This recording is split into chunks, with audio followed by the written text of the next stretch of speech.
What is the sensation of hunger? For Yi Tong, who has lived a life of abundance under the generous care of his parents, hunger is an entirely foreign concept. Yet now, he is acutely aware of what it feels like to be hungry. His emaciated stomach protests incessantly. His limbs feel weak, and a dizzying sensation overwhelms him. The indescribable agony crashes over him in waves, akin to the relentless tides of the ocean. This intense suffering has also brought forth a profound and stark realization. Ding! The integration of the scavenger system is successful. Amidst his overwhelming hunger, an electronic jingle resonates in Yi Tong's ears. Scavenger system? After a moment of bewilderment, Yi Tong comprehends that he has traversed to another realm, and in a certain sense, it is a soul transference. As an ordinary high school student, he had merely been playing on his phone in bed, and now he finds himself in this bizarre place. Buzzed just then, a peculiar wave of energy envelopes him, invigorating his previously weak state. Simultaneously, a torrent of information floods his mind. Kingdom of Goya, uncertain object terminal. The overwhelming influx of knowledge reveals that his new identity is Gra Yi Tong. His parents passed away from illness several years ago, leaving him an orphan. In Hightown, a child of such tender years cannot survive alone. Ultimately, his predecessor succumbed to sickness and was abandoned here by the people of the Kingdom of Goya, amidst the refuse of the uncertain object terminal. Yi Tong surveys the heaps of garbage surrounding him, and any lingering sense of hunger dissipates. Although uncertain of the system's purpose, he realizes this place is rife with refuse. Ding! You found a broken food bag and received a piece of bread. As he picks up a trash bag, the familiar electronic sound chimes once more, revealing a warm piece of bread in his hand. Is this my golden finger? Gulp. Gulp before he can ponder further, his body instinctively begins to consume the food. As the bread fills his stomach, an overwhelming sense of satisfaction washes over him. Indeed, the saying that food is paramount to life is not mere rhetoric. What about this? Yi Tong muses as he picks up a shattered bottle from the ground. Ding!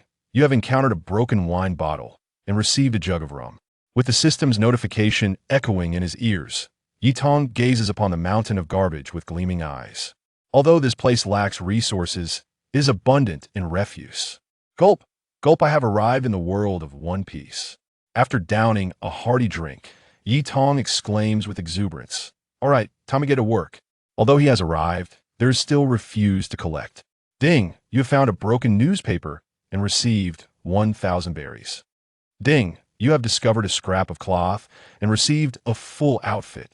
Ding! Congratulations to the host for successfully collecting 10 pieces of rubbish, earning the title of Scavenging Super Rookie. Upon hearing the system's prompt, she set down the numerous items she had gathered and changed into a different outfit. She couldn't help but express her dissatisfaction, remarking on the system's unfriendliness. This title seemed rather peculiar. System, what purpose does this title serve? Yi Tong inquired, attempting to engage in conversation. Wasn't it said that hosts could communicate with the system? Now that her basic needs were met, she was eager to explore this possibility. Beep, display panel, an electronic voice commanded, and a black interface materialized before Yi Tong. Host, Yi Tong. Age, 12. Pickup value, 10. Strength, 10. Speed, 10. Defense, 10. Agility, 10. Mentality, 100. Normal human base attributes, 50. Title, Super Rookie. Scavenger wearing this increases all attributes by 20, grants 10 cubic meters of personal space, and is equipable. Chapter 2. Scavenging for Survival. Upon glimpsing her information on the black panel, Yi Tong felt a mix of surprise and resignation. The surprise stemmed from the fact that this seemingly unremarkable title was unexpectedly powerful. The resignation, however, arose from the realization that her fundamental attributes were woefully inadequate. Even with the enhancement of the title, she still fell short of being considered an ordinary person. Yet, she consoled herself, acknowledging that she was merely 12 years old. Surely, this was a typical level of strength for a child of her age in the world of One Piece, right? System, I choose to equip the title, Yi Tong declared, resolute in her decision. This title came with a personal space, albeit a modest 10 cubic meters, but it proved to be quite useful. As a brilliant light enveloped her, Yi Tong sensed a surge of strength coursing through her body. Flexing her limbs, she found them noticeably more robust than before. After all, a direct increase of 20 points in attributes was equivalent to tripling her original capabilities. Such a transformation was indeed apparent. Most importantly, Yutong could perceive the presence of a space surrounding her. System, how do I utilize this personal space? Though she could sense it, Yutong was uncertain about its operation. Thought, the system replied cryptically. Nevertheless, she understood that it meant to follow her intentions. Enter, she commanded, and instantly, the various items that cluttered around her vanished into thin air. Inspect. A mere flicker of thought allowed her to view the contents of her personal space, complete with their respective names, much like game data. Wow, this is incredibly convenient, Yutong exclaimed as a piece of grilled meat materialized in her hand. By the way, system, what is this pickup value for? She inquired once more. This was presumably the 10 points she had acquired after scavenging 10 times. At that point, it surely wouldn't merely serve as a counter. The pickup value could be used to enhance attributes, strengthen skills, and upgrade items. Other functionalities remained beyond her current access. The system provided a fairly thorough explanation regarding the pickup value, yet Yutong noted that for the time being, she could not enhance anything. It required 10 points to improve a single basic attribute, and anything beyond that was out of reach. Her personal space, for instance, demanded a staggering 100,000 pickup points for any alterations. The refuse of the One Piece world. Here I come. Yutong had undergone a complete shift in perspective. Initially, upon realizing she had entered the world of One Piece, her first reaction was to set sail, to become a grand pirate, and seek the ultimate treasure. But now, she found herself utterly disinterested in such pursuits. Let anyone who desires to be a pirate do so. She was determined to scavenge. Wealth, beauty, power, strength, none mattered to her now. Scavenging was the true path to survival. After all, it seemed that her only means of sustenance lay in rummaging through refuse. Upon contemplating this, Yutong resumed her journey of scavenging. Ding! She discovered a shattered samurai sword, earning the exquisite blade, Chilling. Ding! She stumbled upon a broken wooden plank, acquiring a quaint cabin. Ding! She unearthed fragmented news regarding Kaido, obtaining the rudiments of armament haki. Yutong, who had been swiftly gathering items, came to a halt. Armament haki. Chapter 3, The Vanishing Uncertainty Terminal. After acquiring the armament haki, Yutong slowly raised his hand. Come forth, armament haki, he shouted. Yet, the familiar black hue did not manifest upon his hand. In fact, there was not even the slightest change. Was it not said that upon activating armament haki, it would envelop the body? Even when Luffy activated his gear second, did he not become a vibrant red? Why was it that in his case, there was no transformation whatsoever? Surely, it must be due to my lack of concentration. Yutong began to focus his mind and exert himself. After several minutes of straining, there was still no response. This was elementary, far too elementary. Never mind, let us examine the Liang Kuai Dao. As he spoke, a long sword appeared in his hand. The blade measured 1.2 meters in length, with a 38-centimeter handle, a square guard, and a finely crafted edge. With a swift motion, he swung the Liang Kuai Dao, which weighed approximately 10 pounds. Were it not for his recent increase in strength, he would likely have found it quite taxing to wield. At this moment, Yutong also sensed the presence of his armament haki, a faint energy coiling around his hand. Whoosh! Testing it out, he brought the blade down, effortlessly slicing through a nearby stool. Indeed, the Liang Kuai Dao possessed formidable cutting power. If the Liang Kuai Dao is this impressive, what of the Da Kuai Dao? And what about the supreme Da Kuai Dao, the king of blades? With this thought in mind, Yutong discarded the Liang Kuai Dao onto the ground, only to quickly retrieve it. As expected, the refuse I crafted does not count. Though slightly disheartened, Yutong was able to rationalize the situation. If he could infinitely replicate such items, he would be utterly invincible. After a brief respite, Yutong prepared to rest, for he had not truly relaxed since arriving in this world. The next day, time to get to work. Yutong arose in the morning and continued his cleanup efforts. Cherishing the environment is a responsibility we all share. Ding! Found a newspaper, earned 1,000 berries. Ding! Discovered a worn sock, received a box of herring. Ding! Unearthed a rusty sword, acquired basic swordsmanship. Upon gaining the skill, Yitong drew his shielding blade and began to wield it once more. With the newfound swordsmanship, he swung the shielding, creating gusts of wind. Although he had not yet reached the level of generating sword energy, he had certainly attained a degree of offensive capability. He was no longer merely flailing about with a Liangkuai Dao. Thus, Yitong embarked on a monotonous existence of scavenging while honing his skills. 6 months later, the entire Uncertainty terminal had vanished. The only remnant was a small wooden cabin. It was time to depart. Gazing at the desolate Uncertainty terminal before him, Yitong felt a profound sense of accomplishment. With the enhancement of his fundamental attributes, Yitong has also experienced a slight increase in height. At the age of 12, he has already reached a stature of 170 centimeters. Perhaps influenced by the world of One Piece, where many individuals are giants. His height at 12 seems rather typical. Why not venture to Windmill Village? If by chance he encounters Shanks, picking up the discarded remnants he leaves behind might prove to be an intriguing option. With this thought in mind, Yitong is ready to bid farewell to the place he has inhabited for the past 6 months. Chapter 4. Accepting the Three Little Ones. Hey, where's the trash? Just as Yitong was about to depart, a youthful voice echoed in his ear. Is that Luffy, Ace, and Sabo? Upon seeing the trio before him, memories of these three emerged in Yitong's mind. The reason Yitong had lingered here was to await the arrival of these little rascals. After all, he was unfamiliar with this place. While he had some recollection of various entities here, he lacked a detailed map. Hey, are you mute? My treasure has vanished. Luffy inquired once more. Ace, how old are you? Yitong asked directly. I'm 9, what's it to you? Ace retorted, a hint of irritation on his face. 9 years old? This meant that in a year, Sabo would set sail. Luffy, that fool, had yet to consume the devil fruit. However, in less than a year, he would indeed have his chance. Join me as my little brother. I'm 12 this year. Yitong mused, a smile gracing his lips as he spoke slowly. Want to be our big brother? We'll have to see your strength first. Ace, being rather impulsive, swung a steel pipe toward Yitong. Bang, bang, bang. In the next moment, the trio found themselves crouched on the ground, clutching their heads, defiantly gazing up at Yitong. This was no joke. The past 6 months of training were not in vain.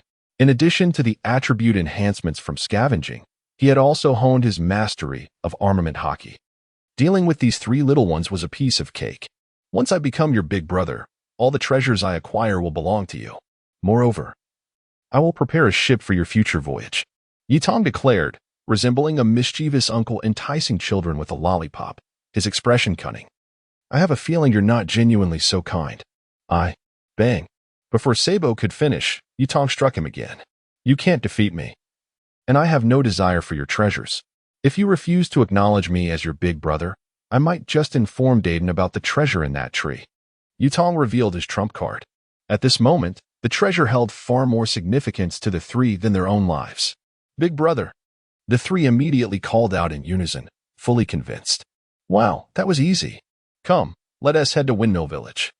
Your big brother will treat you to a feast, Yitong said generously. According to the original storyline, Shanks would soon arrive here.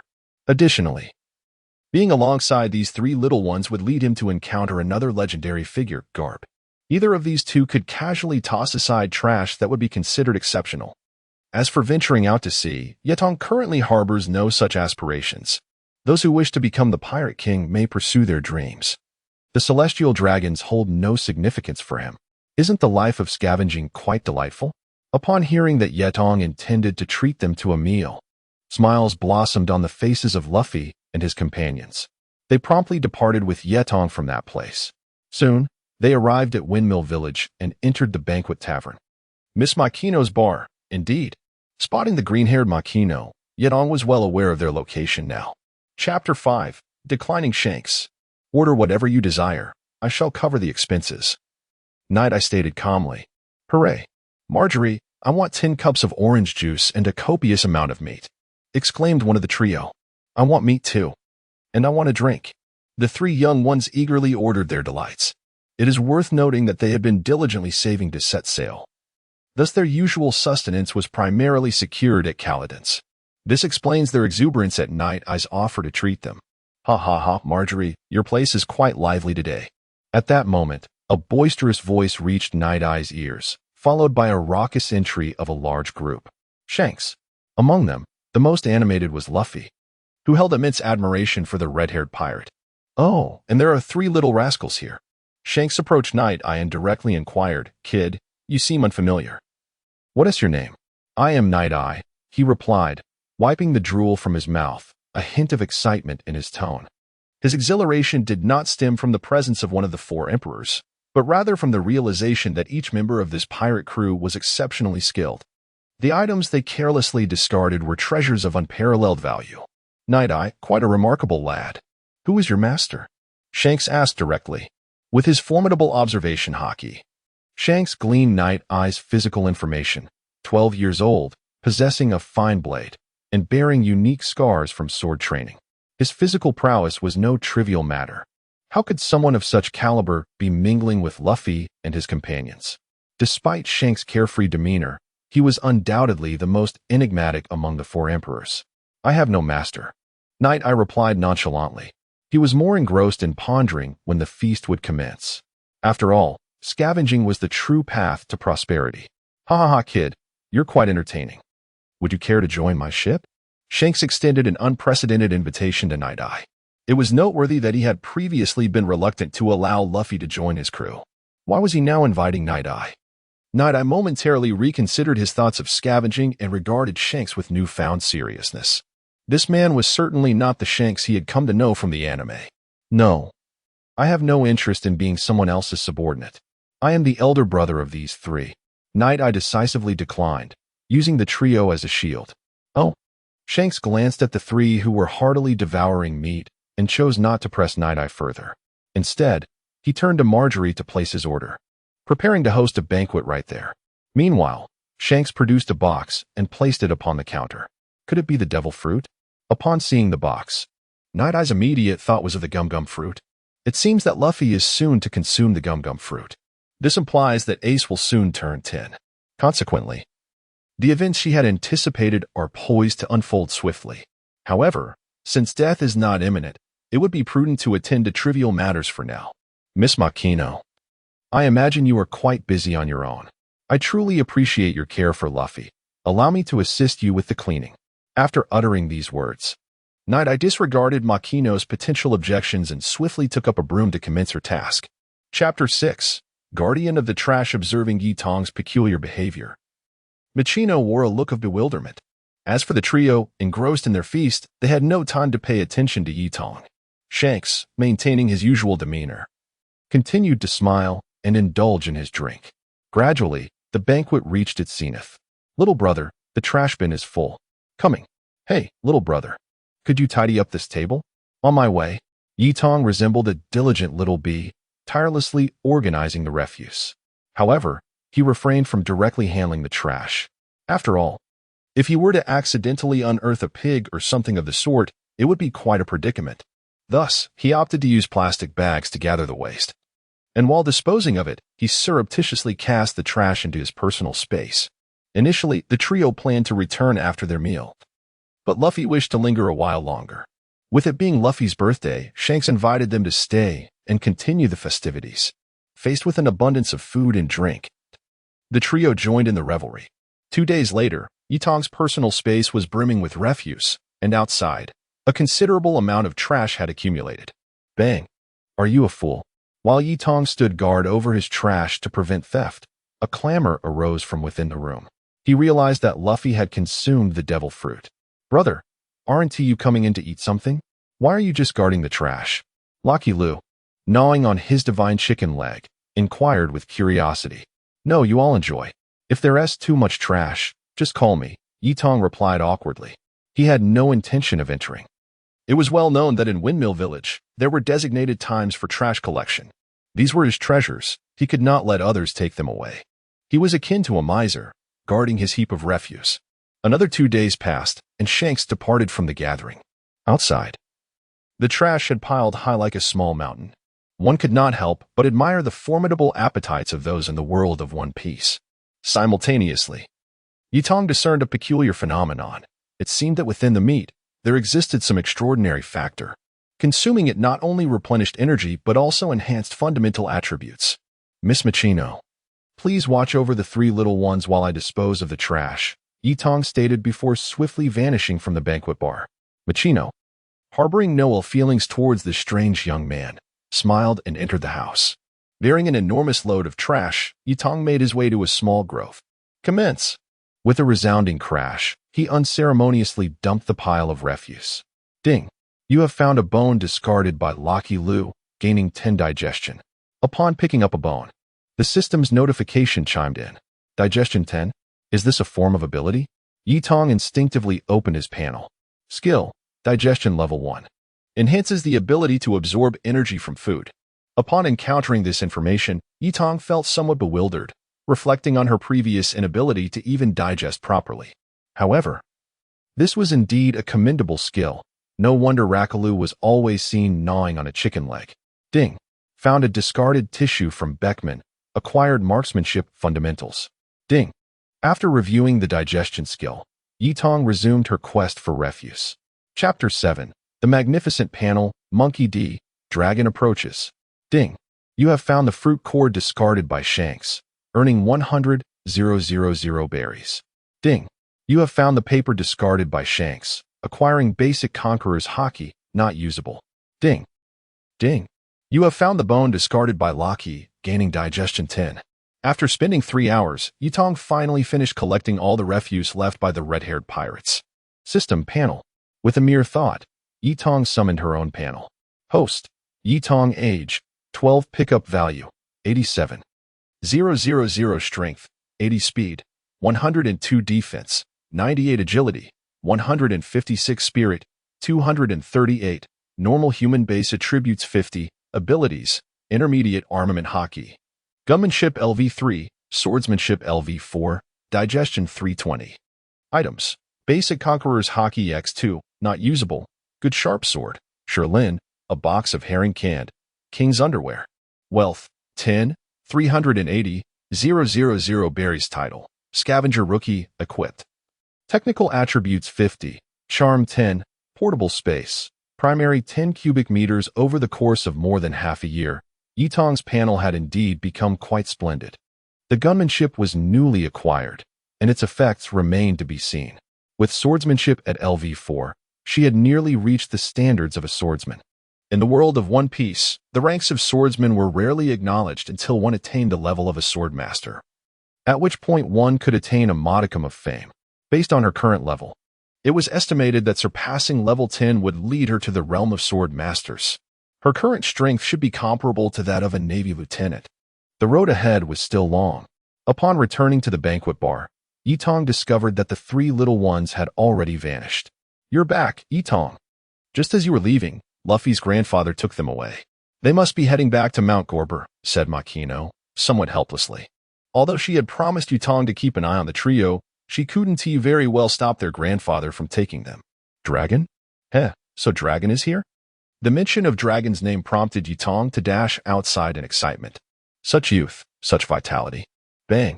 Before Makino could finish her thoughts, Yitong appeared before her, looking utterly dejected. What's wrong? Makino asked, puzzled by Yitong's demeanor. I don't know the way. It dawned on Yitong that she had rushed out without any knowledge of her surroundings. While watching the anime, she often criticized Sora for being directionally challenged, but now, immersed in this unfamiliar environment, she realized that being directionally challenged was quite normal. I'll take you there. At that moment, a deep voice resonated in Yitong's ears. Monkey D. Dragon. Recognizing the voice immediately, Yitong confirmed the identity of the newcomer upon seeing the distinct features marked by the shoehorn-like lines on his face. I have acknowledged my son as a little brother, aware of my father's adeptness within the red-haired pirates, while you contentedly rummage through refuse, finding joy amidst the debris. I find your demeanor quite intriguing. Upon hearing Long's assessment of himself, Yitong felt a twinge of embarrassment. Indeed, it is imperative to swiftly master the observation hockey. Otherwise, one remains oblivious to the scrutiny of those nearby. Furthermore, there lies another predicament. Despite having acquired the Conqueror's Hockey, the inability to wield it poses a significant challenge. Chapter 8. Have you ever experienced hunger? Dragon, I wish to have a word with you in private. After a moment of awkwardness, Yitong spoke up directly. All right, let us go. In an instant, Dragon appeared beside Yutong and whisked him away.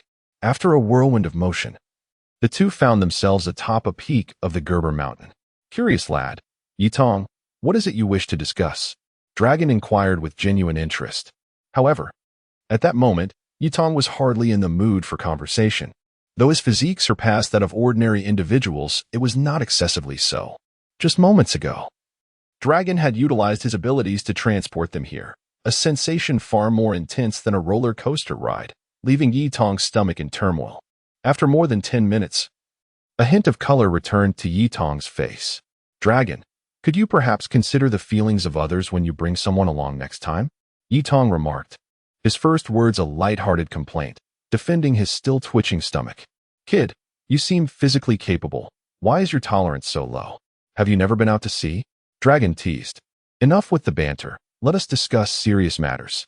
Dragon, are you in the process of forming a revolutionary army? Yutong stated directly. Upon hearing Yutong's words, Dragon exhibited no surprise. It was not impossible for this young man to ascertain that he was no longer part of the Navy, given his connection to Garp. Do you wish to join? Dragon countered with a question. Join?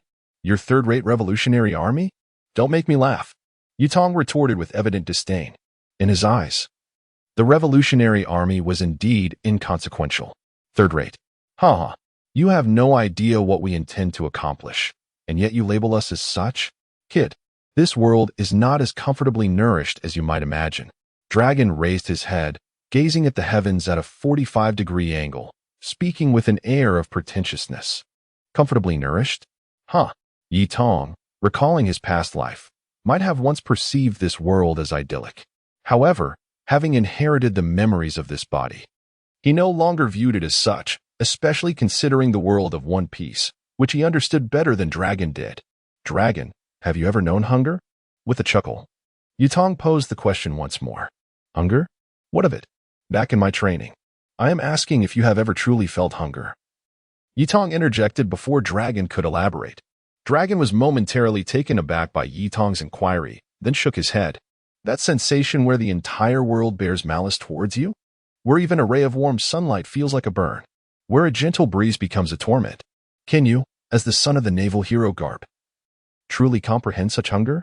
Yutong reminisced about the profound hunger he experienced upon first arriving in this world 6 months prior, a hunger that was truly genuine. In this world, one can only speculate how many individuals are enduring such profound hunger. Yet now, a second-generation official, Dragon, dares to forge a revolutionary army based on fleeting whims? In Yutong's eyes, regardless of the extent to which Dragon's influence may grow, he remains nothing more than a third-rate figure.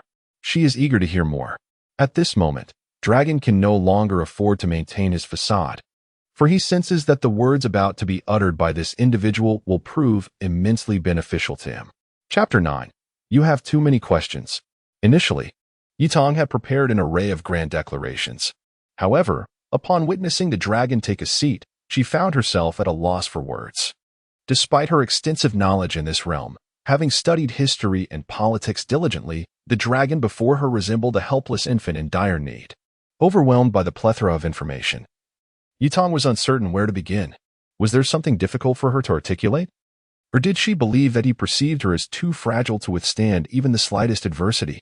Observing Yutong's expression of confusion, the Dragon spoke directly. It is not that I find it hard to express myself.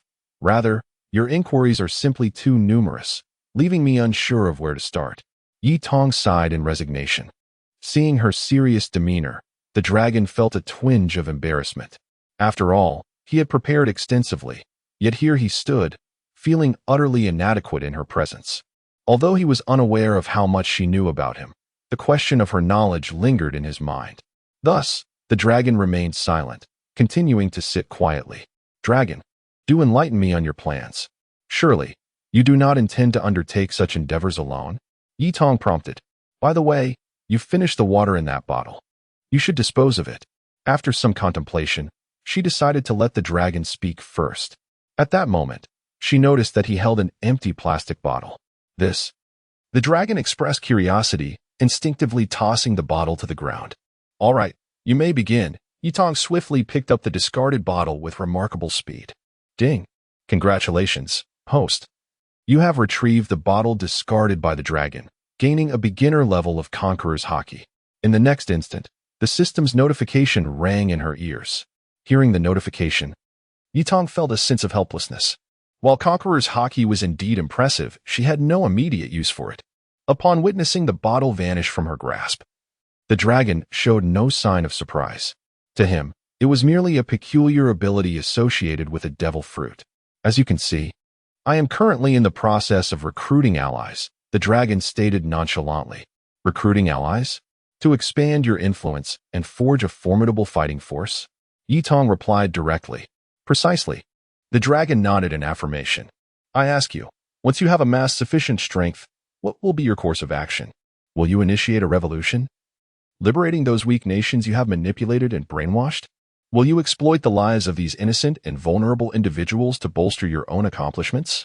Will you provoke resistance from other nations or incite the actions of dark forces? Your revolutionary army would then thrive in the chaos, and with a stroke of fortune, you might seize Mariewa. Is that the plan? Yitong spoke with an air of indifference. I haven't considered all of that yet, but perhaps the future may unfold according to such a narrative. The dragon, somewhat taken aback, nonetheless managed to suppress his astonishment and spoke in a calm manner. Indeed, it appears to be yet another shameless act of opportunism. Dragon, do you truly believe this to be the most prudent choice? Even if we were to concede 1,000 steps and declare you victorious, would you then proceed to eradicate the pirates? Or shall you choose to continue living in the same manner as the celestial dragons? After taking a deep breath, Yitong spoke slowly. Chapter 10. The Dragon Bows at the Mountain Peak. This, in truth, the dragon had never contemplated such a notion. After all, these matters were not of immediate concern. No matter how meticulously one plans for the future, if there are no corresponding achievements to match, such considerations are utterly futile. Had he not pondered waiting until he ascended to the pinnacle of power before engaging in such reflections? Night Eyes felt a faint amusement. Indeed, the dragon nodded once more. The young individual before him, despite their youth, evoked in the dragon a sense of being a guiding mentor, while he himself was merely a curious student. Establishing a foundation is infinitely more challenging than destruction, is it not? Do you comprehend what those you deem unfortunate truly think? Like me, I once believed that the greatest happiness in this world lay in mere sustenance and warmth. Yet, there exist many who are easily satisfied in this world. Those who have achieved basic needs, though exploited, are they truly as unfortunate as you imagine? Your actions, whether successful or not, are misfortunes to them. Night Eyes asserted once again. Then there are the grand principles of equality, the elderly being cared for, and the living being nurtured. Night Eyes himself did not fully grasp these profound truths. Nevertheless, articulating them at this moment seemed justifiable. After all, he was merely an ordinary individual wishing to collect refuse. With this thought, Night Eyes abruptly rose to his feet. He realized why he could not wield the Conqueror's Haki, because he lacked the aura of a king. In other words, he possessed no ambition. But how might one cultivate such ambition? Should he seek the great treasure? Or, like the dragon, establish a revolutionary army? Perhaps, like Doflamingo, aspire to dominate the dark world? Ah, but here is a fool. Night Eyes now set his sights on the dragon. One with ambition need not act alone. Such troublesome endeavors could be entrusted to this individual with ample time. He was destined to cleanse the entire world of pirates. He was to become the king of cleaners. Dragon, you, Night Eyes, will you lead us? Just as Night Eyes mused on how to persuade the dragon, the latter unexpectedly uttered these words. What? Night Eyes was taken aback. Even he, being acknowledged by the foremost figure of the revolutionary army, felt a sense of astonishment.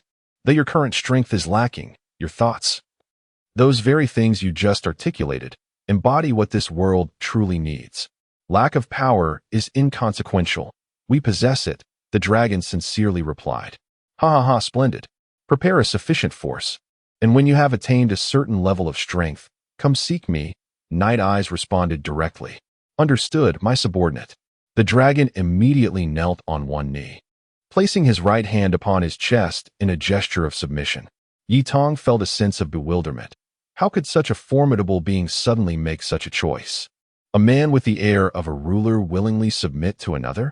Unable to fathom this, Yi Tong chose to set aside his thoughts, attributing it to the profound philosophies of historical deities.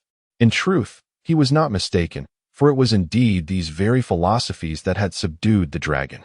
Just then, a notification from the system echoed in Yi Tong's ears. Ding, congratulations to the host. The Conqueror's Haki is now available for use. Chapter 11. Discard some trash. As the system's prompt echoed, Yi Tong was momentarily taken aback. It was uncertain whether her ambition to become the Cleanliness King had influenced this occurrence or if it was due to her having Dragon as a subordinate. Regardless, the opportunity to utilize it was undoubtedly a boon. Dragon, toss some trash, Yi Tong said, approaching Dragon once more with a radiant smile. I don't really have anything to dispose of, he replied hesitantly. Come on, throwing away some garbage isn't that difficult. Think harder. If you can't find anything, I'll give you some money to buy something to discard. Yi Tong interjected before he could finish. She was determined not to squander this rare opportunity to compel someone of his stature to part with refuse. Moreover, the trash discarded by him would elevate her collection points by 100. Such a splendid chance was not to be missed. Let us see. I have a few bounty notices, a newspaper, and a short knife, Dragon declared, carelessly casting some of his belongings to the ground. Ding. Congratulations, host. You have collected the bounty notice for Doflamingo discarded by Dragon, earning Conqueror's Haki level 2. Ding. Congratulations, host. You have collected the bounty notice for Ivankov discarded by Dragon, earning Hormone Pills and Conqueror's Haki level 1. Ding. Congratulations, host. You have collected the short knife discarded by Dragon, earning the Rainfall Blade. In no time, Yi Tong gathered all the items from the ground. Indeed, as expected of Dragon, even his discarded newspaper yielded a staggering 1 million berries. Then, there were the powers, such as the Conqueror's Haki. Dragon, you. Boss, take your time to rest. I'll prepare ahead, Dragon said, transforming into a gust of wind and vanishing. Hey. It was just about throwing away some trash. If you're not afraid of the celestial dragons, what is so daunting about discarding some refuse? Yi Tong remarked, exasperated. However, Dragon had already disappeared from sight. With no other choice, she decided to seek out Khalida. Damn it, Dragon, you could have at least helped me down. Just as she prepared to leave, Yi Tong realized she was atop a peak of Mount Galber. Without the ability to fly, how was she to descend? Clearly, Dragon was no longer within earshot, having journeyed far away. Boss, there are people above. Just then, a voice reached Yi Tong's ears. Is that Sigma S-Men? She mused. Haha, I didn't encounter the Pirate King, but instead, I stumbled upon the Mountain Bandit King. Nevertheless, it's not all bad. At least he has someone who has clashed with Shanks, a figure of considerable stature. Upon seeing the individuals before her, an enigmatic smile crept across Yi Tong's face. Use the ladder to bring that fellow down. How dare he invade my territory? He should be prepared to leave empty-handed. Sigma observed the Rainfall Blade in Yi Tong's grasp, his eyes gleaming with avarice. Understood, boss. Numerous subordinates began to cast iron hooks one by one, subsequently constructing a ladder. Thank you. After witnessing the ladder's completion, Yi Tong descended the mountain without hesitation. Kid, I am the Bandit King Sig. You. Before Sig could finish his sentence, Yi Tong interjected swiftly. Do you carry any trash with you? Chapter 12. Poor Sig. Are you jesting with me, lad? Sig furrowed his brow, a hint of fury flickering in his eyes. No, I merely wish to inquire if you had any refuse to dispose of. Why are you so riled up? Night Eyes responded with a tone of exasperation. Dispose of refuse? Allow me to demonstrate what true refuse is. Boys, render him into trash. Sig commanded his minions without hesitation. Upon hearing Sig's orders, the bandits brandished their weapons and advanced menacingly towards Night Eyes. Alas, I simply sought to collect some litter. This is proving to be quite arduous. Night Eyes lamented as he unsheathed Raindrop and swung it with determination. Though he had not yet attained the prowess of a sword master, it sufficed against these ruffians. Clang, clang, clang. The cacophony of clashing steel echoed as the weapons of the bandits shattered one after another. With glimmers of cold light, the marauders began to fall. One by one, the once blood-soaked Raindrop was soon adorned with droplets of water, cleansing the blade of its grimy evidence. Goodness! Does Raindrop possess the effect of village rain as well? Night Eyes mused in astonishment. Just as he prepared to address Sig, a scene of crimson flooded his vision. In his previous life, he had never taken a life, not even that of a chicken. Now, confronted by the multitude of corpses before him, a wave of nausea washed over him. You. Sig's hands trembled uncontrollably around his weapon, stammering ineffectually, unable to articulate a coherent thought. Minutes later, Night Eyes had expelled the contents of his stomach, leaving only bile behind before he finally ceased. As for Sig, he found himself immobilized, unable to attack Night Eyes, let alone flee. Sig, I merely wish to collect some refuse. Why must you be so obstinate? Quickly, cast aside something to mend my wounded spirit. Though Night Eyes felt intensely unwell, the nauseating dizziness lingered. Nevertheless, scavenging for refuse remained his foremost priority. I'll throw it, Sig exclaimed, discarding everything he had on him onto the ground. Now that is more like it. Had you done so sooner, such troubles could have been averted, Night Eyes remarked as he began to gather the items strewn about. Have I discarded everything? May I leave now? Sig asked, his voice quivering. He had thought he had stumbled upon a plump prey, only to find himself ensnared by a ferocious beast. Is there nothing left? Night Eyes inquired, raising his gaze slowly. None at all. I even discarded my undergarments. What more do you wish of me? Should I cast away my mother as well? Sig replied, a touch of indignation in his voice. In a desperate bid for survival, he stood completely bare. Ah, well then, you may depart. But do take your undergarments with you. They reek terribly, Night Eyes said with a hint of disdain. Ah, upon hearing those words, Sig let out a cry of despair and swiftly departed from the scene. Ding, acquired Sig's longsword, gaining basic swordsmanship level 2. Ding, retrieved 6. Subsequently, Yitong diligently collected all the items scattered on the ground. Indeed, this fellow truly lived up to his reputation for missing the mark several times. The rewards are rather commendable. Yitong examined the items he had obtained and remarked without hesitation. Chapter 13, The Phantom Bear. After tidying up the items in this vicinity, Yitong realized a significant issue. She seemed to be lost. Sig, return to me at once. Yitong bellowed, summoning her full strength. Sig, who had already sprinted several hundred meters away, came to an abrupt halt upon hearing Yitong's commanding voice. Reluctant as he was, the memory of Yitong's earlier ferocity in battle sent chills down his spine. Could it be that she intended to eliminate him? Nevertheless, he dared not flee further. The very fact that her voice reached him meant that if she wished to pursue him, it would be an effortless endeavor. The only course of action left for Sig was to return, for that might preserve his life. With this thought, Sig begrudgingly trudged back. A few minutes later, he stood before Yitong, dejected. Milady, is there anything else you require of me? Sig asked, his words heavy with effort. Lead me to Caladan. I have matters to discuss, Yitong replied slowly. Truly, scavenging has become quite an addiction, she mused. Earlier, when the dragon was present, she had been preoccupied with gathering refuse. Now, Sig seemed to be following suit. It appeared she would need to exercise restraint in the future. Otherwise, it would only hinder their true objectives. Although, it seemed her scavenging was indeed a part of their mission. With this thought, Yitong could not help but smile wryly. Suddenly, a thunderous roar reached their ears. What beast could produce such a sound? Yitong pondered, her brow furrowed in confusion. Milady, that must be the call of the phantom bear. We should hasten our departure. A fully grown one stands over 4 meters tall and possesses immense strength. Its claws can easily shatter stone, and its teeth can sever ordinary blades. Sig paused as he noticed Yitong smiling.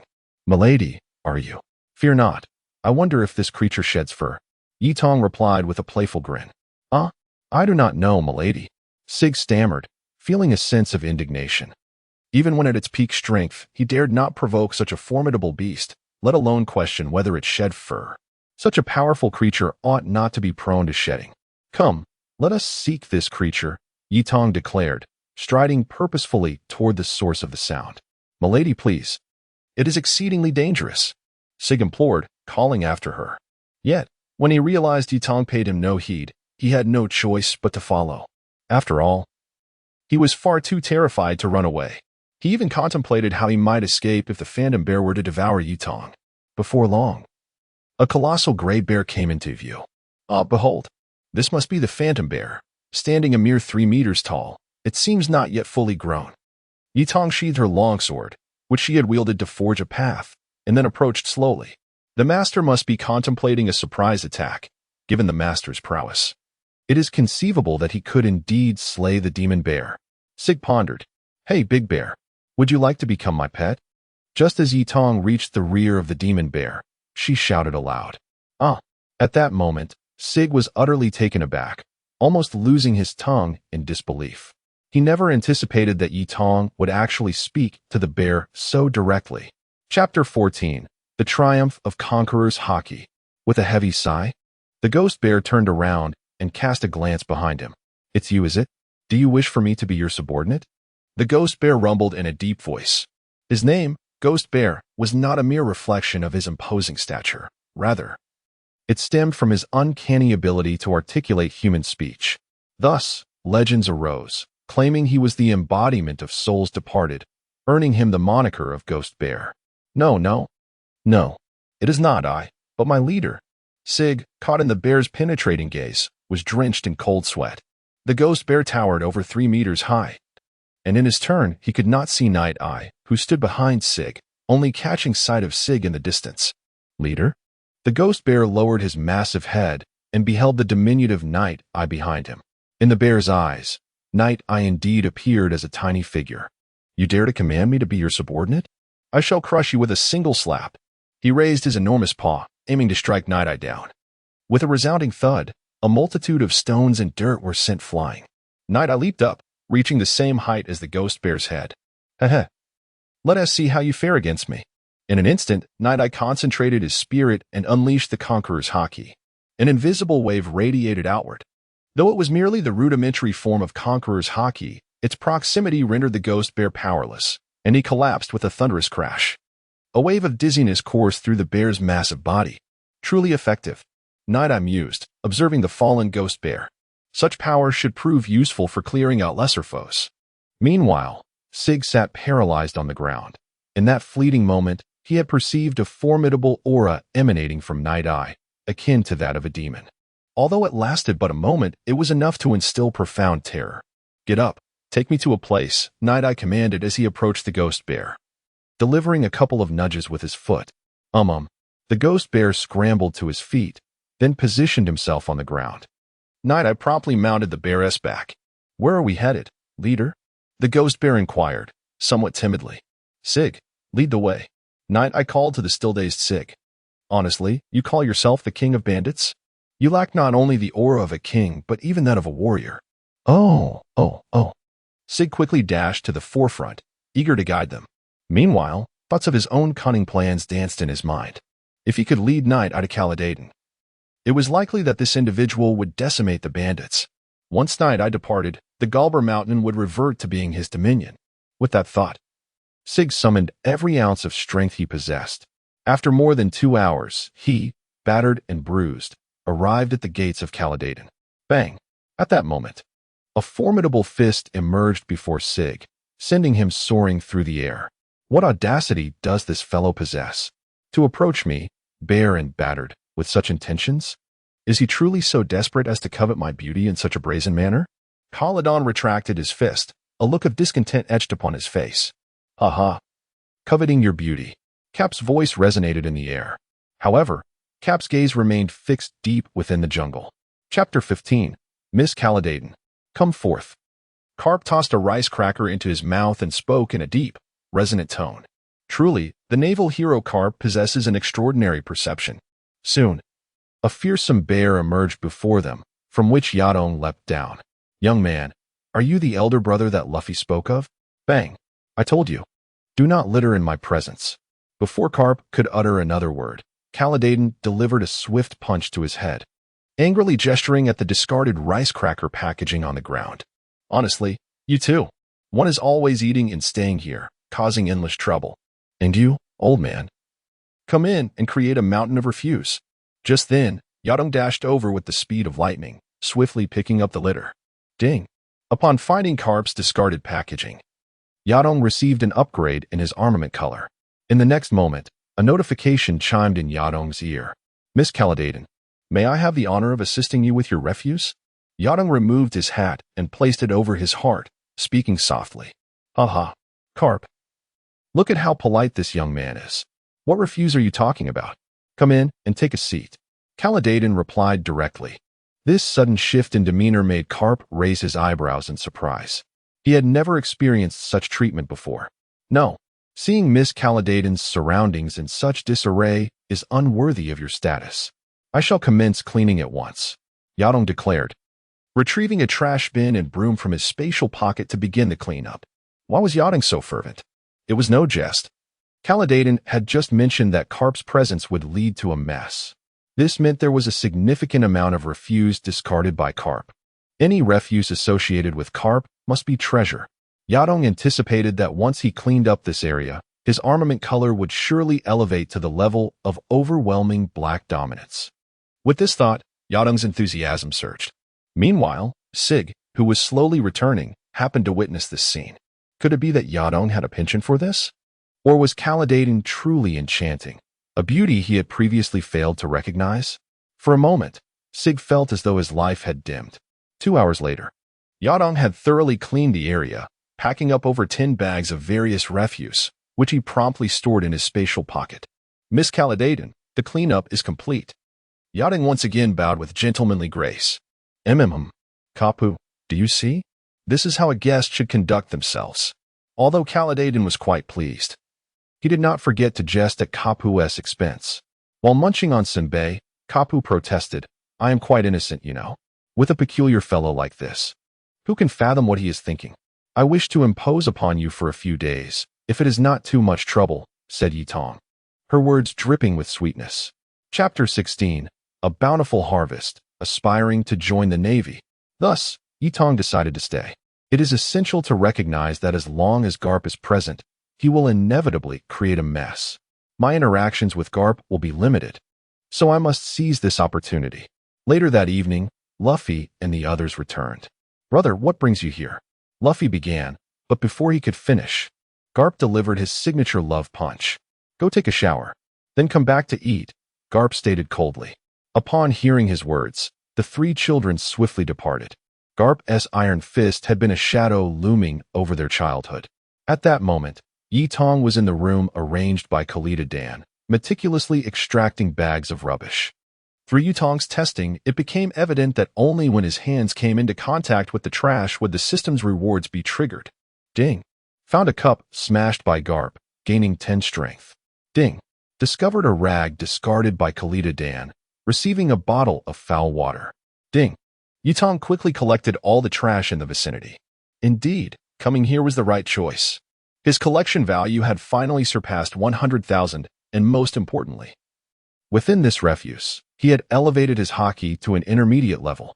This meant that his combat prowess had instantaneously ascended a tier. Now, he should be able to compare himself to certain Navy officers, right? Moreover, the majority of Garp's discarded items were now enhancing his strength. His current strength had reached 650 points, a remarkable increase from before. Brother, it's time to eat. Just then, Luffy pushed open Yitong's door and spoke softly. All right. I'll be right there. After regaining his composure, Yitong followed Luffy to dinner. Over the course of the day, the people here had accepted Yitong, especially Kalita Dan, who had taken quite a liking to him. If not for the significant age difference, she might have fallen in love with him. Garp, are you planning to stay here for a few days? Yitong inquired after placing a piece of meat in his mouth. I intend to stay for a few days. Does it concern you? Garp retorted directly. He couldn't quite fathom why he felt that this young man had intentions aimed at him.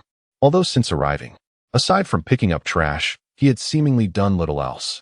Garp was sure he wasn't mistaken. Because I wish to join the Navy, Yitong declared resolutely. This thought had struck him while sorting through the rubbish. If he were to join the Navy, wouldn't there be an abundance of trash to collect every day? After all, the Navy is home to many powerful individuals. As long as one collects their refuse, one's strength is bound to ascend rapidly. In that moment, wielding a sword and standing upon a battleship, draped in a cloak of justice and traversing the vast ocean, would indeed be a magnificent spectacle. Join the Navy? Brother, are you not embarking on the sea with us? Were we not meant to pursue the path of pirates together? Bang. With Luffy's words echoing, a large bump reappeared on his head. Chapter 17. The Eccentric Night Eyes. What did you just say? Carp, his face contorted with fury, demanded after delivering a punch to Luffy. I said, I won't tell you. Luffy stuck out his tongue and swiftly dashed away. Seeing Luffy flee, Carp was left in a state of helplessness. His child and grandchild were both a source of constant worry. How about it, Carp? Or do you think I should also become a pirate? Night Eyes spoke slowly. Compared to a life of piracy, Night Eyes had a preference for the Navy. After all, treasures of great significance did not pique their interest. If it were a massive garbage heap, Night Eyes would undoubtedly leap towards it. Thus, the pursuit of grand treasures seemed futile. It would be far better to join the Navy in cleaning up the refuse. Why do you wish to join the Navy? Carp asked with a serious demeanor. Noticing Carp's seriousness, Khalida knew it was time for her to leave. After all, she was a mountain bandit. Though she often disregarded Carp as authority, she was also mindful of the situation. Consequently, she led the bandits away. My reason is simple. I believe there must be plenty of refuse within your Navy as well. My purpose is to clean up that refuse, Night Eyes declared frankly. Carp was momentarily taken aback by Night Eyes' words. Ha ha. He burst into hearty laughter. Cleaning up refuse is quite a noble cause. Why don't you accompany me to the Navy headquarters and work as a janitor? Wow, is there really such a wonderful job? Night Eyes' eyes sparkled with excitement as they gazed at Carp. Although aware that the Navy had its established personnel, they never anticipated that Carp would genuinely offer such a position. You are truly an oddball, Carp remarked, somewhat speechless. He had intended to provoke Night Eyes, but was taken aback by the genuine enthusiasm displayed. Oddball? Aren't there enough eccentrics in the Navy? They don't need me. Night Eyes chuckled. Carp found himself at a loss for words. After all, he was an eccentric himself. By the way, you have met Dragon, haven't you? Suddenly, Carp recalled the question he truly wanted to ask. Night Eyes' previous antics had nearly caused him to forget. I have. Isn't he supposed to be a revolutionary? Night Eyes responded, a hint of confusion in their voice. Of course. They would not divulge to Carp that his son was actually their subordinate. You have no desire to join him? Carp questioned, puzzled. Someone as peculiar as Night Eyes, and so young, should be easily swayed. Join? With his immature ideas? What for? To become a half-hearted pirate? Night Eyes scoffed disdainfully. Upon hearing Yading's words, Carp found himself at a loss for words once again. He realized that this teenager was truly an enigma. There were so many peculiarities about him that Carp felt disinclined to comment further. We shall depart tomorrow, so make the necessary preparations, Carp stated, placing his bowl down and subsequently exiting the premises. As for Yadong, he naturally commenced his own tidying up. For there was indeed a considerable amount of refuse to be addressed. Waste must be meticulously cleared away. Chapter 18. Room for Improvement. The next day, with a heavy heart, Yutong departed from Caladon. Before leaving, he had a brief encounter with the trio, uttering only one sentence. 7 years from now, do not fall too far behind me. With that, he followed Carp away. This single statement ignited a spark within the hearts of the three, laying a solid foundation for their future strength. Upon boarding Carp's ship, Carp, with a hint of confusion, inquired, What is the name of this young lad who is joining our Navy? Yitong responded, I am Gro Yitong.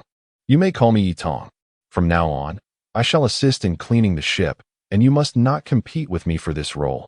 I have been specially appointed as the cleaner by Vice Admiral Carp. Yitong introduced himself in a straightforward manner. Ha ha ha, this little fellow is indeed amusing. Carp chuckled. Very well, we shall not compete with you. The other Navy personnel were equally entertained by Yitong's demeanor. Thus, Yitong became a member of this warship. Later that evening, Yitong found himself alone in his cabin. System panel. With a mere thought, he summoned his interface. Host. Yitong age. 12 pickup value. 117. 000 strength. 680 speed. 210 defense. 180 agility. 290 spirit. 450 normal human base attributes. 50 abilities. Mid-level armament hockey. Beginner conqueror's hockey. Spear mastery LV3. Sword mastery LV5. Digestion 320. Items. Great knife rainfall. Good knife spirit. 1 box of sardine cans. King S underpants. Wealth 28, 380, 000 Berry's title. Scavenger Rookie, equipped. Technical attributes 50, Charm 10, Portable Space. Beginner level, 10 cubic meters system, upgrade portable space. Yitong's first task was to enhance his portable space. This way, he would no longer have to be furtive when collecting items. As for anything that might disappear, he could conveniently attribute it to the devil fruit. Ding. Consuming 100. 000 pickup points, upgrading portable space to intermediate level. Intermediate portable space, capacity 1,000 cubic meters. Upon pickup, items automatically appear within the portable space. The original 10 cubic meter space was now augmented 100-fold. He could even stow away a small boat within. However, seeing his title still labeled as Rookie on the panel, Yitong felt a twinge of dissatisfaction. Nevertheless, he was confident that one day he would elevate it to Cleaning King. Boom. At that moment, a tremendous jolt shook the ship, accompanied by a resounding crash. Vice Admiral Carp, we are under attack by Near-Sea King Beasts, came the voices from outside. Wow, Near-Sea King Beasts. Isn't that just the fellow with the red hair and a severed arm? Night-Eye also rushed out with great enthusiasm. Soon, an enormous creature resembling a sea serpent came into Night-Eye's view. This being was at least the length of a small warship, and at that moment, it bared its teeth menacingly at the sailors on deck. TSK, how bothersome.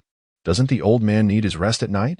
In an instant, Carp leaped up and delivered a powerful punch. Chapter 19, The Source of Life. Carp leapt into action, his iron fist swinging without the slightest hint of his domineering aura. With a soft thud, the once arrogant sea creature lost its head in an instant. The sound of splashing water echoed as the sea creature collapsed onto the surface. Oh dear, not again.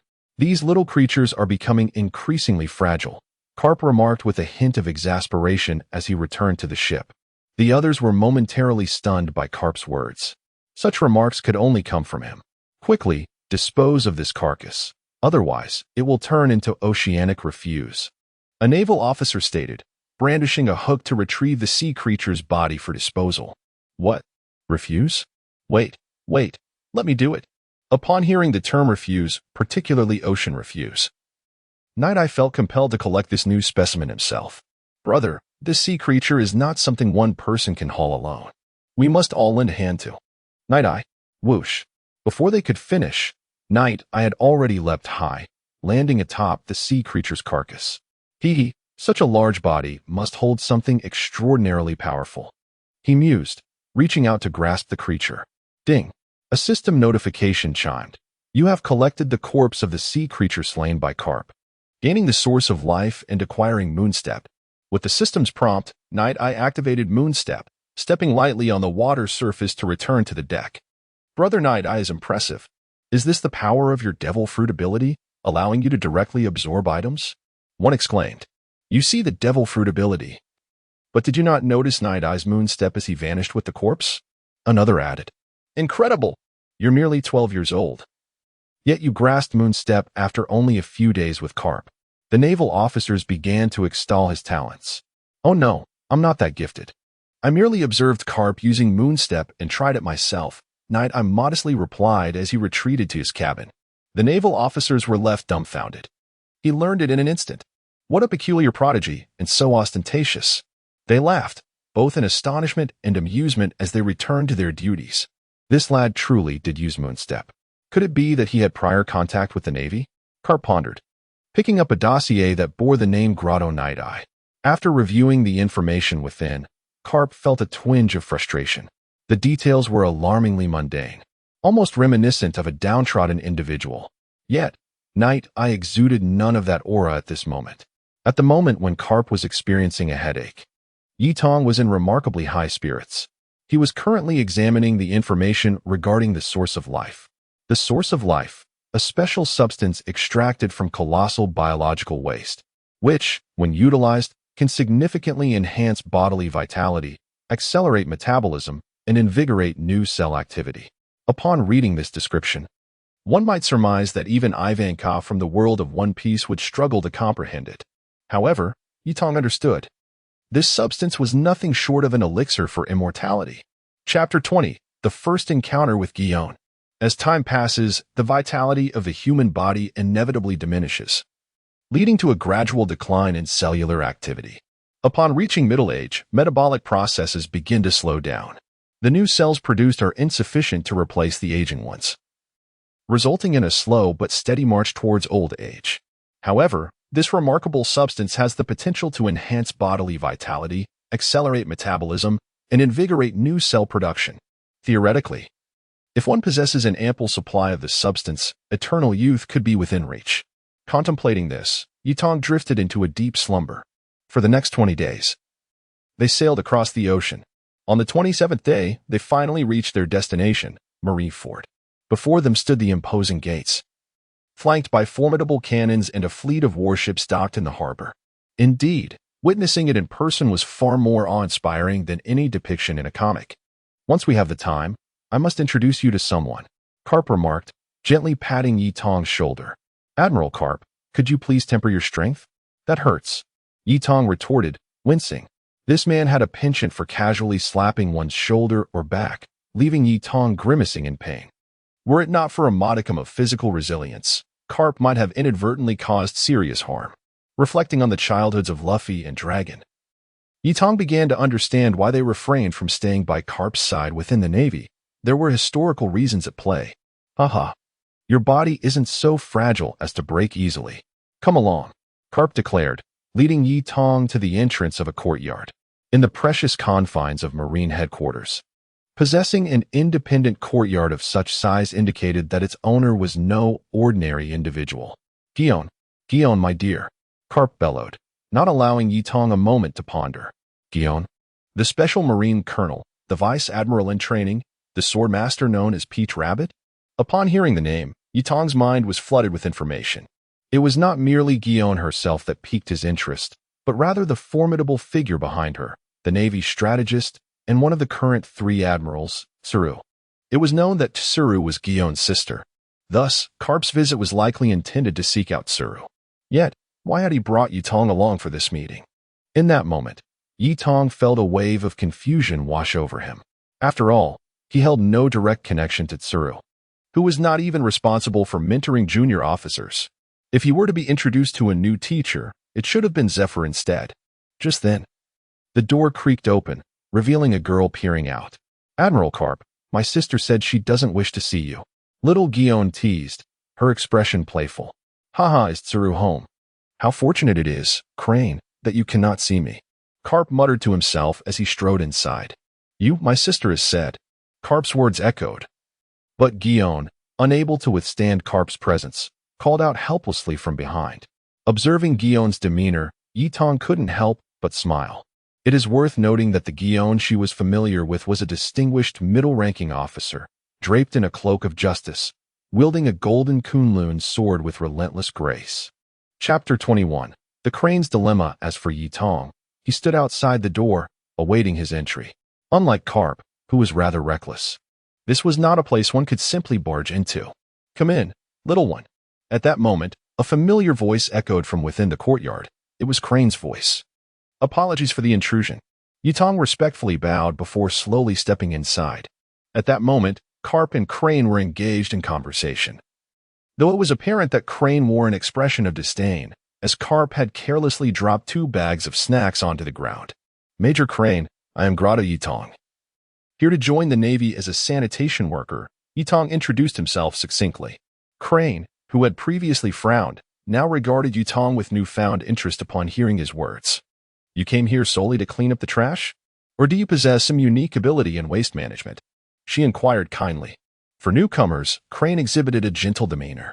See, I carry a broom and garbage bags with me, Yitong replied, producing a broom and a bag with ease. Is this your devil fruit ability? What else can you do? Crane asked nonchalantly. In this world, peculiar abilities were commonplace, so she was not taken aback. Anything that is garbage, once I clean it, will completely vanish, Yitong asserted once more. Such an ability has its merits. If you wish to be a sanitation worker, report to Karo Tier, Crane instructed directly. Understood. Sister. Kid.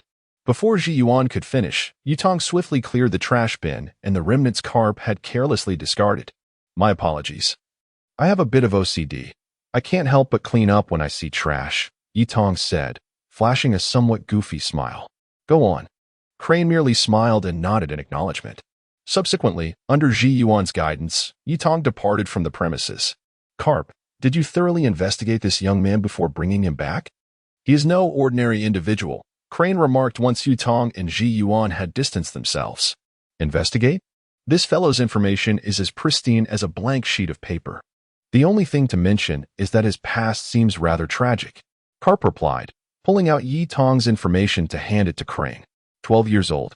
He can already manifest armament haki, and you witnessed his speed just now.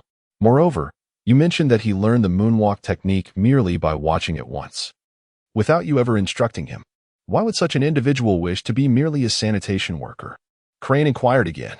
If I knew the answer to that, I wouldn't be handing him over to you. Well, I'm off to find Sengoku for some tea. By the way, would you like some senbei?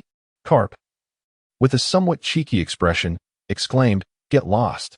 Crane, utterly speechless, echoed the sentiment. This fellow truly.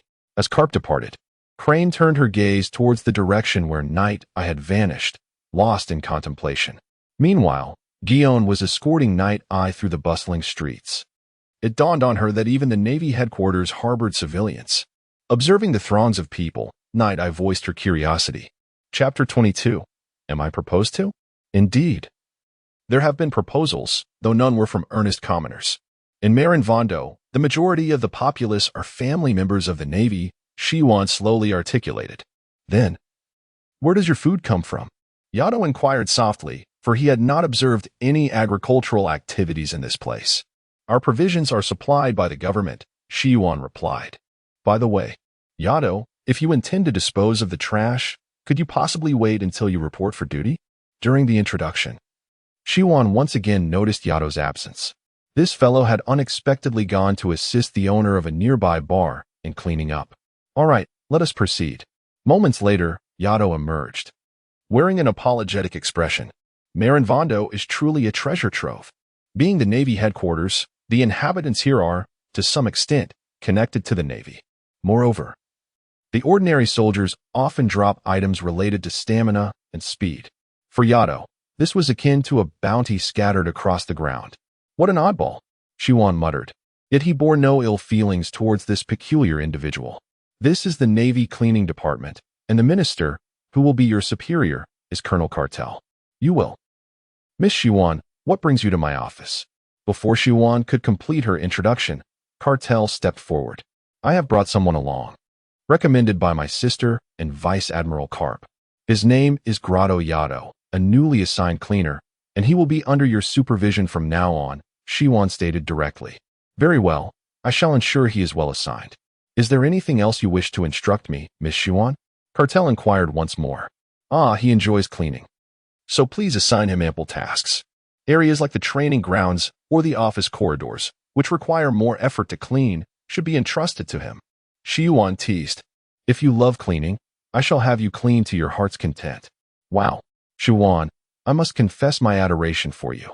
Upon hearing Shiwan's words, Yato rushed before her, lifting her into his arms and spinning her around.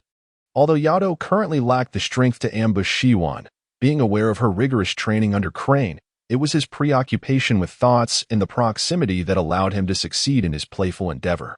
After Yato exclaimed his affection, Shiwan, for reasons unbeknownst to her, momentarily forgot to resist.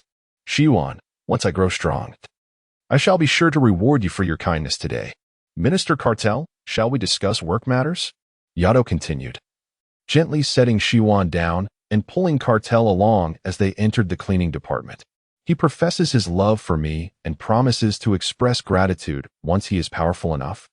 Is this a proposal? Upon reflecting on this, Shigeyuin felt a deep blush creeping across her face. Subsequently, she dashed back without hesitation. Meanwhile, Karater found himself at a loss regarding how to manage this newly arrived Night Eye. Logically speaking, even if a prominent figure had orchestrated this arrangement for the sake of obtaining internship qualifications, it certainly should not fall upon their cleaning department. Moreover, the camaraderie between this young man and Miss Shigeyuin was quite apparent. Could it truly be that he was assigned to undertake cleaning duties? Chapter 23. Let us create some trash. Commander Cartel, where shall we clean today? After engaging in a brief conversation, Yitong promptly shifted the topic to the matter at hand.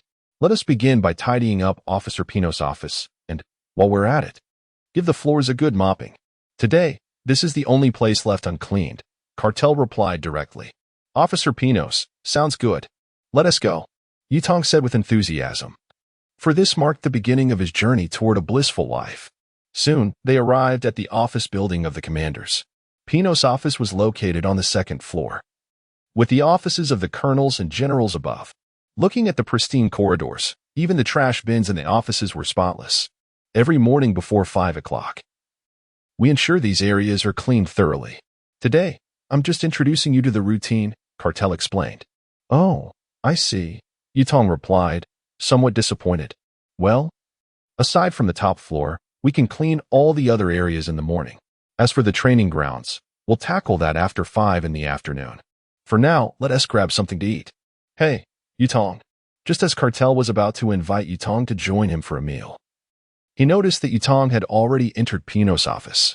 Officer Pinos, I am the new cleaner, Yitong. I was sent by Sister Crane and Uncle Cap, Yitong stated directly. General Crane and Major General Cap? Pinos inquired, a hint of confusion in his tone. I'm not sure what you're doing here, as I've already cleaned up all the trash. Initially inclined to express his annoyance and dismiss Yitong, Pinos restrained himself upon hearing the names of 2 high-ranking officials. As a cleaner, I'm here to collect trash. Therefore, Officer Pinos, I kindly request that you create some trash at this moment, Yitong insisted without hesitation. What? Pinos was taken aback. What do you mean? There's no trash here, and you're asking me to create some. I kindly ask that you create some trash now. Yitong reiterated earnestly. Is that really all right? Pinos pondered before crumpling a sheet of paper and tossing it onto the floor. Thank you, Officer Pinos. Yitong picked up the discarded paper and expressed his gratitude before departing. Both Pinos and Cartel stared at Yitong in bewilderment, wondering what he was up to. Hee. It truly lives up to being the naval headquarters, far superior in quality compared to that of a trash mountain, Yitong exclaimed joyfully. Even a mere officer could grant him a remarkable boost of 40 points in speed. Though it was merely a basic attribute, it remained quite formidable. Where shall we head to next? As Yitong encountered the approaching Calatel, she expressed her confusion, suggesting, let us first go and have a meal. Afterwards, I shall introduce you to our scope of work and the tasks at hand. The two engaged in conversation as they gradually departed from the office building. Meanwhile, Pinos wore an expression of hesitation, fully aware that there were unsavory matters under his purview. Yitong's sudden initiative undoubtedly left him apprehensive, leading him to withdraw from the darker dealings that once occupied his time. This, indeed, has significantly cleared away much of the detritus for the Navy. Chapter 24, Kazan. Shortly thereafter, the two arrived at the dining hall of the cleaning department. After finishing their meal, Yitong meticulously tidied up the area before accompanying Caratel to tour the Navy headquarters. In truth, the cleaning department held considerable authority. They could access almost any area for waste management, save for the offices and rooms of a few special individuals, as well as private quarters. Before long, afternoon approached. Minister Caratel, may we proceed to the training grounds to clear away the refuse? Yitong eagerly inquired, rushing to Caratel's side with a bright demeanor. Should we not take a brief respite? There are designated personnel for cleaning this afternoon. Caratel began, but Yitong interjected. No. It is my first day on the job. I cannot afford to be idle. What a jest. The experience of personally collecting and disposing of debris is incomparable. Moreover, treasures must be unearthed through one's own endeavors. Yitong continued, pondering aloud. By the way, are we responsible for our own meals here? Having dined well with Carp these past few days, I find myself rather unaccustomed to the fare in the cafeteria today. Indeed, we have specific funds allocated for our provisions. Caratel responded. I understand you might feel somewhat. Here, take this 10 million berries. Use it to ensure the meals are satisfactory for everyone. Yitong tossed a bag towards him. Caratel was taken aback. As a condition, wherever you go to clean, you must allow me to accompany you. Yitong asserted resolutely. Caratel was somewhat perplexed by Yitong's words. Typically, bribery was intended to lighten one's burdens, yet Yutong was requesting to undertake more responsibilities. Well, but I would also like to enjoy better meals, he replied, attempting to return the money. Yutong gently pushed the offered funds back. All right. I will make the necessary arrangements. Now, let us head to the training grounds. Caratel accepted the bag and led Yutong to the training area. At that moment, Instructor Rogel was training the new recruits. The primary individual responsible for their training was Admiral Zephyr, Caratel explained. I see. That is, Kazan. As Yutong scanned the training ground, a familiar face caught her eye. The young man appeared to be in his 20s, likely a recent addition to the training program.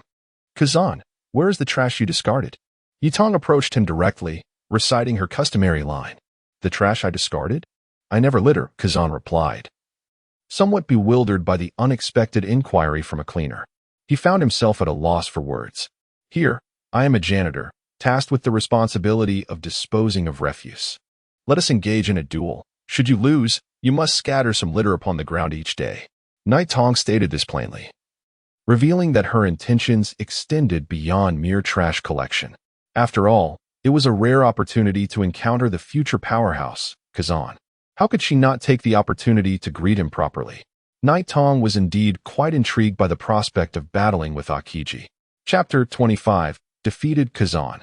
Kazan, the wielder of the ice fruit, now appears to be in his 30s, with neither his armament haki nor observation haki particularly developed. His sole advantage lies in his formidable Logia-type devil fruit abilities. You, the sanitation worker, are rather intriguing, although the intentions of Night Eye remain unclear. A flicker of interest graces Kazan's countenance. By nature, he is a tranquil individual, having joined the Navy out of admiration for Karp, aspiring to emulate him by eradicating evil at sea with his own iron fists. However, since his induction into the Navy, he has been confined to this so-called training facility for over a year. Not only has he failed to eliminate evil, but he has also not been able to partake in any battles. Thus, his enthusiasm for training is decidedly lacking. Let us proceed, Night Eye declared, instantly channeling armament haki into his feet, propelling himself forward. Ice. Bang. So swift. Before Kazan could unleash his abilities, Night Eye had already landed a punch, sending him flying. Kazan, have you not yet awakened? Or do you believe your body alone renders you invincible? Night Eye remarked nonchalantly, feeling the frost on his fist. Despite employing armament haki, he still felt the effects of Kazan's ice fruit. His finger joints felt somewhat stiff. Young man, you possess some merit. Armament haki is specifically designed to counter Logia-type devil fruit powers. I never anticipated that someone of your age could attain such a level of mastery. Kazan rose cautiously from the ground, eyeing Night Eye with newfound wariness. Heh, Logia indeed presents a challenge, Night Eye said, slowly drawing his rainfall in silence. A swordsman? Are you not aware that blades are ineffective against Logia types? Could it be, young man, have you truly learned to infuse haki into your blades? Upon this realization, Kazan swiftly raised his hand and pressed it against the ground. The ice fruit's power erupted, and in the next instant, the entire training ground transformed into a realm of ice. The only occupant, Night Eye, was encased in ice. This is dire. Kazan rushed forward, fearing he may have been too forceful and inadvertently killed the other. Hiss! You have lost. Night Eye's long blade fell before Kazan. Your control over your abilities is commendable, yet your resolve is lacking. Kazan, you have yet to qualify as a Navy officer. Focus on your training. By the way, you owe me a wager, do you not? Night Eye stated directly. Upon hearing Night Eye's words, Kazan was momentarily taken aback. A mere sanitation worker dares to assert that he has yet to qualify as a Navy officer? Hurry up, discard some trash. I must clean and return. Night Eye reminded Kazan, who remained in a daze.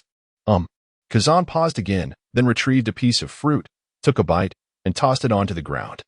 With a gentle chime, I stumbled upon a discarded fruit core left behind by Kazan, thereby acquiring the ability of observation haki. After collecting the litter from the ground, Yato felt a sense of satisfaction. At last, I have obtained the power of observation haki, something I had been unable to find during my time at the Crane residence.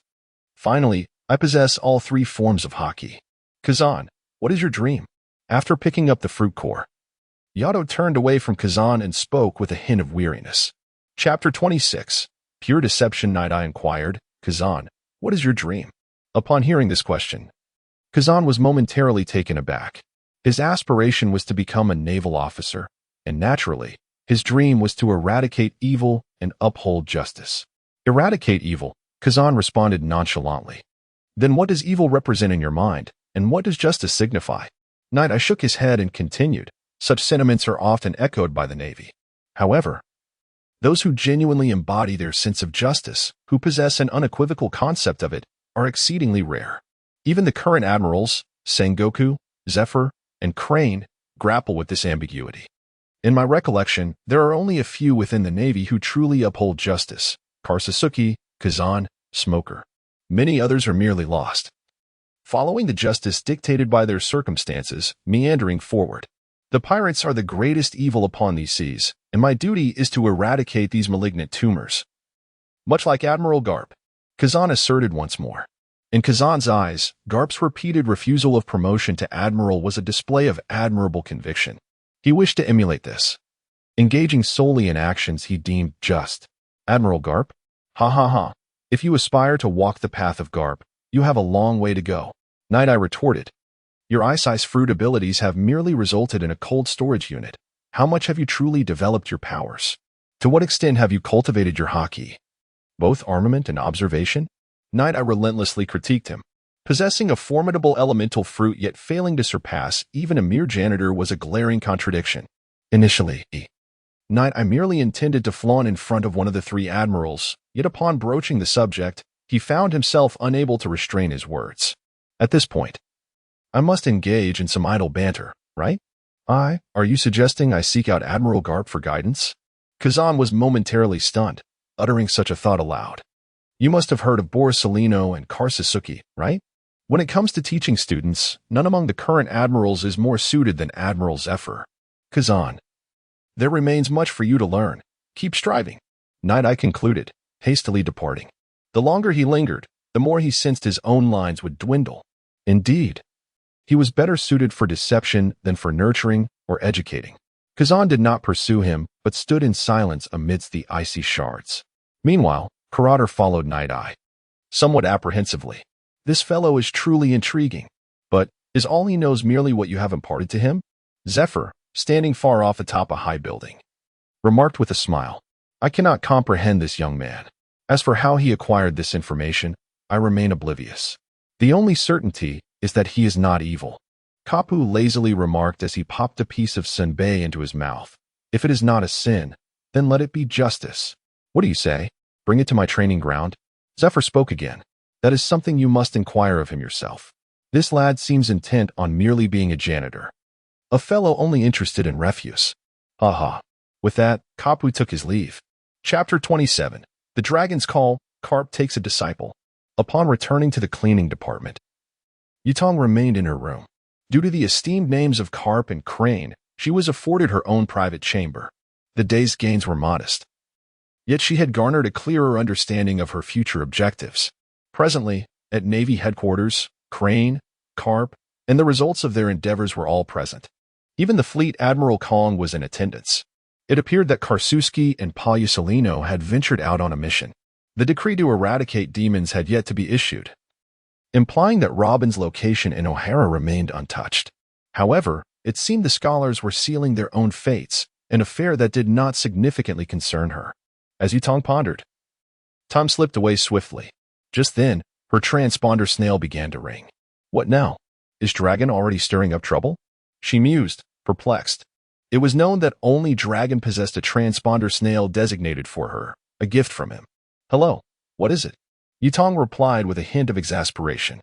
Despite her inexplicable elevation to a position of authority, she held no genuine interest in revolution. After all, who would find scavenging more enjoyable than inciting upheaval? Leader, I have secured some partners and am now preparing to seek out a base. I have decided to venture into the New World. Dragon exclaimed, his excitement palpable. The New World? Very well, there exists a turtle island in the White Dragon Sea, home to a colossal living turtle, with the white dragon surfacing every 13 days. The primary ocean currents flow northwest and southeast. By the way, if you have the time, please transcribe all the text from O'Hara Yitong began to organize her thoughts. After all, having gained the Conqueror's Haki through Dragon, it was her duty to remain involved. Furthermore, the complete obliteration of history and the destruction of all literature were not outcomes she wished to witness. It was well known that books could create endless clutter. Ahem, books are indeed the ladder to human progress. Understood, leader. I shall make preparations, Dragon concluded before hanging up. Yitong slowly tucked away the transponder snail, straightened her attire, and stood poised. Carp, what brings you here at such a late hour? Yitong remarked nonchalantly. Have you mastered observation Haki? Such a fine young one. How about becoming my disciple? Carp declared as he pushed the door open and sauntered in with a boisterous demeanor. No, Yitong replied curtly. Carp, despite his name, was anything but reliable. Becoming his disciple would likely only yield lessons on his infamous Iron Fist, with little else to gain. She had no desire to end up as foolish as Luffy, who, despite his rubbery abilities, could hardly withstand Carp's embarrassing blows, let alone her own head. Refusal? Do you believe I no longer wish to be your cleaner? Kapu has also directly threatened me. If you do not want me to continue, then I shall not. I refuse to be your apprentice. Yitong, considering her lifelong happiness, must steadfastly uphold her principles. Otherwise, she may be coerced into an undesirable situation. Goodness gracious. If that were to happen, her future would be devoid of joy. Such vulnerabilities must remain concealed from others, let alone allow anyone to hold them in their grasp. Chapter 28, Apprenticeship. Observing the unwavering determination in Yitong's demeanor, Carp felt somewhat exasperated. After all, one cannot simply coerce another into becoming a disciple. Moreover, this young fellow might not even comply under duress. Shall we negotiate? Carp suggested. Do you not enjoy tidying up? As my apprentice, I will take you wherever you wish to clean. If you dislike constraints, that is perfectly acceptable, but you must publicly declare that you are my student. Carp spoke with gentle persuasion. All right, Master Carp. Yitong's expression transformed instantly as he dashed toward Carp, embracing his leg fervently. You rascal, Carp exclaimed. But before he could continue, Yitong interjected. Master, please, let me dispose of some trash before you leave. As Carp prepared to depart, Yitong promptly made his request. Having latched onto Carp's leg, it was only fitting to receive some token of apprenticeship. Well, I don't have much on me. Let me indulge in some sunbae first. Carp began to snack leisurely, tossing aside a few food wrappers. Is this sufficient? Carp inquired, feeling somewhat resigned. Accepting this disciple, was it truly a wise decision? The young man possessed both talent and temperament, yet his peculiar penchant for scavenging was rather odd. Furthermore, the nature of his devil fruit abilities was quite strange. Master, you have a sword at your waist. Why not break it and toss it aside? Yitong observed the long blade Carp carried, having noticed it previously. In Yitong's recollection, Carp was not one to wield a sword. This was left by my previous disciple. I can trade you my shilling for it. Before Carp could finish, Yitong swiftly offered his shilling. The fine blade had become somewhat inadequate for him, and Carp's discarded sword could either grant him formidable swordsmanship or be a rare weapon. You little rascal, I truly. Carp began, but then cut himself off. All right, I must take my leave. He accepted the shilling from Yitong's hands and quickly departed, for he knew that lingering any longer would likely result in being stripped bare. Then you have collected a food wrapper discarded by Carp, gaining armament Haki level 1. Then you have collected a food wrapper discarded by Carp, gaining armament Haki level 1. Then you have discovered a broken sword discarded by Carp, gaining the Great Blade Resonance, acquiring swordsmanship level 3. Before long, Yitong had cleared away the litter from the ground. Upon reviewing his swordsmanship, he found that it had now risen to level 6. And he had once again acquired a great blade. Time to practice, Yitong mused, glancing at the sky before departing. During his daytime exploration, he had noticed a desolate hill nearby. Uninhabited and replete with trees and rocks, it presented an ideal locale for honing his abilities. With a swift motion, Yitong unsheathed her Rainfall and Spirit Echo. The armament's color of Haki rapidly enveloped the blade of her long sword. Although she could momentarily only cover the edges of both blades, it proved sufficient for her needs. Whoosh, whoosh, whoosh. Yitong began to wield her weapons with fervor. Bolstered by her formidable attributes, the trees before her were effortlessly severed. Even the stones were sliced through with remarkable ease. Chapter 29. The Enchanting Creature, Woman. After sheathed her twin blades, Yitong commenced her practice of the moon-step technique. Recently, during her collection endeavors, she had encountered the elusive shave. With numerous kicks, Yitong propelled herself forward with remarkable speed. Coupled with her commendable agility, she could maneuver effortlessly even with the aid of shave. Exhaling deeply, Yitong paused to assess her status. System panel. Host. Yitong age. 13 collection value. 28. 000 strength. 980 speed. 610 defense. 580 agility. 490 spirit. 1050 standard human base attributes. 50 abilities. Intermediate armament Haki. Beginner conqueror's Haki. Gunmanship LV3. Swordsmanship LV6. Digestion 320. Items. Greatsword Rainfall. Greatsword Resonance. 1 case of herring canned food. King's underwear. Wealth. 20. 380. 000 berries title. Basic scavenger novice. Equipped. Base attribute 70. Charisma 20. Personal space. Intermediate. 1,000 cubic meters. Upon reviewing her panel, Yitong realized the magnitude of her power enhancement. Indeed, compared to her uncertain beginnings, her strength had more than doubled. It was evident that scavenging from the strong was the swiftest path to power. How had she unknowingly reached the age of 13? Do you wield a sword? At that moment, a masked figure emerged into Yitong's line of sight. The mask, she mused, seemed to serve little purpose. Observing the long-haired woman before her, Yitong sighed, instantly recognizing her as Ji Yuan. It was unclear whether Ji Yuan frequented this place for training or had been summoned by another. However, it appeared she was eager for a duel. Very well. You wish to fight, do you not? Yitong slowly unsheathed resonance. How intriguing. Let us proceed. Ji Yuan also drew her golden Kunro sword. Be cautious, Ji Yuan. Yitong smiled as she activated shave, causing Ji Yuan to momentarily freeze in surprise. This individual had discerned her identity. In that brief hesitation, Yitong closed the distance between them. Before Ji Yuan could draw her sword, a strong hand grasped her wrist. Remember, a swordsman must never be distracted by their opponent's words, Yitong advised. The most crucial aspect for a swordsman is their sword. If your weapon is touched by your adversary, you have already lost. Next time, remember that the mask cannot conceal your captivating aura, Yitong remarked, lifting Ji Yuan's veil. Do you perhaps have feelings for me?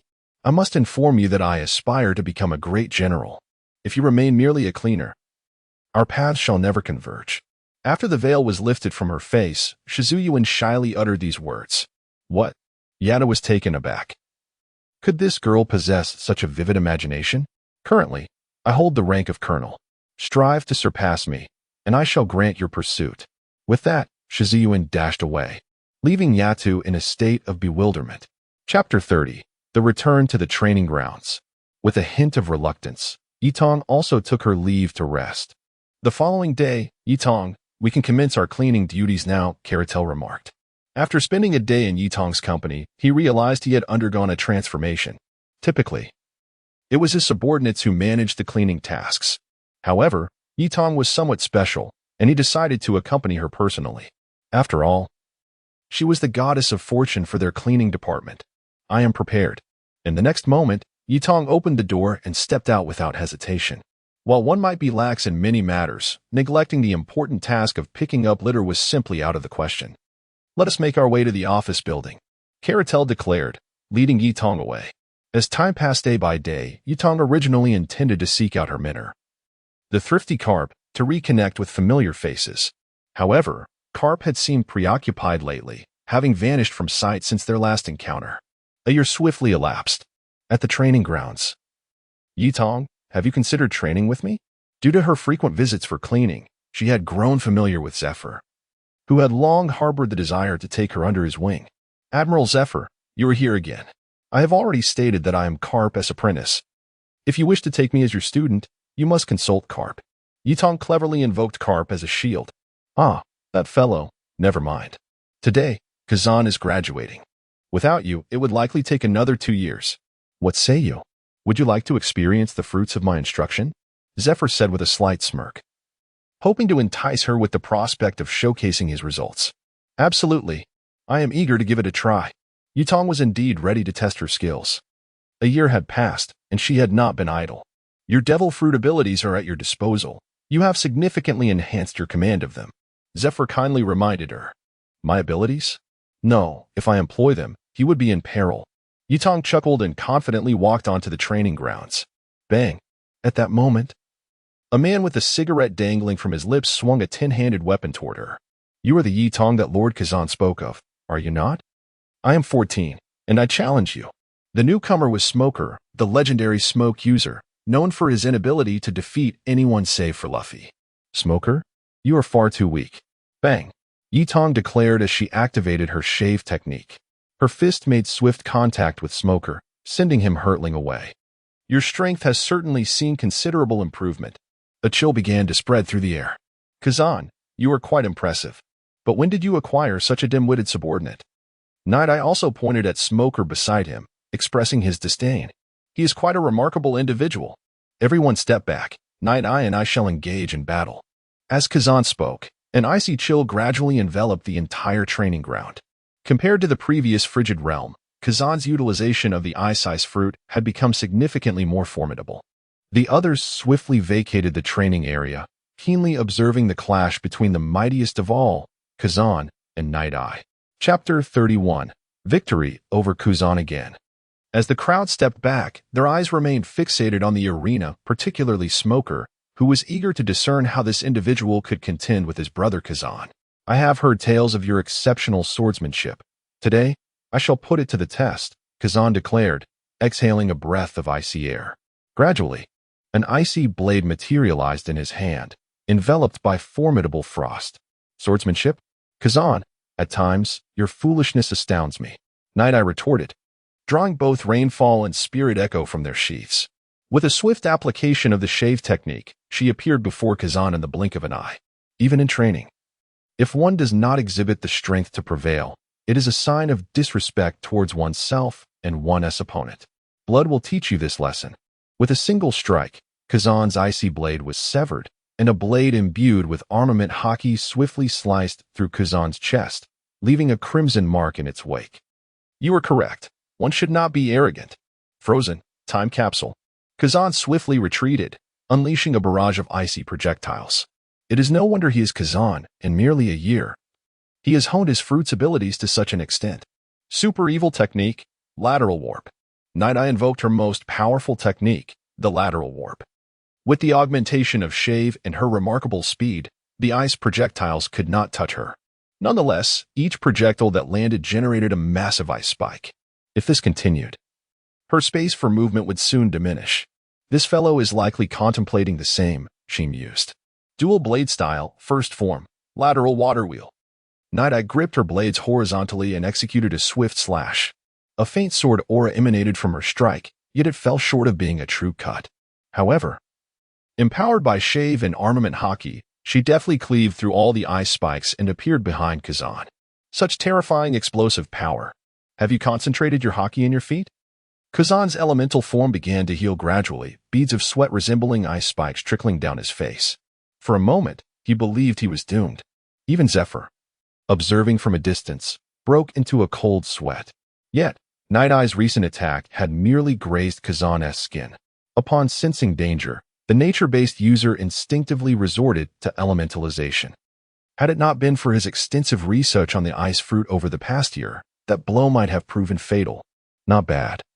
You weren't so frightened by the ambush that you neglected to elementalize. I am aware you possess abilities yet to be unleashed. But with your current mindset in combat against me, defeat is inevitable. Indeed, there remains a significant gap. Night Eye sheathed her dual blades and beckoned Kazan with a finger. I understand now, Kazan replied, discarding the prepared refuse from his pocket onto the ground. After picking it up, Yutong left this place with a sense of satisfaction. Upon witnessing Yutong's departure, Kazan grasped his hands and dissolved the surrounding world of ice shards.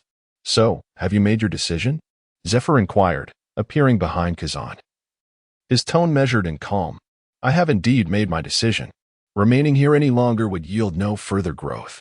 I aspire to become a true member of the Navy and hone my abilities upon the vast seas. In the face of evil, my fist shall not waver. I will challenge him once more, Kazan declared resolutely. Chapter 32. I will not go. Upon returning to her abode, Yitong summoned her personal panel. Host, Yitong age, 14 pickup value, 158,000 strength, 2, 180 speed, 1, 510 defense, 1, 480 agility, 1, 690 spirit, 1, 950 normal human base attributes, 50 abilities, intermediate armed hockey, beginner conqueror's hockey, spearmanship LV5, swordsmanship LV7, digestion 320. Skills, twin blade style, water wheel slash, shave, moonwalk. Items, great knife rainfall, great knife spirit echo, a case of sardines, king's underpants, source of life. Wealth, 40, 380, 000 berries title, rookie scavenger, equipped. Base attributes 100, charm 120, personal space intermediate, 1,000 cubic meters. Gazing at her panel, Yitong fell into contemplation. Her base attributes had already surpassed those of an average human by several folds. Moreover, within the span of a year, aside from a monumental transformation in her base attributes, little else had changed. TCH, it seems I must seek out that individual. After closing her panel, Yitong gracefully exited her room. Admiral Zephyr is waiting for you outside. Just as Yitong was about to depart, Karatel happened to approach her. Admiral Zephyr? Understood. Yitong replied, stepping outside, though a hint of confusion lingered. After all, she had just defeated his prized disciple and had declined to join the training ground. Was there a specific matter he wished to discuss? Admiral Zephyr. You were looking for me? Despite her perplexity, Yitong greeted him with a cheerful demeanor. This individual was indeed a treasure trove of opportunities. Kazan is now a rear admiral and has been dispatched on a mission, Zephyr stated directly. Oh, what is it? Yitong inquired with a hint of indifference. Upon hearing her response, Zephyr's brows twitched in disbelief. What? With your formidable strength, if you were to join the Navy now, you could start as a rear admiral. The current era is far from the naval golden age. Your prowess is already remarkable. Of course, you are still quite distant from the 3 admirals. Do you have no interest in military rank? With such power, do you not wish to contribute to this vast sea? Is your dream merely to remain here scavenging? The more Zephyr pondered, the angrier he became, and he directly challenged her. Contribute? I have been serving as a cleaner. I am making my modest contribution to the environmental issues of this world. Does Admiral Zephyr find my work disgraceful? Yitong retorted boldly. Zephyr was momentarily taken aback by her response. After all, they were indeed in the cleaning department, surrounded by cleaners. Although Zephyr held no disdain for the janitors. The presence of night I here render the situation rather. Do not misunderstand. Your work is commendable. However, I wonder if cleaning the debris from the seas would be a more noble endeavor, considering your capabilities. Zephyr reiterated. For he was a grand commander who must be accountable for his every word and action. I shall not go, Night I stated resolutely, unmoved by his suggestion. Chapter 33. Karp is terrified. Without a moment's hesitation, Nightshade outright declined. Given his current capabilities, should he encounter formidable figures such as the Golden Lion, Doflamingo, or Big Mom on the high seas, it would surely spell his doom. The mantle of justice is not easily borne. Rather than venturing out to engage in combat, it is far more prudent to remain here, where he can scavenge among the plethora of powerful beings. During his leisure moments, he might engage in heartfelt conversations with the little deity, and when boredom strikes, he could invoke Karp's name to intimidate others into relinquishing some refuse. Such a life is indeed delightful. Moreover, the refuse of the sea is scant. Aside from the sea kings that may yield the essence of life, there seems to be little else of merit to anticipate. As for eliminating evil, that is hardly his aspiration. If you join the Navy, I promise you one thing, Zephyr remarked, somewhat helplessly. It is essential to understand the multitude of individuals within the Navy who aspire to be part of his training camp. Graduating from here essentially guarantees a position as a cadet officer, with those excelling potentially ascending directly to ranks akin to that of Kazan, a rear admiral. Yet, Nightshade is an anomaly. Promise me one thing, he continued cheerfully. For every task I complete, I need you to have all Navy personnel of at least the rank of captain gather at least 3 pieces of refuse for me. Nightshade grinned as he spoke. Zifa was momentarily taken aback. Is it truly that simple? He inquired slowly. Indeed, it is that simple. And do not forget to include the Admiral. Nightshade added once more. Ha ha ha, this is hardly a challenge. Come, let me make the necessary arrangements for you. Zifa laughed heartily before leading Nightshade away. Upon witnessing Nightshade's departure, Carlota let out a sigh of relief. Although Nightshade's presence significantly reduced their workload, his penchant for threatening cadet officers and rear admirals was a strain on their nerves. Upon arriving at the training camp, Karp awaited them. You managed to persuade him? He questioned, skeptical. No, this lad is not one to be easily swayed. He made a request of me. Zifa relayed Nightshade's terms. Ha ha ha, it is truly characteristic of him. By the way, teacher, let us first visit your old friend Sengoku for some tea. Nightshade interjected before Karp could finish. Upon hearing this, Karp fell silent. He had initially thought bringing Nightshade to collect refuse would be a straightforward endeavor, but how could they enter knowing everyone was aware of their purpose? Over time, even Karp found it increasingly difficult to face his old friends. Consequently, 3 months later, Karp, under the pretense of a mission, made his escape. Just when he had finally endured until Nightshade was to set sail, this fellow concocted yet another predicament. Perhaps I shall abstain, he mused. I merely came to catch a glimpse of you, but now I must set forth to apprehend the pirates. With that, Karp dashed away. Observing Karp's demeanor, Zephyr felt a twinge of concern. For someone to instill such fear in Karp, this little fellow truly. He exhibits not an ounce of responsibility as a teacher, Night Eye remarked with a hint of sarcasm. Hearing Night Eye's quip, Zephyr managed a wry smile. It seems prudent to expedite his departure to sea. Otherwise, I may find myself in a similar predicament, wouldn't I? Chapter 34, New Features, Ready to Set Sail. Night Eyes. I will promptly arrange your graduation status and appoint you to the rank of colonel. A warship will be prepared for you, equipped with essential combat personnel, a helmsman, and a navigator. Do you have any additional requests? Zephyr stated directly. I have no particular needs. I merely wish to understand what mission I am to undertake. Night Eyes replied, somewhat perplexed. It is up to you. There are tasks aplenty upon the ocean. As long as you capture a bounty exceeding 10 million. I shall consider it a completed mission, Zephyr responded matter-of-factly. Currently, there are no special missions assigned. Even the matters concerning O'Hara are now under Crane's jurisdiction. Thus, there is no necessity for Night Eyes to intervene. Consequently, such a task was arranged. 10 million? Please provide me with the bounty notice, Night Eyes declared decisively. Since a decision has been made, one must pursue it earnestly.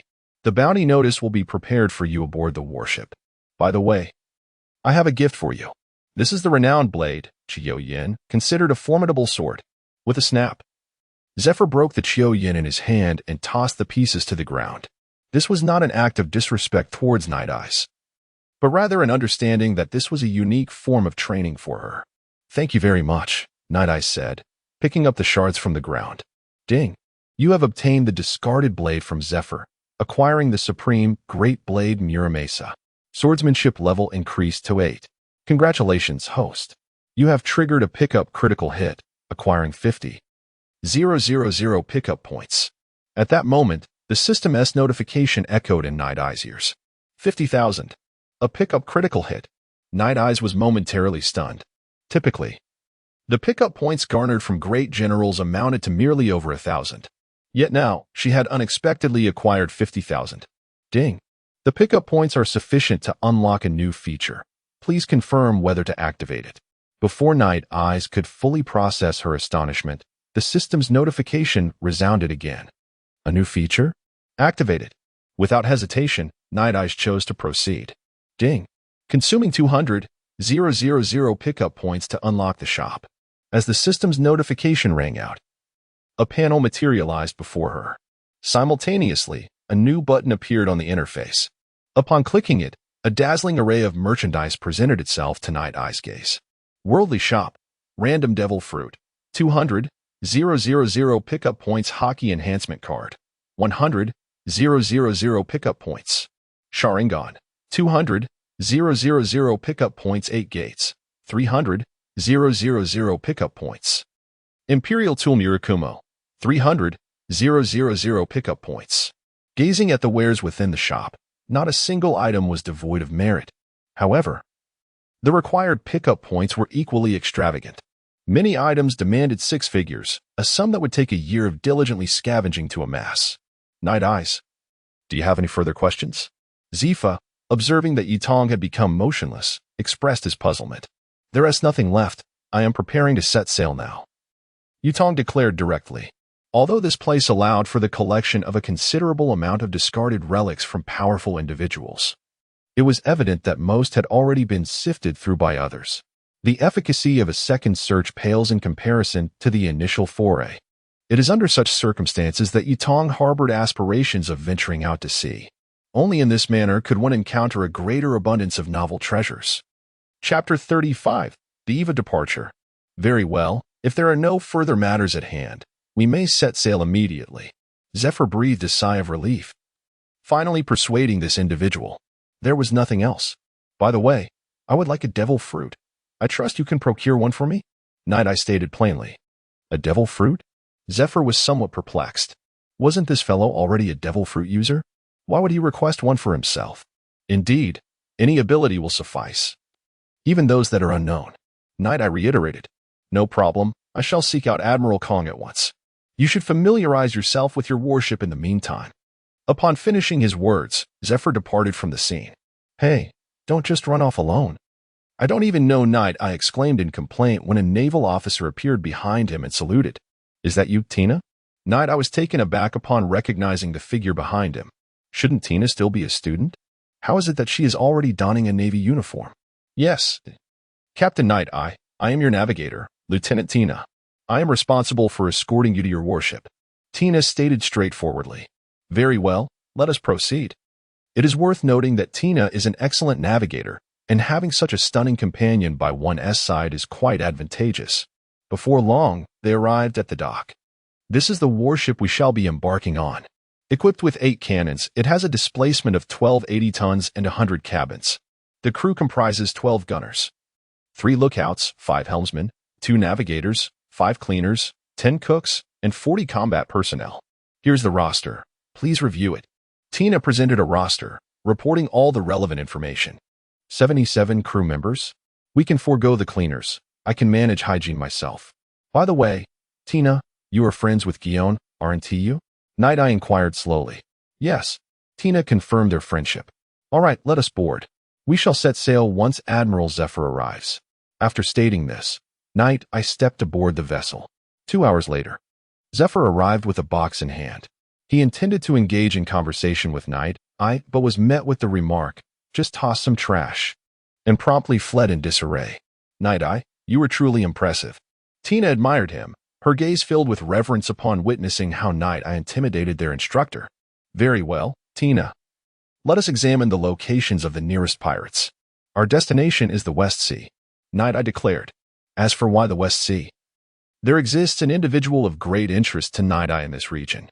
Moreover, there exists a multitude of pirates here, numbering in the millions, which is quite substantial. The crux of the matter lies in departing from Marineford. By traversing the doldrums, one can directly reach the West Sea, which is even closer than venturing to the East Sea. The East Sea, frequented by the likes of Garp, is largely devoid of notorious pirates. Only a scant few remain, with bounties scarcely exceeding several million. For instance, the infamous Buggy the Clown has recently reached a bounty of merely 800,000. Thus, I shall refrain from venturing to the East Sea. Having surveyed the situation here, I have noted that the most recent pirate crew in the West Sea is the Jerris Pirates. Chapter 36. The Doldrums.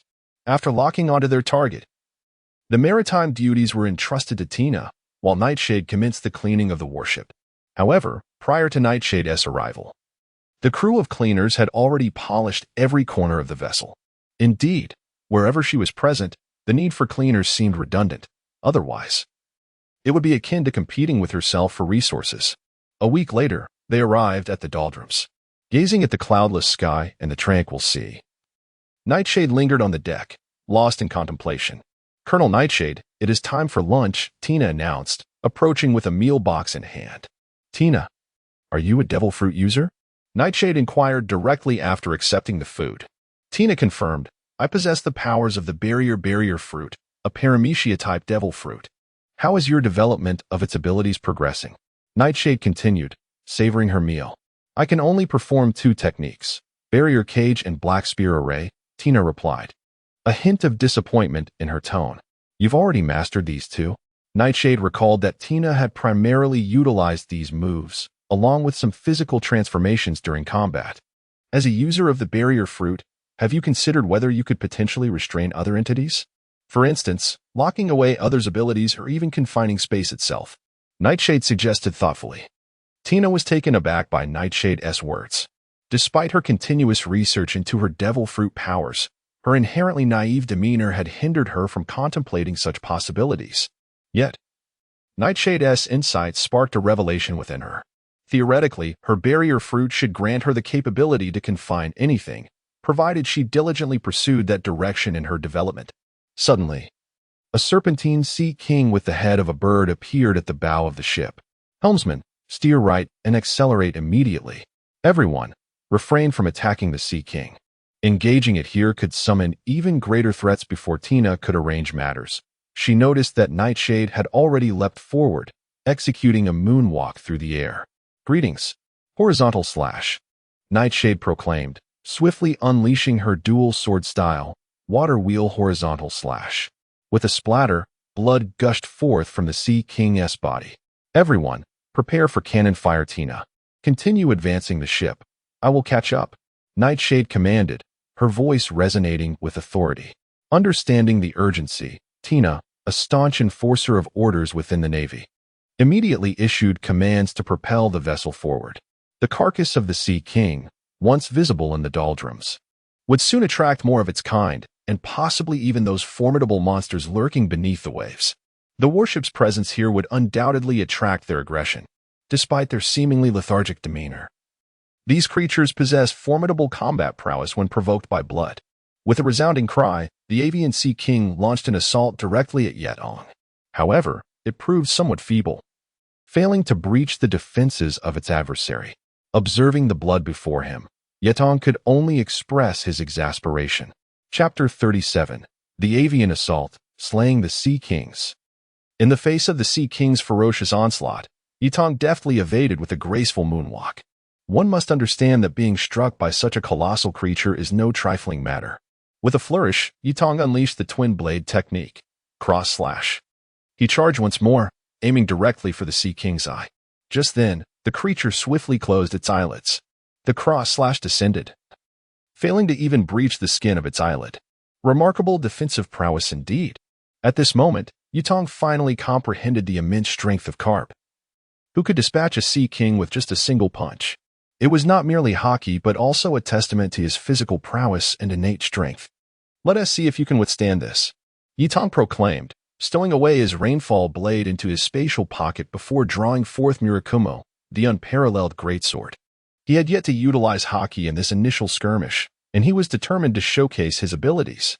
With both hands gripping his sword, he initiated an instantaneous assault. Now, Yetong could maintain his moonwalk while employing the shave technique, achieving a staggering speed exceeding 1,000. In an explosive burst of velocity, he struck. The seemingly impenetrable eyelid of the Sea King was effortlessly sliced open by Murakumo. Ah, how sharp! Yetong mused with a faint smile, continuing his relentless assault. Single blade technique, avian assault. With a hum, Yetong gracefully retreated, flicking the long blade in his hand. The blood that adorned the blade vanished in an instant. Meanwhile, the Sea King, once standing tall, erupted with torrents of blood, transforming into a flurry of crimson birds in the air. Moments later, the Sea King collapsed, its blood rapidly spreading and tinting the surrounding waters a vivid red. Time is of the essence. Yetong swiftly alighted upon the fallen creature, placing his hands upon its body. Ding! You have acquired the corpse of the Sea King, gaining source of life x3, strength 200, defense 200. You have obtained 700 pickup points. After claiming the Sea King's remains, Yetong hastily employed his moonwalk to dash towards the warship. Soon, countless Sea Kings appeared in the vicinity. The sight of these massive beasts sent a thrill of trepidation coursing through Yetong. On one hand, he felt a shiver at the sheer multitude and might of the Sea Kings. On the other, He was exhilarated by the prospect of harvesting so many sources of life. However, he currently lacked the strength to engage in unlimited hunting here. It seemed he would need to persuade Karp to take him out for a little adventure when the opportunity arose. Upon returning to the warship, it accelerated toward the West Sea, guided by the Eternal Pointer, ensuring they would not lose their way. Soon, the Sea Kings faded from view.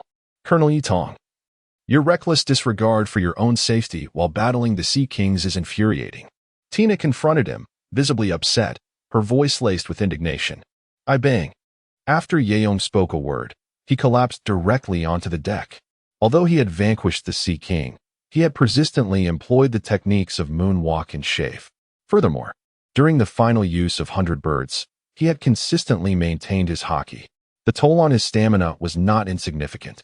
Upon witnessing Yeong unconscious, Tina swiftly carried him to the cabin. Before long, the ship's doctor arrived. The ship's doctor was another navigator, who also served as the ship's physician. Chapter 38. Harnessing the essence of life, it is nothing serious. The colonel is merely fatigued. A bit of rest will suffice, declared the ship's doctor before departing. The next day, Yato awoke in her cabin. The sensation of exhaustion is truly unpleasant. As she felt the lingering soreness in her body, Yato lamented. Although she had undergone training at Marineford, she had never experienced such complete fatigue before. If it were Kazan, he would likely resolve this predicament with an ice age. Indeed, her overall strength requires enhancement.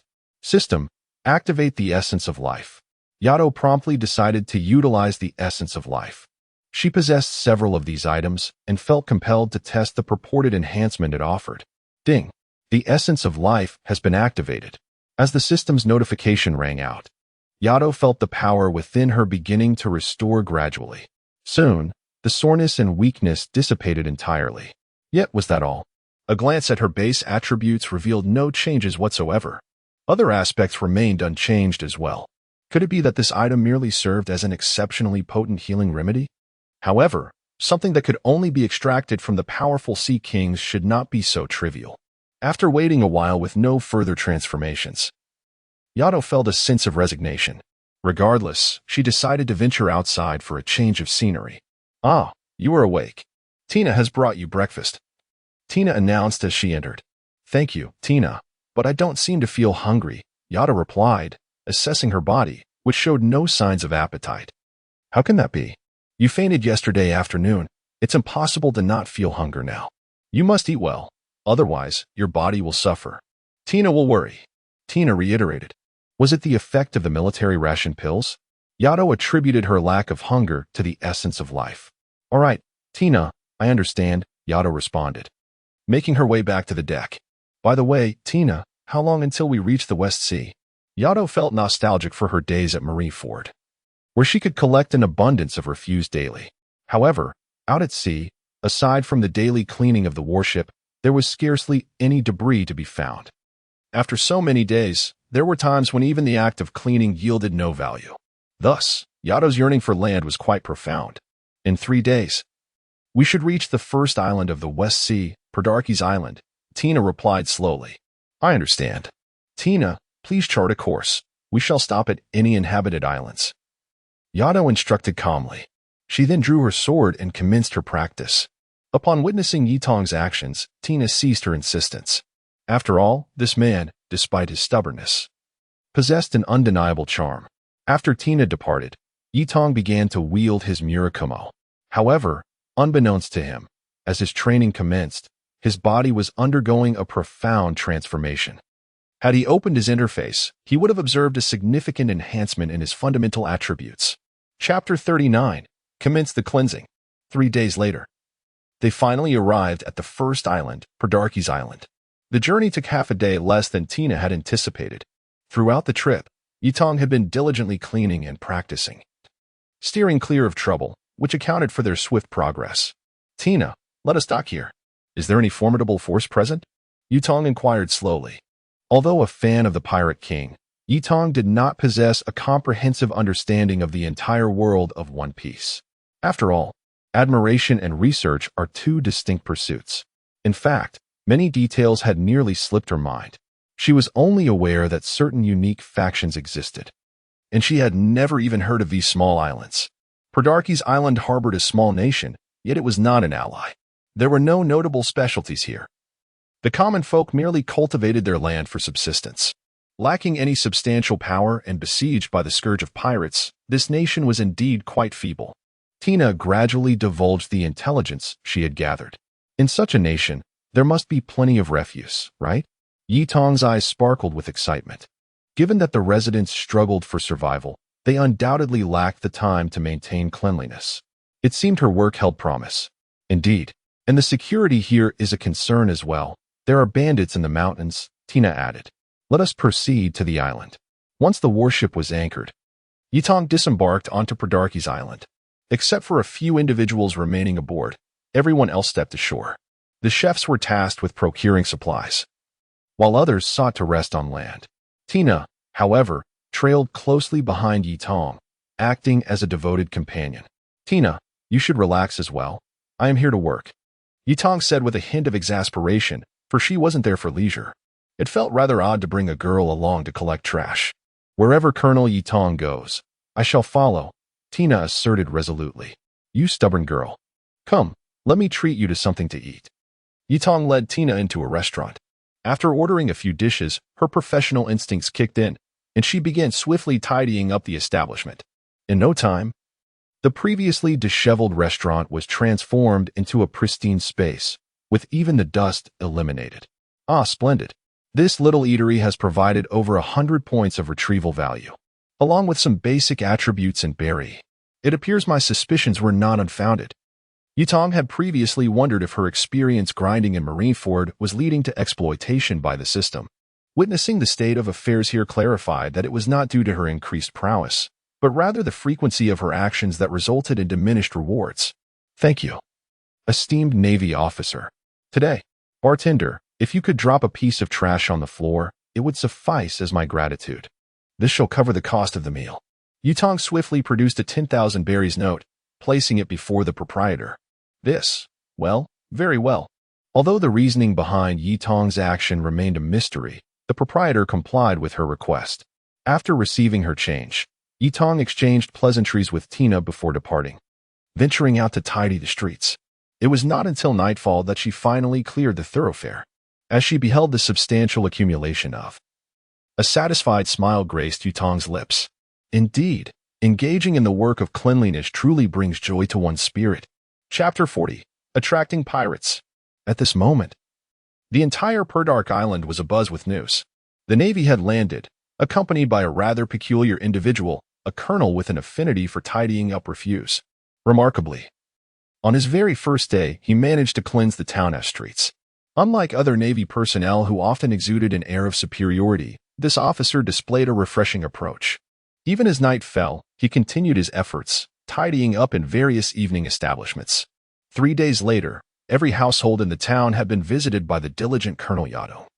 The small town was revitalized, transformed into a more pleasant place. Even King Kakajero of the Predark Kingdom took the time to meet this colonel, though he ultimately excused himself under the pretext of needing to clean the palace. The townsfolk held a favorable view of Yato. Have you faced any pirate incursions here? Yato inquired, having completed his task at the palace. Only minor pirates dare to venture here. The notorious ones have no interest in plundering us, replied Kakajero. Moreover, concerning the mountain bandits, Navy sir, we enough about the bandits. My people have already dealt with them. We shall remain here for 2 more days. During this time, is there any way you could lure in some pirates? Yato posed his most pressing concern. While it was true that significant pirates would rarely appear, Yato believed there must be a means to attract them, though he was uncertain how. There is a method. If we can amass a considerable fortune, we can entice the great pirates, Kakajero stated directly. A considerable fortune, you say? I possess 30 million. Will that suffice? Yato proclaimed, tossing a bag filled with thousands of berries. Indeed, this is sufficient to attract millions of pirates, Kakajero exclaimed, visibly excited. Since becoming king, he had struggled to maintain his kingdom's stability, let alone acquire vast wealth. Were it not for the contentment of the people, the kingdom might have already crumbled. This was the plight of many small nations. They lacked the means to pay the celestial tributes and did not possess adequate military strength to fend off pirates. Like drifting weeds upon the vast ocean, They could be easily swept away by a single wave. Witnessing this scenario stirred Yadong's emotions. Such circumstances were rampant across the world. To save them, the exploitative policies of the celestial dragons regarding protection fees must be altered. Yet, instigating change among such powerful entities was no simple task. Do your part to attract them. I shall ensure you live in peace before my departure, Yadong assured them, before taking his leave. As time passed, the following day Yadong resumed his cleaning duties. On the third day, the day after Kakajero had agreed to lure the pirates, vessels began to appear off the coast of Perdark Island. Foolish ones. We face only a single navy colonel here. With our 3 ships, we are more than capable of obliterating them all. Here lies the West Sea. When the time comes, we shall make our escape, and even the navy will be powerless against us. Prepare for bombardment. On board the pirate ship, their captain has begun to rally his crew. Are you not Yulok, the captain of the Decapitation Pirates, with a bounty of 12 million? Just as Yulok was poised to strike, a voice echoed in his ears. Chapter 41. Allow me to clean up first. Upon hearing this voice, Ulrok sprang into action, momentarily startled that the little specter had approached so closely without his notice. It is worth noting that the use of Haki, particularly observation Haki, is quite rare. With Knight's inherent attributes being rather formidable, his silent approach went entirely undetected. Naval forces? The Cloak of Justice? You are the naval captain here? Realizing Knight's attire, Ulrok understood whom he was confronting. Your ship is rather filthy. No need to rush into battle. I shall tidy up first. With that, Knight produced a broom and dustpan, commencing his cleaning duties. Initially, when he brandished the broom, it appeared to be a peculiar weapon. Yet as Knight began to sweep, Ulrok was left utterly bewildered. What is going on here? I am a pirate, and this naval officer is here to clean? Has my notorious reputation reached a level that even a naval captain feels compelled to tidy up? Captain Ulrok is magnificent, commanding presence. Even the naval captain begins to clean upon seeing you. Do take a look. This is a great captain. A group of Ulrok's pirate subordinates began to extol his virtues, leaving him in a daze, momentarily forgetting his own identity. In his mind, the invasion aimed at Pilidux had already been a resounding success. Bang! At that moment, another pirate from a different ship leaped onto theirs. Ulrok, what is going on? Are you truly having the navy clean for you? The leader of the Dinadu pirate crew. Dinadu? Inquired, known as the Human Ripper with a bounty of 10 million. Haha, this fellow must be terrified. Boy, go clean the other 2 ships as well. Ulrok commanded without hesitation. Understood, Knight responded, continuing his cleaning efforts. After a full half-hour, the ship was finally spotless. All done. Ulrok, the bounty is sufficient. Trash. Here I come. In an instant, Knight vanished before Ulrok's eyes. Lads. Bang. Before Ulrok could issue further commands, he collapsed to the ground, unconscious. Not only him, but Dinadu beside him also fell. In that moment, the other pirates were too stunned to react, let alone charge forward. It must be recognized that they were not particularly formidable beings. Many hailed from impoverished backgrounds. Not every pirate is of the caliber of Shanks or Luffy, rather. Most are those compelled by circumstance or harboring darkness within. Make sure to keep a watchful eye on him for me. If there are ropes available, please assist me in binding them. I have other matters to attend to. With these words, Yutong departed from the ship and made her way to Donato's vessel. The proximity allowed the pirates of the Dinadu pirate crew to observe everything with clarity. This individual dispatched 2 captains with a single strike. Faced with such a formidable foe, they dared not make a move. After another half-hour, the pirate ship on this side was thoroughly cleared. The remaining Gulatun pirate crew could not escape a similar fate, as they too fell victim to Yutong's cleansing. Chapter 42. Captured only 3. At this moment, Tina and her companions finally arrived. Knight I had noticed earlier and had emerged first. Tina and the others had previously gone to deal with the mountain bandits, so by the time they arrived, the battle had already concluded. The 3 captured were Gallatin, Dinadu, and Ulrok, all notorious pirates with bounties exceeding 10 million. Tina expressed her admiration with a hint of excitement. Well, do you have Zephyr's transponder, Snail? Knight I inquired as she sat on the clean ground, her voice calm. Tina responded affirmatively, I do. I'll call him right away. With that, she swiftly began to dial. North route, north route. Hello, Tina. What is the matter? Zephyr's voice came through slowly. Upon seeing Tina's call, he had grown somewhat cautious, as she was currently in the company of that troublesome lad. General Zephyr, I have captured Galadin, Dinadu, and Ulrock, all with bounties exceeding 10 million. Don't forget my reward for the 3 missions. I don't need the bounty, just send it to me in Pradarkas, quickly. Night Eye stated directly. Zephyr, who had been training new recruits, dropped his stick in astonishment. Though these 3 were not particularly powerful, they were infamous in the West Sea for their villainy. Moreover, how could Night Eye have achieved this in such a short span since arriving there? It had barely been a few days. Don't play dumb with me. My reward must not be shortchanged.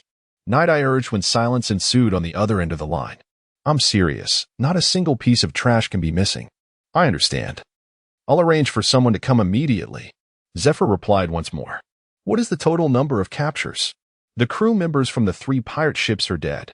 Only the 3 captains remain, Night Eye concluded before hanging up. Upon hearing Night Eye's words, the trembling pirates hidden in a corner felt a chill of despair. This meant they were not even qualified to be imprisoned and would soon face execution. All right, let us take them to the island. Oh, and Tina, go buy some notebooks. Night Eye commanded before gracefully departing, eager to examine the spoil she'd acquired. After all, the belongings of pirates with bounties exceeding 10 million should be anything but weak. Despite their fear, the pirates dared not resist in the face of overwhelming power. Soon, with the Navy's assistance, the captured pirates were escorted to the island. In the square of the Kingdom of Pradarkas, over 100 trembling pirates stood in place. Tina, please record their names and their identities before they became pirates. Night Eye instructed before moving aside to inspect the gathered treasures.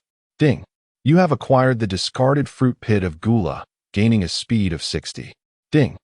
You have found the scabbard discarded by Ulrock, earning a level in swordsmanship. Soon, Night Eye meticulously organized all the items she had collected, Bailey, foundational attributes, along with some proficiency in both spear and sword techniques. The total value of her acquisitions exceeded 3,000 points. Colonel Night Eye, Tina has completed the organization. At that moment, Tina approached. Chapter 43, The Verdict. Upon receiving the notebook from Tina, Yitong expressed her gratitude, remarking how fortunate it was to have her around. After a brief exchange, Yitong began to scrutinize the information contained within. Meanwhile, Tina's cheeks flushed with embarrassment. Could it be? The thought deepened her blush.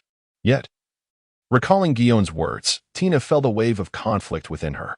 Unbeknownst to Yitong, her single remark had stirred such contemplation in Tina. Instead, she focused intently on the documents in her hands. After perusing the contents, Yitong let out a soft sigh.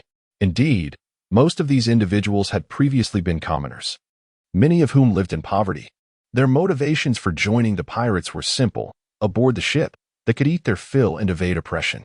Taking a deep breath, Yitong stepped to the center of the square. Now, I shall commence with the pronouncement of your crimes.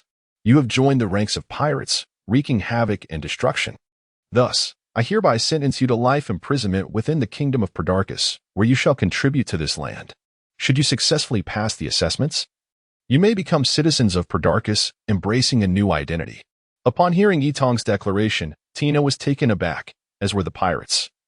And even Kakak Jello found himself momentarily stunned. Were they not concerned about potential unrest by leaving the pirates here? Furthermore, the Navy lacked the adequate strength to protect the civilians in this area. If anyone has objections, rise now, and I shall escort you to prison, Yitong stated. Sensing the awkward silence that enveloped the crowd, it was not aligning with her expectations. Were they not supposed to proclaim her wisdom at this moment? We are willing to serve here, but can this nation truly accept us? At that instant, a pirate voiced his confusion. Despite his uncertainty, he remained seated. For in their despair, even the faintest glimmer of hope was too precious to relinquish. Kakak Jello, it is now your turn to speak. I am aiding you. Proceed as I suggest.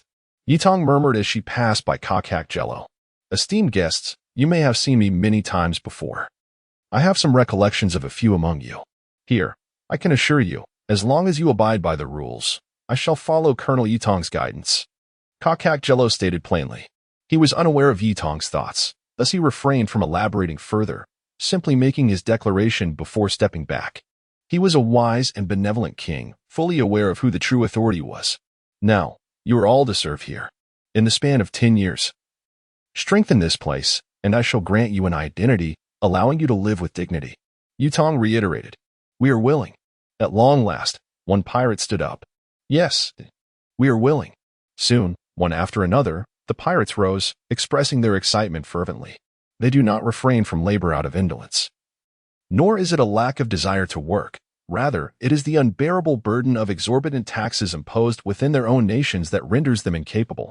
In certain countries, even the most basic acts of sustenance and movement are subject to taxation. In utter desperation, they have resorted to piracy. However, their transgressions and plight cannot be excused or overlooked. Thus, at this juncture, Yutong will not release them without due cause. Having erred, they must face the consequences of their actions. Chapter 44. I hope you do not descend into rubbish. Tina, assist the individuals here in organizing their tasks. Kakajalo. Let us converse. After Yutong finished speaking, she accompanied Kakajalo towards the palace. Colonel Yutong, I understand your good intentions. However, if I were to harbor a group of pirates, should this information reach other nations, they would undoubtedly come to trouble me under the pretense of righteousness. They might even declare us a nation of pirates. If that were to occur, the world government would surely seek to eradicate us, Kakajalo expressed with evident concern. I comprehend your apprehension, Your Majesty, yet have you considered that if they acquire a legal status here and genuinely become citizens of Pardakis, what that would signify for Pardakis? Yutong replied once more. They could serve as our military and guards, as well as a formidable labor force? Kakajalo, not being a fool, suddenly grasped the implications. Indeed, this would provide Pardakis not only with ample labor but also with sufficient military strength. At the very least, they would not be subject to the indignities imposed by third-rate pirates. Yutong continued. Upon hearing this, Kakajalo was momentarily stunned. If such a transformation were to occur, their nation could indeed thrive. I shall do it, he nodded, affirming his commitment to this matter. Kakajalo. I hope that one day you do not find yourself reduced to rubbish, necessitating my intervention for cleanup. Laws must be upheld, and taxes must be collected. However, I do not wish for you to become one of those wretched nations, nor for you to embody a despotic ruler. Yutong's expression turned cold as she spoke slowly. Upon hearing her words, the burgeoning desires within Kakajalo evaporated in an instant. It was notable that his initial thought upon envisioning a powerful nation was, astonishingly, wealth. Power equated to prosperity, and prosperity meant riches. As a king, he yearned to finally experience the affluence enjoyed by other monarchs. Yet, Yutong doused this ambition with a splash of cold reality. I shall remember this. I will indeed strive to strengthen Pardakis, Kakajalo said earnestly. With his promise secured, Yutong stood and departed. Although uncertain of the promise's true value, she resolved that should the need arise for her to intervene in the future, her heart would not waver. Upon exiting the palace, Tina approached Yutong. Tina was perplexed. Why did Colonel Yutong choose to retain them? They are all criminals. Tina voiced her confusion. Previously, in the presence of others, she remained silent. But now, with just the two of them, she expressed the doubts that had been troubling her. Criminals? What constitutes a criminal? Do you believe that the celestial dragons are sacred? Yutong replied without hesitation. Upon hearing Yutong's words, Tina fell silent. Her sentiments towards the celestial dragons were far from favorable. However, as a member of the Navy, she could not openly express such thoughts. Tina was aware of this. After Tina spoke, she ceased her inquiries. The once unwavering sense of absolute justice now wavered slightly, stirred by Knight's recent words and her current actions. It is likely that Tina never anticipated that one day she would assist the Sea Tribe in organizing their affairs. Chapter 45. Zephyr's Hasty Retreat. 5 days later, the streets, which had been meticulously cleaned by Night Eye on numerous occasions, appeared remarkably pristine. The inhabitants of Perdax had grown accustomed to the immaculate condition of their surroundings, even undergoing transformation themselves due to Night Eye's influence. Eventually, Night Eye found herself in a position where she had to snatch garbage from the homes of others. On this particular day, several warships arrived at Perdax Island. Night Eye, cease your cleaning. The teacher has arrived. Hurry and join Tina. Tina had scoured the entire town and finally located Night Eye, who was diligently tidying up in a restaurant. Just a moment, let me finish clearing this table before I come over, Night Eye replied with a smile. As for Zephyr, I'll deal with him after I've tidied up the trash. A few minutes later, the patrons at the table hastily finished their meals, feeling somewhat uneasy under the watchful gaze of Night Eye. With a swift motion, she completed her cleaning duties and departed. Upon reaching the shore, she found Zephyr waiting alone, holding 3 large bags. "Ah, you rascal. You must have known I was coming. Were you busy cleaning again?" Zephyr jested. "Indeed. Here is the trash. But why are you out here as well?" Night Eye inquired, puzzled, given that his primary responsibilities involved training and safeguarding Marineford.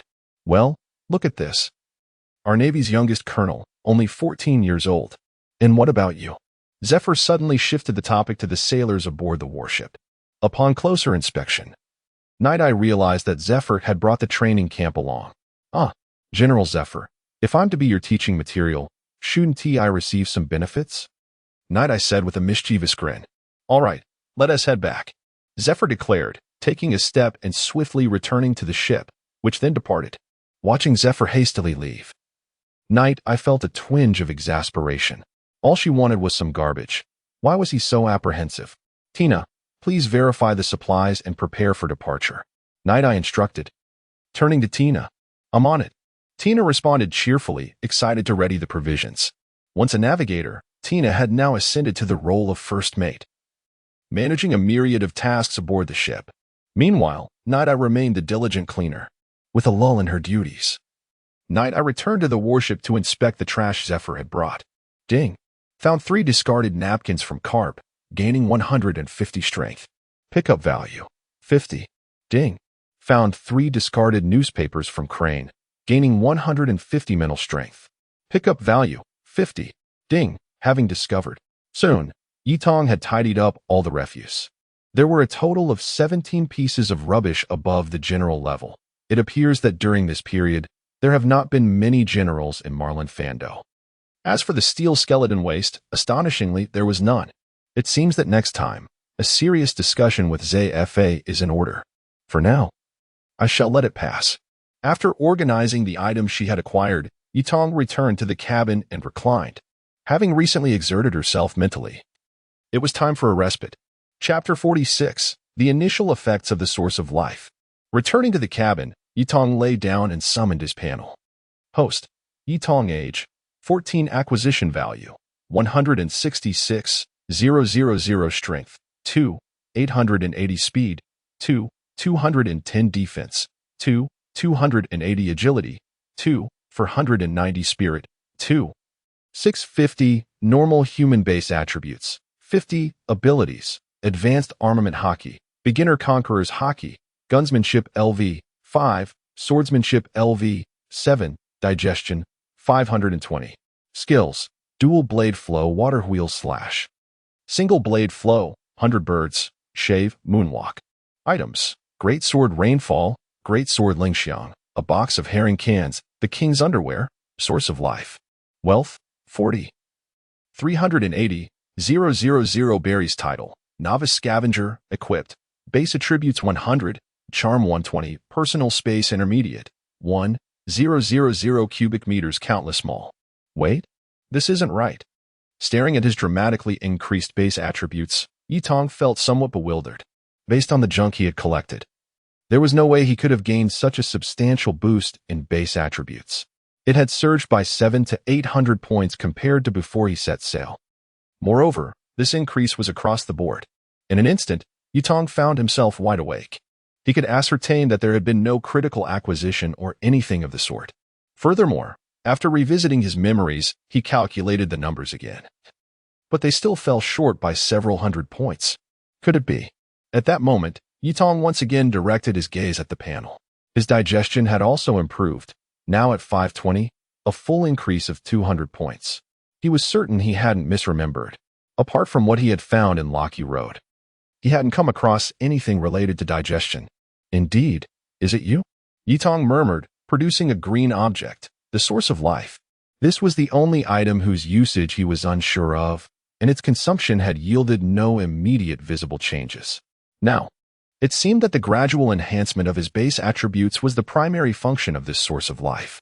With this thought, Yitong unhesitatingly popped a piece of the source of life into his mouth, then prepared for sleep. Having unraveled the mystery, there was no need for further contemplation. 5 days later. Tina, have we not yet reached the next island? On the deck, Yi Tong spoke with a sense of despair. Captain Yi Tong, it should be another 2 days, Tina replied, somewhat helplessly. Initially, when they had just set sail, things were manageable. Yi Tong spent his days cleaning the warship and practicing swordsmanship on the deck. However, by the 3rd day, he discovered that certain minor items could not yield acquisition values or rewards, which instantly dampened his spirits. Now on the 5th day, the warship had ceased to provide Yi Tong with anything. Nonetheless, he still performed a thorough cleaning. Yet, his mood remained quite low. 2 more days? It would be nice to have a pirate come along and entertain me, Yi Tong said, raising his Muramasa with a hint of irritation. Thus, another day passed. The following day, a shadow emerged before the warship. Colonel Yi Tong, Tina, spotted a vessel ahead, just as Yi Tong was mopping the floor. Tina hurried over to inform her. A ship. Ha ha ha, it has finally arrived, it has finally arrived. Yi Tong's eyes seemed ablaze with excitement. Colonel Yi Tong, how terrifying. Tina expressed her apprehension. Witnessing Yi Tong rush out, Tina couldn't help but reflect on the moment. Chapter 47, The Phantom Ship and the Comical Brook. With the moonwalk, Yi Tong arrived at the ship ahead. Is this not a ghost ship? Gazing upon the dilapidated vessel, a spark of excitement ignited in Yi Tong's eyes. After all, peculiar occurrences are highly probable aboard a ghost ship. Moreover, there is an abundance of debris here. Contemplating this, Yi Tong promptly retrieved her tools and commenced her task. As time elapsed, she diligently cleared the deck. Observing the 2 large bags of refuse behind her, her anticipation surged even further. Just then, a blue specter gradually floated toward her, appearing behind Yi Tong. A ghost? Yi Tong turned to see the ethereal figure hovering behind her. Hee, I shall take your life, exclaimed the ghost, raising its hand and preparing to lunge at Yi Tong. Wait, this ship is far too filthy. Let me tidy up first, Yi Tong replied, resuming her cleaning endeavors. Hey, what are you doing? This is a ghost ship. Why are you waxing it? The ghost inquired with a perplexed expression. And I am a specter. Why are you not afraid? I am aware. But I have an affinity for cleaning up trash, Yi Tong stated, completely disregarding the ghost. Recognizing the ship from the very beginning and now seeing the ghost confirmed her suspicions. This was indeed Brook's ship, which should have been in the New World. How did it end up in the West Sea? However, such details were trivial. What mattered was the overwhelming amount of refuse on board. After more than 2 hours, Yi Tong finally restored the pirate ship to cleanliness. Meanwhile, Tina and the others remained hesitant to board. After all, this was a ghost ship. And that greenish apparition was indeed a specter. Now that you have finished cleaning, I shall take your life. The spirit reappeared before Yi Tong, its voice chilling. Oh, you haven't even drawn your weapon. How can you kill me? Yi Tong retorted, preparing to depart. Am I not entitled to some dignity? I am a ghost. The specter exclaimed in frustration. In the West Sea, whether confronted by the navy, pirates, or merchant ships, everyone fled in terror upon seeing him. Yet this individual dared to ignore him. With a bounty of 32 million, the musician and captain of the rum are pirates. Brook, forget it. You've already met your demise once. I shan't capture you, Yi Tong mused, unperturbed by Brook's identity. To her, he was merely a fool and a future companion of her subordinate, Luffy, thus not worth capturing. By the way, your body inadvertently obstructed my cleaning efforts. I have discarded it into the storage hold. With that, Yi Tong gracefully departed, stepping lightly upon the moonlit path. Colonel Yi Tong, you have returned. Tina gazed at Yi Tong's return, her expression tinged with concern as she inquired softly. Ah, I feel rejuvenated both in spirit and body. I shall take my rest now. After a thorough cleansing, the previously overwhelming sense of despondency had completely dissipated.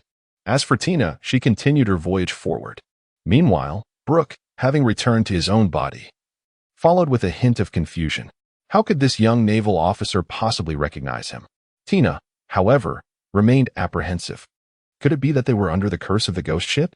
Chapter 48. Those who do not create waste are worthless.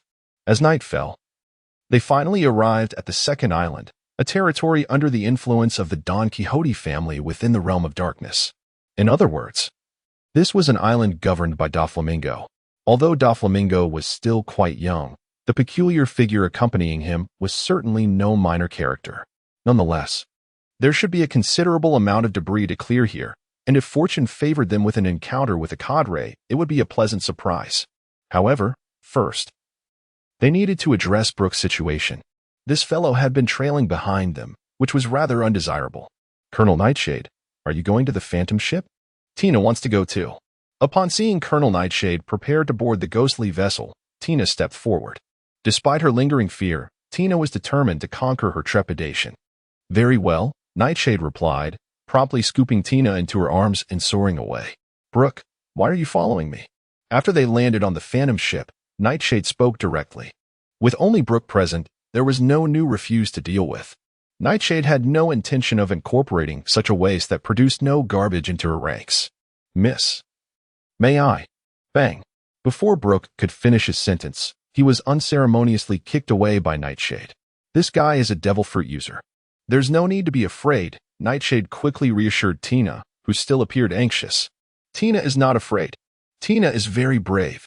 Upon hearing the mention of a devil fruit, Tina declared boldly, Colonel Nightshade, how do you know about me? Brooke remarked, gradually drawing his sword and approaching with a deliberate pace. Are you seeking a duel?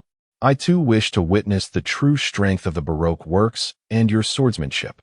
Nightshade responded, unsheathing her weapon. Rainfall. Baroque dance, song of the underworld. In an instant, Brooke raised his cane sword, and an extraordinary sensation emanated forth.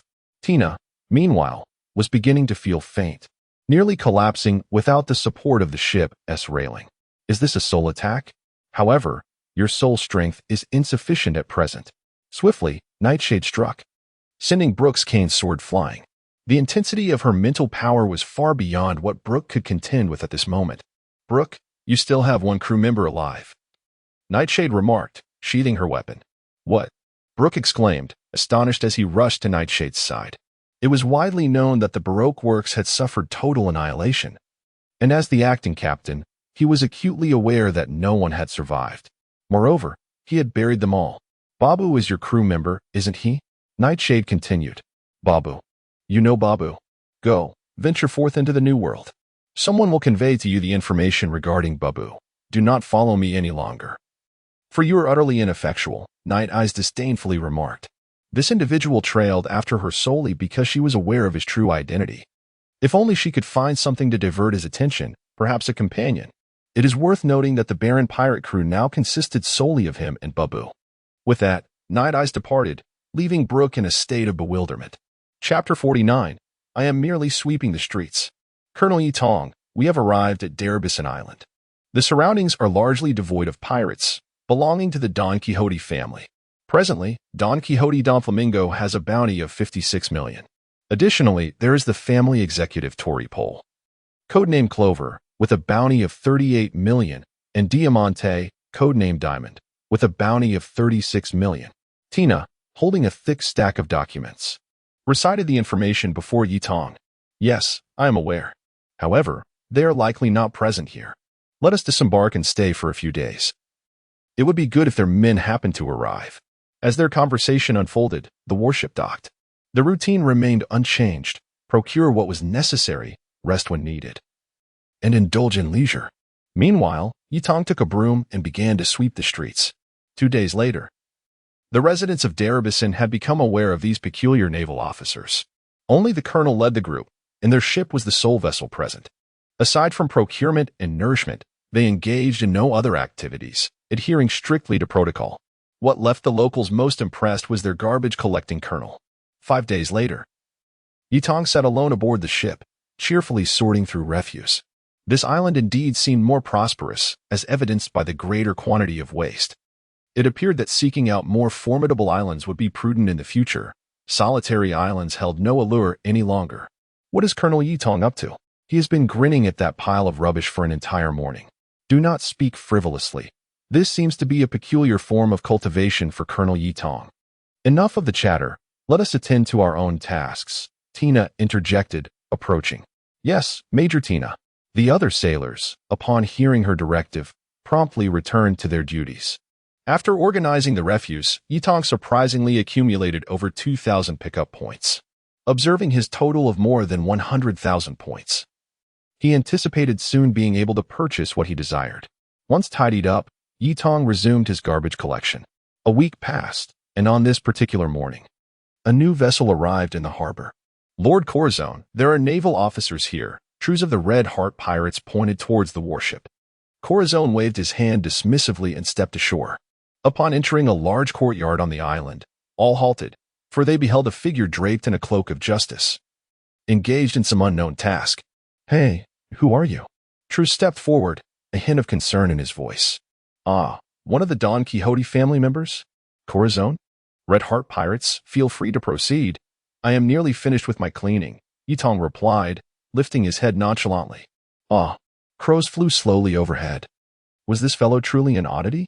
The Navy has ventured into the pirates' domain, yet they are merely sweeping the floor? Once Corazon regained his composure, he strode directly to the door, producing a key to unlock it. Whoosh. "I have been eagerly anticipating your return." Night Eye appeared at the entrance, speaking softly. Clang, clang, clang. Everyone unsheathed their long blades and readied their spears. "Do not be alarmed. I merely wish to enter and tidy up a bit," Night Eye stated as he stepped inside. Chapter 50. The Overlord's Command to Create Waste. Upon witnessing Yi Tong's actions, the crowd was once again bewildered. What on earth was happening? Kolasong, somewhat puzzled, wondered if this was an arrangement from Sengoku for a secret meeting. However, such behavior seemed rather too conspicuous, did it not? "Lord Kolasong, should we perhaps?" Before Tross could finish, Kolasong raised his hand and shook his head, then took a seat on the already cleared sofa.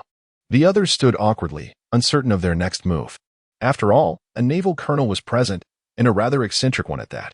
Half an hour passed, and Yi Tong had tidied up both upstairs and downstairs.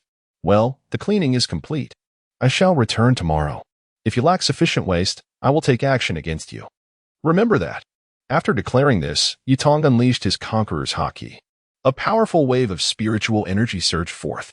Bang, bang, bang. Several lackeys collapsed to the ground, leaving only Kolasong and his three subordinates, who looked on in cold sweat at Yi Tong. Having completed his task, Yi Tong departed hastily to organize the refuse he had just acquired. "Lord Kolasong, this." Tross wiped the sweat from his brow, his voice trembling slightly. "Fear not." Kolasong lifted a piece of paper in his hand, upon which two characters were inscribed. "But he just said he would return tomorrow. Let us act according to his words." Before Tross could inquire further, Kolasong raised the paper once more. "Late at night. I knew you would come looking for me. Should I call you Rosinante or Kolasong? By the way, you can speak. I am aware of your ability to converse. If you're worried, feel free to unleash your silence fruit power," Yi Tong stated directly. Buzz. In an instant, a luminous barrier enveloped both individuals. "Did Sengoku send you?" Kolasong asked slowly. "Sengoku? Not quite. I merely passed by for a bit of amusement and did not anticipate encountering you," Yi Tong replied nonchalantly, glancing at the panel before him. "You sought me out for a reason?" Kolasong inquired again, his hand resting on his sidearm. After all, who knew if this individual had been bribed by Doflamingo? "I have no particular business with you. I simply wish to clean up some refuse. You still possess some utility, and surely you can create waste, unlike that troublesome brook." Yi Tong articulated his rationale. Create waste? Kolasong's curiosity deepened. What manner of peculiar individual was this? Could it be that he was indeed Doflamingo's undercover agent? He is well aware that Doflamingo has infiltrated the Navy with his spies. Bang! In the next instant, Yi Tong gradually retracted her spiritual resonance. Meanwhile, Corazon's pistol was forcefully sent flying from his grasp. "Corazon, had I been one of Doflamingo's people, you would not be here conversing with me." After uttering these words, Yi Tong departed without a glance back. She had little interest in the intricate deceptions between them. After all, what could be more entertaining than scavenging for treasures? Chapter 51. To collect trash, acquire the Sharingan. After Night Eye departed, Corazon felt somewhat dazed. This Navy officer was certainly not aligned with Sengoku. Yet, how did he know about the matters between Corazon and Sengoku? Without hesitation, Corazon retrieved a transponder snail and called Sengoku. "Colonel Night Eye." "Tina." Bang. Before Tina could utter a word, Night Eye swiftly entered his cabin and closed the door behind him. Tina stood outside, feeling a sense of disappointment, before turning to leave. "System, open the shop." Night Eye resolutely accessed the marketplace. Random Devil Fruit, 200, 000 pickup points. Hockey Enhancement Card, 100, 000 pickup points. Sharingan, 200, 000 pickup points. 8 Gates, 300, 000 pickup points. Imperial Tool Mirakumo, 300, 000 pickup points. His pickup points had now exceeded 200, 000. Glancing at the available items, he noted that he could purchase enhancement cards, random devil fruits, and the Sharingan. If he opted for the hockey enhancement cards, he could acquire 2, while the others could only be bought one at a time. However, he currently had little need for hockey. Moreover, the likelihood of collecting hockey from powerful adversaries was quite high. As for the devil fruit, he still possessed one. The Sharingan. It is essential to recognize that this ability, when combined with observation hockey, could prove immensely powerful. Furthermore, its enhancement would grant him access to various ocular techniques. Yet, there were drawbacks. It could impair his vision and could only be procured through the shop, not through normal collection in this world. Nevertheless, with the Sharingan, he could better locate refuse. Without further ado, he decided to purchase the Sharingan. A pair of keen eyes would be crucial for efficient cleaning. Ding. Consumed 200, 000 pickup points. Acquired the Sharingan. As the system's notification echoed, a tingling sensation surged through his eyes. This sensation persisted for several minutes before fading away. Night, I picked up a mirror. The Sharingan. Instantly activated, a pair of red eyes adorned with a tomo appeared in the mirror. Excellent, his vision had indeed improved. As long as it wasn't the Mangeki, it wouldn't impair his eyesight. He would use it for now. After reviewing the abilities of the Sharingan, Night Eye spoke softly. Sharingan, vision doubled. Insight, able to see through opponents' attack patterns. Simulation, significantly enhanced learning ability. Jinjutsu breaker, offensive illusion techniques that impact mental fortitude. Surveying the remaining pickup points on his panel, Night Eye felt invigorated. This island could accommodate him for a couple more days. Once Corazon and the others had collected enough refuse, they could depart. With this thought, Night Eye settled down for a steady sleep. The following day, as dawn broke, he remarked, Tina, why are you up so early on the deck? The humidity at sea is quite heavy. You should return to the cabin, or perhaps explore the island. I'll cover the expenses. Upon leaving the cabin, Yitong immediately spotted Tina standing alone on the deck and addressed her directly. Yitong, do you dislike me? Tina asked, her voice choked with emotion. What? No, Tina is wonderful, beautiful, capable, and strong. With that, Yitong declared, I'm off to pick up some trash. And, with a graceful stride, departed. Observing Yitong's awkward demeanor, Tina could not help but chuckle. This person is indeed quite foolish. Chapter 52. On the brink of unemployment. How could Yitong be unaware of Tina's intentions? However, at the tender age of 14, there was no need for haste. Before long, Yitong arrived at the courtyard where Corazon and the others resided. Ah, these fellows are slacking off. Observing the courtyard that appeared unchanged from the previous day, Yitong felt a twinge of dissatisfaction. I have arrived, he proclaimed loudly. Though it might seem a bit juvenile, it was the quickest way to announce his presence. The pirates, who had been sound asleep, jolted awake at the sound of his voice. They hastily donned their attire and armed themselves before emerging. After all, this was the Navy, who knew what his intentions were. Moments later, a throng of individuals stood before him. I am not here to inspect you, Yitong exclaimed. Why are you standing so rigidly?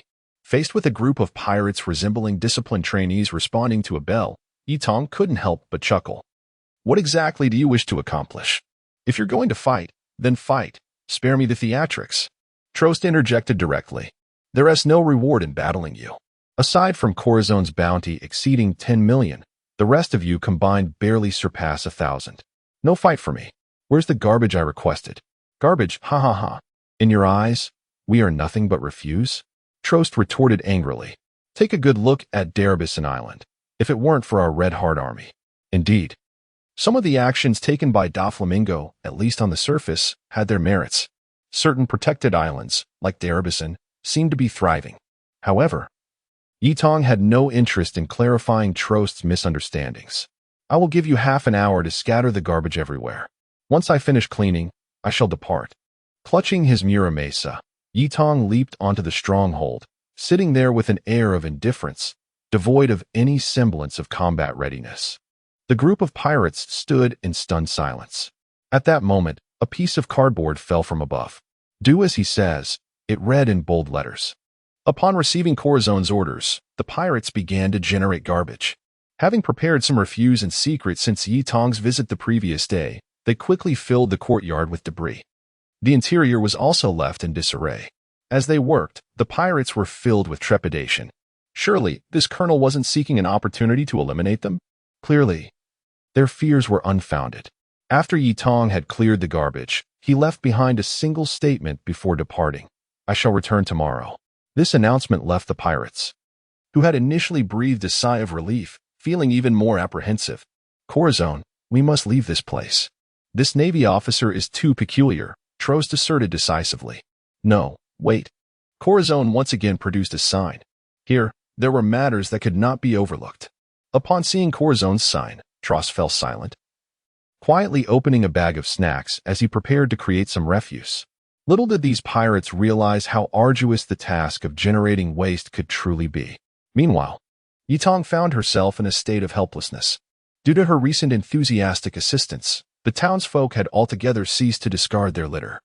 After taking a stroll around the town, she pondered, could it be that I am on the brink of unemployment? Chapter 53, The Agony of Creating Waste. In a state of resignation, I could only look forward to the refuse produced by the Red Heart Pirates tomorrow. At least, their waste would possess a higher quality than that of these commoners. "Colonel Night-Eye, do you still have work to attend to later?" Tina inquired upon Night-Eye's return. "No. My work concludes for today." "Tina, gather all the Navy personnel and accompany me for sword practice," Night-Eye responded before making her way to the beach.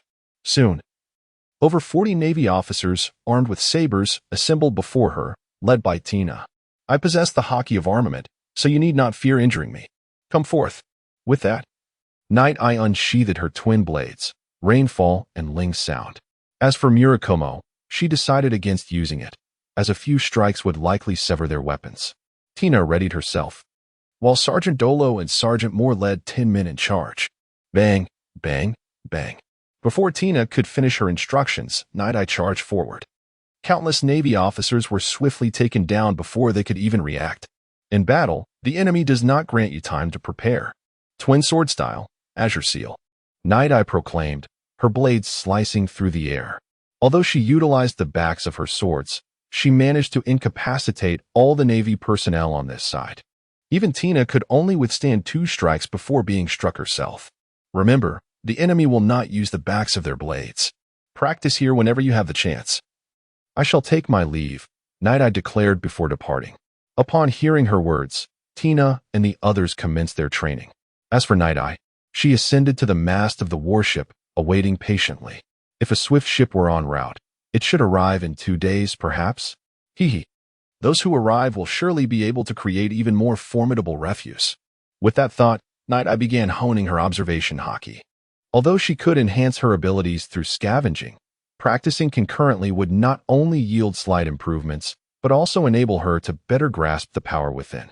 3 days later, "Lord Corazon, we can no longer bear creating waste. The process is far too agonizing. I would rather engage in an honorable battle against the Navy," Trost exclaimed. "Lord Corazon, the pirates began to voice their grievances. When they had roamed freely, pillaging and discarding refuse without a care, they felt no burden. Yet, now that such actions had become a task, they realized the profound discomfort associated with producing waste. Was this truly the colonel's intention? Listening to the lamentations of his subordinates, Corazon couldn't help but ponder. If Night-Eye were to find out, she would surely cry injustice. She does not despise refuse. If this continues, might he truly face unemployment? "You all set out first. I will await you here." Corazon raised the placard. "Lord Corazon, your command." Regardless of what Trost had to say, Corazon once again picked up the sign. "Understood, Lord Corazon," Trost exclaimed as he promptly departed from the scene. Night-Eye, as anticipated, made her entrance. Standing atop the rooftop, Night-Eye paid no heed to the pirates leaving the vicinity.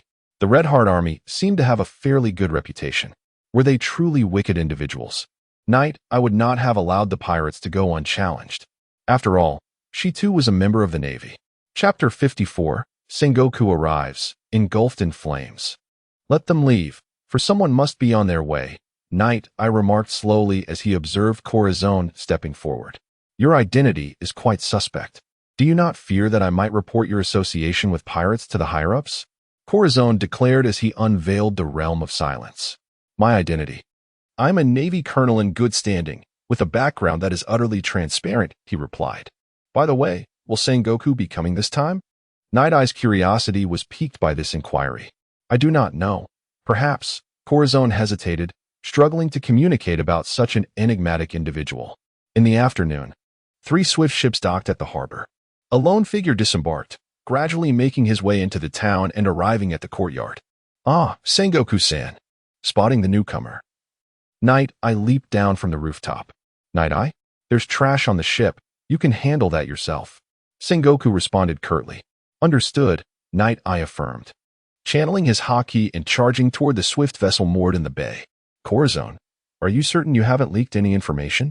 Sengoku inquired, his brow furrowing in suspicion. Master. He spoke openly about it. Corazon began, recounting his conversation with Sengoku and sharing the peculiar behavior exhibited by Night Eye. Meanwhile, Night Eye had boarded the swift ship. Haha. Vice Admiral Fireburn and Vice Admiral Stoloberry. It has been a while, he exclaimed, rushing over to greet the 2 familiar faces. These 2 were quite cunning. During their time in Marineford, he had only encountered them a couple of times, after which they had unexpectedly set off on missions. Thus, he suspected they held numerous advantages. Night Eye, you are here too? I heard you captured 3 pirates worth over 10 million. Quite impressive. Fireburn remarked jovially. Indeed, Senior. I have some work to attend to first. I will join you shortly, Night Eye replied, producing a rather exasperating item that left both men at a loss. Subsequently, Night Eye began to clear the debris. As expected of Sengoku, he knows precisely what I desire. Once he had swiftly tidied up the refuse, Night Eye approached Fireburn and his companions. Senior, let us engage in battle, he declared, unsheathing his Muramasa. You rascal, always the same. Let us proceed to the shore. Fireburn said, drawing his sword and gracefully stepping onto the land. As for Stoloberry, he felt somewhat resigned, but followed suit. Being nagged by Night Eye to dispose of trash was hardly enjoyable. Though it has only been half a year, it seems your strength has significantly improved, Colonel Night Eye. Fireburn noted, drawing his long blade and exhaling a puff of smoke. Senior, you jest. Please, lead the way. Aye style, duo slash. With the activation of the shaver, Yutong surged forward. The Muramasa in her hand transformed into a flurry of sword blossoms, striking incessantly. Indeed, both her strength and swordsmanship have seen remarkable enhancement. It is truly formidable. With each encounter, I can distinctly perceive your significant growth. A monster, indeed. At this moment, the long knife in Hua Xiaoshan's hand felt somewhat burdensome. During their last confrontation, he was able to suppress Yi Tong. Yet now, he found himself struggling from the very outset. Chapter 55, The Battle, the Feast, and the Trash. Blackblade, Cosmic Sphere. After Fire Mountain deflected Night Eye's attack, he swiftly retreated. In an instant, the jade in his hand transformed into an inky black hue, unleashing a formidable slash with remarkable speed. What a trick! Using that again! Single blade style, swallowing spin. In a flash, Night Eye activated his Sharingan, discerning the trajectory of the Cosmic Sphere's attack. Simultaneously, he evaded the strike and launched a counterattack. Bang! The blades of the 2 warriors collided, sending a shockwave rippling outward. Your eyes, is this your new ability? You must accumulate achievements quickly, otherwise, you might surpass me.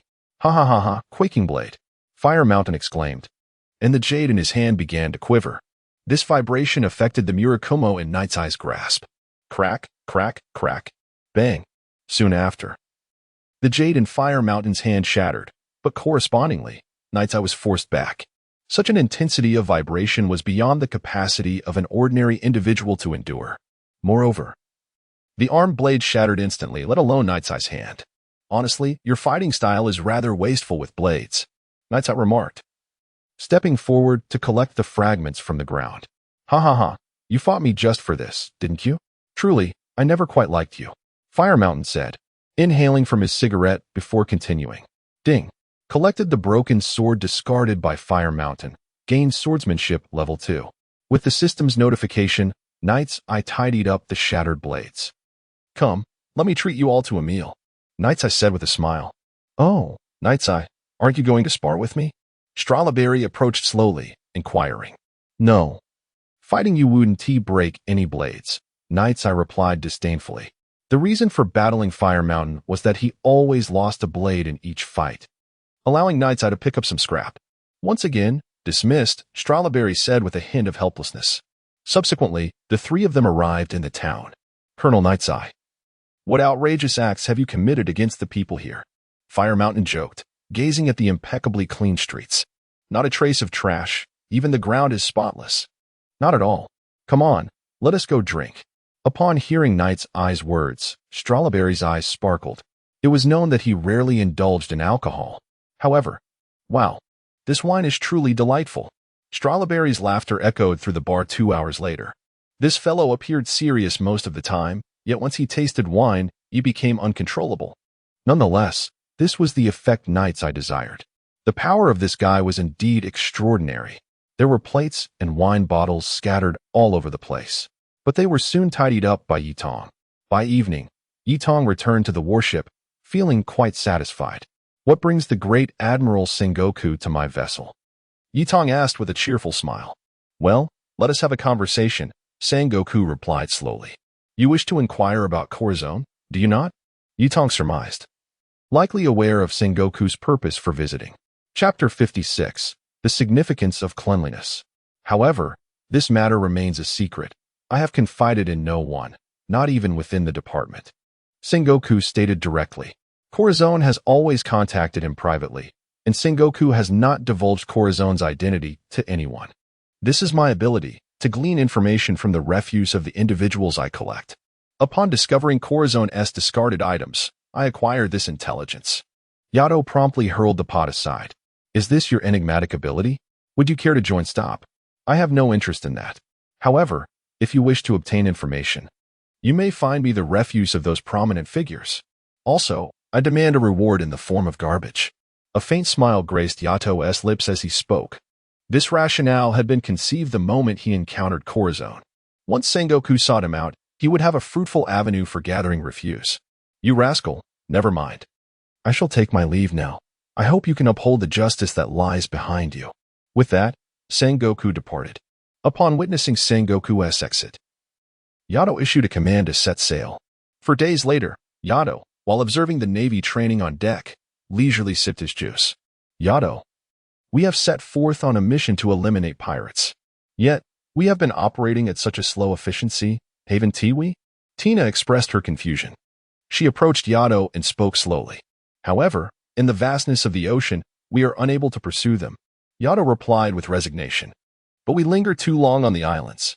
This will significantly prolong the duration of our mission. Tina added thoughtfully. Tina, after all this time spent with me, you still fail to grasp my intentions? Yato replied, a hint of pain in his voice. Tina, I do not understand. Seeing Yato in this state. Tina spoke in a flustered manner. Can we consider our ship the cleanest in the Navy? Yato did not respond directly, merely stating with indifference, it cannot be deemed so. Tina felt assured that it was indeed the cleanest ship.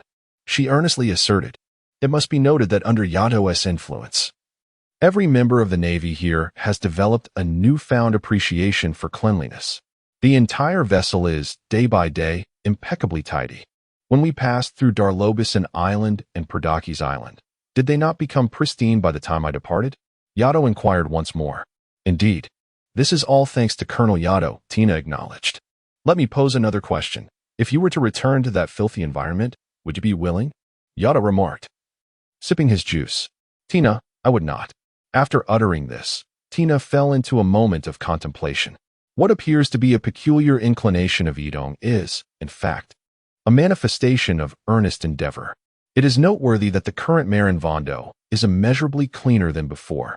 Likewise, the sailors aboard the vessel have transformed, once rugged men. They now exhibit a newfound appreciation for cleanliness. If this trend continues, the world may indeed become a more pristine place, even if only on the surface. Such cleanliness can elevate one's spirits. Chapter 57. The Dragon Hunter Pirate Crew. Observing Tina lost in thought, Yi Tong was uncertain of her understanding. Nonetheless, it appeared they had successfully navigated through the situation. Those who sought to obstruct her scavenging ought not to blame her for force-feeding them her wisdom. Colonel Yi Tong. Ships have emerged ahead. No, it's a fleet. A pirate crew with more than 5 vessels. At that moment, the lookout also raised an alarm. More than 5 ships. It seems we have encountered an exceedingly formidable pirate force, likely with millions of notorious rogues among them. Follow my command. Open fire. Yi Tong ascended to the deck and issued the cannon fire command. One must admit, the thrill of such bravado was undeniably exhilarating. Colonel Yi Tong. They are still out of range. Are we certain we wish to fire now? A nearby artilleryman rushed over, puzzled by the order. Out of range, indeed. Let us wait until they are within range to fire. Although slightly embarrassed, Yi Tong's thick skin, honed through years of scavenging, rendered him impervious to such trivialities. Understood. The artilleryman swiftly departed to relay the orders. However, Yi Tong was intrigued. Who exactly was this pirate crew? In the West Sea, such a crew existed? Given that the Grand Line had been accessible for quite some time, were they not supposed to be heading for Reverse Mountain? Could it be yet another band of pirates indifferent to the allure of the grand treasure? Suddenly, Yi Tong leapt into the air, landing atop the mast. He took the telescope from the lookout and activated his Sharingan. I do not recognize this emblem. Upon seeing the flag of the flagship, Yi Tong sighed. The insignia is unfamiliar to me. This indicated that this pirate crew had not made an appearance in the original narrative. It seemed they were destined to be mere cannon fodder. Soon, the vessels of both sides were visible without the aid of a telescope. The opposing crew had clearly spotted their warship, yet there was no indication of retreat or evasion. Boom, boom, boom. At that moment, the gunners commenced their barrage. Captain Yakis. There is only one naval warship opposite us, and it has initiated cannon fire. A pirate rushed to report to the captain, maintaining his composure. One warship? I am eager to see which arrogant fool dares to fire upon us. Yakis declared, gradually making his way to the deck. Whoosh! A spear materialized in his hand. Aimed directly at Yi Tong's ship, and it was launched with ferocity. Dual sword style, water will slash. Yi Tong swiftly dashed to the forefront of the warship, executing a horizontal slash. Bang! The immense force of the impact sent Yi Tong staggering back onto the ship. It seems I have underestimated the world once more. Tina, have you found any information? Yi Tong turned to Tina, who was diligently searching for the bounty notice, and spoke slowly. Tina has found it. This is the Dragon Hunter pirate crew, with a captain, Yakis, boasting a bounty of 21 million. The first mate, Beato, carries a bounty of 12 million, while the sharpshooter, Tullum, has a bounty of 10 million. Tina remarked swiftly. Indeed, it is worthy of being a formidable pirate crew, possessing 3 powerful individuals. However, the name of this pirate crew is rather imposing, Dragon Hunter. One wonders if their strength is as formidable as their name suggests. Chapter 58. A Master of Creating Waste. Captain Yakis, what lies ahead is an unfamiliar navy. It appears to be a naval colonel. Meanwhile, the Dragon Hunter pirates are also gathering information about Night Eye. However, since Night Eye has just set sail, it is only natural that they are unaware of him. Prior to embarking, he was merely a cleaner. Who would take the time to compile data on a mere janitor? A colonel? I expected to see someone of admiral rank. A single warship? How audacious. Let us use him to establish the reputation of our Dragon Hunter pirates. Upon finishing his words, Yakis raised his hand, and a chain materialized in an instant. He then hurled it towards the warship. This, a manifestation out of thin air. I must have him. Night Eye, with his Sharingan, observed Yakis's movements. Although he was unaware of the nature of this fruit, he recognized this individual as a true artisan of waste creation. Henceforth, should anyone claim that waste does not exist, I shall be prepared with evidence. With this thought in mind, Night Eye stepped forward, charging ahead. As for the chain approaching him, he paid it no mind, instead utilizing it to hasten his advance. Bang! Night Eye landed on Yakis's deck. Captain Yakis, greetings. I am Naval Colonel Grotto Night Eye. With a friendly smile, he offered his salutation. Grotto Night Eye? Since you know who I am, do you intend to court death by approaching me? Yakis replied, gripping a spear once more. No, no, no, I am not here to fight. Before I became a naval colonel, I was a cleaner. What could be more rewarding than tidying up waste? Knight, I replied nonchalantly. Damn it, Captain. This fellow dares to call us trash. Let me take care of him.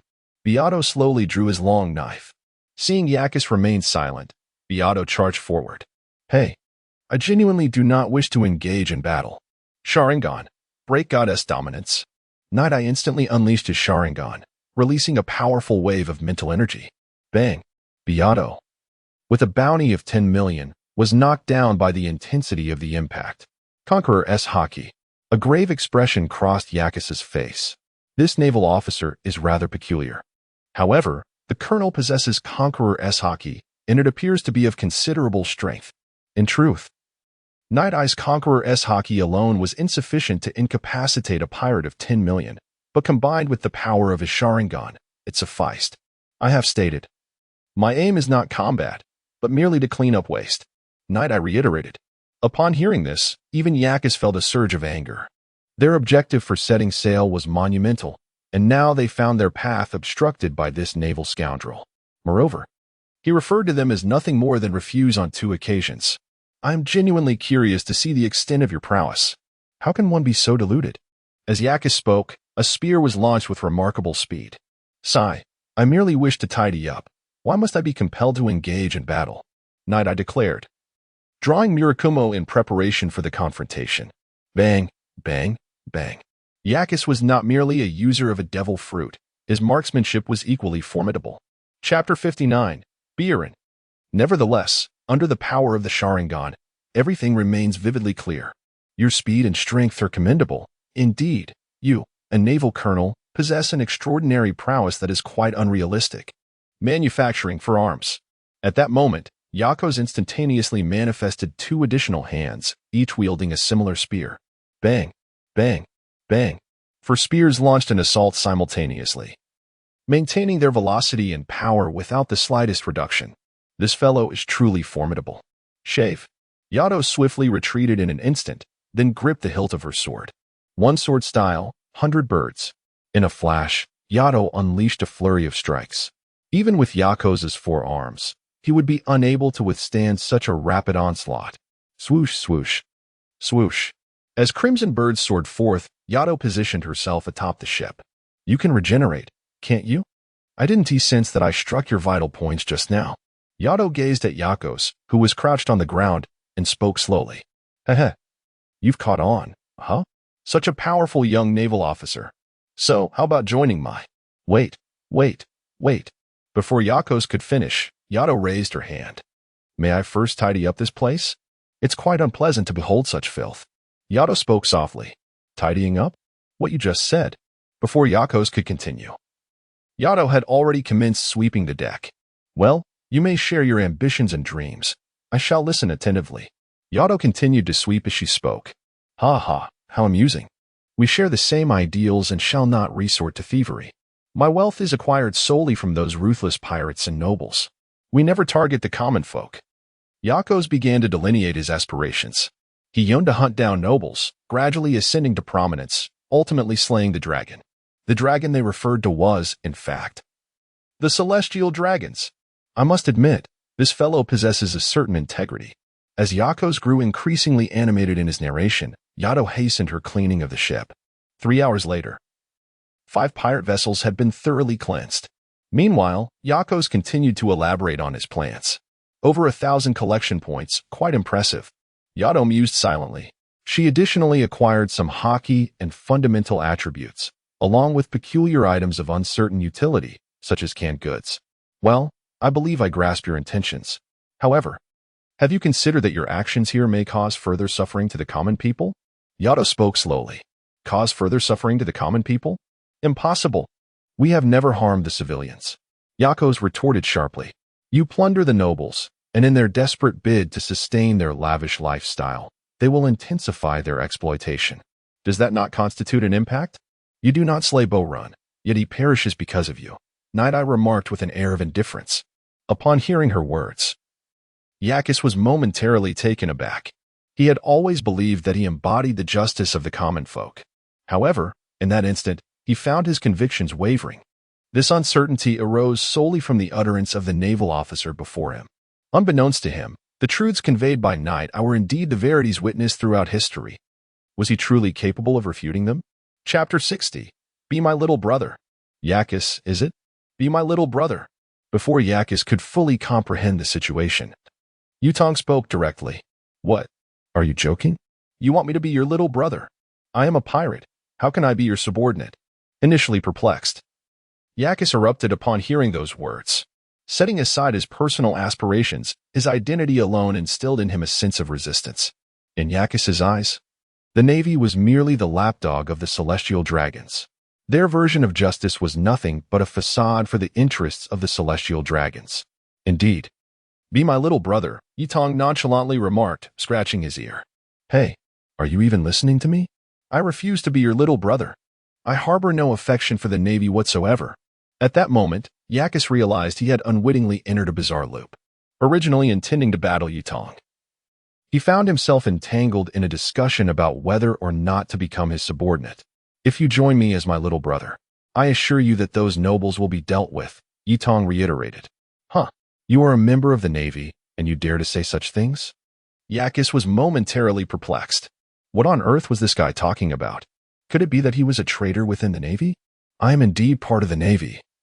Yet I will not be the one to eliminate them. That task falls to you, Yutong replied once more. For a moment, the crew aboard Yakis's ship fell silent.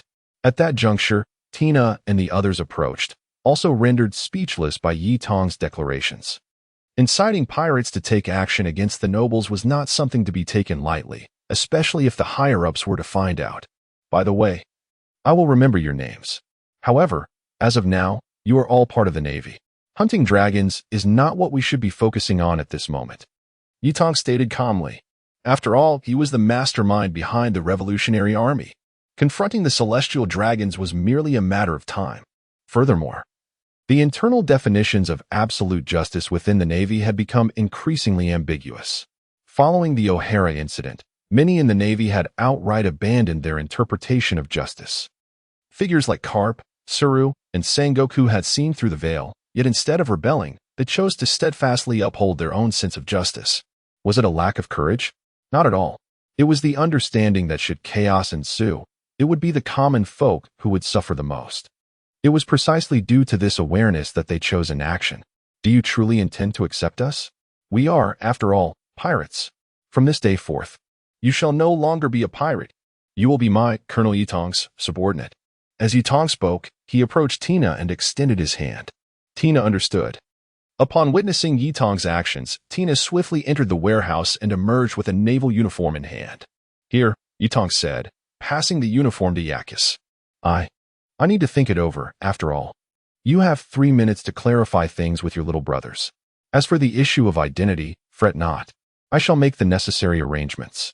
With that, Yutong placed the garment into Yakis's hands and turned back towards her vessel. Chapter 61. Accepting Yakis. Gazing at the naval uniform in his hands, Yakis found himself in a profound dilemma. Captain, are we truly to join the Navy?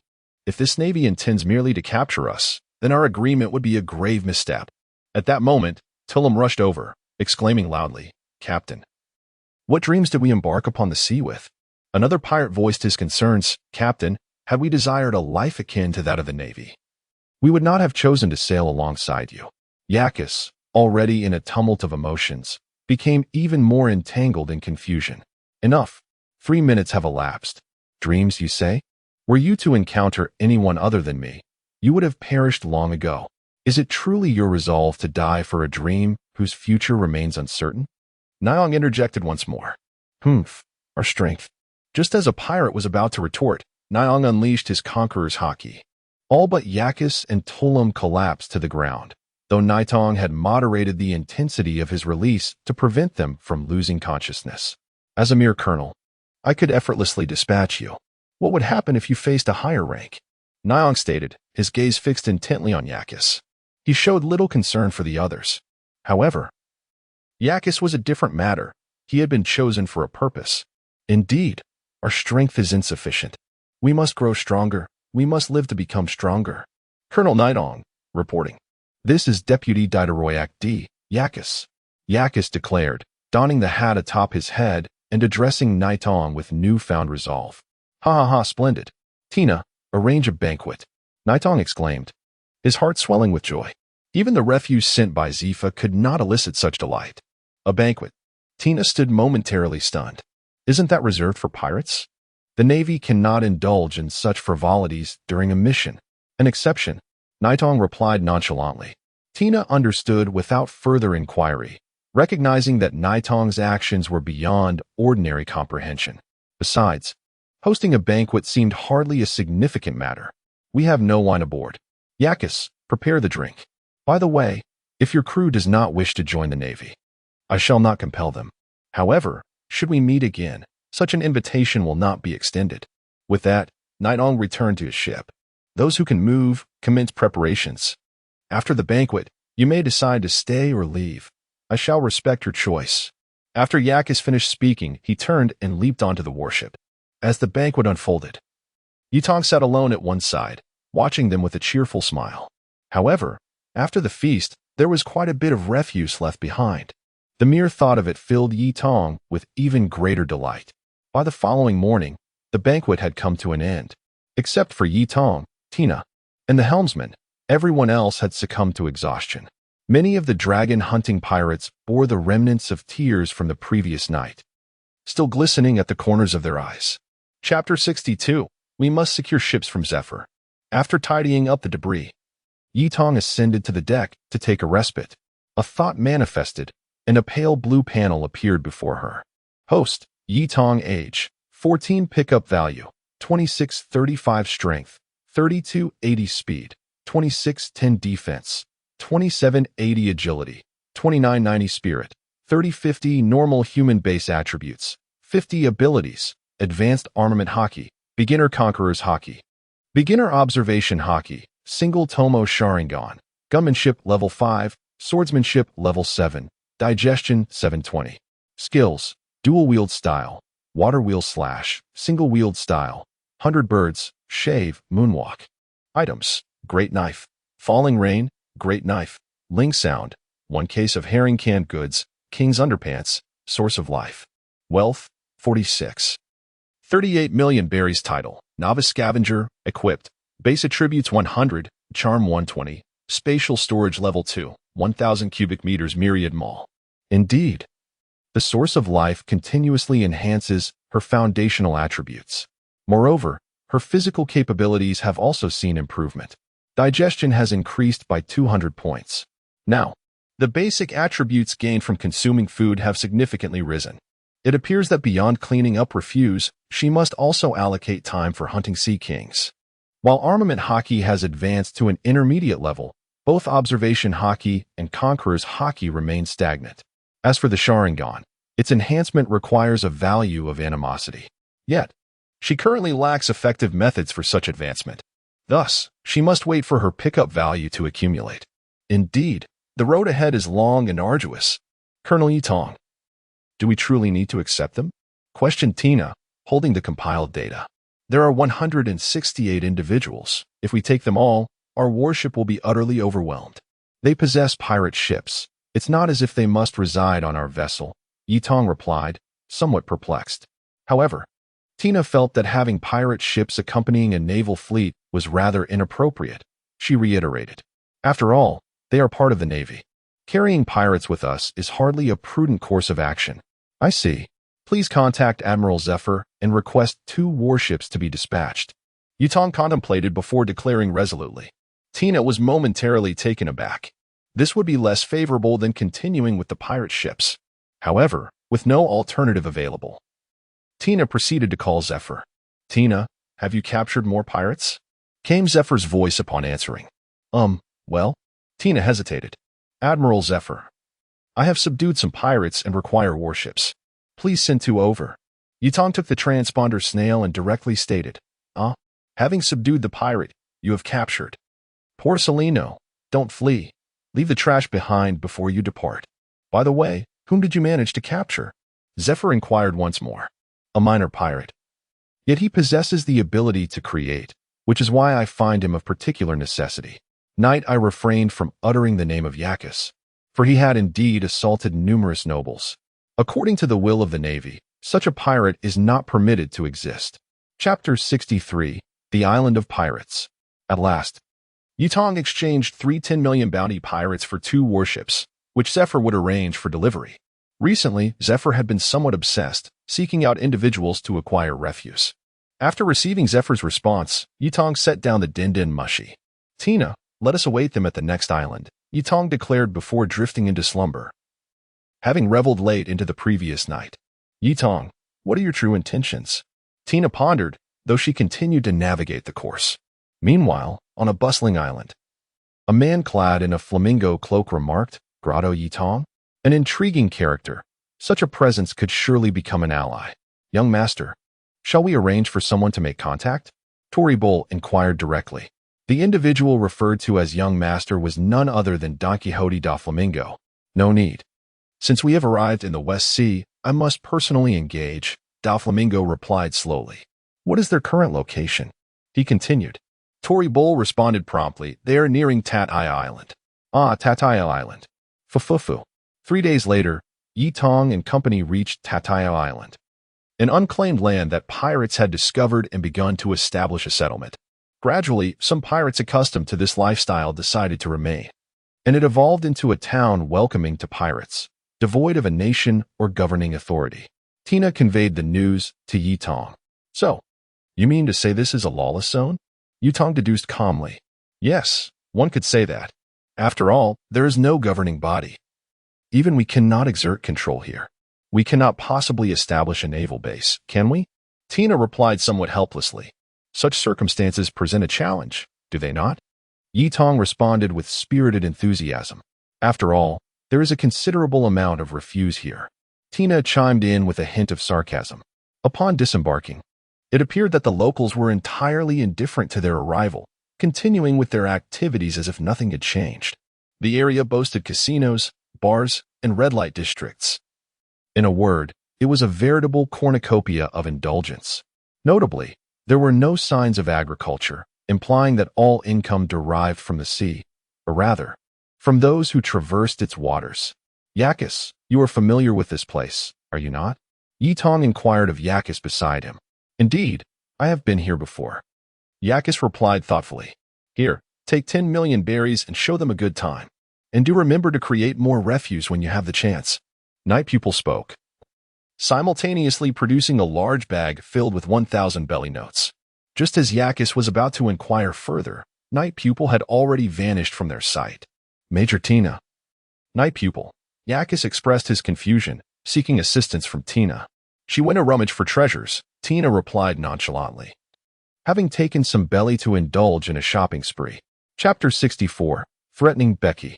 The arrival of Yutong and his companions did not create much of an impact on Tataya Island. Life continued as usual, with each individual engrossed in their own affairs. As for Yutong, he had no time to concern himself with pirates, thieves, or other nefarious characters. Collecting refuse was the true calling. A day later, Yutong found himself seated in a quaint tavern. Though fatigued, he was genuinely pleased with the abundance of treasures he had amassed. Observing the significant increase in his collection value, he expressed his contentment.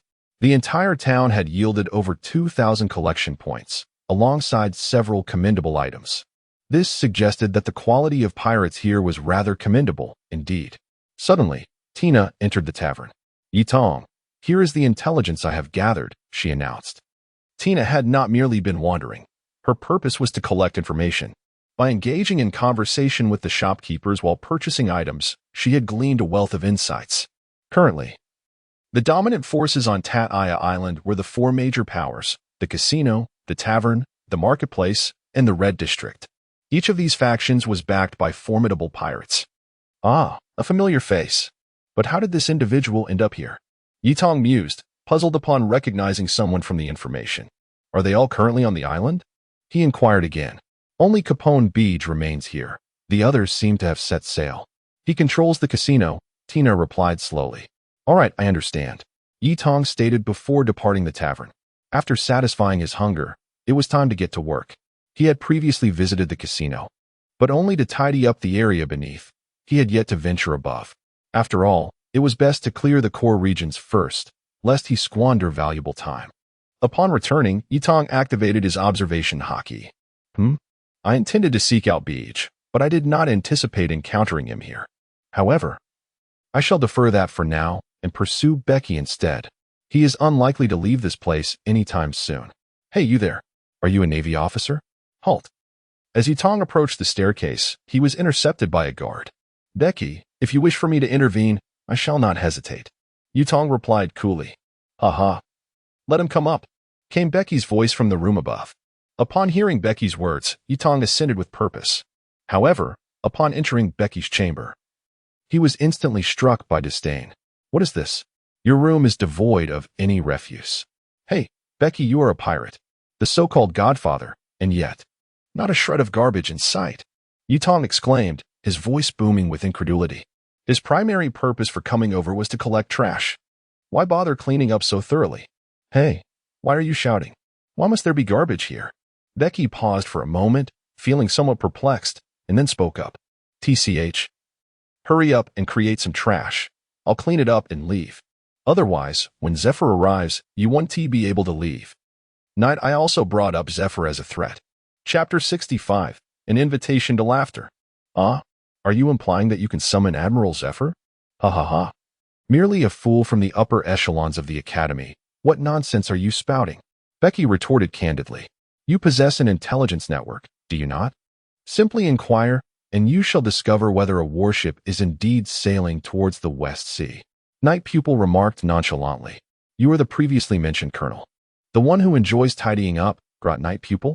At this moment, Becky recalled someone, a figure he had once dismissed as a mere joke in the intelligence reports. Yet now, encountering Night Pupil, he realized that this individual was not to be trifled with. What is the matter? Merely creating some refuse. I assure you Admiral Zephyr will not take action here, Night Pupil said once more. Humph. Becky promptly overturned the fruit bowl on his table. Ding. You have collected the fruits knocked over by Becky, gaining observation haki level 1. Ding. You have collected.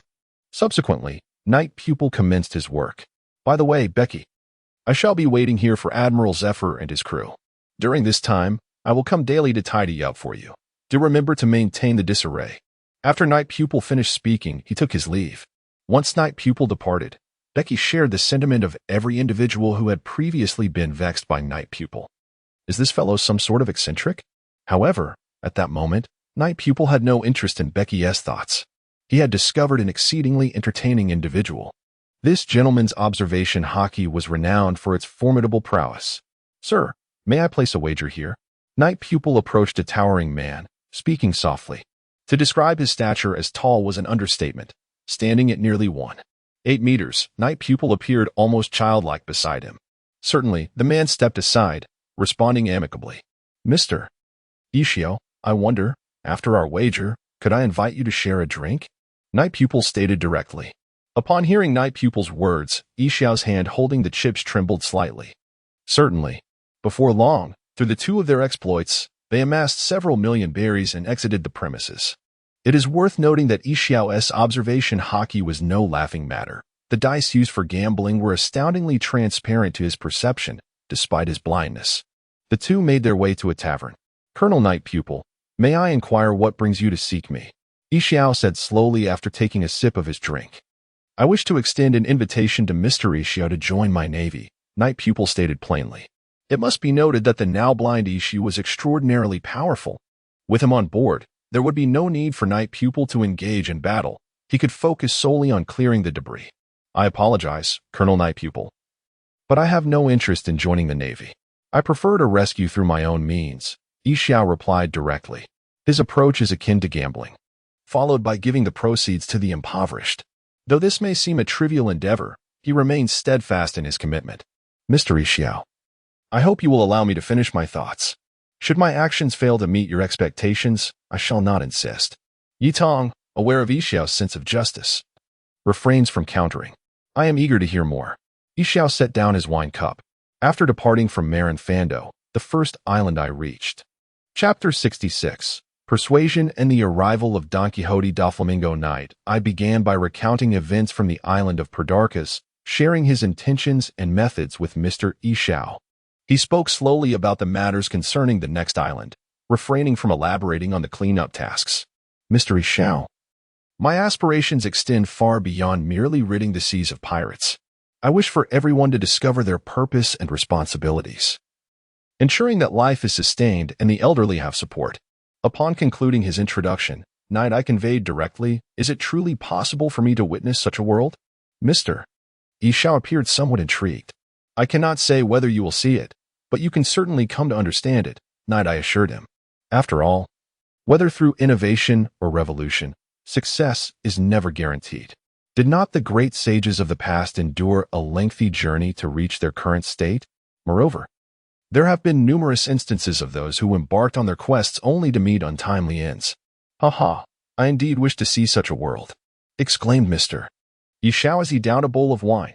"So, Mr. Xiao, have you agreed to join my ship?" Night Eye inquired with excitement.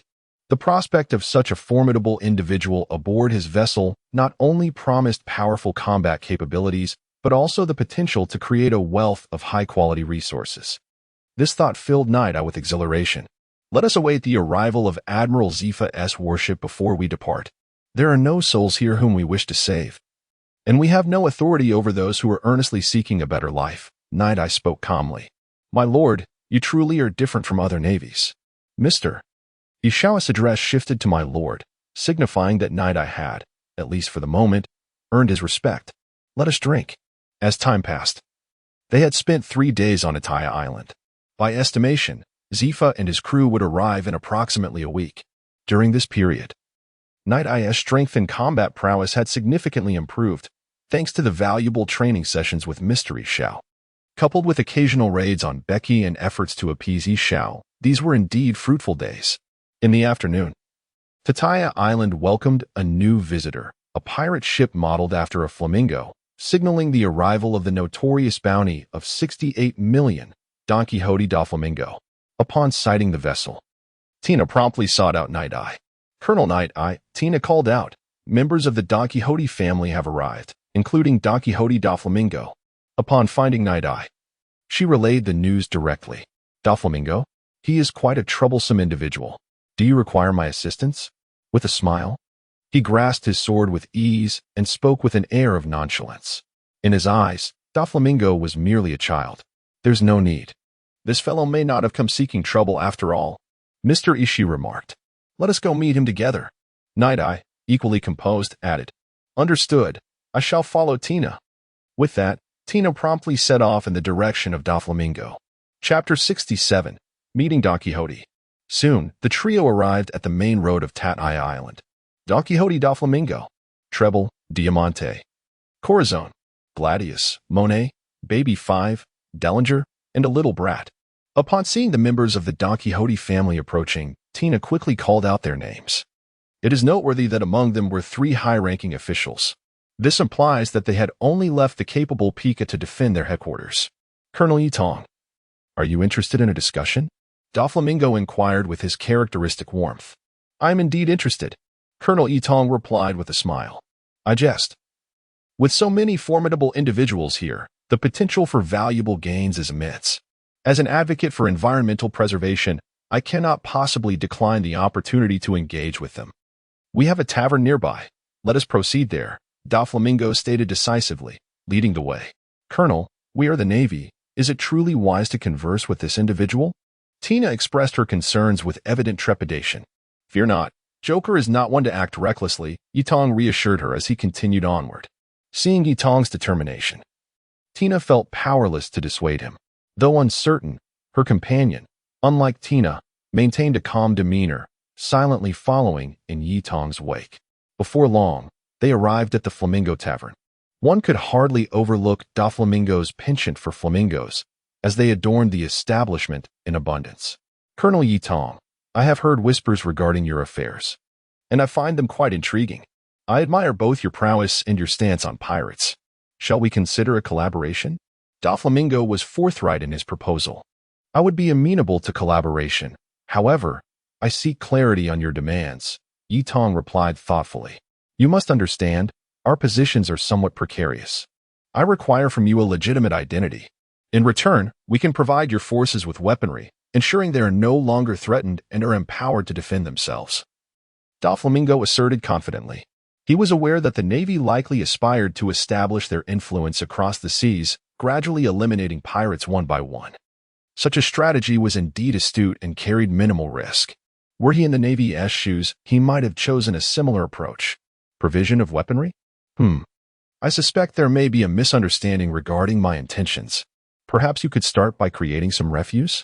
Yutong replied slowly, originating from a background in waste management. His outward persona was that of a cleanliness enthusiast. Such a disguise seemed overly contrived, did it not? I believe the issues we are currently discussing should have no connection to your disguise, correct? Doflamingo appears to be rather confident. Since you refuse to create any distractions, our conversation cannot continue. We shall take our leave. At this moment, Yutong also stood up, preparing to depart. Bang! At that instant, Doflamingo abruptly seized the cup in his hand and hurled it to the ground. Chapter 68, The Transaction. Bang, bang, bang. As Doflamingo made his move, the others followed suit, slamming their blankets onto the ground. The atmosphere grew heavy in an instant. Even Ikkyo gripped the hilt of his sword, poised for an attack. Tina, in particular, felt a surge of anxiety, her palms sweating.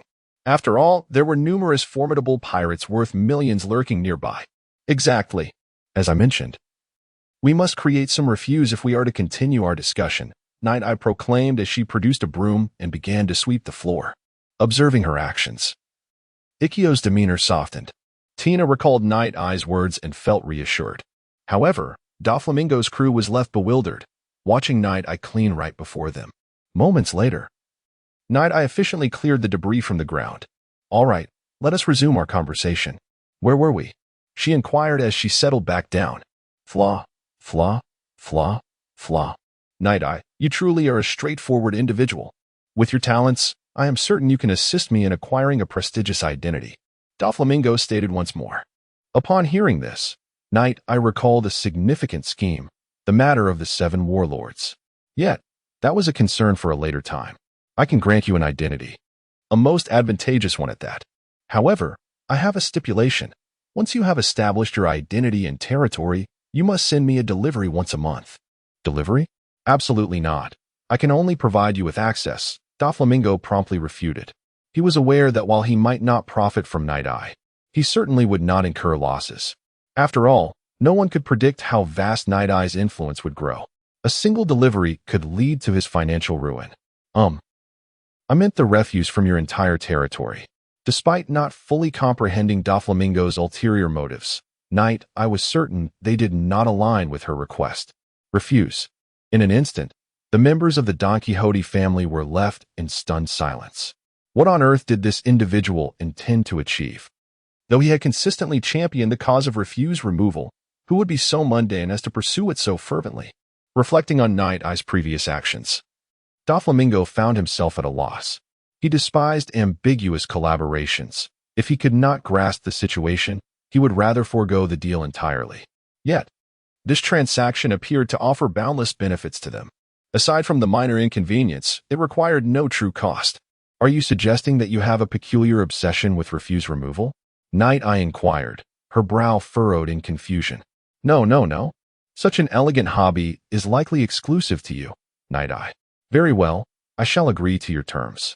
Now, why don't you dispose of some refuse at this moment? Before Doflamingo could finish his words, Yato spoke once more. Countless crows soared past.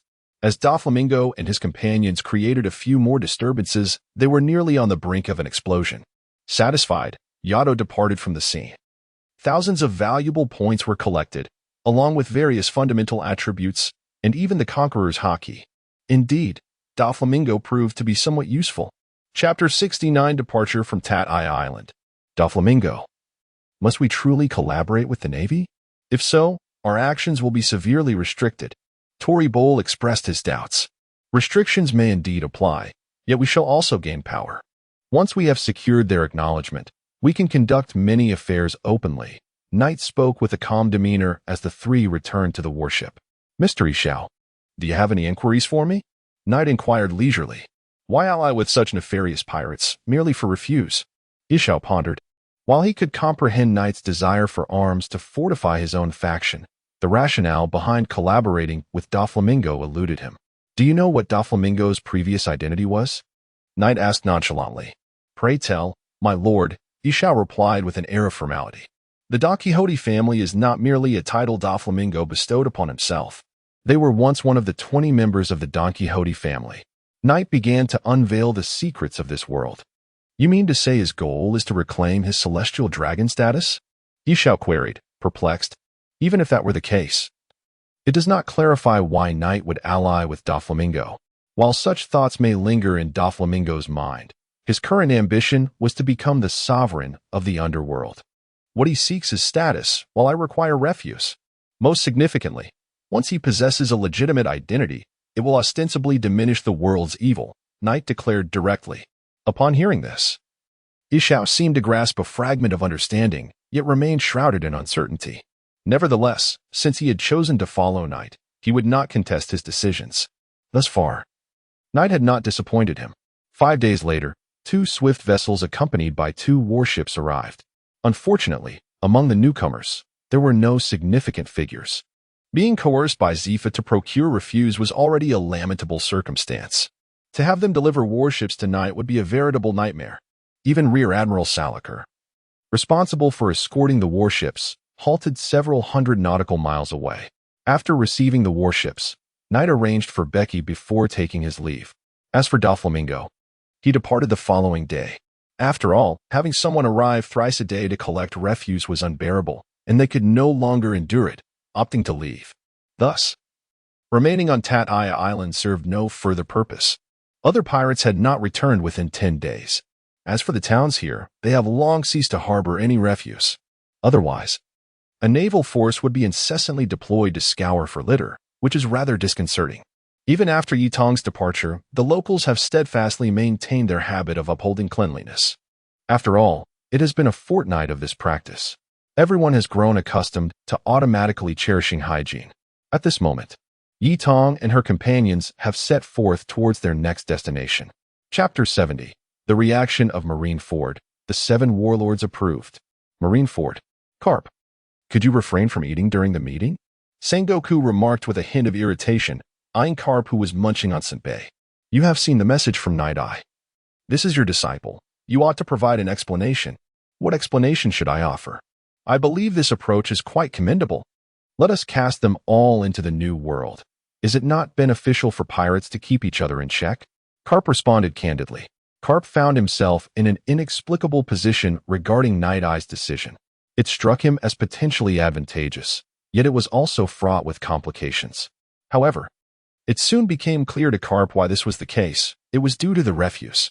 With these notorious pirates establishing their territories, it facilitated Night Eye's ability to collect the refuse. If Night Eye were to learn of Carp's thoughts, she would undoubtedly exclaim that he understood her well. In truth, Night Eye had not intended to meddle with the affairs of the 7 warlords, but if they had their own territories, it would save her the trouble of scouring the vast seas for them. She could simply visit their strongholds. Nevertheless, for the Navy to acknowledge pirates in such a manner was utterly preposterous. All evils ought to be eradicated without hesitation. Sakazuki, a newly appointed vice admiral, was also present at this assembly, firmly believing in absolute justice. Yet we must consider our manpower issues. New pirates are continually emerging across the seas. Numerous countries and towns have fallen under pirate control or are inundated by them. With our limited forces, we are merely treading water. It would be wiser to manage them instead, he argued. Crane also voiced her opinion, as Zephyr had informed Carp of Night Eye's initiative to recruit pirates. Carp, with his loose tongue, was eager to share the remarkable achievements of his disciple with everyone, thus Crane was inevitably aware of it as well. Management? How do we intend to govern them? Are we to station the Navy in their territories? Surely they would never consent to such terms. Sakazuki reiterated, his internal aversion to acknowledging these villainous pirates evident. Very well, Sengoku, you and Crane shall draft a communique regarding the 7 warlords, to be disseminated across the globe. As for the candidates recommended by Night Eye, namely Crocodile and Don Quixote Doflamingo, they shall be included in the list. As for the other candidates, let them vie for their positions. Steelbone Kong decisively proclaimed. After all, this matter appeared to yield more benefits than drawbacks. Furthermore, he had reported this to the Gorosei, who granted him the authority to make such decisions. Understood, Marshal. Sengoku and Crane responded in unison. As for Sakazuki, with the Marshal's decree in place, he found no grounds for protest. After all, the Navy not only upheld absolute justice, but also adhered to orders without question. Crane, how is the investigation into the O'Hara incident progressing? At this moment, the conversation was deftly redirected.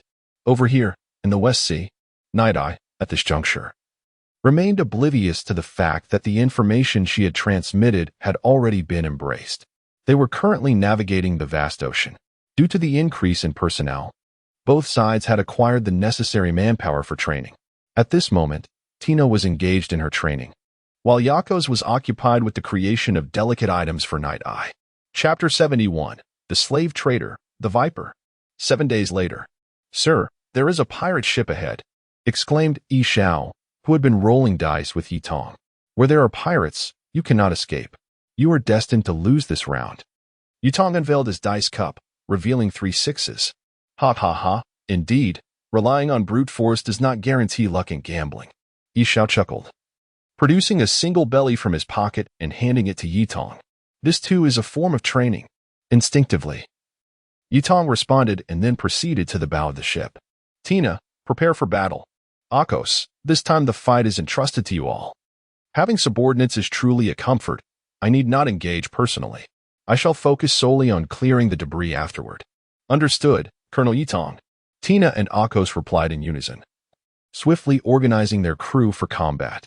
Before long, pirate ships emerged in the waters ahead. Colonel Yi Tong, this is the notorious pirate of the Tataya Island trading zone. Viper, Chino's Neck. He is one of the most prominent slave traders in the entire West Sea, with a bounty of 32 million.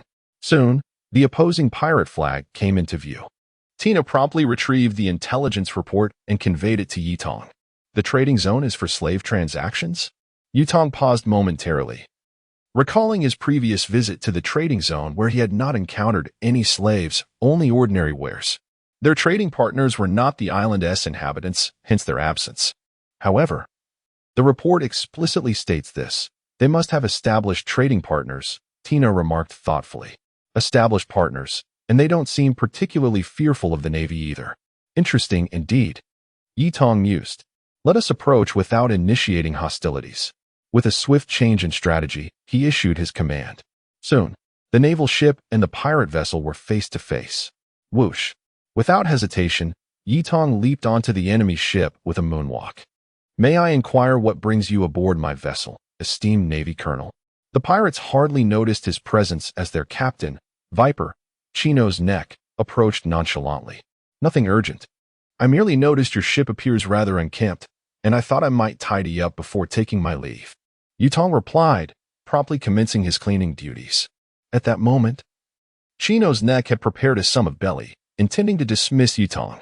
Yet, upon hearing Yi Tong's words, he was momentarily taken aback as the colonel began sweeping the deck. Captain, this is the Navy colonel mentioned in the previous reports from Tataya Island. His name is Grotto Yi Tong, and his background remains unclear for now. However, he has had dealings with Becky and Doflamingo. At this moment, the first mate of Sinisnek, Ida, stepped forward to report. What of Grot, the Night-Eyed? Does he possess any notable achievements? Sinisnek inquired once more. Alone, he vanquished Uroth, Gillidan, and Dinadul, capturing them in the process. Furthermore, there was a peculiar individual aboard their ship, resembling the once prominent Yakis. It is likely that he too was defeated by him, Ida elaborated. Chapter 72. Escorting the Pirates. Upon hearing Ida's intelligence, Sinisnek fell into deep contemplation.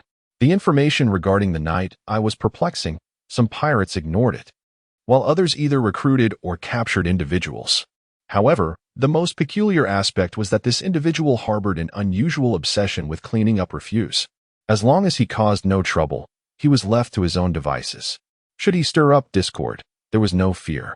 As Sinisnek spoke, he returned to his seat, dismissing any further thoughts of Night-Eye.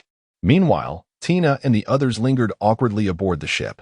After all, Night Eye had not indicated any intention to fight, and they dared not act recklessly. Only Ikeo felt an urge to engage in battle. For the opposition consisted of slave traders, one of the most despised classes upon the vast seas. Yet, his strong sense of honor prevented him from taking action. As a subordinate of Night Eye, he embodied the spirit of a warrior, committed to upholding the will of his leader. Their fleet comprised 7 pirate ships, 3 of which housed captives they had seized. After an exhaustive 5 hours, Night Eye finally cleared away all the refuse. Done. Do you require an escort? Night Eye inquired as he approached Sinusneck. Escort? Ha. Here's 1,000,000 berries for you. We only need to reach Das Hackle Beach, Sinusneck replied, instantly grasping Night Eye's intentions. Indeed, this individual sought a sweet deal. However, in Sinusneck's eyes, this sum was trivial. No, I have no need for your berries. I only seek permission to clean up refuse whenever I wish, Night Eye stated, declining the offered money. Very well, you are welcome anytime, Sinusneck responded, dismissing Night Eye with a wave. Although he recognized that this was no ordinary Navy man, he perceived no significant threat. Having secured Sinusneck's agreement, Night Eye returned to the warship and issued the escort orders. Master Night Eye, Mr. Ikeo, I am aware of what you wish to say. However, let us save your questions until after I have completed the escort mission, Night Eye interjected directly. Upon hearing this, Ikeo fell silent, his desire to gamble with Night Eye dissipating. He sat alone on the deck, lost in thought. 3 days later, Sinusneck appeared haggard, his hand trembling around his wine glass. As he observed Night Eye compelling his subordinates to dispose of garbage, Sinusneck realized he had made a grave error in judgment. This individual was obsessively dedicated to cleanliness. Once a day was understandable, but this man insisted on 5 times a day. Even he had become somewhat neurotic. Captain, we have exhausted all items capable of producing waste on the ship, and our food supplies are dwindling rapidly. At this moment, Ida, wearing a distressed expression, approached Sunosek. How much longer until we reach the shores of Das Hackle? Sunosek, devoid of the inclination to reflect on his past, could only think of arriving at their destination swiftly. Chapter 73, An Unexpected Arrest. A day later, they finally arrived at Dashak Beach.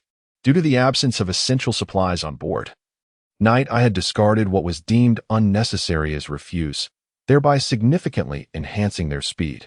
Even by the last day, their provisions had dwindled, likely leaving them rather famished. Thank you, Colonel Night Eye. We have now reached our destination. You may conclude your escort mission, said Sunosek, a hint of joy evident in his voice. Oh, what a pity.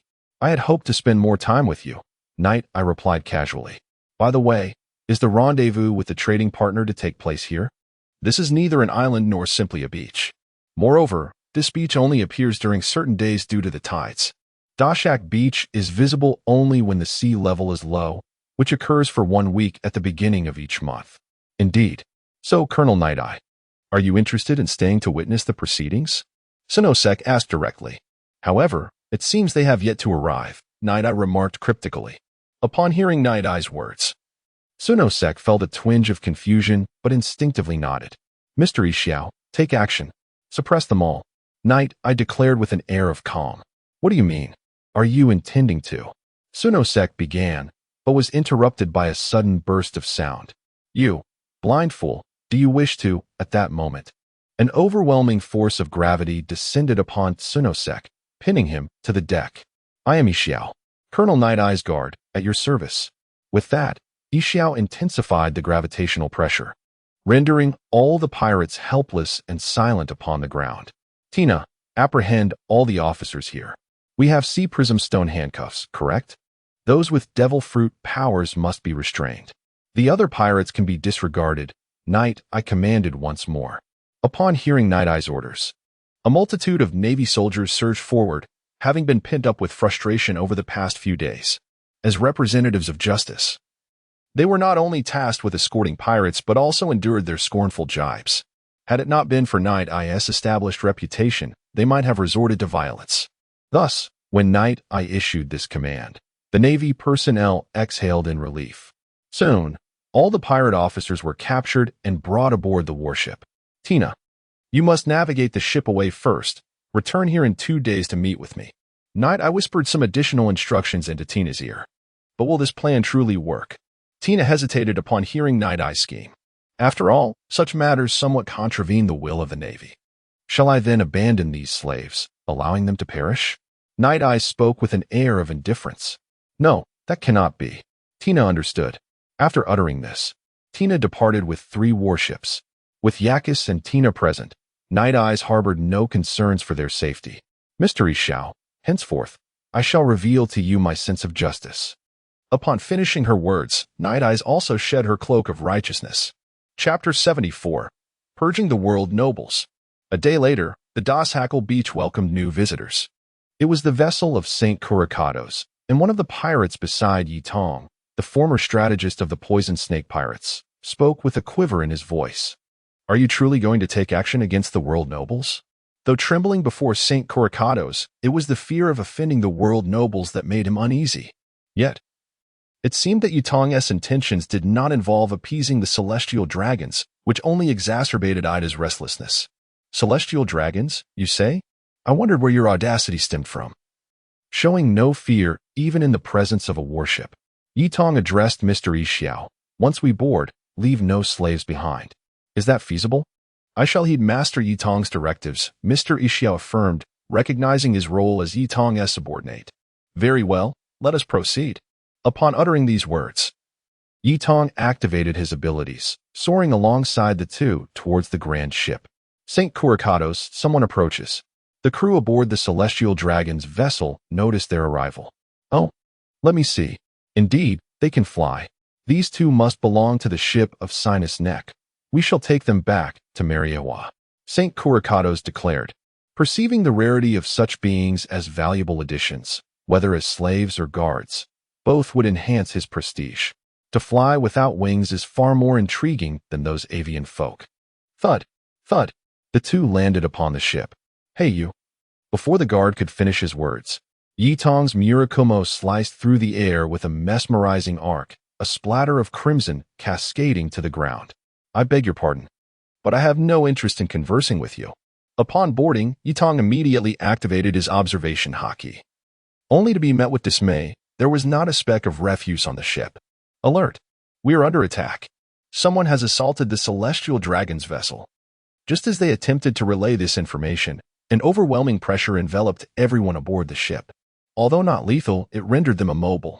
While your vessel may be devoid of refuse, you yourselves can be considered refuse, Yi Tong proclaimed, raising his Murakumo and launching his assault. In less than 10 minutes, all aboard were slain. Even members of CP0 fell easily under the suppression of Mr. Xiao, with Yi Tong dispatching them with ease. Had it not been for Mr. Xiao's presence, Yi Tong might have refrained from engaging in such murky waters, for those within CP0 were no trifling adversaries, except for the Saint of Helaricados. Everyone else was dismembered. Come, toss some trash on the ground. Night Eye boldly approached the terrified Saint of Helaricados and directly inquired, Do you know who I am? I am. Ah, it hurts terribly. Ah. Before the saint could finish his arrogant proclamation, the blade of Murakumo in Night Eye's hand had already pierced deep into his thigh. Chapter 75. Emancipation of the Slaves. Discard some trash, Night Eye reiterated. This time, Saint Hiluoka Duosi did not hesitate. He promptly tossed a gemstone ring onto the ground. Ding! You have acquired the ring discarded by Saint Hiluoka Duosi, gaining 10 million berries. As Night Eye picked up the object, he was taken aback. The value of this trinket was astonishing. Now break your sword and throw it down, Night Eye commanded once more. Aye. Saint Hiluoka Duosi was momentarily stunned, his expression filled with reluctance. Ah, no, please don't stab me. I can't break it. He expressed his distress. If he could indeed shatter his sword, he would not hesitate. Was this not an unreasonable request? Upon hearing Saint Hiluoka Duosi's words, Night Eye paused. Indeed, while the celestial dragons had their strong individuals, those who only indulged in pleasure were utterly useless. Mr. Xiao, could you lend him a hand? Night Eye could not act personally. He had attempted to create refuse himself, but it seemed the system would not acknowledge it. Understood. Xiao responded, swiftly directing his attention to Saint Hiluoka Duosi's sword. Although the blade became riddled with cracks from the assault, it remained unbroken. Crack. Ding. Saini Luokadu Osi hurriedly complied with Night Eye's request, breaking the sword and discarding it onto the ground. Ding. You have acquired the discarded sword of Saint Luokadu Osi, earning the navigation sword. As the system notification chimed, Night Eye was once again astonished. This item? He mused. Holding the navigation sword, which resembled a mere toy. It lacked a sharp edge and measured only a little over 10 centimeters. Truly worthless. After stowing the navigation sword, Night Eye sighed helplessly. He then rose to his feet. Please don't kill me. I swear I won't seek revenge. Just as Saint Luokadu Osi believed Night Eye was about to depart, a glint of cold light flashed by. Saint Luokadu Osi clutched his neck, his corpulent form collapsing to the ground. Master, what shall we do with these slaves now? Yishao inquired, perplexed. First, let us inquire about their wishes. Night Eye replied, exiting the vessel. Before long, Night Eye had liberated all the slaves. Of course, at this moment, he wore a mask. Do not be afraid. I am not a pirate. Are you prepared to return home, or would you prefer I make arrangements for you? Night Eye asked directly. As for Yishao, he refrained from making an appearance. His features were too distinctive and easily recognizable. I wish to return home, but I cannot, for it would endanger my family. I want to go to Fishman Island. Soon, Night Eye learned of their desires. Among them, some had been captured. There exists a faction of individuals who have been purchased, fully aware that they cannot return. Yet, beings like the fish people yearn for a way back. Fish people. You possess a degree of self-preservation. You must return on your own, Night Eyes declared. Benefactor, we understand the constraints that prevent you from revealing your name and appearance. Nevertheless, we shall forever cherish your kindness. Upon uttering these words, the fish people leaped into the sea, vanishing from sight. Chapter 76. The world is astonished. The issue with the fishmen is easily resolvable. They possess the capability to return to Fishman Island on their own. Yet the other civilians do not share this fortune. Should you wish to return, I shall provide you with a vessel. You may seek assistance from the Navy, and I shall also ensure you have sufficient provisions. However, I will not escort you. After a sigh, Yutong stated directly, such matters are indeed troublesome. Not only is there no refuse to collect, but it also consumes an inordinate amount of time. Moreover, among these slaves, the majority are women. The robust men are predominantly fishmen, and they have just departed. Sir, we shall heed your arrangements. A woman stepped forward, speaking earnestly. We too face the inevitable fate of capture upon our return. We have no place to go soon. They came to realize that returning would scarcely alter their destinies. It would merely subject them to a repeat of their harrowing experiences. Very well, you shall wait here. The Navy will pass by and rescue you. Upon concluding her statement, Yutong departed from the scene. Naturally, provisions and water were left aboard the pirate ship for Tina and the others. As they witnessed Yutong's departure, the slaves returned to the ship, knowing they had no other choice but to trust her. Such is the lament of the weak. This predicament also elucidates one of the fundamental reasons for the proliferation of pirates across the seas. Meanwhile, within the conference room of Marine headquarters, the admirals were once again convening. In front of Admiral Steelbone, there sat a seagull. Sakazuki, Polysolino, Garp. Immediately proceed to the Das Harl beach in the West Sea. As for the others, issue a bounty on the snake pirates. The bounty for ordinary members shall be raised to 5 million. For special members and core personnel, it shall be elevated to 10 million. The first mate, chief of staff, and captain shall see their bounties increased to 80 million. Steelbone trembled with trepidation. News had arrived regarding Tina's discovery of the stranded celestial dragons in the West Sea, along with the presence of the snake pirates vessel.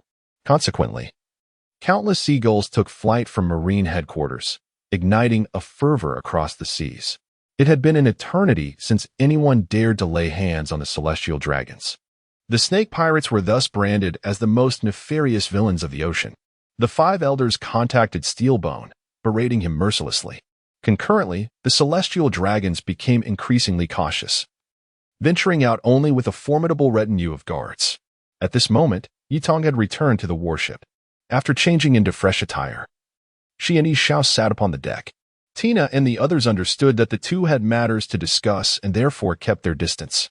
Truly, the Sir is neither a narrow-minded individual nor a malevolent fiend. I wish to express that if adults continue in this manner, the days of nurturing the young and providing for the elderly, as you mentioned, will indeed arrive. Ye Xiao did not exhibit any emotional turmoil upon Knight's demise of the world's aristocrats. Rather, he felt an increased admiration for her. Not only was she resolute and strategic, but she also refrained from involving irrelevant parties. In fact, she had already contemplated the escape routes before taking action. Mr. Ye Xiao, I must confess, my aspirations are not so grand. I merely desire for this vast ocean to be a little cleaner. Knight responded with equanimity. Chapter 77, The Proud Teacher. After waiting for 10 days at Dashacre Beach, even Yi Tong had to venture into the sea to catch fish for sustenance. Finally, a fleet of warships appeared on the horizon. Goodness, their efficiency is rather lamentable, Yi Tong remarked, somewhat disgruntled. Not only had she wasted her time here, but they had also come perilously close to starvation. Half an hour later, several naval officers boarded Yi Tong's vessel, casting forlorn glances at their surroundings. Even Carp appeared somewhat at a loss for words, his lips twitching in dismay. Teacher, are you planning to starve me, your disciple?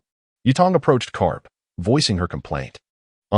Borsalino, swiftly bring all our surplus food over here, Carp instructed directly. Upon hearing Carp's command, Borsalino muttered a complaint about the inconvenience before setting to work. Since you are conveniently nearby, what do you know about the situation here? Why did the Viper pirates attempt to assassinate the celestial dragons? What direction did they flee? Yi Tong inquired, as Carp, feeling somewhat helpless at her disregard, responded, I have captured the members of the Viper pirates. But their motives for attacking the celestial dragons remain a mystery to me. The situation is exactly as you see it. Over there are slaves, and our ship's hold contains pirates. Upon hearing the word garbage, Yi Tong retorted, that is not what I need. Afterward, Tina brought the captured pirates aboard. Haha, truly. My disciple, you handle these matters with such finesse. Carp exclaimed joyfully upon seeing the pirates. At his level, there was no greater joy than witnessing the success of an exceptional prodigy, especially since his own son and grandson were on opposing sides. Teacher, I require the items I requested, Yi Tong asserted, preferring practical provisions over mere pleasantries. Everyone, bring over everything I prepared. Carp issued a direct order. As the warships drew closer and the gangplank was lowered, countless pirates began unloading numerous boxes and bags onto the ship. The bags contain gifts I prepared for you, while the boxes hold provisions. As for what I promised you earlier, when you return, it will be more than satisfactory, Carp assured, thumping his chest confidently. It was well known that his disciple was not only exceptionally gifted but also possessed intelligence, strategy, and character without any flaws to speak of, save for a peculiar little quirk. Therefore, what more could a teacher wish for? Thank you, teacher. Tina, please hand over the prisoners to the teachers. Then arrange for the cooks to prepare a feast so everyone can enjoy a hearty meal. After collecting the garbage bags, Yi Tong instructed Tina. Tina acknowledged her command and swiftly set about organizing the arrangements. Teacher, you are aware of this matter, Yi Tong. We must depart and bring back Marin Fando for public execution. Those fellows value their pride above all. Before Yi Tong could finish speaking, Kabu interjected directly. He understood that if he stayed for dinner, he would likely be nagged into taking out the trash again. At the same time, there were indeed pressing matters that required his immediate departure. Chapter 78, The Mysterious Conqueror Haki User. I had no intention of keeping you here for a meal. I merely wished to inform you about the situation here. During the apprehension of these individuals, a peculiar phenomenon was observed. It appears that these people have become utterly dazed. After hearing Carp's explanation, Yi Tong promptly interjected. Due to excessive joy, Carp had been neglecting the circumstances surrounding Tsunosek and his cohorts. Upon Yi Tong's remark, he scrutinized the state of the pirates more closely. This is the impact of Conqueror's Haki. It can shatter the mental defenses of such formidable pirates in an instant. There are scarcely a few who can achieve this across the vast seas. Contemplating this, Carp cast a dubious glance at Yi Tong but quickly dismissed his suspicions. This lad, who spends his days scavenging, could hardly possess Conqueror's Haki, and even if he did, it would not be formidable. Sakazuki, take the individuals back and detain them. With this thought, Carp addressed Sakazuki, who, though now a rear admiral, had to comply as Carp was the commanding officer. By the way, teacher, please inform Zifa that these individuals should be worth something to offset the previous bounty he owed me. He must not shortchange me. Yutong reiterated. Haha, I will convey that. Carp chuckled, envisioning Zifa's distressed face. By the way, teacher, I have inquired and discovered that these slaves were captured from the nearby Prodakis Island. And I hope you can bring them back when you return. Yutong added once more. Hearing this, Carp felt even more satisfied. Not only was he swiftly apprehending pirates, but he also demonstrated compassion. Within just over 2 months at sea, so many pirates had already been captured. It was even said that wherever Yutong went, the surroundings became remarkably tidy. This brought Carp considerable pride. I understand. Arrangements will be made. By the way, Yutong, your ability allows you to store items, correct? How much can you contain? At that moment, Carp directly inquired. Storing a small warship is not a problem. Yutong did not conceal this, as it was a self-imposed ability of his devil fruit. I see. The teacher is leaving. Hey, go fetch those slaves over there and send them to Prodakis Island. Sakazuki. Be careful not to kill the pirates. As Carp spoke, he immediately set about his tasks. As Sakazuki departed, he cast a glance at Yutong. Although he did not know what to convey, he remained silent. Once everyone had left, the food was finally prepared. After a day of feasting and revelry, the next day, Ishia returned to the warship. Arrangements had been made with the king of Prodakis Island, and all was in order. With the intelligence provided by Ishiao, this particular incident drew to a close.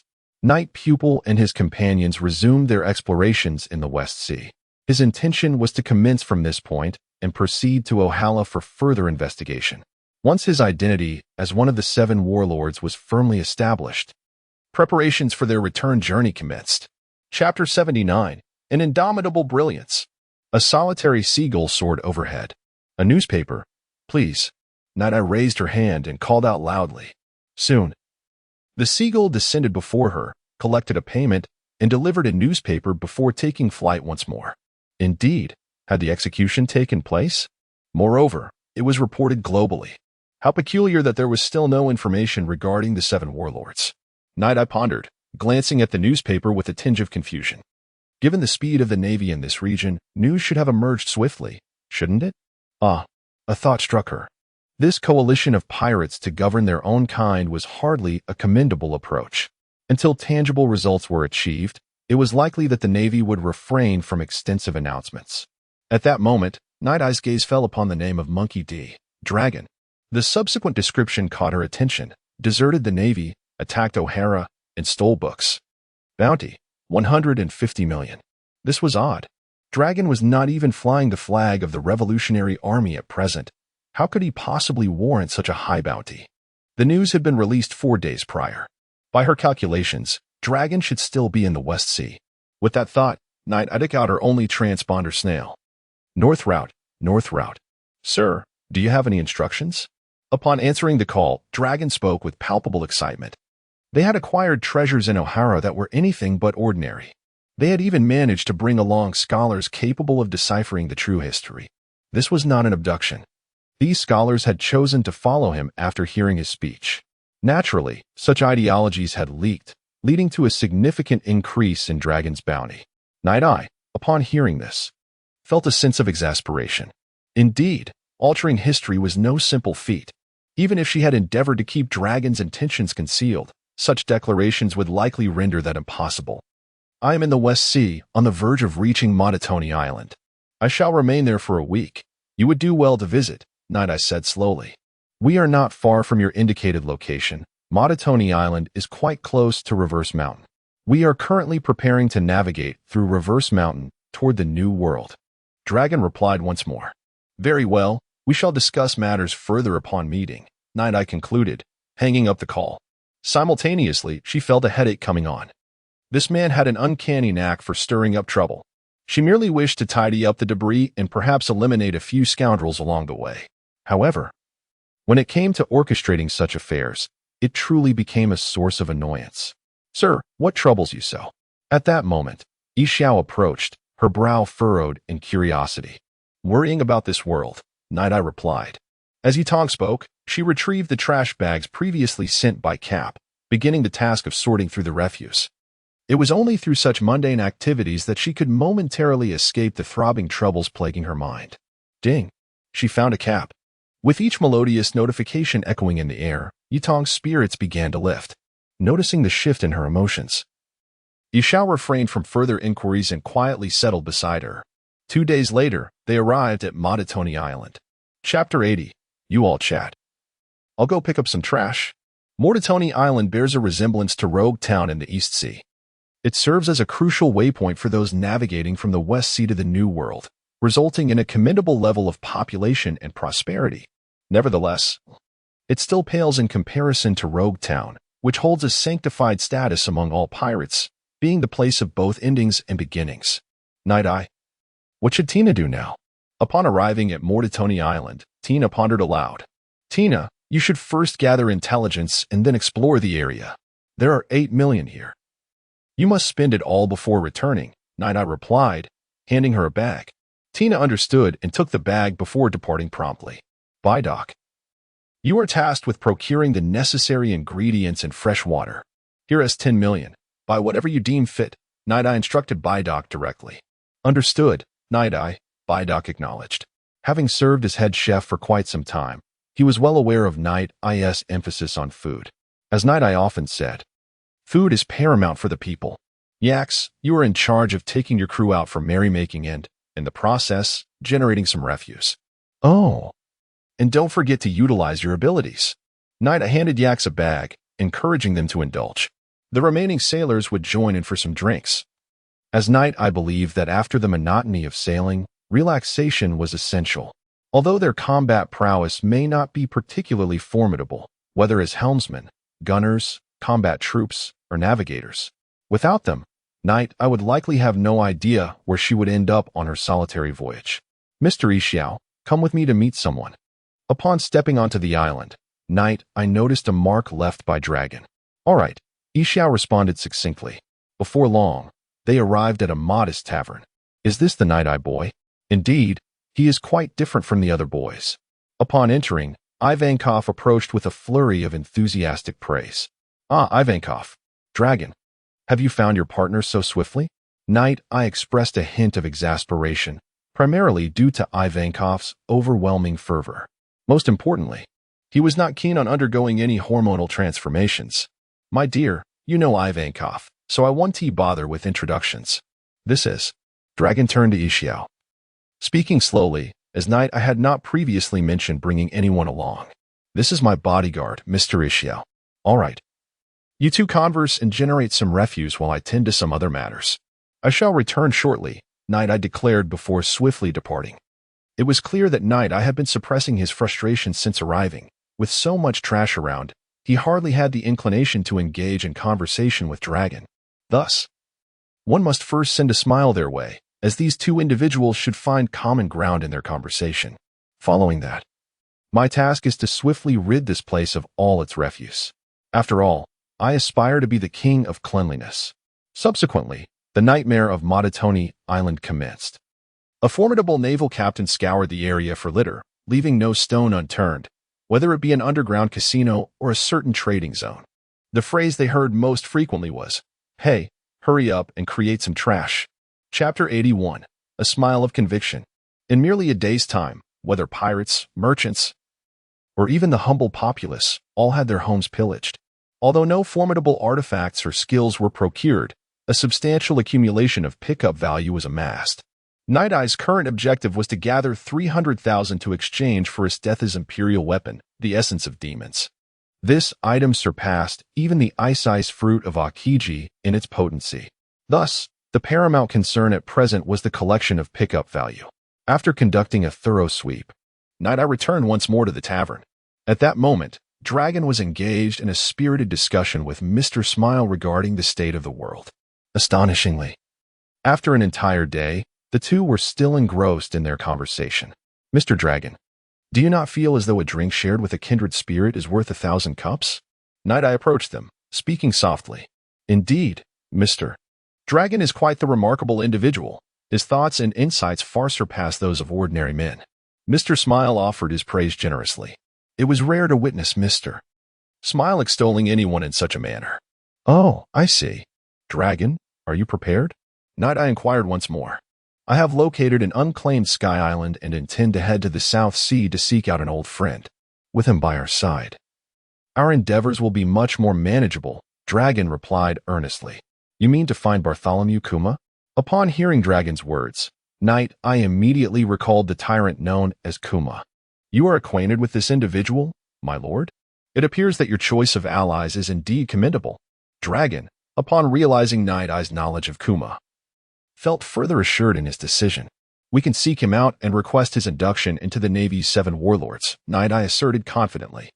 It was essential to understand that once Kuma became one of the 7 warlords, the assistance he could provide to Dragon and his crew would be immense. Not only would they be able to conceal their identities effectively, but they would also gain access to a wealth of intelligence. Most crucially, they would have the opportunity to engage with Vegapunk. Subsequently, Night Eye began to elucidate the key strategies to Dragon, while also procuring Dragon's life card and the Eternal Pointer for the Sky Island. After completing these tasks, they inadvertently produced a considerable amount of waste. The following day, Dragon and his companions departed from the location, not out of fear of Night Eye's insistence on disposing of their refuse, but rather due to the overwhelming number of tasks that lay ahead. Night Eye had indeed assigned them a multitude of responsibilities. Mr. Smile, now do you comprehend my intentions? After Dragon's departure, Night Eye addressed Mr. Smile. Your foresight is beyond that of ordinary individuals, my lord. Mr. Dragon has conveyed that his philosophy is derived from your teachings. I am willing to devote my life to serving you, as your steadfast steed, Mr. Smile responded earnestly. Previously, Mr. Smile's acknowledgement of Night Eye had been under scrutiny, but now it was complete and unequivocal. Mr. Smile, we are never to be viewed as superior and subordinate. We are merely collaborators, united by shared ideals. Each fulfilling our respective roles. Night Eye spoke gently. Upon hearing Yitong's words, he smiled resolutely, further solidifying his conviction to follow him. Over the past few months, he had become thoroughly acquainted with Yitong. He was remarkably benevolent towards those he considered his own. Even when dealing with pirates, he would extend his forgiveness to those deserving of it. However, when faced with slave traders, Yitong would act without hesitation. A person of such caliber is indeed worthy of allegiance. Chapter 82. Another island cleansed. A fleet of colossal ships traverses the western seas. Leader, a burgeoning navy has emerged, seemingly comprised of Karp's disciples. At this moment, a pirate delivers a report. Karp's disciples? Aha. Where are they located now? A grand figure rises, brimming with excitement, and inquires directly. They are currently at Modatin Island, with 3 warships in total, led by a Navy commander, Grot Night Eye. The pirate reports once more. Go immediately. I want him dead. Karp, the suffering I endure shall be repaid to you in due course. At this juncture, the towering figure reveals himself to be the current leader of the 8 Treasure Water Army, Pepper of the Cone. Simultaneously, ships cloaked in black smoke advance towards Modatin Island. Meanwhile, Night Eye, stationed upon Modatin Island, continues his diligent efforts in waste removal. Soon, the name of Night Eye spreads far and wide. Even the pirates recently arrived at Modatin Island are aware of the naval commander known as the King of Cleanliness. Commander Night Eye, should we not depart from here? Tina queries, her brow furrowed with confusion after 7 days of their prolonged stay. There is no rush. The refuse is still abundant. We shall leave only after the cleanup is complete, Night Eye replies, tending to a pile of garbage with a smile. Yet pirates arrive daily. The cleanup seems never-ending. Tina expresses her frustration. Surely we cannot remain here indefinitely, forsaking other locales. We'll end up as the station navy here. Patience, a significant figure is expected to arrive. Once they do, we shall depart, Night Eye continues. Observing a pirate immersed in the refuse, Tina feels exasperated, for she is merely here as a navigator. Furthermore, when it comes to matters of sanitation, Night Eye is impervious to any dissenting opinions. Meanwhile, Yixiao has taken to training the Navy, their physical capabilities and combat prowess rapidly enhancing under the weight of gravity. Were it not for this, Tina would likely be even more anxious. For now, they must treat this as a temporary training ground. As time passes, the pirates grow accustomed to the routine. Whenever Night Eye appears, they prepare their refuse. Newcomers are also diligent in bringing trash. For those who fail to do so, receive a thorough lesson from Night Eye. After 10 days, Monoton Island is transformed entirely. Not a trace of garbage remains, and even the rooftops have been impeccably cleansed. Standing in the street, Night Eye wears a look of melancholy. This town has changed. It is no longer the charming little village it once was, he laments. Here, one can hardly find any joy in scavenging. Each day at dawn, refuse is meticulously placed outside their residences. Moreover, with the passage of over half a month, the potential for gathering any salvageable items has dwindled significantly. Aside from the newly arrived pirates, Night Eye has also relinquished her efforts to clean up the debris. Faced with the litter before her door, Night Eye casually collected it into her system before heading to the harbor to await further developments. Chapter 83. Encountering Moria. Night Eye Academy discovered a peculiar vessel. Cloaked in darkness, it bore an uncanny resemblance to a ghost ship. At that moment, the lookout hastily approached Night Eye, speaking slowly. A ghost ship? That cannot be. Brooke should have departed from the West Sea long ago. Night Eye pondered, baffled. After all, considerable time had passed. How could a ghost ship still linger in the West Sea? It is not a ghost ship. It differs from the one we previously observed, the lookout reiterated. Not a ghost ship? Could it be that individual? Night Eye recalled someone, the enigmatic three-masted ship, the Moonlight Pirates, led by Captain Gecko Moria. If it is indeed him, there must be a treasure trove awaiting us. With this thought, Night Eye was suddenly invigorated. Gecko Moria, with a bounty of 189 million, was a formidable figure. Such a presence, Tina expressed her concerns. It was crucial to note that Moria was not to be compared with the pirates they had encountered before. Should a battle ensue, it would be anything but ordinary. Even though the Navy had bolstered its strength to a certain degree, it still paled in comparison to this pirate crew. Even those of the highest ranks would hesitate in their presence. Fear not, I am not here for combat, Night Eye assured, turning to his companion. Ishao, let us proceed. Very well. Ishao unsheathed his long blade, slicing through a stone, allowing them to alight upon it and advance towards the vessel ahead. Seeing Night Eye depart, Tina felt a sense of helplessness. Soon, they found themselves on the eerie three-masted ship. Negative spirits. As they materialized there, a swarm of phantoms surged towards them. Overlord Breaking Divine. Before the specters could reach Night Eye, a powerful psychic assault erupted instantaneously. The phantoms, once charging, fell powerless to the ground, vanishing into nothingness. Navy, have you come to apprehend me? At that moment, a colossal figure emerged slowly. I presume you are headed to Marineford now? You shall obtain the position of the 7 warlords. Therefore, I do not intend to engage you in battle, Night Eye declared directly. Upon hearing Night Eye's words, Moria appeared intrigued. What do you mean by the 7 warlords? He was particularly interested in this notion, especially regarding a Navy officer who refrained from confronting pirates. Realizing Moria's query, Night Eye recalled that this individual had been invited to take the place of Crocodile after he lost the title of warlord.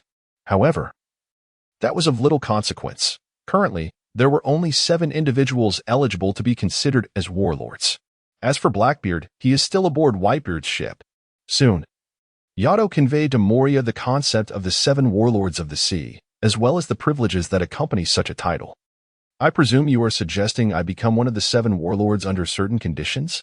After listening to Yato's explanation, Moonlight Moria directly inquired. Conditions, you say? I require you to venture into the New World, locate the Whitebeard pirates, and then inform me of their whereabouts, Yato stated plainly. Chapter 84. Beautified. Upon hearing Yitong's request, Moria was momentarily taken aback. After all, he had intended to seek out Whitebeard himself, considering he had recently been defeated by Kaido. Despite this setback, he had managed to escape successfully. Thus, he planned to prepare in the West Sea and reorganize his zombie army before pursuing Whitebeard. Do you wish to capture Whitebeard? Moria was somewhat bewildered. This Navy man always exuded a rather peculiar aura. Capture? Do you truly believe I would attempt to apprehend a sovereign of the seas? After all, he is known as the strongest man. I too would like to meet him. Yitong articulated with conviction. The thought of the numerous division commanders aboard Whitebeard's ship, each formidable in their own right, filled her with anticipation for the potential rewards. A strange smile crept across Yitong's face at the prospect. Meet him? Very well, I shall acquiesce. However, is what you said regarding the warlords of the sea true? Moria inquired once more. It was imperative to understand that such matters were of great significance. If he were to acquire that title, it would open doors to numerous opportunities. The most substantial advantage would be the elimination of concerns regarding the Navy's bounties and the relentless bounty hunters lurking everywhere. Although Moria was unafraid, it would undoubtedly pose a considerable inconvenience. His aspirations were to become the Emperor of the Seas and to discover the legendary treasure, ultimately claiming the title of Pirate King. The privileges I just mentioned are indeed genuine. I will assist you in submitting your application, and I will inform the headquarters that you are pursuing Whitebeard. Thus, your title will be granted swiftly, Yi Tong asserted confidently. It was well known that the 4 emperors of the sea had long been a thorn in the Navy's side. If presented with this rationale, Moria's title would undoubtedly be expedited. Moreover, with such a hook, the Navy would likely hasten to promote the warlords of the sea. As for Crocodile's schemes with the underworld, Mihawk's indifference, and Hancock's seclusion, Yi Tong chose to disregard those matters for the time being. However, she had already dispatched Dragon to Dressrosa, which could serve as the first major nation for collaboration. Very well, I shall proceed to the New World then. Just as Moria was about to say something, he noticed Yi Tong had produced a broom and commenced sweeping the floor. This ship is rather untidy. Allow me to clean it up for you, Yi Tong remarked, continuing her efforts to clear the debris. Moria was momentarily perplexed.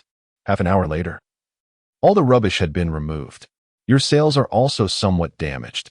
Hurry and take them down, and I shall replace them with new ones, Yi Tong stated, smiling as she unsheathed her saber. With a buzz, a wave of sword energy sliced through the air, severing the sails with precision. Moria yearned for interruption. Yet upon sensing the aura emanating from a smile and the recently unleashed power, he hesitated. Soon, a fleet of warships approached, and a contingent of Navy personnel swiftly boarded. A few hours later, the sails of the ship were entirely replaced with white ones.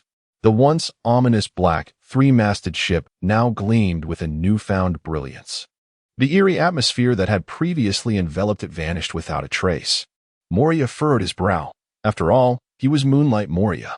With the ship transformed in this manner, how could he possibly maintain his dignity? Chapter 85, A Long-Awaited Presence.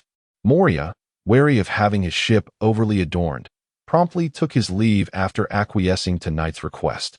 For Moria, the allure of darkness was far more appealing. Colonel Knight, how dare you attack my precious little one? The moment Moria set sail, Perona floated before Knight, demanding an explanation. Your little phantoms must have decided against attacking me, Knight replied noncommittally. After all, how could one elucidate the nature of one's Sharingan? A peculiar constitution? Humph. Next time, I shall ensure your downfall, Perona declared, before drifting away. That little girl is rather endearing. Knight chuckled softly, choosing to disregard the matter. Moria had ascertained the positions of the 7 warlords, while others had also been identified. However, he found himself still waiting for someone's arrival. Colonel Knight, are we ready to depart? Tina approached the deck, her excitement palpable. Having lingered here for quite some time, and with Knight refraining from confronting the minor pirates, the steadfast Navy personnel were growing anxious. Prepare the supplies. We shall head to O'Hara, Knight instructed slowly. Tina understood immediately and hurried off to organize the tasks. Colonel Knight. At that moment, the lookout hastily approached Knight. The 8 treasure pirates are here, he exclaimed, his enthusiasm evident. At long last. Truly, these fellows are woefully inefficient with their intelligence. Knight, who had almost decided to leave, remarked with a hint of exasperation. He was well aware of the enmity between that man and Garp. Upon learning of his disciple's arrival, would he not charge him like a rabid dog? Yet, to his surprise, they had yet to arrive after such a prolonged wait. He had previously instructed that the lookout report immediately upon sighting the 8 treasure pirates' vessels. Pepper has fallen silent, but there are other formidable figures here. At the very least, I should be able to acquire some haki. For the 8 treasure pirates are known for their mastery of it, especially the armament haki. Colonel Knight, should we refrain from engaging? The lookout inquired, a note of concern in his voice. The leader of the 8 treasure pirates, Pepper, currently bears a bounty of 430 million. Moreover, their overall strength. Fear not. I have no intention of capturing him, Knight replied with an air of indifference. Soon, a fleet of pirate ships emerged before the naval vessel. gather all the Navy personnel. Knight commanded once more. Understood, Colonel Knight. The lookout hastened to the loudspeaker, swiftly notifying the entire team. Within a minute, all personnel had assembled behind Knight. The training undertaken during this period had proven remarkably effective. Master, shall I intervene shortly? A smile reflected the formidable aura emanating ahead, accompanied by a hint of concern. No need. This fellow is quite arrogant. Even in his fury, he takes great pride in his crew. Knight, I observed the approaching pirate ship. A subtle smile curving her lips. Upon witnessing Knight Eye's smile, the Navy personnel felt a surge of energy, for they understood that someone was about to face dire consequences. Chapter 86. How weak. Soon, the pirate ship of the 8 Treasures Navy appeared before Knight Eye and his fleet. Ha ha ha. Cap's disciple has come out to die.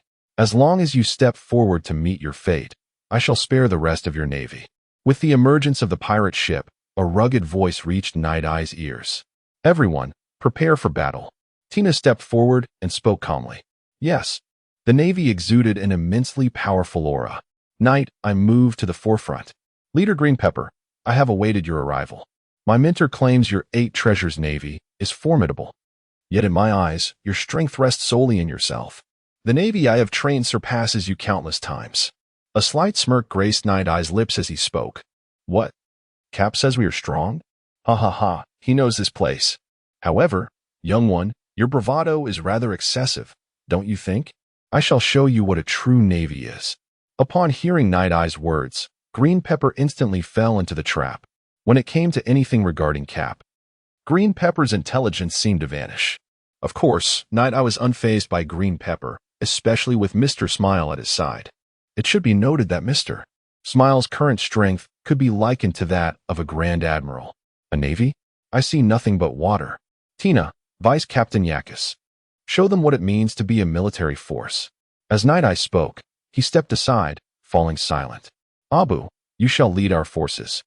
Annihilate every last one of the Navy. Green Pepper, consumed by rage, felt his beard bristle. Understood, leader. Abu stepped forward immediately, followed by over 300 members of the 8 Treasures Navy. Allow me to construct the battlefield for you. Buzz. Mr. Smile slowly rose, drawing his cane sword. Oh. This is... Thud, thud, thud. Countless members of the 8 Treasures Navy plunged into the water as a pirate ship soared into the air. What do you intend to do? Crack, crack, crack. Before Green Pepper could utter another word, the pirate ship was compressed into a flat surface, then placed atop the warship and the pirate vessel. As Mr. Smile gradually seated himself, Green Pepper fell silent, sensing the formidable aura emanating from him. Such a powerful presence, could he be a Grand Admiral of the Navy? Yet, he had no recollection of this individual. Tina, prepare. Vice Captain Knight Eye, Yakis, ready. Prepare. The entire Navy let out a thunderous roar. 8 Treasures Navy, prepare. Abu shouted, charging forward. Sword's edge. Tina raised her hand, and countless Navy members rapidly gathered together. At the forefront stands Yakis, who directly manufactures countless weapons, charging forth as the vanguard. Barrier. Enclosure. At this moment, Tina unleashes her fruit ability, sending forth a barrage of barriers with great speed.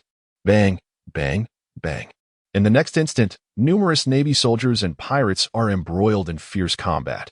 Is this truly the fighting prowess of the 8 Treasure Water Army? It seems rather feeble, doesn't it? After forcing a pirate to retreat, one Navy soldier expresses his confusion. Chapter 87. The Enhancement of the Sharingan and My Conqueror's Haki. Witnessing the scene before him, even the battle-hardened Qingji was momentarily taken aback. It is essential to note that his 8 Treasures Navy had emerged victorious from countless battles. Yet now, they were thoroughly defeated by a mere colonel and his naval forces. Most troubling was the fact that Abu was also being overpowered by Yakis, while several of his formidable subordinates found themselves constrained by Tina. Qingjiao, was it not said that your 8 Treasures Navy was formidable? Perhaps you should summon another 300 men. Naong slowly rose and declared. You, bang. At that moment, Abu was sent flying before Qingjiu by Yakis. Humph. Our 8 Treasures Navy is not composed of despicable little pirates. Despite your numerical advantage, you still falter. Should I then continue to augment my ninjutsu? However, Naidong, shall we engage in a duel between leaders? Qingjiao stood as well, emanating a powerful aura, though not overwhelmingly strong. It was undeniably the presence of Conqueror's Haki. Very well, I accept your challenge. Niang replied with an air of indifference as he stood. A challenge? What I intend is not merely a challenge, but your utter annihilation, Qingjiao proclaimed, leaping onto the ship's deck. Then let us see. Niang responded, steadily making his way to the deck. As he activated his Sharingan, his captivating eyes locked onto Qingjiao. Those red eyes, such an ominous aura, Qingjiao remarked. Ominous? Then let us delve deeper into malevolence. Niang stated calmly. System, expend 100,000 retrieval points to enhance the Sharingan. Ding. 100,000 retrieval points consumed, infusing ocular power. As the system's notification resonated, a peculiar force gradually coursed into Nitong's eyes. Double Tomo Sharingan amplifies mental attacks, enhances vision, possesses the abilities of illusionary decapitation, psychic shock, and illusionary execution, ensnaring the opponent in a realm of illusion, allowing them to experience decapitation. Upon perceiving the information on the system panel, Niang slowly opened his eyes. To his astonishment, he had acquired yet another skill, this time of the illusionary variety. As for other ninjutsu, it was likely that the absence of chakra in this world rendered them unusable. With Nitong's eyes now fully opened, the double Tomo Sharingan gazed intently at Qingjiao. This aura. You too possess Conqueror's Haki. Qingjiao sensed the extraordinary presence emanating from Nitong, recognizing the unique aura. Let us ascertain whose power reigns supreme. Qingjiao unleashed his own Conqueror's Haki. As their Haki clashed, a formidable energy rapidly radiated outward. Bang, bang, bang. The members of the Eight Treasures Navy began to collapse one after another, while the Navy personnel merely felt a slight dizziness, quickly retreating. Such was the result of intensive training. Not only were they trained under the gravitational field of laughter, but Night Eye also occasionally unleashed a burst of Conqueror's Haki. Consequently, they have developed a certain immunity to it. However, they still cannot engage in battle as they ought to. Such formidable Conqueror's Haki. Nevertheless, as Night Eye spoke, a powerful surge of spiritual energy erupted instantaneously. Green Pepper emitted a muffled groan, his face betraying a look of astonishment. Chapter 88. Defeating Green Pepper. Collecting the plank boat. It is worth noting that Green Pepper's Conqueror's Haki had not yet reached its peak. However, he had awakened his abilities years ago. Moreover, as the leader of the Eight Treasure Navy, his demeanor had significantly improved. Yet, he found himself vanquished before a mere teenager from the Navy. Green Pepper rapidly elevated his aura, waves of energy emanating from his body. He chuckled. Let me show you what true aggression feels like. Decapitation, Night Eye declared, instantly unleashing his ocular technique, decapitation. Their unwavering gazes intensified the potency of the technique, amplifying its lethality. Bang! In a heartbeat, Green Pepper knelt on one knee. A pained expression etched on his face. You can wield Haki to attack. Bang! With that, Green Pepper could utter no more. The combined assault of Divine Break and Decapitation overwhelmed him entirely. As he collapsed, Night Eye withdrew his powers, feeling slightly dizzy. Night Eye clutched his head, realizing his strength was still lacking. Red-haired and Whitebeard had faced off without a hitch, yet he, due to the absence of chakra, could only unleash attacks through mental force. Consequently, he felt a bit lightheaded. Nonetheless, he felt a sense of joy in having defeated Green Pepper solely with Conqueror's Haki. Tina, can you apprehend them all? Tina approached Night Eye, speaking slowly. No, Tina. Since the teacher has not captured them, we shall not either, Night Eye replied, swiftly darting towards the Eight Treasure Navy ship to commence the cleanup. After all, Green Pepper's intent was to collect refuse. Upon witnessing Night Eye's actions, the other pirates dared not move. An old blind man stood there, and they were too intimidated to act. This individual, capable of flattening a ship with a single move, left even their leader speechless, let alone the remaining subordinates. Thus, Night Eye spent over 2 hours clearing the ship of debris. As expected, he acquired a considerable amount of Haki and fundamental attributes. While he did not find anything particularly unique, the overall quality was satisfactory. Mr. Yixiao, next time you take action, please refrain from turning the ship into this state. It is rather unfriendly. Upon returning to Yixiao's side, Night Eye spoke earnestly.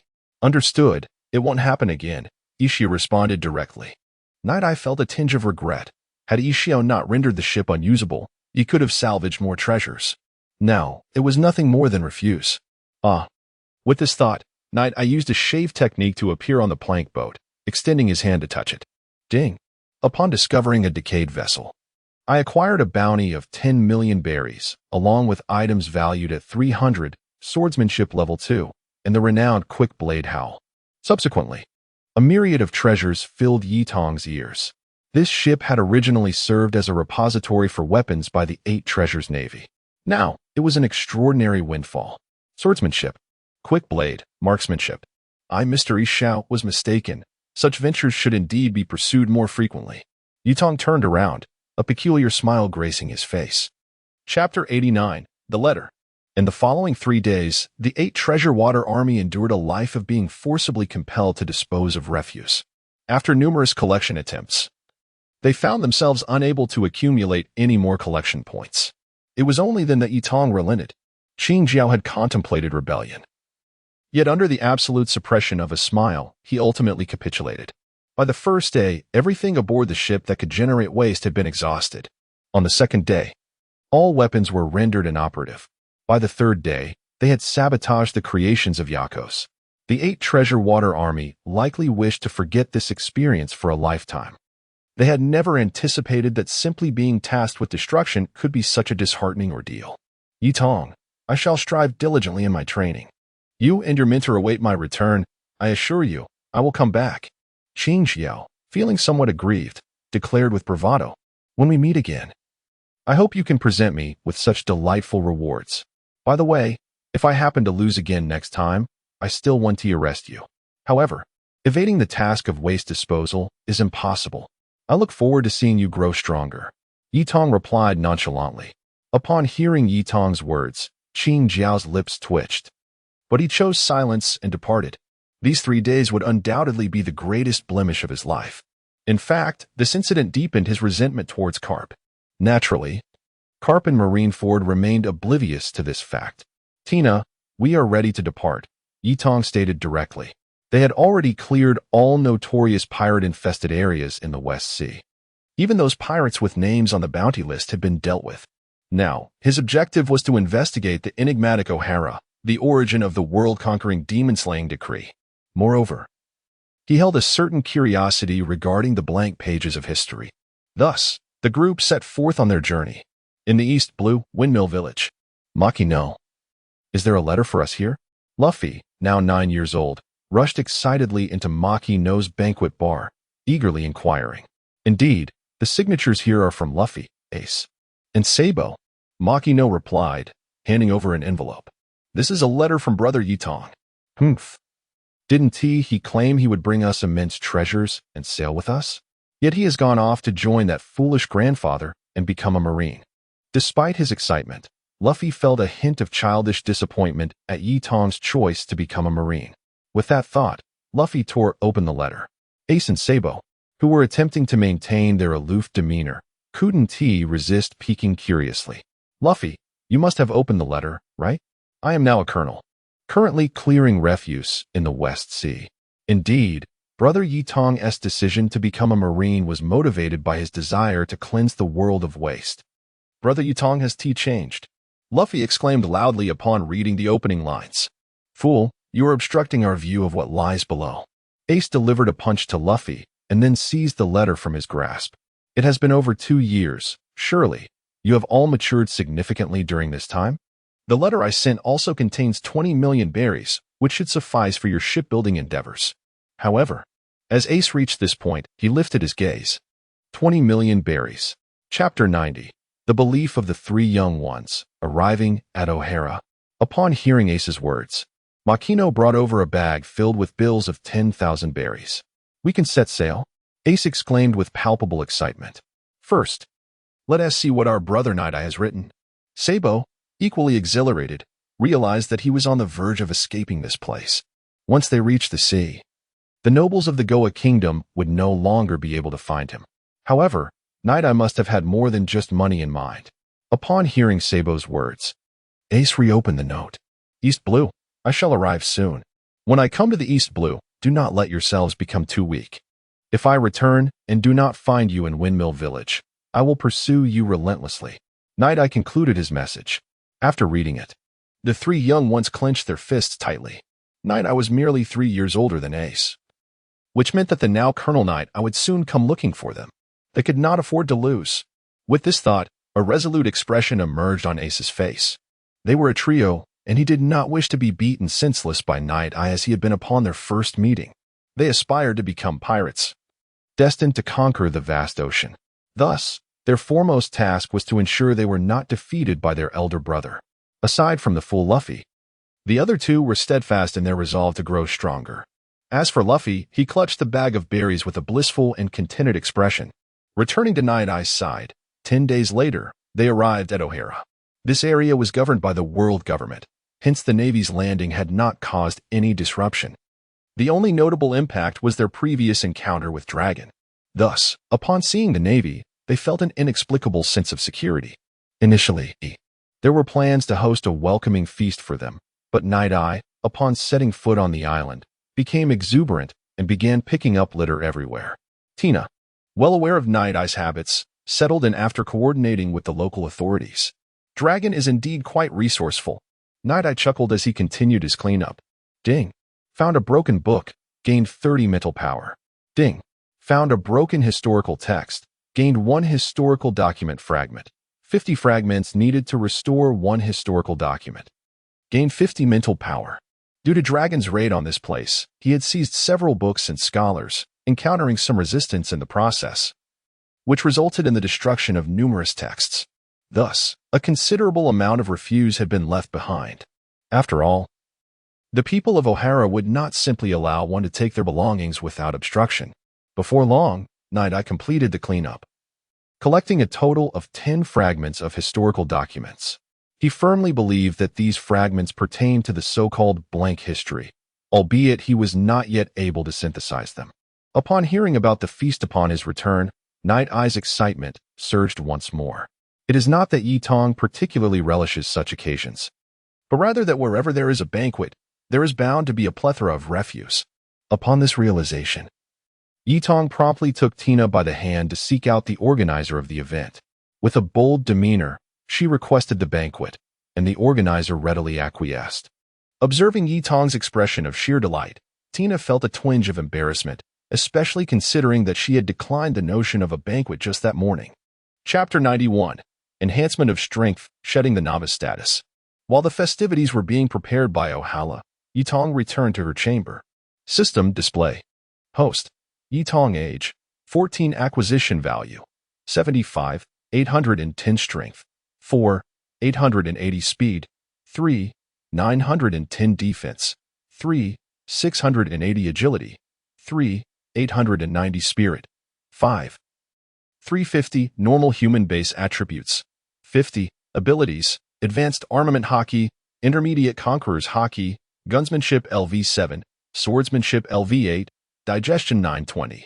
Skills, dual wielding, water wheel / single wielding, 100 birds, shave, moonwalk, god shatter. Hanging execution, bloodline limit, Sharingan items, supreme great knife Murakumo, great knife falling rain, great knife Lingxiang, a case of herring cans, the king's underwear, source of life.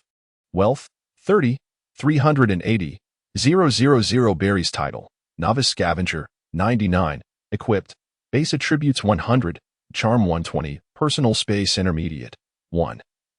000 cubic meters, title can be upgraded to intermediate, infinite mall. After reviewing her attributes, Yi Tong realized that her title was on the verge of an upgrade. It was likely that by the end of this banquet, her title would ascend to intermediate. Finally, she would be liberated from the label of novice. After all, this title required to be worn. Others could not see it, but Yi Tong was acutely aware of the novice label hovering above her head. Furthermore, her swordsmanship had reached LV8. Soon, she would step into the realm of the swordmasters. As for Haki, aside from armament Haki, the rest remained at a rudimentary level. To advance, she would require 100. 000 acquisition value. Yi Tong felt a sense of helplessness. The acquisition value was truly insufficient. It was needed not only for purchasing items but also for enhancing her abilities. Colonel Yitong, the banquet is ready, came Tina's voice from outside the door. Upon hearing Tina, Yitong composed herself. After all, life should possess a sense of ceremony. Moreover, what she was about to do represented the Navy's engagement with Ohala. Yes, Tina, you and the others go ahead. I will make a quick visit to the kitchen, Yitong declared before dashing off. This Colonel Yitong, truly. Yet, even if she were to scavenge for refuse, she exuded such charm. What has gotten into Tina? She seems so shy, Tina remarked as she hurried to gather the Navy personnel for the banquet. Meanwhile, Ishiu sought out several elders present to inquire about various matters concerning the world. After tidying up the kitchen, Yitong departed, leaving behind the astonished expressions of the chefs. She then proceeded to join the banquet. The following morning, the banquet concluded. The Navy personnel returned to rest, and the support staff departed under Yitong's arrangements. Only Yitong remained, clearing away the remnants left by the feasting of hundreds. The colonel appears rather peculiar. Is it customary now for the Navy to be led by colonels in such tasks? The people of O'Hara, though puzzled, chose not to dwell on it. After all, it was beyond their imagination what kind of trial awaited them. Ding, you have picked up a broken bowl from Yakis, earning 1,000 berries and a collection value of 10. Ding, congratulations to the host. You have attained the title of Beginner Scavenger. Chapter 92. The Basics of Scavenging, Promotion to Major General. Upon hearing the system's notification, Yitong paused her tidying efforts. She opened her panel to examine her newly acquired title. At the very least, having made a foray into this realm, there should be some alterations, right? Title, Novice Scavenger. Equipable, base attributes 300, charm 260, pickup value increased by 100. After reviewing her title, a smile graced Yitong's face. She was not particularly concerned with the attribute and charm values. The former could be gleaned from various refuse. As for the latter, Yitong had yet to comprehend its significance. However, the enhancement of her pickup value by 100 was undeniably the most beneficial boon she could receive at this moment. Without hesitation, she chose to equip the title. Thankfully, she had not completed her cleanup before adorning it. Otherwise, she would have incurred a substantial loss in pickup value. Once the title was equipped, Yitong resumed her cleaning endeavors. Ding! She discovered a tattered tablecloth, earning 3,000 Baileys and 60 pickup points. After picking up a scrap of fabric from the ground, the system's notification chimed in her ears. Indeed, after donning the title, items that previously yielded a meager 20 or 30 pickup points now provided 60. Witnessing this increase in pickup value invigorated Yitong. Simultaneously, she discerned a pattern. If one cleanses a specific area of refuse continuously, it becomes ineffectual. However, after a certain interval, one could once again scavenge for debris. Thus, her method was solidified. Following her cleaning efforts, Yitong returned to rest. This system was truly remarkable. Resources were perpetually abundant. After all, where there are people, refuse is never in short supply. After a week in Ohala, Yitong stumbled upon an oddity. She had not encountered Robin or her parents. Had they been taken away by Long? Yet, during her previous meeting with Long, she had not seen them at all. Bailu, Bailu, Bailu. At that moment, Tina's portable communication device buzzed to life. It was Teacher Zephyr. Tina took out the device and connected the call. Tina, is Yitong there? Zephyr inquired directly. Yes, Yitong is. Quickly let that rascal pick up. There's a mission for him, interrupted Karp's voice from the other end before Tina could finish. What's the matter, old man? Yitong said, digging at her ear, a hint of exasperation in her tone. Even through the communication device, Karp's boisterous voice was unmistakable. Return to the Navy headquarters. This your Golden Sky. You shall be responsible for the escort. By the way, due to your capture of the notorious Snow's Neck and your commendable performance along the way, the headquarters has decided to promote you to the rank of Rear Admiral. Rear Admiral? No. After becoming a general, I will undoubtedly have numerous tasks. I am content to remain a colonel. Yitong decisively rejected the offer. Upon hearing Yitong's words, Tina smiled while Yakis stood in astonishment. Indeed, as a disciple of Karp, even the refusal of promotion was strikingly similar. You cannot decline. Escorting the Celestial Gold is a privilege reserved for those of the general rank. Therefore, you must accept. Do you not wish to gather some treasures in Mariewa? Carp further enticed. Chapter 93. Come and fetch me. Upon hearing Carp's remark, don't you want to go to Mariewa and pick up some scraps? Yadong found herself at a loss. It seemed that all the guards she could encounter up in the heavens were formidable indeed. If she were to decline, where else could she possibly find anything worthwhile? These individuals had already tidied up everything so meticulously. Nevertheless, Yadong resolutely refused. Even if she wished to go, she could not allow herself to be ensnared by this little ploy. Otherwise, this fellow would undoubtedly concoct various excuses to summon her for labor in the future. For a moment, Carp was rendered speechless. Zephyr, standing nearby, also felt helpless. After all, if Yadong declined the promotion to Rear Admiral, there would be no means to arrange for her escort. Simultaneously, Zephyr cast a reproachful glance at Carp. It was all your fault. That abhorrent habit of rejecting promotions must surely have been instilled by you, he remarked bluntly. Upon hearing Zephyr's words, Carp found himself at a loss for a rebuttal. Furthermore, he was unable to persuade Yadong, as he himself was averse to advancement. I will accompany you on the escort. If you wish for someone to dispose of garbage, I shall handle it for you. At this moment, Carp had to pull out his trump card. Very well, I agree. Yadong had been awaiting this affirmation. It was absurd to venture to Mariewa alone. The celestial dragons were known for their obsession with cleanliness. Where could one find refuse on the streets? Those guards were all exceptionally formidable, and she would never be able to persuade them otherwise. Considering her current strength, she could not compel them either. Thus, she had been waiting for Carp to utter these words. With Carp joining her, this journey to Mariewa would undoubtedly become an exhilarating adventure. All right, hurry back to headquarters. By the way, Carp-sensei, there are numerous sea kings in the calm belt over here. Do you think you could come and fetch me? Otherwise, I might lack the courage to return, Yadong said suddenly, lowering her voice and adopting a somewhat pitiful tone. Upon hearing Yadong's words, Tina, Yakis, and others exchanged glances, dripping with cold sweat. This fellow is afraid of the calm belt? Setting aside the fact that his strength had increased in the West Blue, had he not previously traversed this very path without issue? Carp-sensei, I shall wait for you at Perdaka's Island. If you do not come, I shall not return, Yadong declared, swiftly disconnecting the call. What are you all staring at me for? Yadong turned to the group behind her, exuding an aura of chilly dread. Returning to Carp's side, Zephyr looked on with schadenfreude, for both he and Carp understood that this fellow was certainly not returning out of fear.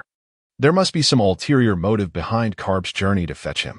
Is it truly such a monumental task to go and collect him? Zephyr mused.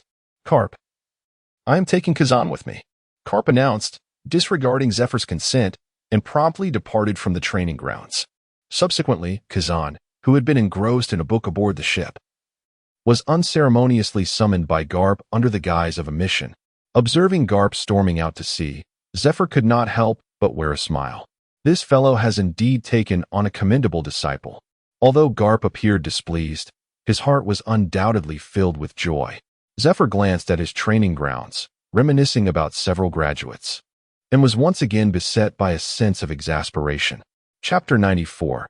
The Impatient Knight. At this moment, a small vessel was swiftly navigating across the surface of the West Sea. Is Lord Night-Eye intending to assess the current situation there? Indeed. It has been over half a year, and changes must have occurred. If the hearts of the people are unsettled, it would already be discernible. Moreover, they have never seen you, and with my slight disguise, they certainly will not recognize me. Night-Eye spoke with a confident expression.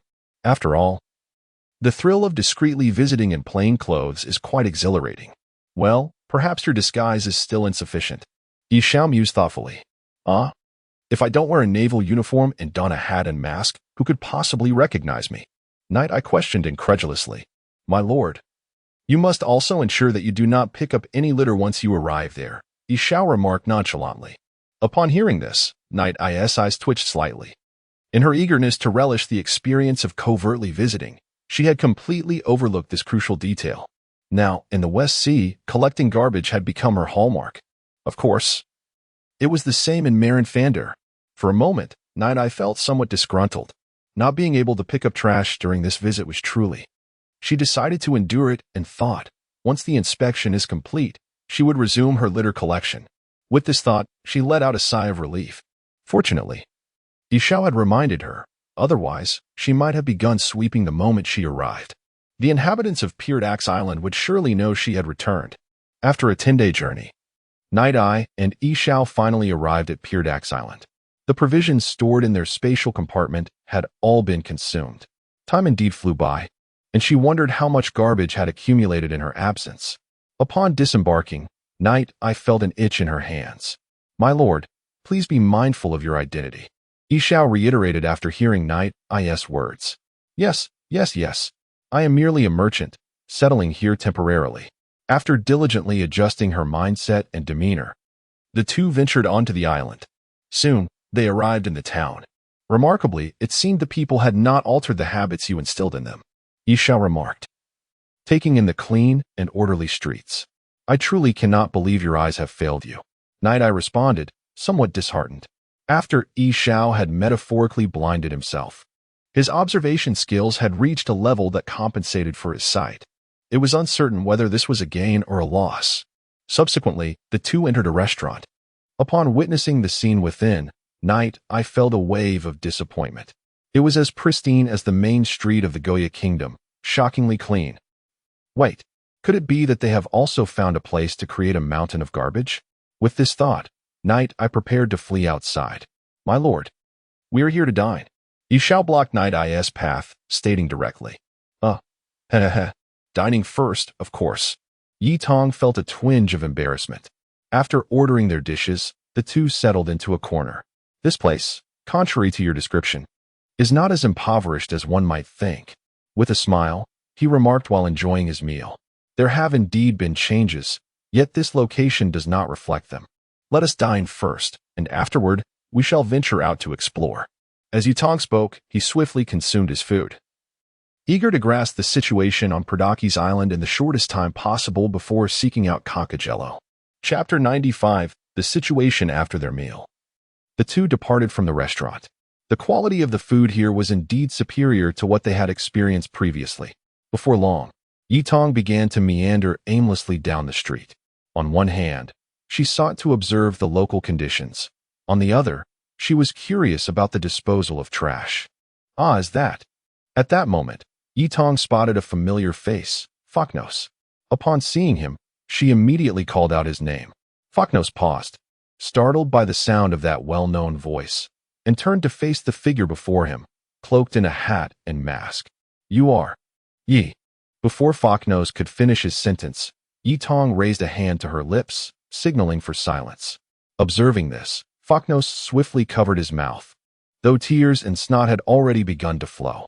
Was this fellow truly enduring such hardship here? Yi Tong felt somewhat speechless. These pirates, all of whom were supposed to be tough men, seemed to succumb to tears at the slightest provocation. "This is not a place for conversation. Take me to your residence," she commanded directly. Faknos, a member of the Gillidan pirate crew, was a pirate of considerable fighting ability, standing tall at over 2 meters. Thus, seeking him out was the best way to gain insight into the situation on Pirdax Island. "Yes, my lady." Faknos nodded and led Yi Tong to a secluded courtyard. The courtyard was spacious and newly constructed, likely completed not long ago. "This is our dwelling, arranged by King Cockajello. We have been residing here for just over a month," he explained. There were a total of 10 such residences, each accommodating 10 individuals. As they walked, Faknos continued to provide Yi Tong with an overview of the place. "Faknos, you must be one of the guards here?" Yi Tong inquired as she entered the room, removing her mask and hat. "Indeed, I am the captain of the 3rd Guard Squad," Faknos replied, a proud smile creeping onto his face, clearly pleased with his position. "Captain, then you must be faring well. Why do I see you in tears?" Yi Tong remarked, bemused. Initially, she had presumed he was suffering some injustice, which had rendered him so pitiful upon their meeting. However, it seemed otherwise. That is merely excitement, joy, and gratitude. Were it not for your actions back then, Colonel Yi Tong, we would either still be pirates or perhaps have perished in battle. As he spoke, he began to weep again. "Enough. Tell me about the current situation here," Yi Tong interjected, noticing his tears once more. All right. We total 158 individuals. with 100 serving as guards and 58 assisting in agriculture. We are organized into groups of 10. Faulkner swiftly articulated their predicament here. Upon their arrival, they immediately integrated into the nation, contributing their strengths. Some took to farming, while others assumed the role of guardians. When petty pirates attempted to plunder, they were promptly dealt with by the guardians. Following the example set by Night Eye, they refrained from executing them, allowing them to remain and become part of the local strength. As for the indolent pirates, a policy of meritocracy was enforced, and significant changes have since transpired. Chapter 96. Heed the instructions. As Colonel Yi Tong was speaking, he suddenly realized that Yi Tong had vanished from his sight. With a hint of confusion, he called out, "How is it possible that in such a vast courtyard, there isn't a single piece of litter?" At that moment, Yi Tong peered down from the upper floor, her face reflecting displeasure as she inquired, "What is going on?" "We are adhering to Colonel Yi Tong's teachings. To rectify oneself, one must first cultivate the heart. To cultivate the heart, one must first correct one's actions. Thus, everyone on Piardax Island diligently cleans up their refuse on that day and places it in designated locations, from where it is handled under the direct supervision of the king," Faulkner stated with an air of righteousness.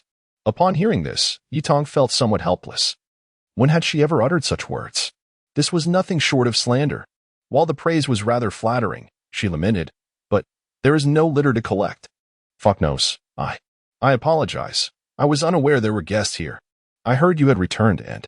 At that moment, a woman entered, her demeanor timid as she spoke upon seeing Yi Tong and the others. "It's quite all right. This is Yi. You were part of the Navy back then," she exclaimed, her eyes wide with excitement. "I am Lillian. It was you who saved us." Though they had not clearly seen Yi Tong at the time, her smile was etched firmly in their memories. "Is she your girlfriend?" Yi Tong inquired slowly. "Yes, after they arrived here, they were assigned some tasks, and over time." Faulkner began but trailed off, leaving the thought unvoiced. "Indeed, well done, Faulkner. I shall not disturb you any longer. I will take my leave now," Yi Tong declared, and promptly exited the scene.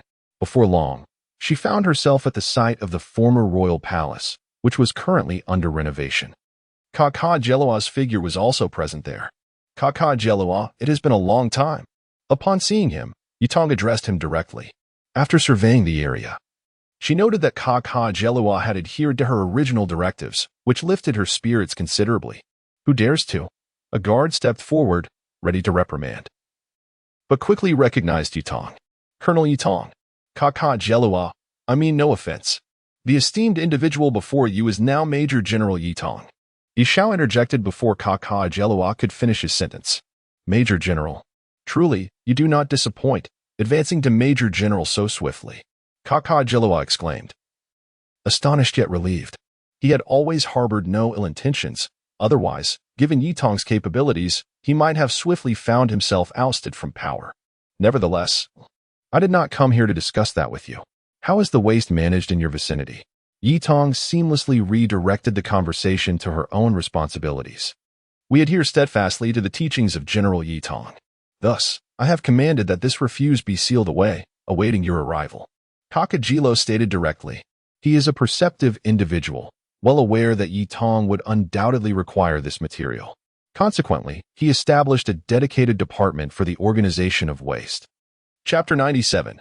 Clearing the warehouse, no joining the allies. Upon hearing Kakajelo's words, Yi Tong's lips curled into a smile. While the other Yi Tongs could only express their concern, this was precisely what he needed. Moreover, the elevation of his title infused Yi Tong with boundless motivation. His immediate task was to swiftly accumulate his gathering value. Before long, Kakajelo led Yi Tong to an enormous warehouse. This was the waste disposal station of the Perdaka's kingdom, meticulously organized by dedicated personnel, where all unusable refuse was collected. Usable items like fruit cores and leftovers had already been repurposed. Kakajelo spoke directly, and upon hearing this, the door to the waste disposal station swung open. Countless piles of neatly arranged garbage resembled a warehouse. Kakajelo had more to say, but upon turning around, he discovered that Yi Tong had vanished. Faced with such a plethora of refuse, Yi Tong had no inclination to listen to his chatter. Ding. Found a broken bowl, gained Bailey. Gathering value 6. Ding. Found Yi Tong, now with reddened eyes, was fervently rummaging through the garbage. Cockajello could only wait outside. Your Majesty, shall we have some tea? Yi Shao inquired, knowing that Yi Tong must have something to discuss with Cockajello. However, Yi Tong seemed intent on scavenging, deeming the matter unimportant, thus neglecting to engage in conversation. Of course, it was also possible that Yi Shao was overthinking it. Perhaps Yi Tong merely wished to collect refuse. As time passed, Cockajello was nearly overwhelmed by his tea. Meanwhile, Yi Tong was thoroughly engrossed in sorting through the refuse. Your Majesty, dinner is ready over here. What do you think? A guard approached, pulling Cockajello aside, looking somewhat puzzled. Never mind, let us eat here. Cockajello initially intended to say they should go, but upon witnessing Yi Tong's current state, he guessed it would be futile to call him away. The next noon, this clearing process was indeed exhilarating. Yi Tong gazed at the now empty warehouse, a look of satisfaction adorning his face. Over the past 6 months, an immense amount of refuse had accumulated here. Although the gathering value diminished towards the end, there was still plenty. The entire warehouse yielded over 20,000 gathering value. At this rate, if he could replicate this across 15 such nations and do it biannually, he would be able to exchange for myriad treasures. Looking at his panel, which had once again surpassed 100,000 in gathering value, he felt elated. My lord, are we leaving now? Sensing Yi Tong's departure, Yi Shao approached him and spoke softly. Indeed, let us go. We shall find a place to settle and await their arrival. Yi Tong replied directly. General Yi, I have arranged accommodation for you here. There is no need for that, King Cockajello. I possess sufficient wealth and can secure my own accommodation. Simply focus on your tasks. This warehouse is quite commendable, Knight's pupil remarked directly. Upon hearing her final statement, Cockajello nodded in agreement. It appears that my decision was indeed sound. Knight's pupil's affinity for refuse is rather remarkable. By the way, you are forbidden from joining the alliance. Just as Cockajello reveled in the arrangements he had made, Knight's pupil spoke once more. Chapter 98. Let him think that way. After Knight I finished speaking, she departed from the scene, leaving Cockajello momentarily stunned. Once her silhouette vanished from sight, he clenched his fists. While he had merely entertained a notion without any preparations made, Knight I had seen right through him. Your Majesty, the attendant began, but Cockajello waved his hand dismissively and turned to leave. Upon returning to Night Eye, one chuckled and inquired, My lord, why do you refuse to allow them to join the alliance? Is it due to taxation concerns? Understanding that such thoughts would indicate a desire to free himself from her influence, Night Eye responded, Although I have no intention of controlling this nation, the hearts of men often lead them to such conclusions. However, let him think that way, if it brings greater happiness to the people here. After hearing Night Eye's words, one chuckled and nodded in agreement, choosing to remain silent. 2 days later, Tina and the others arrived. Although uncertain as to why Carp had yet to make an appearance, Night Eye patiently awaited his arrival. Is this indeed Perdax Island? At that moment, the two stood on a small boat, gazing at the island before them. Indeed. That is the warship of Rear Admiral Night Eye, came the response as Kazan and Carp approached. The fleet had been dispatched to safeguard the collection of heavenly gold, necessitating their arrival by small boat instead of a direct journey. Upon entering the town, Kazan remarked, I have been here before, yet it feels somewhat different from my previous visit. Well, this is how the places he stays tend to be. Let us proceed. Carp observed the neat and tidy streets, speaking with a sense of familiarity. Rear Admiral Night Eye, Major General Carp, and Rear Admiral Kazan have arrived. Upon receiving this news, Tina immediately sought out Night Eye to report it. Since Night Eye had not yet returned to the headquarters for her promotion, she continued to address her as Rear Admiral out of habit. Understood. I am preparing to return, Night Eye replied and then departed. Teacher, you have arrived. Night Eye soon found Carp and Kazan, who were enjoying their meal, and she eagerly approached Carp. You've certainly improved in strength, Carp commented after giving her a scrutinizing glance. Teacher, those sea kings are terrifying. Let us hunt some, Night Eye declared, bypassing the pleasantries. You brought me here solely to accompany you in hunting sea kings? Carp began to comprehend Night Eye's insistence on his presence. Indeed. Teacher, do you not think that sea kings are more fearsome than pirates? Night Eye initiated her ultimate rhetorical strategy. 3 days later, the group arrived at the doldrums. Under the enigmatic utterances of Night Eye, although Karp found himself ensnared in a haze of confusion, he nonetheless agreed to assist in the pursuit of the Sea Kings, seeking a respite for his ears. Mystery Xiao, once again, you emerge victorious. Kazan dissipated the ice blade in his hand, sincerely expressing his admiration. If it were merely a contest of swordsmanship, he would indeed not stand a chance against Yi Xiao.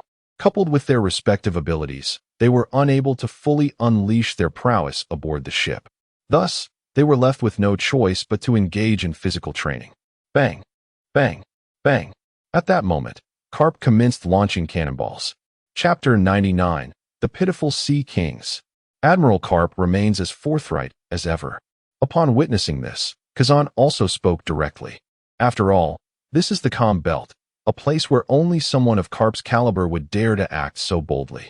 Mr. Kazan, let us proceed. Upon hearing the explosions from afar, Yi Xiao activated his abilities and soared into the air. Crackling sounds echoed as Kazan leaped onto the ocean's surface, hastening forward.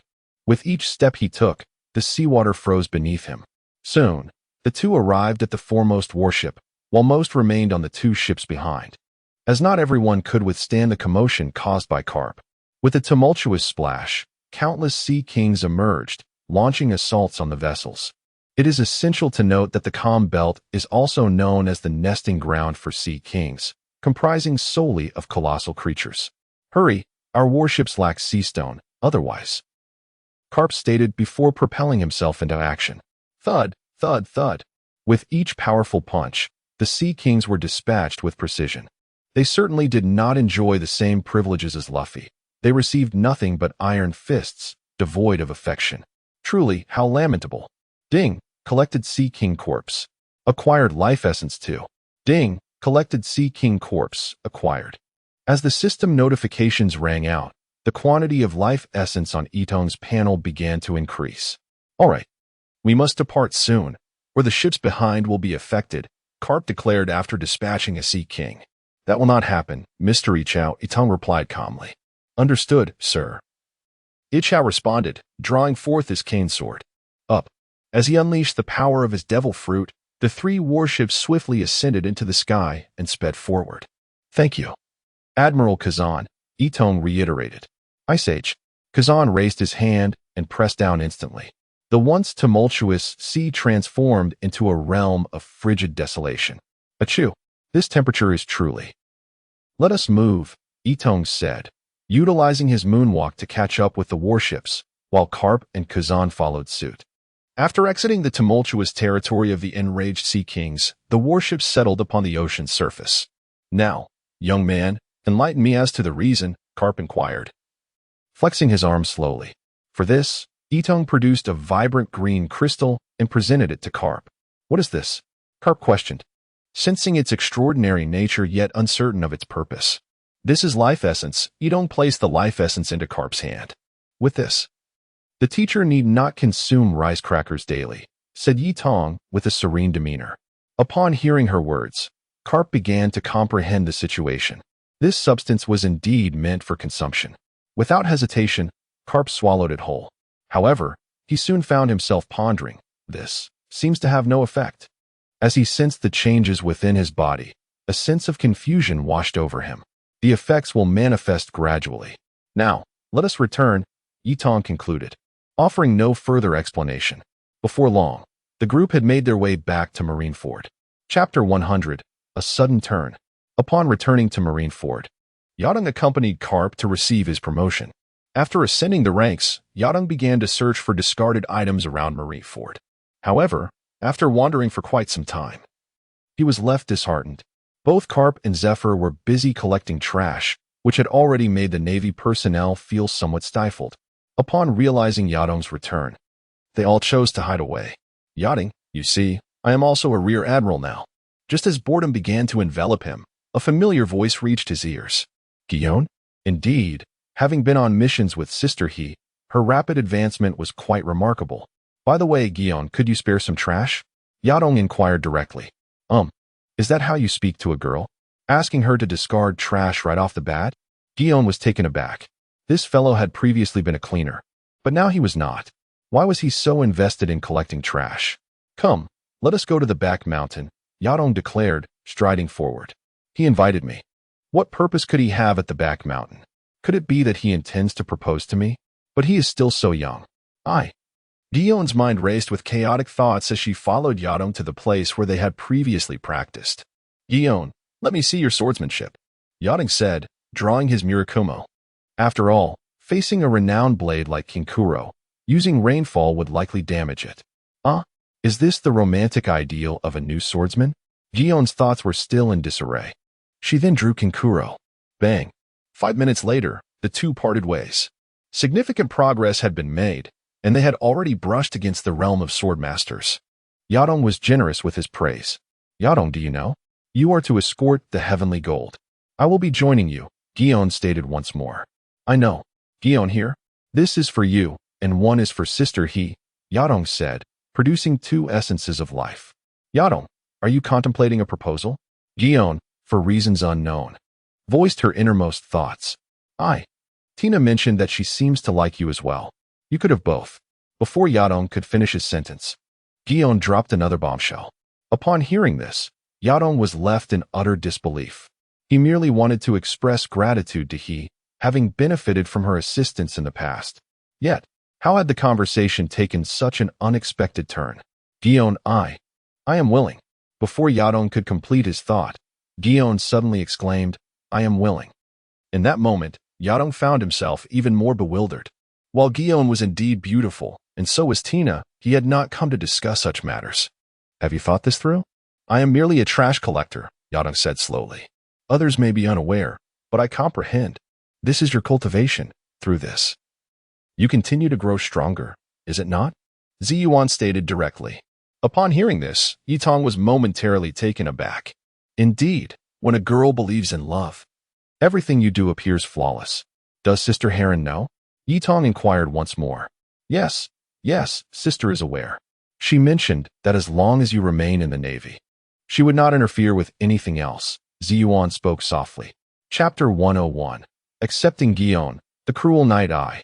Gion, I aspire to be the man of the cleaning king. Are you certain that you wish to be the woman of the cleaning king? Night Eye reiterated one final time.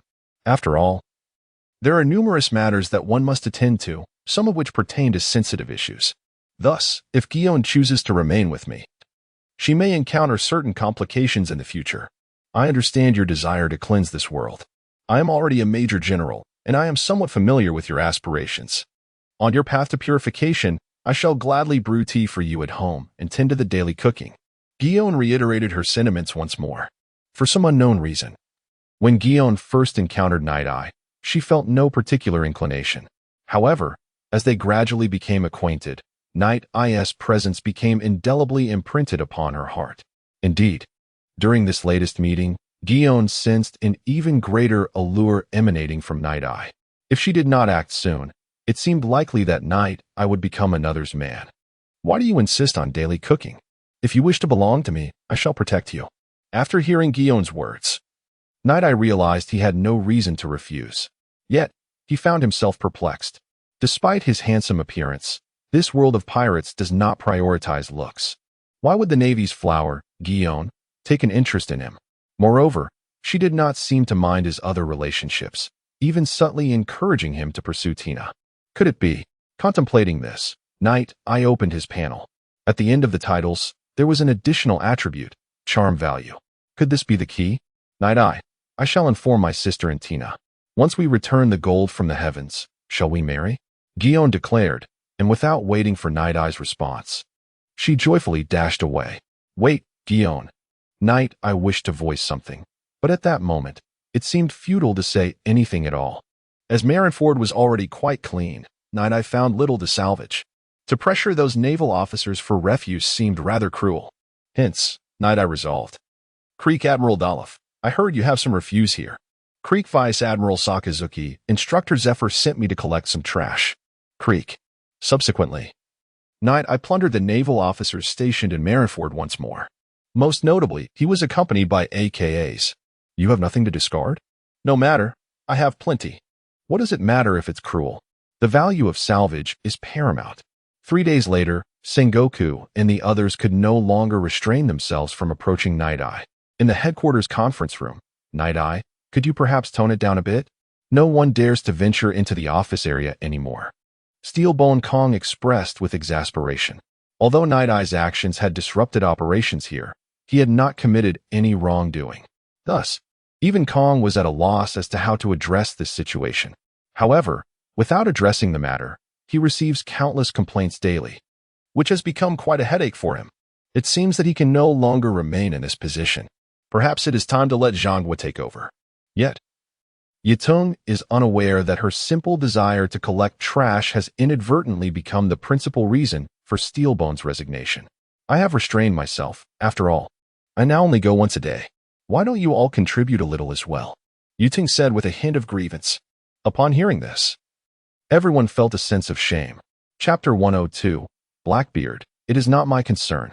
The following day, in an effort to avert further complaints, the originally scheduled departure a week later was hastily moved to an immediate departure.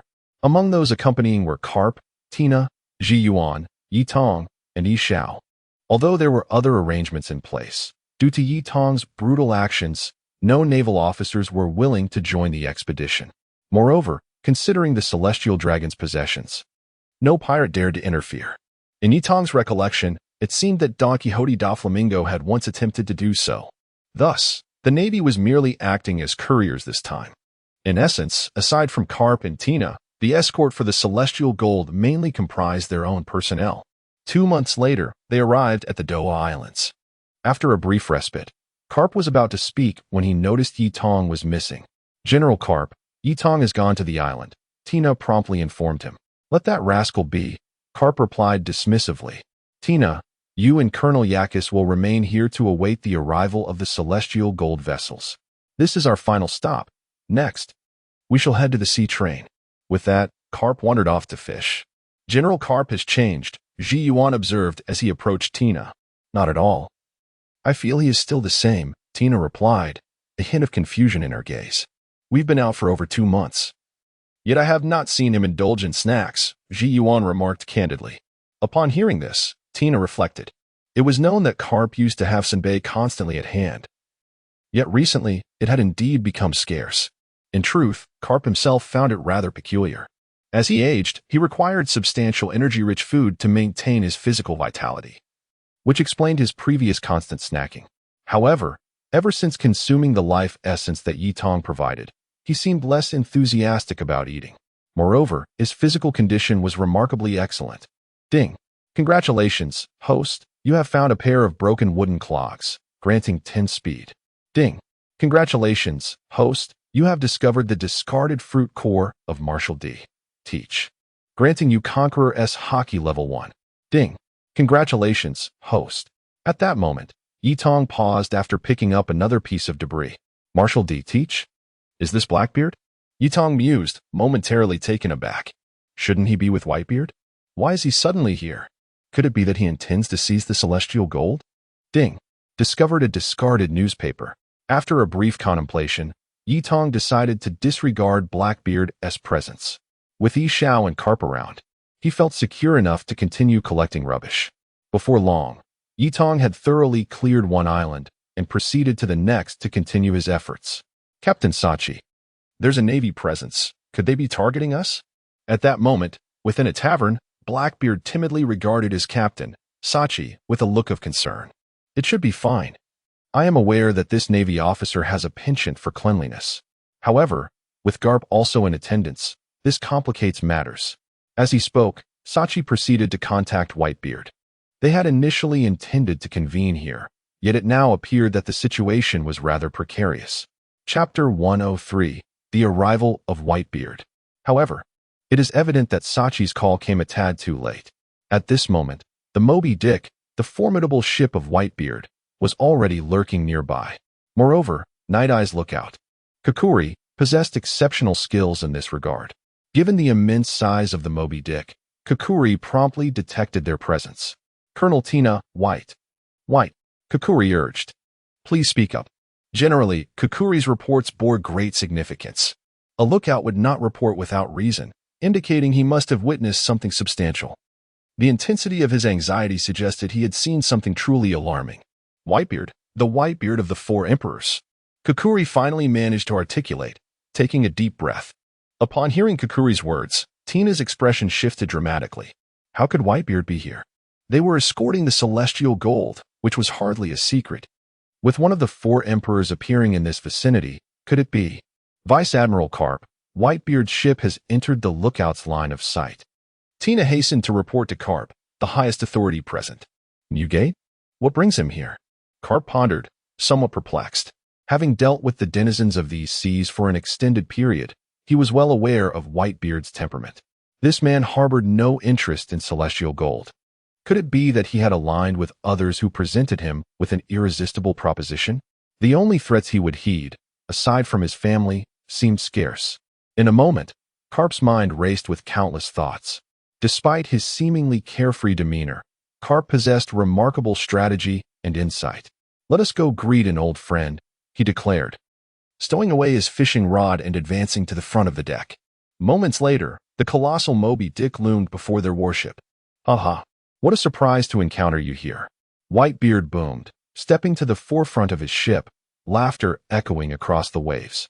"You old rascal, what brings you to the Grand Line instead of tending to your duties as one of the four emperors in the New World?"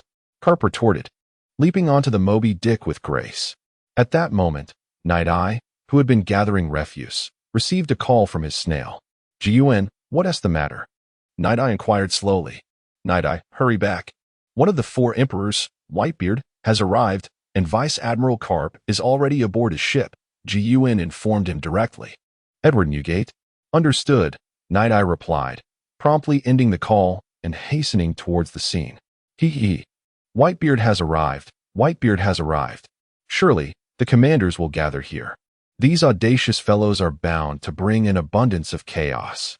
As Yi Tong sprinted with fervor, a look of ecstatic joy graced her lips. Initially, she had intended to send Moria to locate Whitebeard, and upon discovering his whereabouts, she would proceed to seek him out directly. However, to her astonishment, Whitebeard had come to her instead. This encounter promised a significant enhancement to her abilities. The more she ran, the wider the smile on Yi Tong's face became. In no time, she returned to the warship. Chapter 104. The Ship of Whitebeard, A Bountiful Harvest. "Night Pupil, Tina, you all wait here. I will go take a look." Without waiting for Tina to finish her words, Night Pupil swiftly ascended to the Moby Dick. "Master Karp, why are you two drinking?" Initially, I thought the two were engaged in a fierce game, but upon arrival, I discovered Karp and Whitebeard indulging in spirits. "What do you think we should do? By the way, you should join us for a drink. The liquor here is splendid." "Hey, can't you let me finish my sentence first?" Karp was in the midst of speaking when Night Pupil began to clean up the litter. Having finally boarded Whitebeard's Moby Dick, the first order of business was undoubtedly to tidy up the place. Everyone was stunned. This Navy officer truly lived up to the legendary reputation. "Your disciple is quite intriguing. This time, the heavenly gold was able to summon you? It must be because you wish to show your disciple a thing or two," Whitebeard remarked directly. "Indeed. It's just like you." Ha ha ha. The two resumed their drinking. After a while, Night Pupil had managed to clear all the rubbish. She even tidied the deck. "Marco, you are the captain of the 1st Division, right? Look, over here." Night Pupil directly approached Marco for a chat. With her eloquence and understanding of Marco, she quickly became familiar with him. Soon after, she also encountered the returning 4th Division, Sachi, the 3rd Division, Diamond Jaws, and the 5th Division, Flower Sword Vista. As time passed, Night Pupil grew acquainted with these division captains. "Your disciple is quite amusing.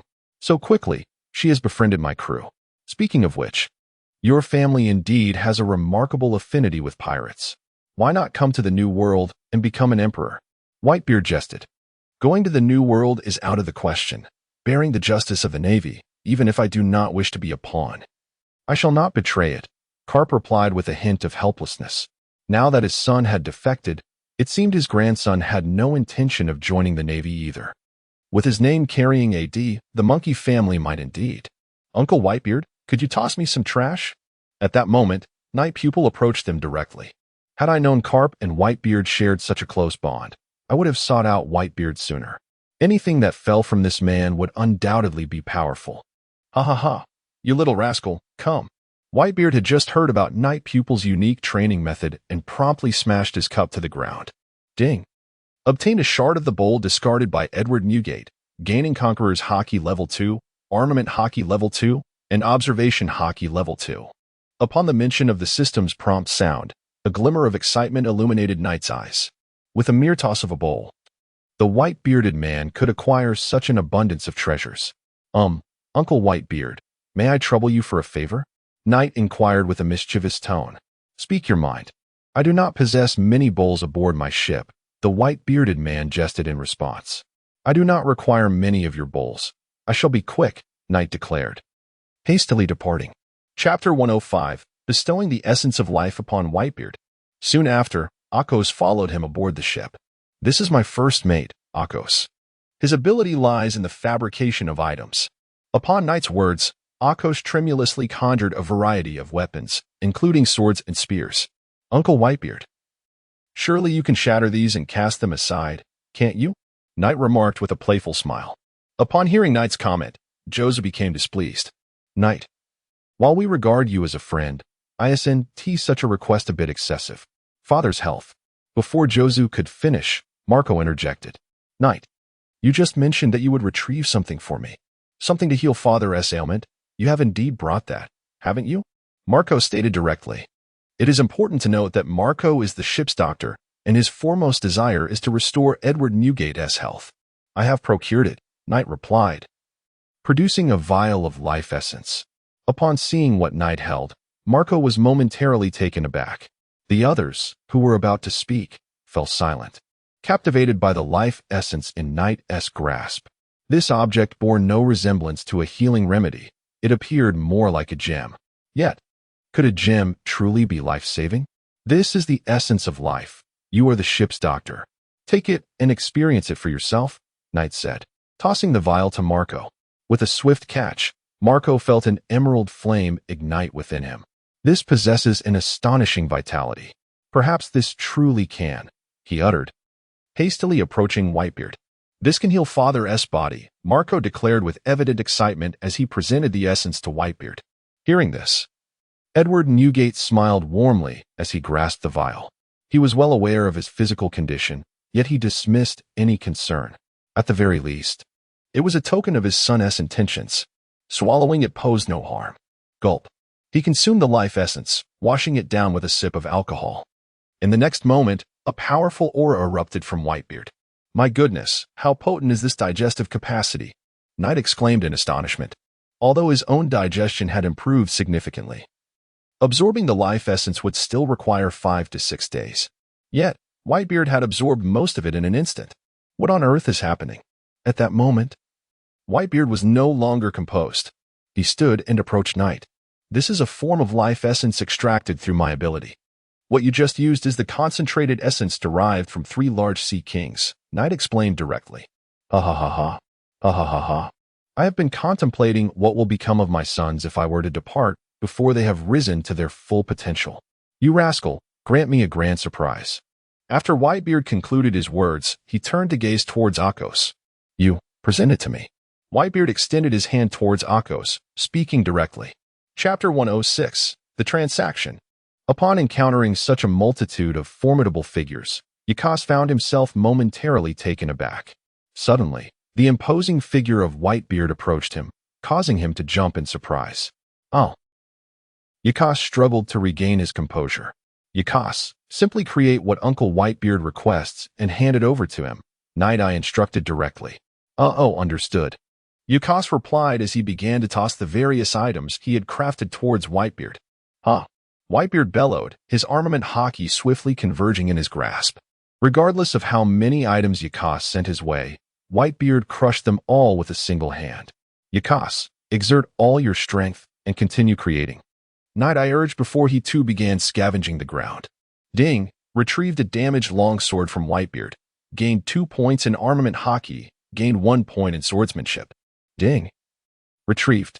Half an hour later, Yakas found himself unable to produce any more items, as such exertion was tremendously draining on his mental faculties.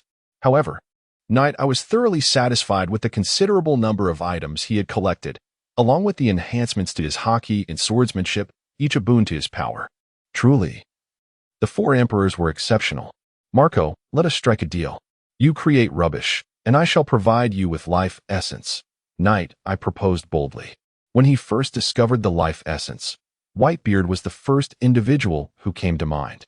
From that moment, he had been contemplating how to approach Whitebeard, as it was clear that confronting him through force would be futile. After all, Whitebeard was notorious for being susceptible to gentler persuasion. In the past, even when others used Ace as bait, Whitebeard had still ventured to Marineford. How could he, with his current strength, possibly threaten such a titan? It was unthinkable to bring forth figures like Carp as leverage against him. Bang, bang, bang. As Night Eye's words echoed, a multitude began to smash their belongings. Some pirates even broke their own swords in the frenzy. Night Eye approached Marco, producing 2 orbs of life essence before promptly resuming his scavenging. Ha ha ha. These are indeed my sons. Whitebeard expressed his heartfelt pride in their actions. What could bring greater joy than seeing one's family care for one another? Soon after, a grand feast commenced aboard the Moby Dick. Everyone indulged in food and drink while continuously generating refuse. Night Eye, in high spirits, gleefully collected the debris. The festivities lasted until the next day. Night Eye, is your ability truly just scavenging? Asked Vista, the flower sword, as he approached Night Eye. I possess other abilities as well. Care to give it a try? Night Eye responded, having recently acquired a new skill and eager to test it out. Moreover, this newfound ability seems to ignite a desire for battle within Yi Tong. Excellent. Upon hearing Yi Tong's words, Huajian Bista readily agreed, though slightly inebriated. This would not diminish his combat prowess. As news of the contest spread, everyone swiftly formed a circle, clearing a space for the two to engage in combat. System. Activate the essence of the demon, Yi Tong declared, as a small vial materialized in her hand. Chapter 107. The Potent Essence of Demons. As Yi Tong consumed the essence of the demon, a ferocious and bloodthirsty aura enveloped him. How extraordinary! This force is truly beyond the grasp of ordinary individuals. Yi Tong swiftly augmented his mental strength, and his Sharingan activated autonomously. The energy radiating from this young man is indeed terrifying. However, power that cannot be controlled is not power at all. Bista, brandishing his twin swords, regarded Yi Tong with utmost caution. Yi Tong examined his attributes displayed on the panel, which were alarmingly impressive.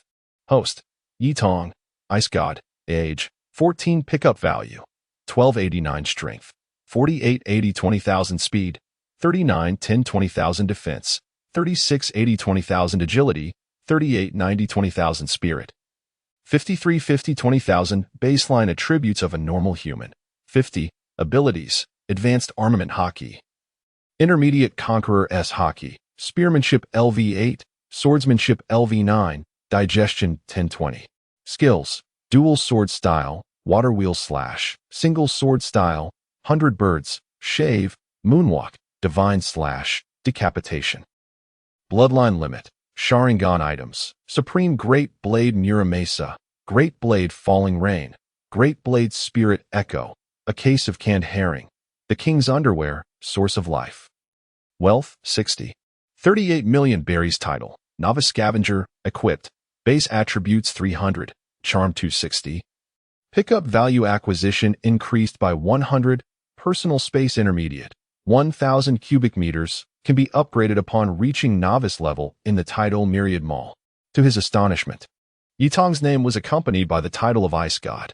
This implied that the essence of the demon was extracted from a perilous entity known as the Ice God. Bista, are you prepared? Yi Tong slowly unsheathed his Muramasa, exerting his mental strength to control his newfound power. This was his first battle after utilizing the demon essence. As long as he did not succumb to its corruption this time, subsequent control would be much simpler. Let us begin. Bista gripped his twin swords tightly and charged forward. Bang! Yi Tong swung his Muramasa, forcing Bista to retreat. Is this the power of a fruit? Observing the shards of solid ice forming upon the twin swords, Bista was filled with astonishment. Be cautious. Upon hearing Yi Tong's warning, he swiftly unleashed a slashing attack, leaving a trail of ice spikes in its wake. Bang! The formidable sword energy sent Bista hurtling backward. Marco, You and Jia should engage together. As Yitong spoke, he launched another attack. Bang! Marco instantly transformed into his phoenix form to counter Yitong's assault, while Jaws morphed into his diamond form and charged at Yitong. Halmos freeze. Yitong retracted his Muramasa and swiftly extended his hand downward. Buzz! In the next moment, the entire white whale was encased in ice. Subsequently, I was also freed from the icy confinement. After all, there were still some ordinary crew members aboard, and if the freezing lasted too long, it could prove fatal. Such power is truly formidable. Allow me to give it a try. Whitebeard, feeling a surge of excitement, brandished his long sword and launched an attack. Bang!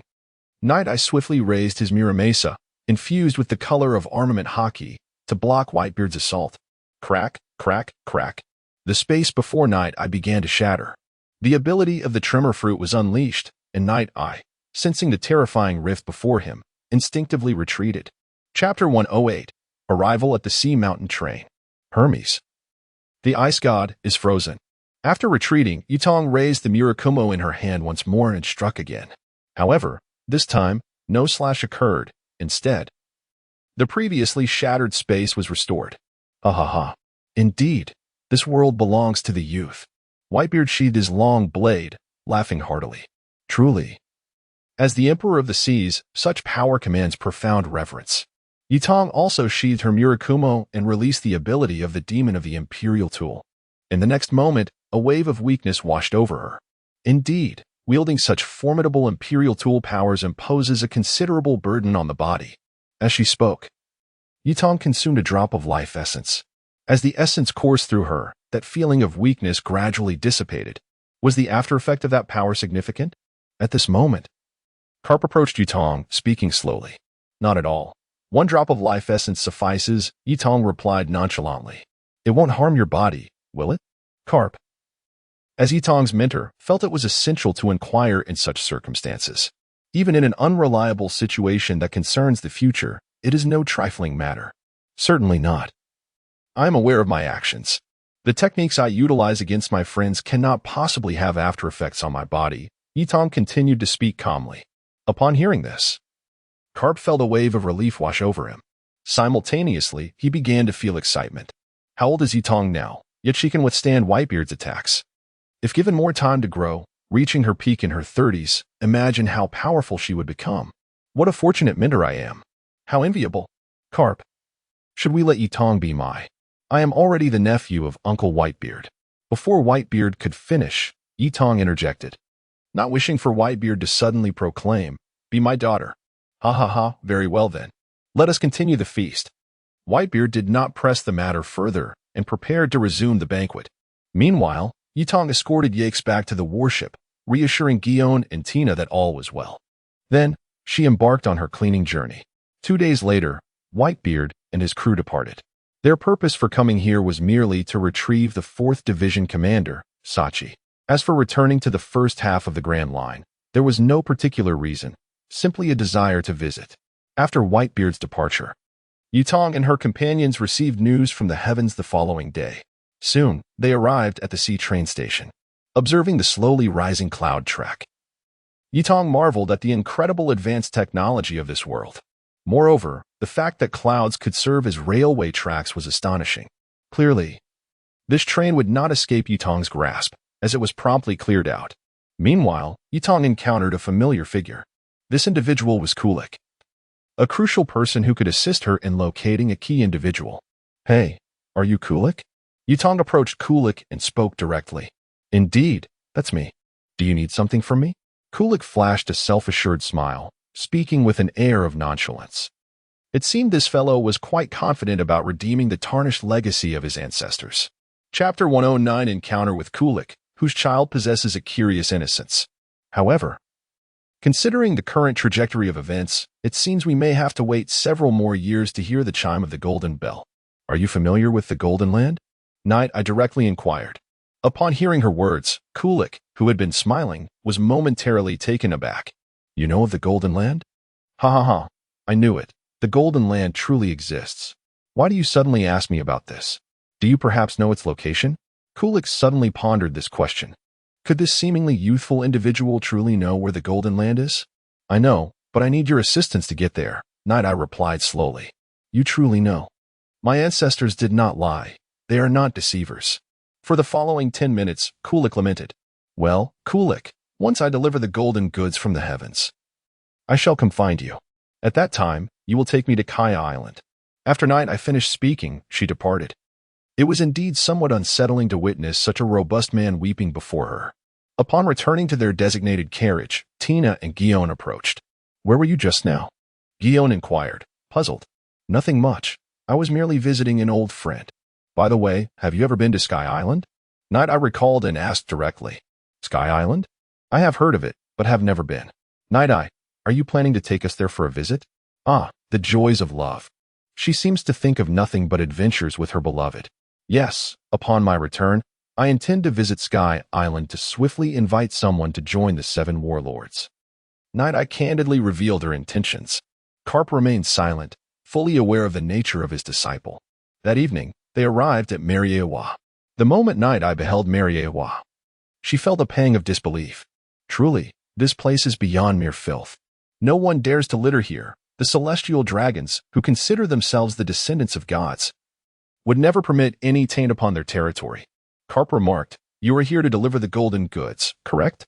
Where are they? The CP members had anticipated their arrival and were already waiting.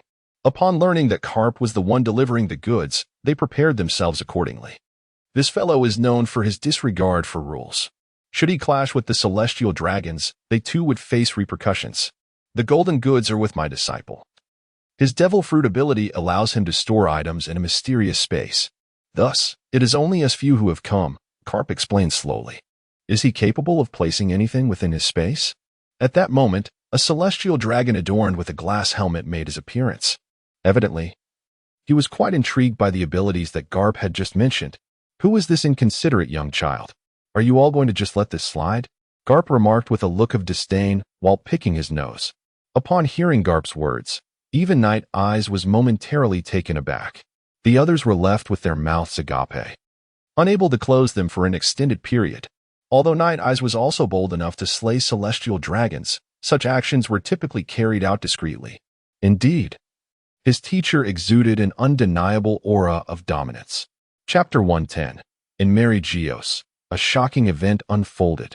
At this moment, the esteemed noble of the world, Saint Bander Yamek, found himself utterly bewildered. How could anyone dare to disrespect the celestial dragons of Mary Geos? Seize him. I shall make him pay dearly for this insolence, he exclaimed, furious at the audacity of someone causing a ruckus in their sacred domain. Before Saint Bander Yamek could finish his tirade, Carp flicked the dirt from his fingers. Oh, so this is a world noble, is it? Are we not permitted to speak ill of him here? Carp remarked nonchalantly. Jacano, apprehend him, commanded Saint Bander Yamek with urgency. However, Jacano was at a loss for how to carry out this order. After all, this was Carp, the legendary hero of the Navy who had chased Roger across the globe and had bested the formidable Shiki.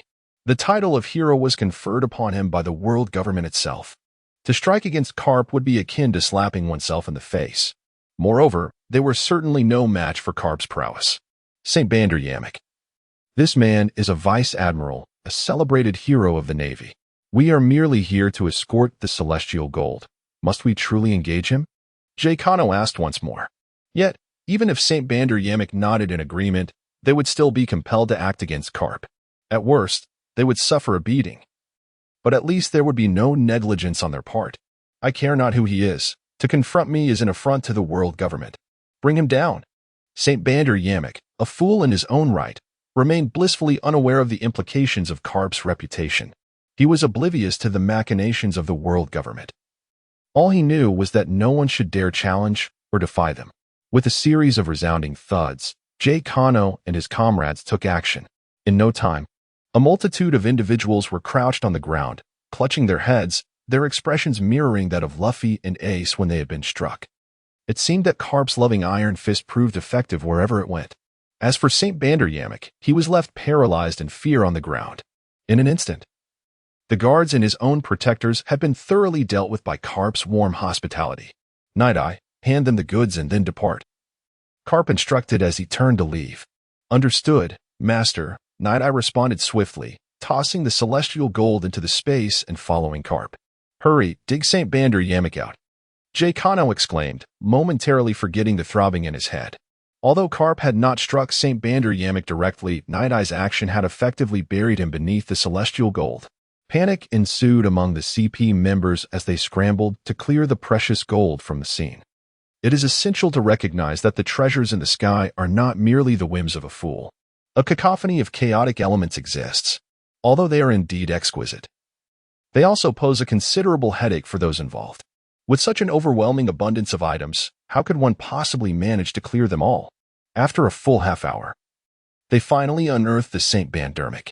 Had it not been for his headpiece, he likely would have suffocated within mere moments. Cursed be those two naval officers. The St. Bandermic, filled with indignation, made his way angrily into the city. Chapter 111, CP0, Robies. After departing through the main gate, Yadong and Karp entered Mariewa through a side entrance. "Master Karp, what are we to do now?" Yadong inquired, somewhat perplexed. After all, Karp had just engaged in a confrontation with CP agents and had even offended the Celestial Dragons.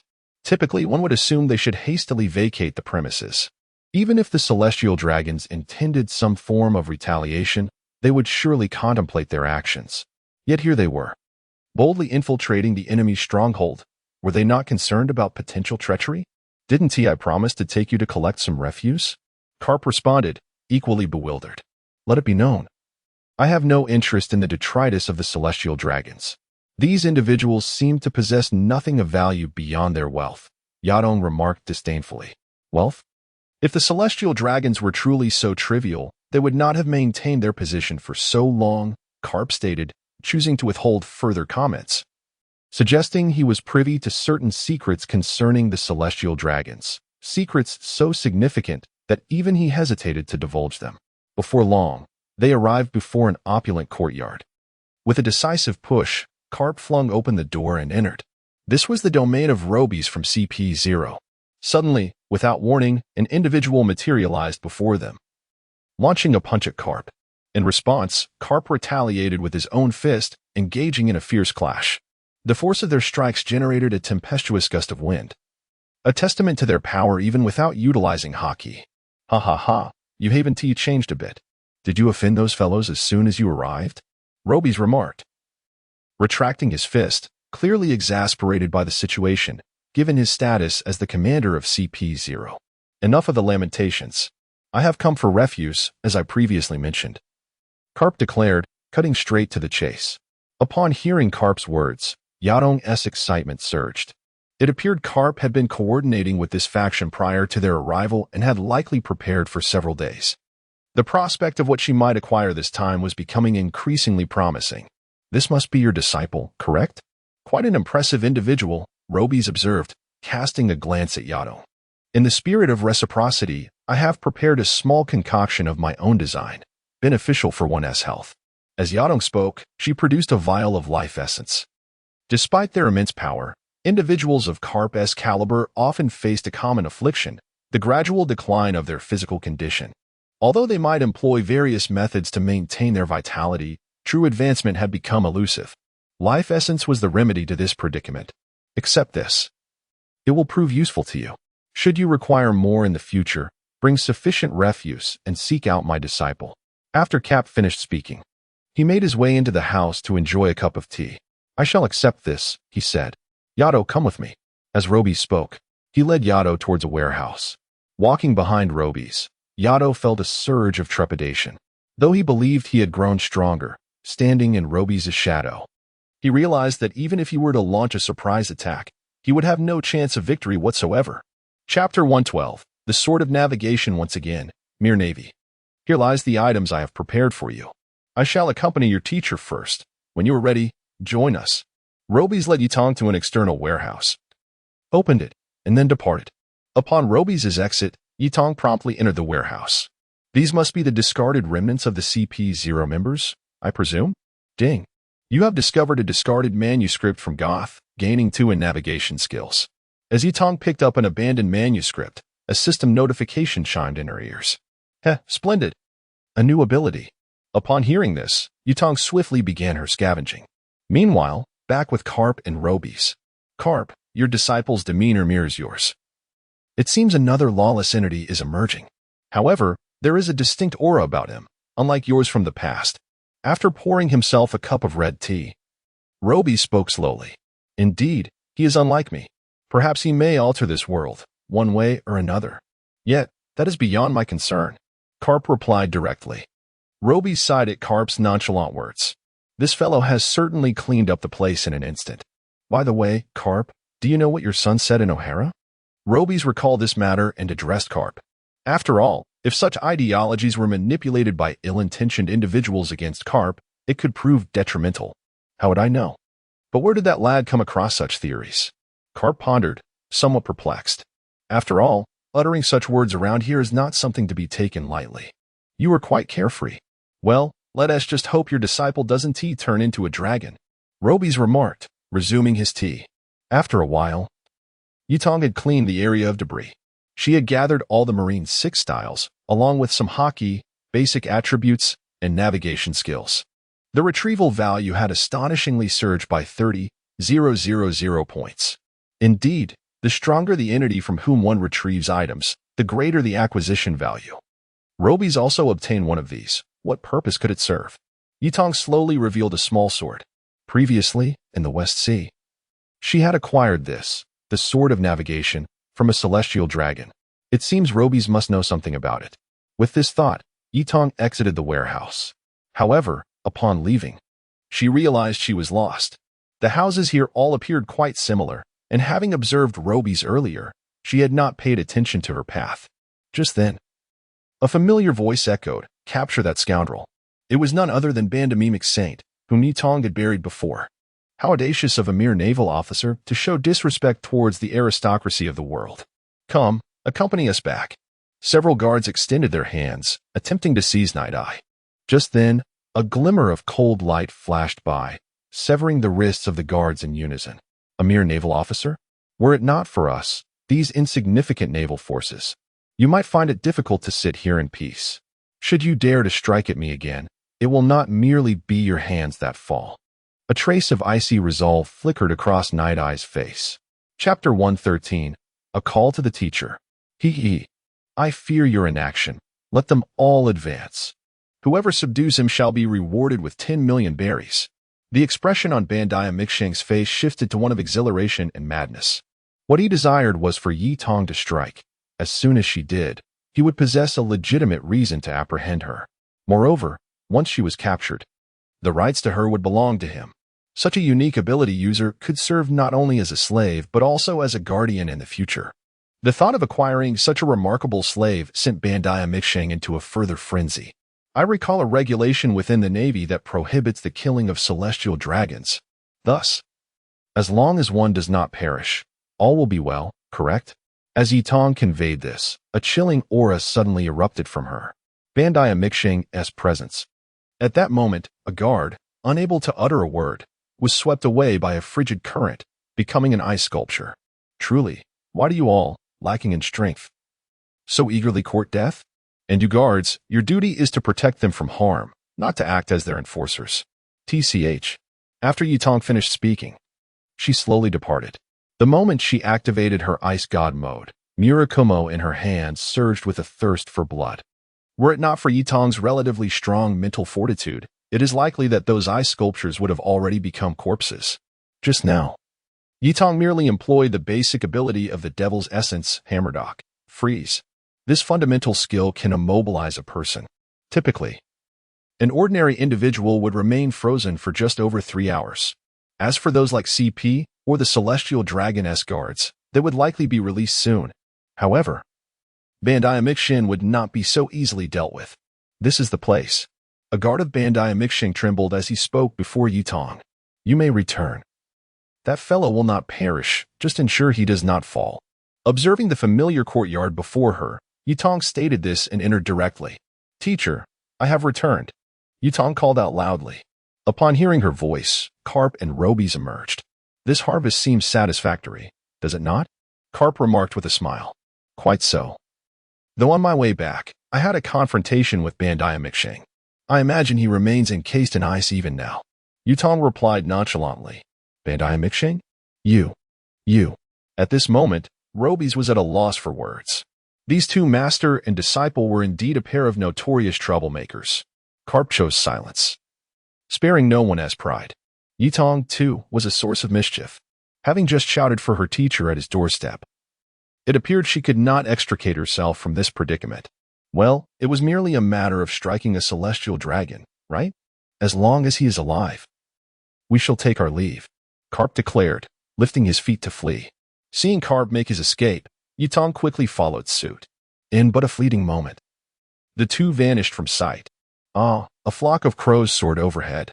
Indeed, it was the two master and disciple. The sound of footsteps echoed. Before Robies could react, countless members of the CP organization appeared in the vicinity. You have nothing to do here, so be gone. Robies, not in the mood for conversation, uttered a single line before retreating to his courtyard. In that instant, the CP members found themselves at a loss, their faces a mix of despair and helplessness. After all, these were formidable figures, not to be trifled with. Chapter 114. Journey to Gaia Island.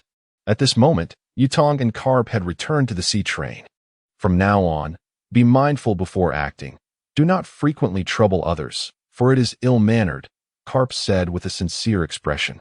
I understand, Master. I will consider my actions carefully in the future. I will only act when I am prepared to take responsibility, Yitong replied with a smile. Upon hearing Yitong's words, Carp smiled knowingly. This fellow certainly possesses a talent for mischief. All right, go attend to your own affairs. I am weary and wish to sleep, Carp said, dismissing Yitong from his compartment. As Yitong exited, he unexpectedly encountered Kulik, whose large face startled him. Ah, Kulik, you were so stealthy. You nearly frightened me to death, Yitong exclaimed awkwardly. Kulik, having merely awaited Yitong's arrival without any malicious intent, replied eagerly, Mr. Yitong. Did you not say you would accompany me to Gaia Island after you disembarked? Though he firmly believed in the existence of the Land of Gold, Kulik had yet to find it, leaving a persistent knot in his heart. Now that he had encountered Yitong, who claimed to know its whereabouts, he could not let this opportunity slip away. Yes, once we disembark, please lead me there, Yitong responded slowly. Great. With Yitong's affirmation, Kulik hurried off, presumably to gather his rather foolish subordinates. My lord, I have also heard tales of the Land of Gold, but are they not mere legends? Yixiao approached Yitong, a hint of confusion in his voice. The Land of Gold exists. It is located in the direction indicated by the ascending current near Gaia Island. I will need you, Mr. Yixiao, to accompany me, Yitong asserted directly. The direction indicated by the ascending current, are you suggesting it is in the Sky Island? Yixiao inquired further. But wasn't the Land of Gold said to be a certain island at sea that eventually sank? It did not sink, rather. It was lifted into the sky by an immensely powerful ascending current. It fortuitously encountered a passing sky island and became stranded there. This sky island, due to its weight, cannot continue to float and remains here, Yitong explained. Yixiao nodded. Though uncertain of how Yitong acquired such knowledge, he chose to place his unwavering trust in him. Soon, the sea train descended through the cloud track, coming to a halt beside Yitong's warship. Go ahead to Gaia Island. I shall pilot the warship back myself, Carp declared, taking possession of Yitong's vessel and departing. As Yitong and his companions boarded Kulik's ship, Yitong immediately set about giving the vessel a thorough cleaning.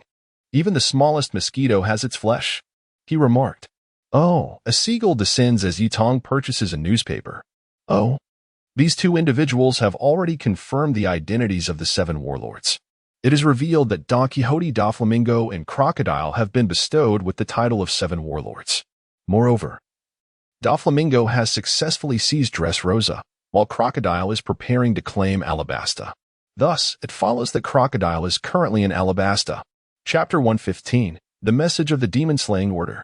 Tina, come here for a moment, Yitong called out, catching Tina's attention. What is it? Tina, who had been fishing with Shi Yuan, responded as she approached. After we visit Gaia Island, let us make a stop at Alabasta. Please chart a course for us, ensuring we pause at any inhabited islands along the way. Yitong instructed directly. Understood, Tina replied. She put away her fishing rod and began to devise the maritime route. Since their destination was the East Sea, Yitong planned to traverse the first half of the Grand Line, heading towards Reverse Mountain and then making a brief visit to Logtown. feeling somewhat bored. Yitong opened her system panel. Host, Yitong age, 15 pickup value, 40289 strength, 5280 speed, 4510 defense, 4180 agility, 4590 spirit, 5850 normal human base attributes, 50 abilities, advanced Haki of armament, intermediate Haki of conqueror, level 8 spear technique, level 9 sword technique, digestion 1020. Skills, twin blade style, water wheel slash, single blade style, 100 birds, shave, moonwalk. Iron block, paper drawing, galefoot, finger gun, god breaking, hanging execution. Bloodline limit, Sharingan divine tool, essence of the devil, non-activated, items, supreme great blade Mirakumo. Great blade falling rain, great blade Lingxiang, a case of herring canned goods, king's underwear, source of life. Wealth, 60, 380, 000 berries title, novice scavenger, equipped. Base attributes 300, charm 260, pickup value acquisition increased by 100, personal space intermediate, 1000 cubic meters, title upgrade to novice required for enhancement, myriad mall. Considering her current strength, she felt she could rival a typical vice admiral. If she were to activate the essence of the devil without accounting for side effects, she might approach the prowess of an admiral. Previously, when she exchanged blows with Whitebeard, she had exerted all her strength while he merely retaliated casually. Indeed, the chasm between a vice admiral and an admiral is a profound one. Yitong also harbored doubts regarding Whitebeard's state during his battle with Akainu. It seemed he had already reached his physical limits, compounded by previous injuries, which explained his untimely demise. Nonetheless, the might of Akainu was indisputable. Contemplating this, Yitong felt the weight of her ambitions. To escape the world's constraints and even aspire to alter its very fabric, her current strength was woefully inadequate. Her goal was to cleanse the world of its refuse. North route, north route. Ji Yuan, are you there? The phone bug nestled in Ji Yuan's arms buzzed, and a voice resembling Crane's emerged. Sister Crane, what is it? Yitong approached Ji Yuan and spoke softly. Have you all been to O'Hara? Crane inquired directly. Have you been there? Why is there a demon-slaying order issued against O'Hara? Night Eyes inquired, a hint of confusion in her voice. How do you know about the demon-slaying order? Never mind, it's no concern. I wish to ask you, when you visited previously, did you encounter Nicole Alvia? Crane asked directly. Nicole Alvia? I did not see her. I heard she was taken by pirates, Night Eyes replied candidly. Chapter 116, The Crane's Test. Upon hearing Yadong's words, the Crane fell into silence. Are you implying that some historians from O'Hara have been taken away? Furthermore, do you know who I am referring to? The Crane inquired once more. Yadong was momentarily taken aback by the Crane's question. Indeed, these individuals could not possibly be familiar with her during their first voyage. However, she had previously paid attention to Robin and her parents. After her visit, she had inquired about them. It was effortless for the Crane to seek out such information. This led the Crane to begin doubting its own connection with Dragon. After all, the Navy's strategists did not earn their reputation without reason. The individuals you refer to are Nico Alvia and her husband, Bueno Laxus. When I visited earlier, I had asked Tina to help me identify the more active historians here. I intended to meet them, but after questioning the locals, I discovered that pirates had come and taken them all away, not unelaborated. I see. The loss of O'Hara has already been reported, and the more radical historians have essentially all been captured. Do you know who the pirates responsible for this are? The Crane asked again. I do. It is the son of my mentor, Monkey D. Dragon, Yadong stated without reservation. That is indeed valuable information. The higher-ups should respond swiftly to this matter. Therefore, remain vigilant. Well then, I shall terminate this call, the Crane concluded, promptly hanging up. Why is Sister so peculiar? Why did she inquire about these matters with you?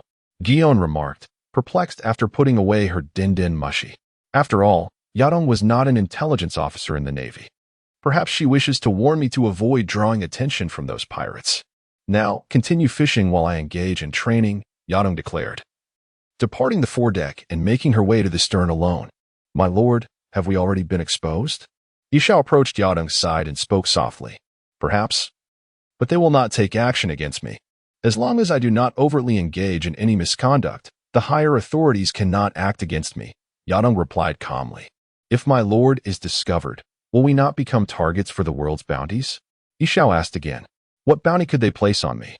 As long as I do not betray the navy, the celestial dragons cannot directly issue a bounty against me, Yadong asserted confidently. It is crucial to recognize that the entire world government relies on the navy to maintain order. Should a high-ranking officer be unjustly targeted with a bounty, it would undoubtedly cause significant upheaval within the navy's ranks. Moreover, the connections Yadong is entangled with are not those of an ordinary high-ranking officer, which is why she possesses such confidence. After hearing this, Yishao departed. As long as Yitong comprehends the circumstances that lie ahead, there is no need to fret over his intentions. Moreover, from the moment he first encountered Yitong until now, her remarkable enhancement in strength can only be described as terrifying. In other words, it won't be long before those in authority will have to heed her wishes. This world, after all, remains a realm governed by the powerful. After a brief smile, Yitong retrieved a telephone book. Chapter 117, The Arrangement for the Dragon, Encountering Pirates Again. At this moment, on an unnamed island in the New World. North route. Chief. Dragon answered the call. Dragon, did you take the couple, Nico Alvia, from O'Hara? Night Eye directly expressed her doubts.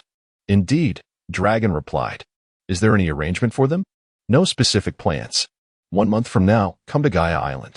I have already located our base, Night Eye stated plainly. Base? Is it the one you mentioned earlier, the aerial base? Dragon inquired, his excitement palpable.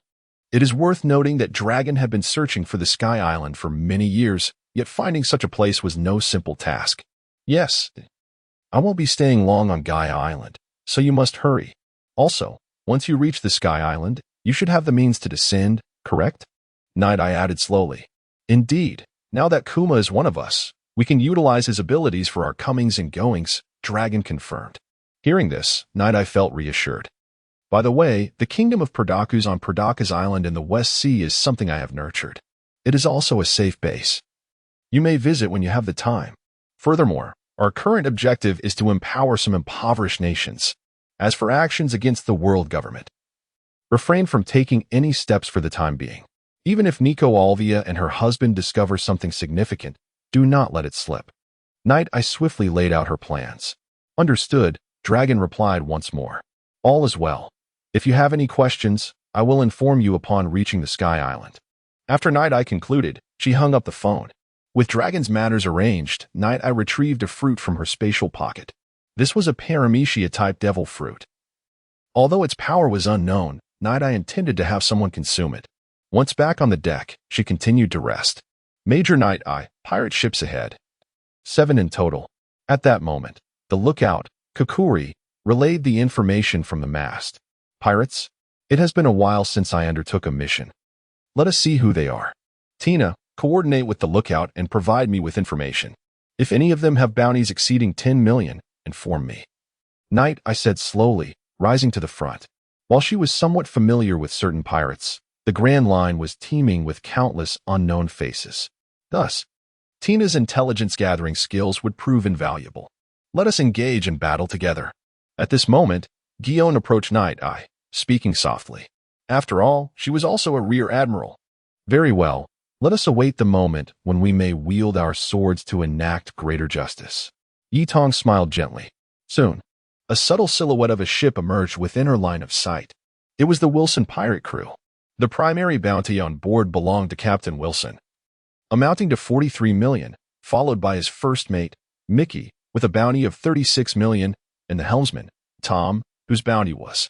Their bounties were primarily due to their notoriety as a band of ruthless pirates. In the face of those inferior to their might, the elderly were ruthlessly eradicated, while the youth were captured and enslaved. Tina was also swiftly relaying the report. Chapter 118, No Reward Without Contribution. Upon hearing Tina's words, a glimmer of murderous intent flickered across Yitong's face. If they were merely pirates like Luffy and his companions, sailing the seas for their dreams, freedom, or treasures, Yitong could accept them. However, those who indiscriminately slaughter innocents for their selfish gains and engage in the despicable slave trade that Yitong loathed most left him with no semblance of goodwill. How long has this pirate crew been established? Yitong inquired once more. This crew had existed since the era of Roger, and it had been nearly 2 decades since then, Tina reported. Despite their formidable strength, their numerous crimes had not posed a threat to the world government, and their bounties were likely diminished due to their side business in human trafficking. In an instant, Yitong's disdain for the world's aristocrats deepened further. Capture all the pirates leading this crew, worth over 10 million. The rest, execute. Yet, before the battle commenced, let me collect some refuse, Yitong stated without hesitation. Although he harbored a strong aversion toward these individuals, the items he sought to gather were innocent bystanders in this tumult. He firmly believed in the principle of making full use of resources. Upon hearing Yitong's words, the naval officers and Kulik were left in a state of embarrassment. This fellow truly could not be serious. Soon, they approached the enemy's ship. Moonwalk, shave. Yitong had mastered the moonwalk, and combined with the shave technique, he could swiftly navigate through the air. Bang! Before long, he landed on the enemy's deck. Marine 6 styles? Are you with the Navy or CP? A bespectacled pirate gazed at Yitong, somewhat perplexed. Although he recognized Yitong's technique, he showed no signs of fear or urgency. Marine Lieutenant, Yitong. Yitong declared his name directly. Lieutenant, huh? Here has 20 million. Take it and leave, said Mickey, the first mate of the Wilson pirates. 20 million? Thank you. But I adhere to the principle of no reward without contribution, Yitong replied as he drew out his broom. What are you planning to do? Mickey furrowed his brows. To him, the object Yitong had suddenly produced might very well be a weapon of attack, prompting him to rise defensively. Seeing Mickey stand, countless pirates surrounded them, drawing their weapons. Simultaneously, several Mauser rifles were aimed at Yitong. Whoosh whoosh. Yitong, however, paid them no heed and began sweeping the deck. What on earth do you intend to do? Mickey bellowed, but regardless of his outcries, Yitong remained resolute in his task of cleaning and picking up debris.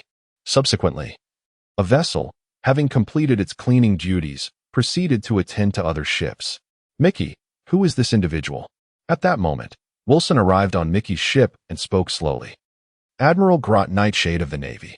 I offered him 20 million to send him on his way, yet this fellow insisted that no reward should come without effort, and thus began to tidy up for us.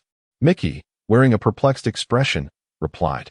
Upon hearing this, Wilson was equally bewildered. Chapter 119. Habit is to sweep the floor and fight again. Since he enjoys cleaning, let us promote this aspect of him. Capture photographs and record the events here to sell to the news agencies. After some contemplation, Wilson decided to proceed with this plan. It is indeed a matter of pride for a rear admiral to engage in such humble tasks. Perhaps this reputation will further enhance the strength of his pirate crew. Truly, the captain is wise, Mickey remarked as he set about making arrangements. Before long, several photographs of Night Eye sweeping the floor were taken and handed over to the news outlet. As for Night Eye, who was diligently cleaning, he remained utterly indifferent to such frivolities. Fame and reputation are but ephemeral illusions. Nothing holds greater significance than picking up trash. After several hours, all 7 ships were finally cleaned. It is no wonder that the notorious pirate crew had accumulated an extraordinary amount of refuse aboard their vessels. Moreover, due to the nature of pirates, Night Eye's findings were quite substantial. Upon completing the cleanup, Night Eye felt a twinge of regret. If not for pressing matters demanding his attention, he might have wished to linger here for a few more days to clean further. Gun, it is ready, Night Eye declared after the cleanup. All right, I'm coming, Gun responded, gracefully leaping forward. Another Navy officer has arrived, and she is quite a beauty. This is our lucky day. I have yet to experience a Navy officer. Suddenly, a powerful wave of spiritual energy surged forth. The pirates, who had been chattering moments before, collapsed one by one. This is the Conqueror's Haki. Upon sensing the aura emanating from Night Eye, Wilson was taken aback. Such a presence is rare, indeed. How could a Navy officer come to aid them in cleaning and possess the qualifications of a king? Congratulations, you are correct. However, there is no reward, only the sword, Night Eye proclaimed, drawing his blade, Muramasa, and swiftly attacking Wilson. With a single strike, Wilson was forced back. Did you deliberately seek to lower our guard and then launch a surprise attack? How despicable! Wilson retorted, drawing his long knife and striking at Night Eye. The remaining 8 pirates were the officers aboard the ship, now rushing to assist Wilson. What a rogue. You didn't even wait for me to arrive before you acted?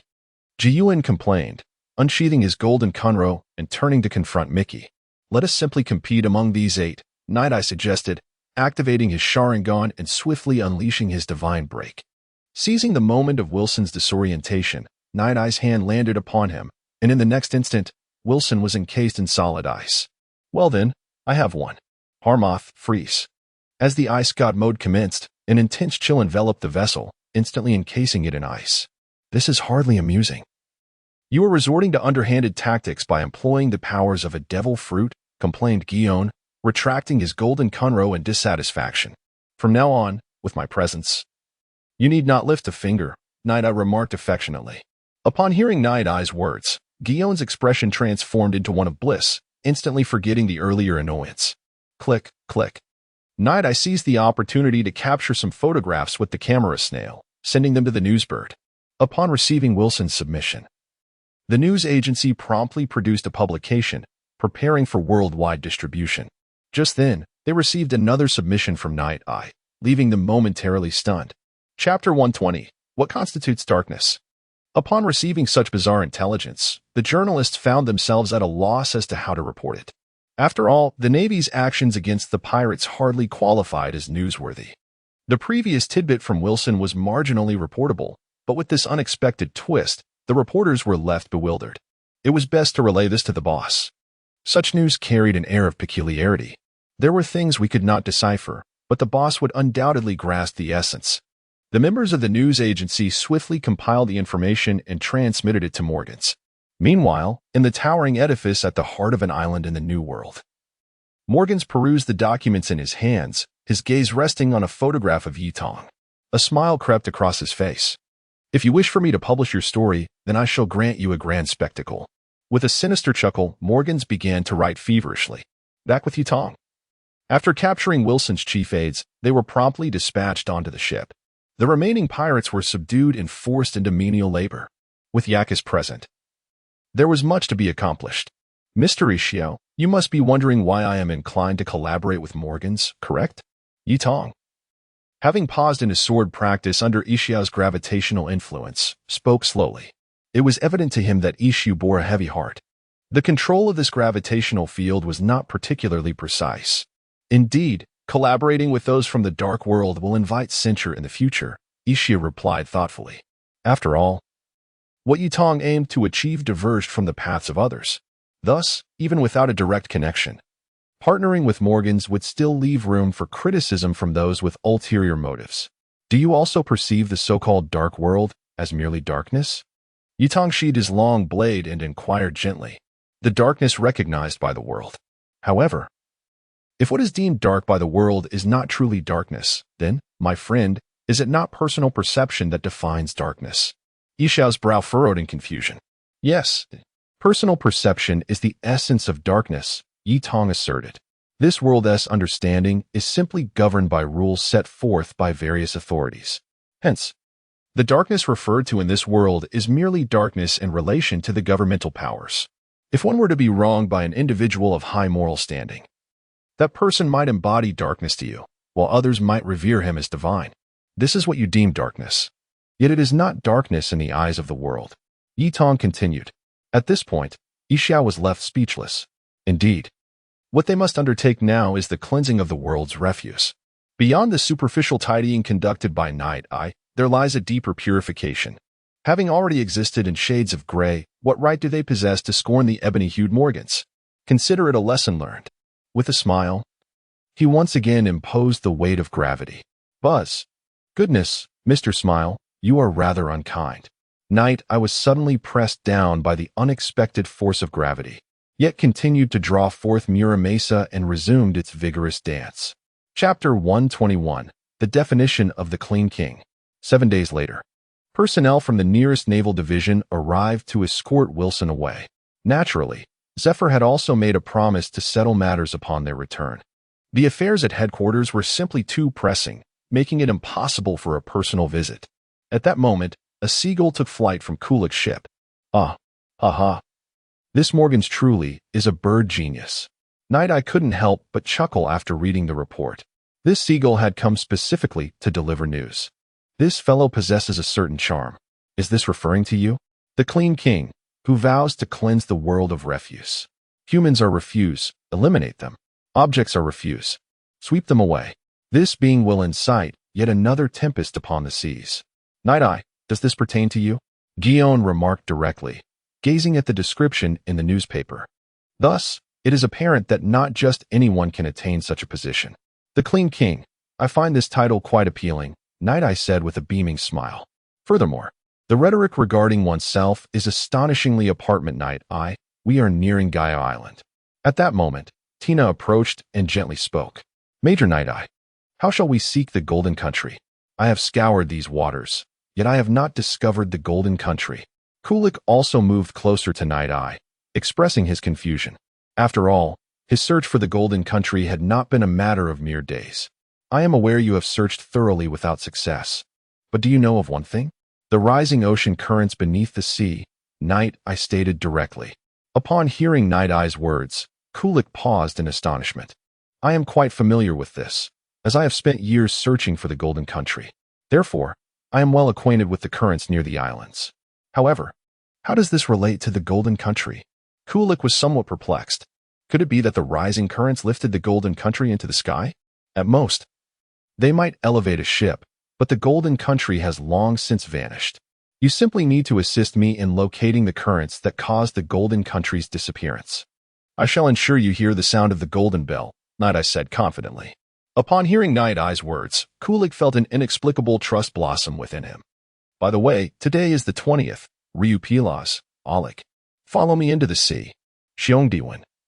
You are responsible for guiding Major Night Eye and the others to the waters where the Golden Country vanished. After Kulik finished speaking, he leapt directly into the water. Oleg took the helm, maneuvering the ship closer to the side of Gaia Island. Could we truly be this fortunate? Are there currents today? Night Eye felt a twinge of regret, yet he was nonetheless content to hasten towards the Sky Island. As for Gaia Island, we shall address the cleanup upon our arrival. Based on our previous assessments of the time and location, we anticipate the presence of an upwelling current during this period. My elder brother and the others have just ascended to investigate. Meanwhile, Aoli Gu remarked directly. A few minutes later, they reached the eastern harbor of Gaia Island. Upon setting foot on land, Yitong discovered that this place resembled an uncertain terminus of refuse. Countless debris, derelict ships, and other refuse were heaped in this location. Chapter 122. Ascending to the Heavens with Yitong. Upon witnessing the plethora of refuse before her, Yitong could no longer contain her dismay. She charged forward, commencing the task of collecting the litter. Ding! She picked up a discarded mast from Tedia, gaining 3 in navigation skills and earning 20 in retrieval points. Ding! She found a plank cast away from Gyre Island, acquiring 3 in navigation skills and another 20 in retrieval points. However, Yitong did not aim to clear everything.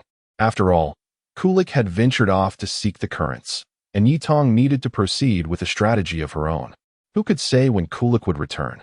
Half an hour later, with a splash, Kulik and his 2 companions emerged from the water.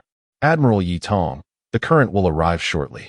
Moreover, this current is of a colossal nature, capable of lifting an entire ship into the skies. Kulik proclaimed loudly. How long until it arrives? Yitong inquired without lifting her gaze, continuing her collection of debris. We need to position the ship at the current's location. Tina, you all should board the ship and await my return. Mystery Shao will assist me. Approximately 10 minutes until its arrival, but our estimations often contain discrepancies. However, the margin of error will not exceed 10 minutes, Kulik replied, steering their vessel towards the designated spot. At that moment, 6 or 7 minutes had already elapsed. Sir, it's here. Just then, as Yitong continued her cleanup, she felt herself begin to float. Oh, is it here already? What a pity. I shall have to return later to collect more. Yitong gazed longingly at the sea of litter before propelling herself towards the ship using Yi Shao's powers. Kulik and his crew had disembarked, as he still harbored doubts about the fabled golden land sinking into the ocean. He intended to remain and search. As he found Yitong's claims of ascending to the heavens somewhat incredulous, Gurgle Pop upon landing on the ship, They could already sense the water churning beneath them.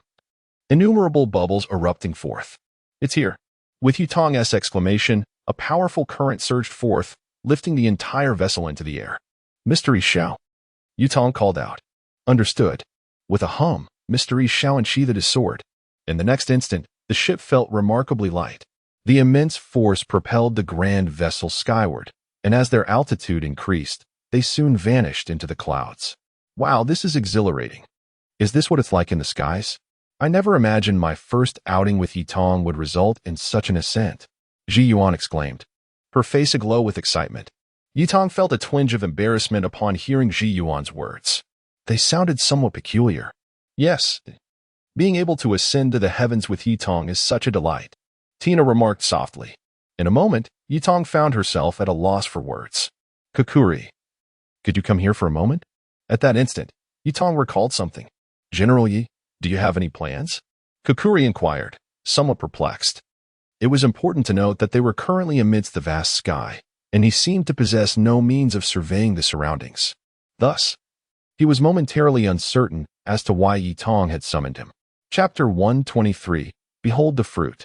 "Do you wish to grow stronger?" Night Eye inquired directly. "Grow stronger?" "Aye." Kukuri appeared somewhat perplexed. After all, as a lookout, his primary duty was to keenly observe the surroundings of the ship. He was not a combatant. Possessing a modicum of self-defense was sufficient. Yet, Night Eye's question implied there was a means for him to enhance his strength. Every man who ventures into the sea harbors a dream of becoming formidable. "Night Eye, I yearn to grow stronger," Kukuri declared earnestly. "I wish to carve out my own reputation upon these vast waters. I aspire to better assist you, Night Eye, in acquiring more treasures." Night Eye was taken aback by Kukuri's fervent words. "Ha ha ha. I merely collect refuse. Honesty is the best policy. Here, I possess a devil fruit. Would you like it?" Night Eye produced the devil fruit he had previously received from Zephyr and presented it to Kukuri. The sight of the fruit left Kukuri momentarily speechless. This item was a coveted rarity across the seas. Even a common devil fruit commanded exorbitant prices on the black market. Night Eye's willingness to bestow such a treasure upon him stirred great excitement within Kukuri. However, he hesitated, questioning why such a valuable item was being offered to him. Setting aside the relationship between the two, other combatants would be far more suited to wielding this power than he. Why would Night Eye choose him? "Night Eye, I may not understand why you entrust me with this responsibility, but I shall not disappoint with this devil fruit," Kukuri proclaimed, accepting the fruit and preparing to consume it. Wait. Just take a small bite and discard the remaining pit on the ground," Night Eye urged swiftly. "Understood." Kukuri was startled, fearing Night Eye had changed his mind or harbored ulterior motives. Furthermore, this fruit was notoriously regarded as the most unpalatable substance in the ocean. He did not intend to swallow it whole. After a gentle bite, he discarded the remainder on the deck. "Ding! You have acquired the remnants of the Look fruit. Gaining 100 vision power, obtaining the abilities of the Look fruit, and receiving a vision value of 100. After picking up the remnants of the devil fruit, Night Eye was astonished. This fruit was, in fact, the superhuman Look fruit. For Kukuri, this was an exceptionally potent fruit. Moreover, he had unexpectedly gained 100 in vision value and 100 in vision power from it. "Night Eye, this fruit enhances my vision. I can see far beyond," Kukuri exclaimed with excitement. Although it did not directly augment his combat abilities, such a power was immensely beneficial for him. In the future, one will be better equipped to detect adversaries. Therefore, it is imperative that you diligently refine your marksmanship. Remember, my foremost sharpshooter, it is you. After Night Eye concluded, she gently patted Kukuri's shoulder and then retrieved a long spear from her personal space. "This is..." Kukuri was momentarily taken aback, gazing at the spear in Night Eye's grasp. Chapter 124. Gift of the Sniper. Entering the White Sea. Gazing at the long rifle in Yutong's hands, even the lookout Kukuri felt a sense of trepidation. For in Yutong's grasp lay a sniper rifle, the YDJ-98. Renowned for its capacity to fire consecutively after a single ammunition reload. Its maximum effective range extended to an astonishing 2.3 kilometers. Coupled with your vision, I believe it shall become a nightmare for many in this world. As Yutong spoke, she extended the YDJ-98 sniper rifle to Kukuri. Upon hearing her words, even the typically non-combative Kukuli comprehended the monstrous nature of the weapon he now held. With such an instrument at his disposal, the fate of foes over a kilometer away seemed all but sealed. Should armed Haki be infused into the bullets, this rifle would indeed be the embodiment of terror for all. Major Yitong, such a treasure is far too precious, Kukuli remarked, feeling an overwhelming sense of guilt for receiving such a reward without notable achievements. I shall entrust this rifle to you. Familiarize yourself with its capabilities in the YDJ-98. I will proceed ahead to scout, Yitong interrupted, not allowing Kukuli to finish his thought, and turned away to advance. Observing Yitong's actions, Kukuli's expression transformed from concern and confusion to unwavering resolve. To be entrusted with such responsibility in these circumstances was a profound honor. What doubts or fears could he still harbor? His task now was to transform the YDJ-98 sniper rifle into a formidable asset under Major Yitong's command. With this thought in mind, Kukuli began to familiarize himself with the YDJ-98. As a naval officer, he possessed a basic understanding of machinery, and he quickly adapted. Meanwhile, Yitong had reached the forefront of their journey, filled with profound emotions as she beheld the soaring heights around her. Soon, an immense expanse of white clouds came into view, resembling a sea of milk. Were they nearing the White Sea? Everyone, hold your breath. Mr. Yixiao, the upward current is weakening. We require your assistance. No sooner had Yitong spoken than Yixiao activated his abilities, harnessing the strength of the upward current. The vessel swiftly plunged into the milky cloud layer. With a series of muffled thuds, the ship successfully entered the ethereal white mist. Upon opening her eyes, Yitong beheld a wondrous sight within the White Sea. Various creatures swimming beneath the clouds, likely large fish reminiscent of sea kings, thriving in this unique environment. The others gazed in astonishment at this unprecedented spectacle, a sight they had scarcely dared to imagine before. After a few minutes, they finally breached this layer of the White Sea. However, there remained another layer of the pristine White Sea above. Fortunately, with the assistance of Mr. Yixiao, it is uncertain whether we would have been able to reach this immaculate expanse. Just how powerful must that surging ocean current have been to elevate an entire island? Night I could not help but exclaim. Chapter 125.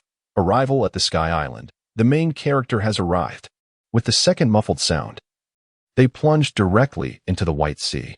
Before long, they emerged above the billowing clouds of this ethereal expanse. We have arrived, Night, I remarked softly, gazing at the boundless white sea formed by the clouds. The ship floated on this ethereal sea, indistinguishable from sailing upon the ocean. Occasionally, they spotted unique fish native to this White Sea, leaping and frolicking in the cloud-formed waters. Can't hold on any longer? Moonstep, Night I declared, stepping off the vessel. The others followed suit, appearing upon the surface of the White Sea. Although it was a sea, walking upon it felt akin to treading on cotton. Furthermore, the buoyancy was remarkable. One would not plunge into the depths below. Night Eye, someone is approaching. Tina, who had lived for a century, pointed towards a figure rapidly nearing them. If one were to call them human, they possess a pair of wings. Ah, it seems the toll collector has arrived. The winged woman said directly. Are you from the Blue Sea? She inquired. Indeed, we are here for tourism and to meet the deity, Night Eye replied with a smile. 10 billionic. The woman raised a finger, announcing the toll. Hey, 10 billion, have you had too much to drink? Guillaume exclaimed upon hearing the staggering figure. Guillaume here? 10 billion ik is the local currency. Converted to our berries, it amounts to 100,000 berries. Night, I explained as she retrieved the money. Guillaume was taken aback, realizing that this Sky Island had its own currency system, which could be exchanged with the world below. Given this circumstance, why were they so uninformed about the affairs of the Sky Island? Excuse me, madam, I would like to inquire about your deity. Boom. Just as Night I intended to gather information, a bolt of lightning struck with tremendous force. Crack. With a thunderous roar. The spot where Night I had been standing was blasted into a crater. Looks like I need not seek you out, Night I declared as she stepped through the door. Beyond that door lay the so-called Angel Island. In their line of sight, land soon emerged, resembling islands floating upon the White Sea. The recent lightning strike must have been from our intended target, Ishia remarked, sensing a probing power. Indeed, the individual I wish to meet, referred to as the God of Thunder by the locals, is none other than Enel, Night Eye stated, revealing the name of Enel. At that moment, the sky resonated with a booming sound. Soon, a magnificent golden ship emerged into the sight of the crowd. Anyone from the Sky Island who beheld this vessel immediately knelt down, some even pressing their faces to the ground, fearful that the individuals aboard might perceive any semblance of disrespect. The Navy? What brings you here?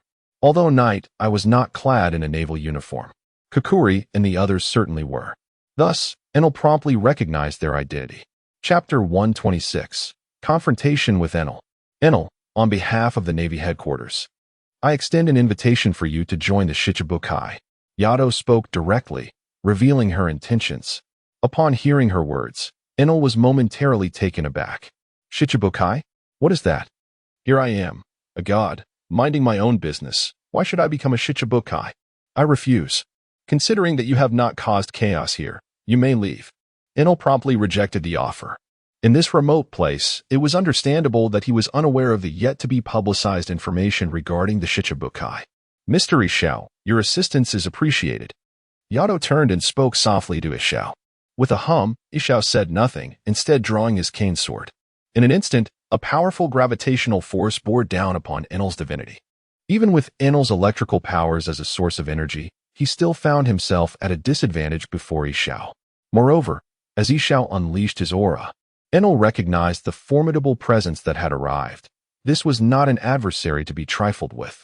However, due to his own status, Enel, despite his inner trepidation, maintained an impassive demeanor. Yaha, it seems some extraordinary beings have arrived. But, time to unleash my lightning. Enel raised his hand and unleashed a torrent of electricity. With his formidable observation haki, he locked onto everyone in the vicinity. Truly worthy of the title God of Thunder. Ice God, Wall of Gormo, Yato declared, conjuring a towering ice wall that absorbed the onslaught of lightning. Even though Enel could manipulate electricity, he found it impossible to breach Yato's 360-degree ice defense. Enel, I am aware of the strength of your observation haki, and your devil fruit abilities are almost divine in nature.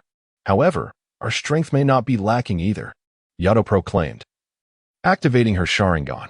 With the previously acquired 100 points of ocular power, coupled with the absence of prior enhancements, her Sharingan evolved into the Three-Tomo form.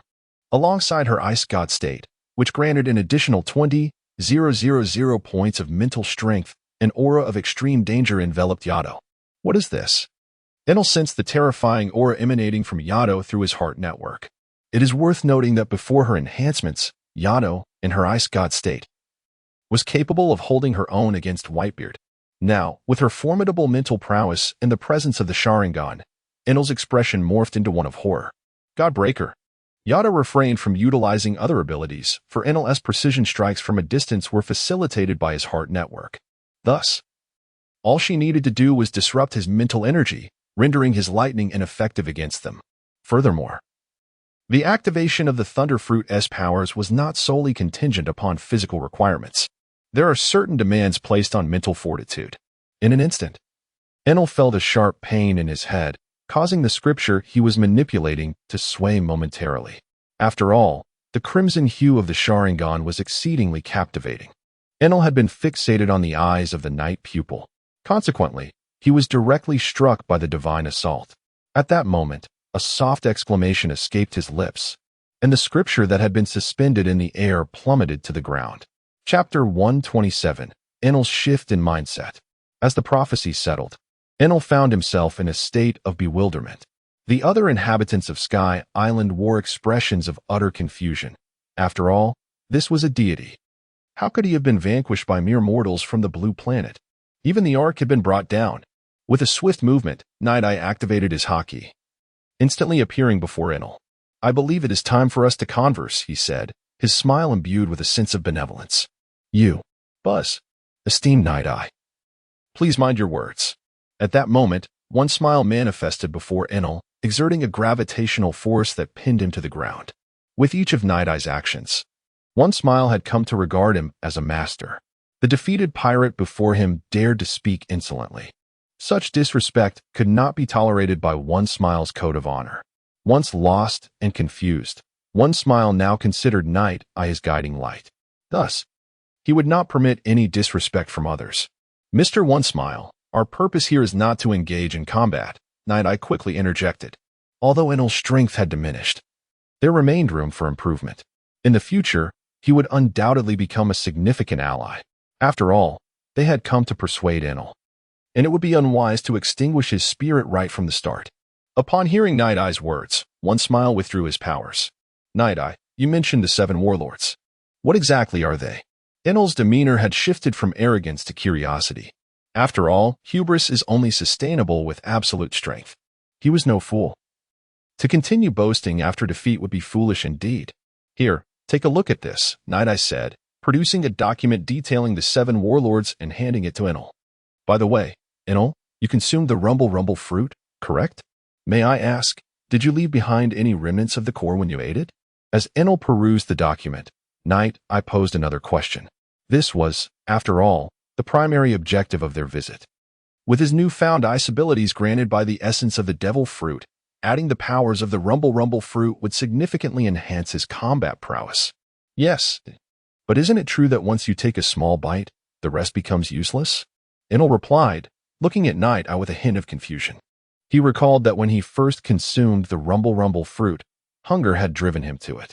However, after that initial bite, the thought of a second was unbearable. The horrific taste was truly demonic, matching its name. Even now, the memory made him feel uneasy. Excellent. When the time comes, please hand over the core to me.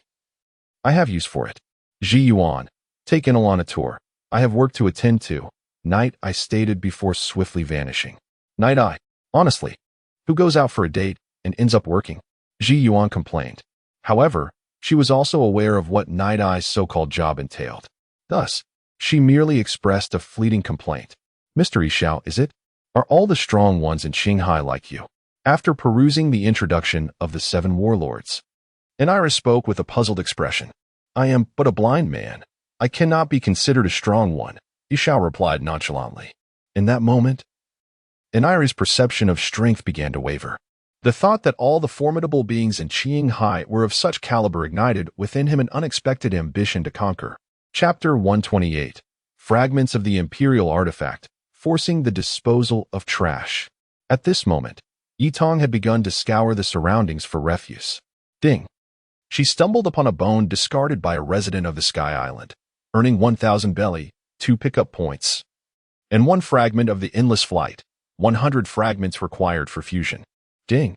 As she collected the second piece of trash, the notification sound had only just concluded. Yitong abruptly stood up. Endless Flight. Is this the Imperial Artifact, Endless Flight, Mastema? Yitong accessed her panel and located the fragment. Indeed, the system had astonishingly answered her query. Thus, she revisited the shop interface. However, after a thorough examination, she found no option to purchase the so-called fragments.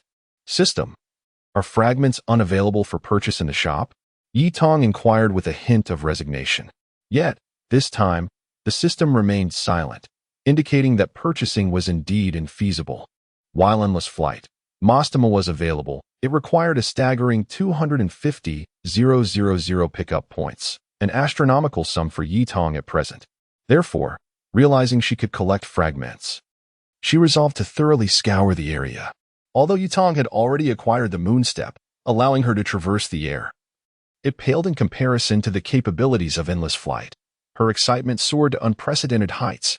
Thus, a rather amusing scene unfolded. Greetings, I am the one who vanquished your god Enel.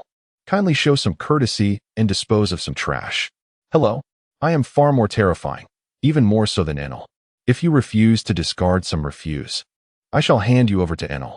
In her quest to gather more debris, Yitong had long since discarded any semblance of dignity. One can only imagine the blood-curdling reaction Enel would have upon learning of Yitong's antics, using his name to intimidate others into littering. As night fell, Yitong continued her refuse collection. The expanse of Sky Island was considerable. Despite her swift pace, it was impossible to clear all the trash in a single day. You're back. Go eat something. Yitong decided to take a moment to rest, even though she yearned to continue. After all, Ji Yuan and Tina were still present. She couldn't possibly neglect them, even at night. You dare say that? Enel, take us to the most luxurious place to dine. I intend to make a handsome profit. Ji Yuan pouted, slowly articulating her demand. And so, Yutong and her companions ventured out to dine. Although they spent tens of billions of ik, the mere figures sounded far more daunting than they truly were. Their lodging was chosen at Enel's palace. Despite Yutong's disdain for the arrangement, given Enel's obsessive cleanliness, the palace was impeccably maintained. Nevertheless, seeing Ji Yuan and the others satisfied, she begrudgingly settled in. Enel, before I rise tomorrow, I must ensure that your palace is tidied up. It is quite unbearable to behold. After escorting the two ladies back to their chambers, Yato approached Enel and spoke softly. Huh? I will certainly have this place cleaned thoroughly once more, Enel replied, somewhat aggrieved. After all, it was already quite immaculate. It seems I will need to wax again. Clean? No. What I mean is, we need to introduce more refuse. Chapter 129, The End of Loss. The sound of the bell. In the face of Ainalu's incredulous gaze, Yato directly retreated to her room. Tina, do you think there's something amiss with Yato? Upon entering the room, Yato overheard Gion's voice emanating from the bathroom. The sound of running water, coupled with Yato's gentle entrance, rendered her presence unnoticed by them. Tina was uncertain but remarked shyly, however, when I was out with Yato, he didn't act in any way towards me. It was worth noting that during their time on the ship, she had hinted at her feelings for Yato on numerous occasions, yet he seemed oblivious to her advances. We've been with him for several months now, yet he hasn't made any moves towards us either. Gion expressed her confusion. Upon hearing this, Yato felt a tinge of embarrassment. She never imagined she had been perceived as a man lacking in prowess. Now 15, approaching 16, Yato realized it was time to contemplate her circumstances. In her previous life, she had been a complete novice, and in this life, she remained inexperienced. Perhaps it was indeed time for a change. With this thought, Yato shed her clothing and stepped into the bathroom. In an instant, the air was filled with melodious sounds and the gentle flow of water. The following morning, Yato rose and departed, leaving Gion and Tina still lounging in bed. Upon opening the door, a radiant expression of joy graced Yato's face. Ainalu's efficiency in his duties was truly remarkable. Even the hallway was littered with refuse. Ding. Found a discarded fruit peel from Ainalu. Obtained. Ding. Found a discarded item from the pastoral family. Om. Ding. Found a discarded item from the celestial knight. Azura. As Yato continued to collect, the points rapidly accumulated. Ainalu's subordinates, having just been defeated by Yato, were compelled to assist him in this endeavor, even calling upon the 4 divine officials. When the officials received Ainalu's orders, they anticipated a battle, only to discover they were summoned to gather trash. After several hours, they finally managed to clean the area thoroughly, even sweeping away the dust from the ground. Once this task was completed, Yato proceeded to clear refuse from other locations. 5 days elapsed, and Yato found herself seated before a golden bell on the floating island of Baika, a look of discontent etched upon her face. She had scoured the entirety of the island, yet had only acquired 50 shards, while 100 were required for the task at hand. Realizing the futility of her situation, she felt a sense of helplessness. This item could only be obtained through collection. Where could she possibly find more? Was she expected to wait a month to repeat the process? The sentiment was akin to watching an anime reach its most thrilling moment, only to be informed of a month-long hiatus. Well, I suppose I shall ring the bell for now. Yutong also raised her hand and struck the golden bell with a powerful fist. Dong. Hum. The distant and resonant chime gradually echoed. Dong. Hum. Dong. Hum. At that moment, countless individuals on Jaya Island lifted their heads to gaze into the sky. Behold, the Golden Country truly exists. My ancestors did not deceive me. This is the sound of the golden bell. Look quickly. This is indeed the sound of the golden bell. Kulik was in a frenzy, shouting and calling out all over Jaya Island. Chapter 130, The Return of the Navigation Sword. After striking the golden bell 9 times, Yutong raised her hand and picked up the golden bell from the ground. Ding! Upon retrieving the shattered golden bell, she acquired the navigation sword, earning 10 million berries with a pickup value of 500. However, her confusion deepened upon obtaining yet another navigation sword. Previously, she had acquired it twice, bringing the total to 3 navigation swords. These items were all derived from certain special objects. She pondered the connection between them and wondered if this item was indeed a tool that guided one to Raftel. Yet, wasn't he the key to the great treasure, the so-called historical text? Once again, she opened the system page to examine the information about the navigation sword.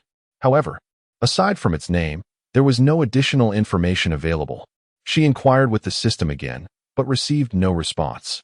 It appeared that this item required her to complete some special task, or perhaps there was a unique tool that needed to be associated with it. Host, Yitong, age, 15, pickup value, 70289, strength, 6280 speed, 5510 defense, 5180 agility, 5790 spirit, 6350 normal human base attributes, 50 abilities, advanced armament hockey, intermediate conqueror's hockey, intermediate observation hockey, level 8 spearmanship, level 9 swordsmanship, digestion 1020.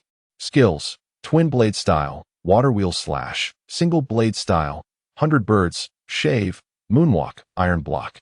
Paper drawing, galefoot, finger gun, godbreaker, hangman's noose. Bloodline limit, Sharingan, 3 Tomo, divine tool, essence of the devil, not activated, items, supreme great knife Mirakumo. Great knife falling rain, great knife spirit resonance, a box of herring cans, the king's underpants, source of life. Historical document fragment 29, 1,000-mile flight. Wealth, 70. 38 million berries title, novice scavenger, equipped, base attributes 300, charm 260. Pickup value enhancement 100, personal space intermediate, 1,000 cubic meters, title upgrade available, 10,000 mall. After reviewing her panel once more, Yitong rose to leave. She was merely a step away from further enhancing her Sharingan. However, there was another pressing matter at hand. She needed to find Enel. Before long, Yitong departed from Baika and returned to Enel's domain, directly seeking him out. Enel, where is the item I requested? Upon her arrival, she stated her purpose plainly.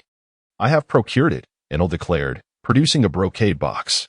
Good, toss the contents onto the ground. Remember, treat it like you would refuse, Yitong instructed. Enel was momentarily taken aback by her words. However, this object. Yet, upon seeing the eager expression on Yitong's face, he retrieved the item from the brocade box and cast it onto the ground. With a thud, Ainulu also discarded the core of the devil fruit he held onto the earth.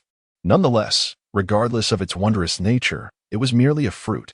Having been left for so long, it had indeed begun to deteriorate. Upon impact with the ground, it instantly transformed into a puddle. Observing the malevolent substance oozing from the ground, Yitong rushed forward without hesitation to retrieve it. Chapter 131. Back to the sea. Ding. I have acquired the residual core of the thunder fruit, granting me its abilities without side effects, and I have gained a pickup value of 100. Upon picking up the scattered remnants of the devil fruit from the ground, the sound of the system's notification resonated in my ears. Indeed, as long as one collects the remnants of a devil fruit, the powers contained within can be extracted.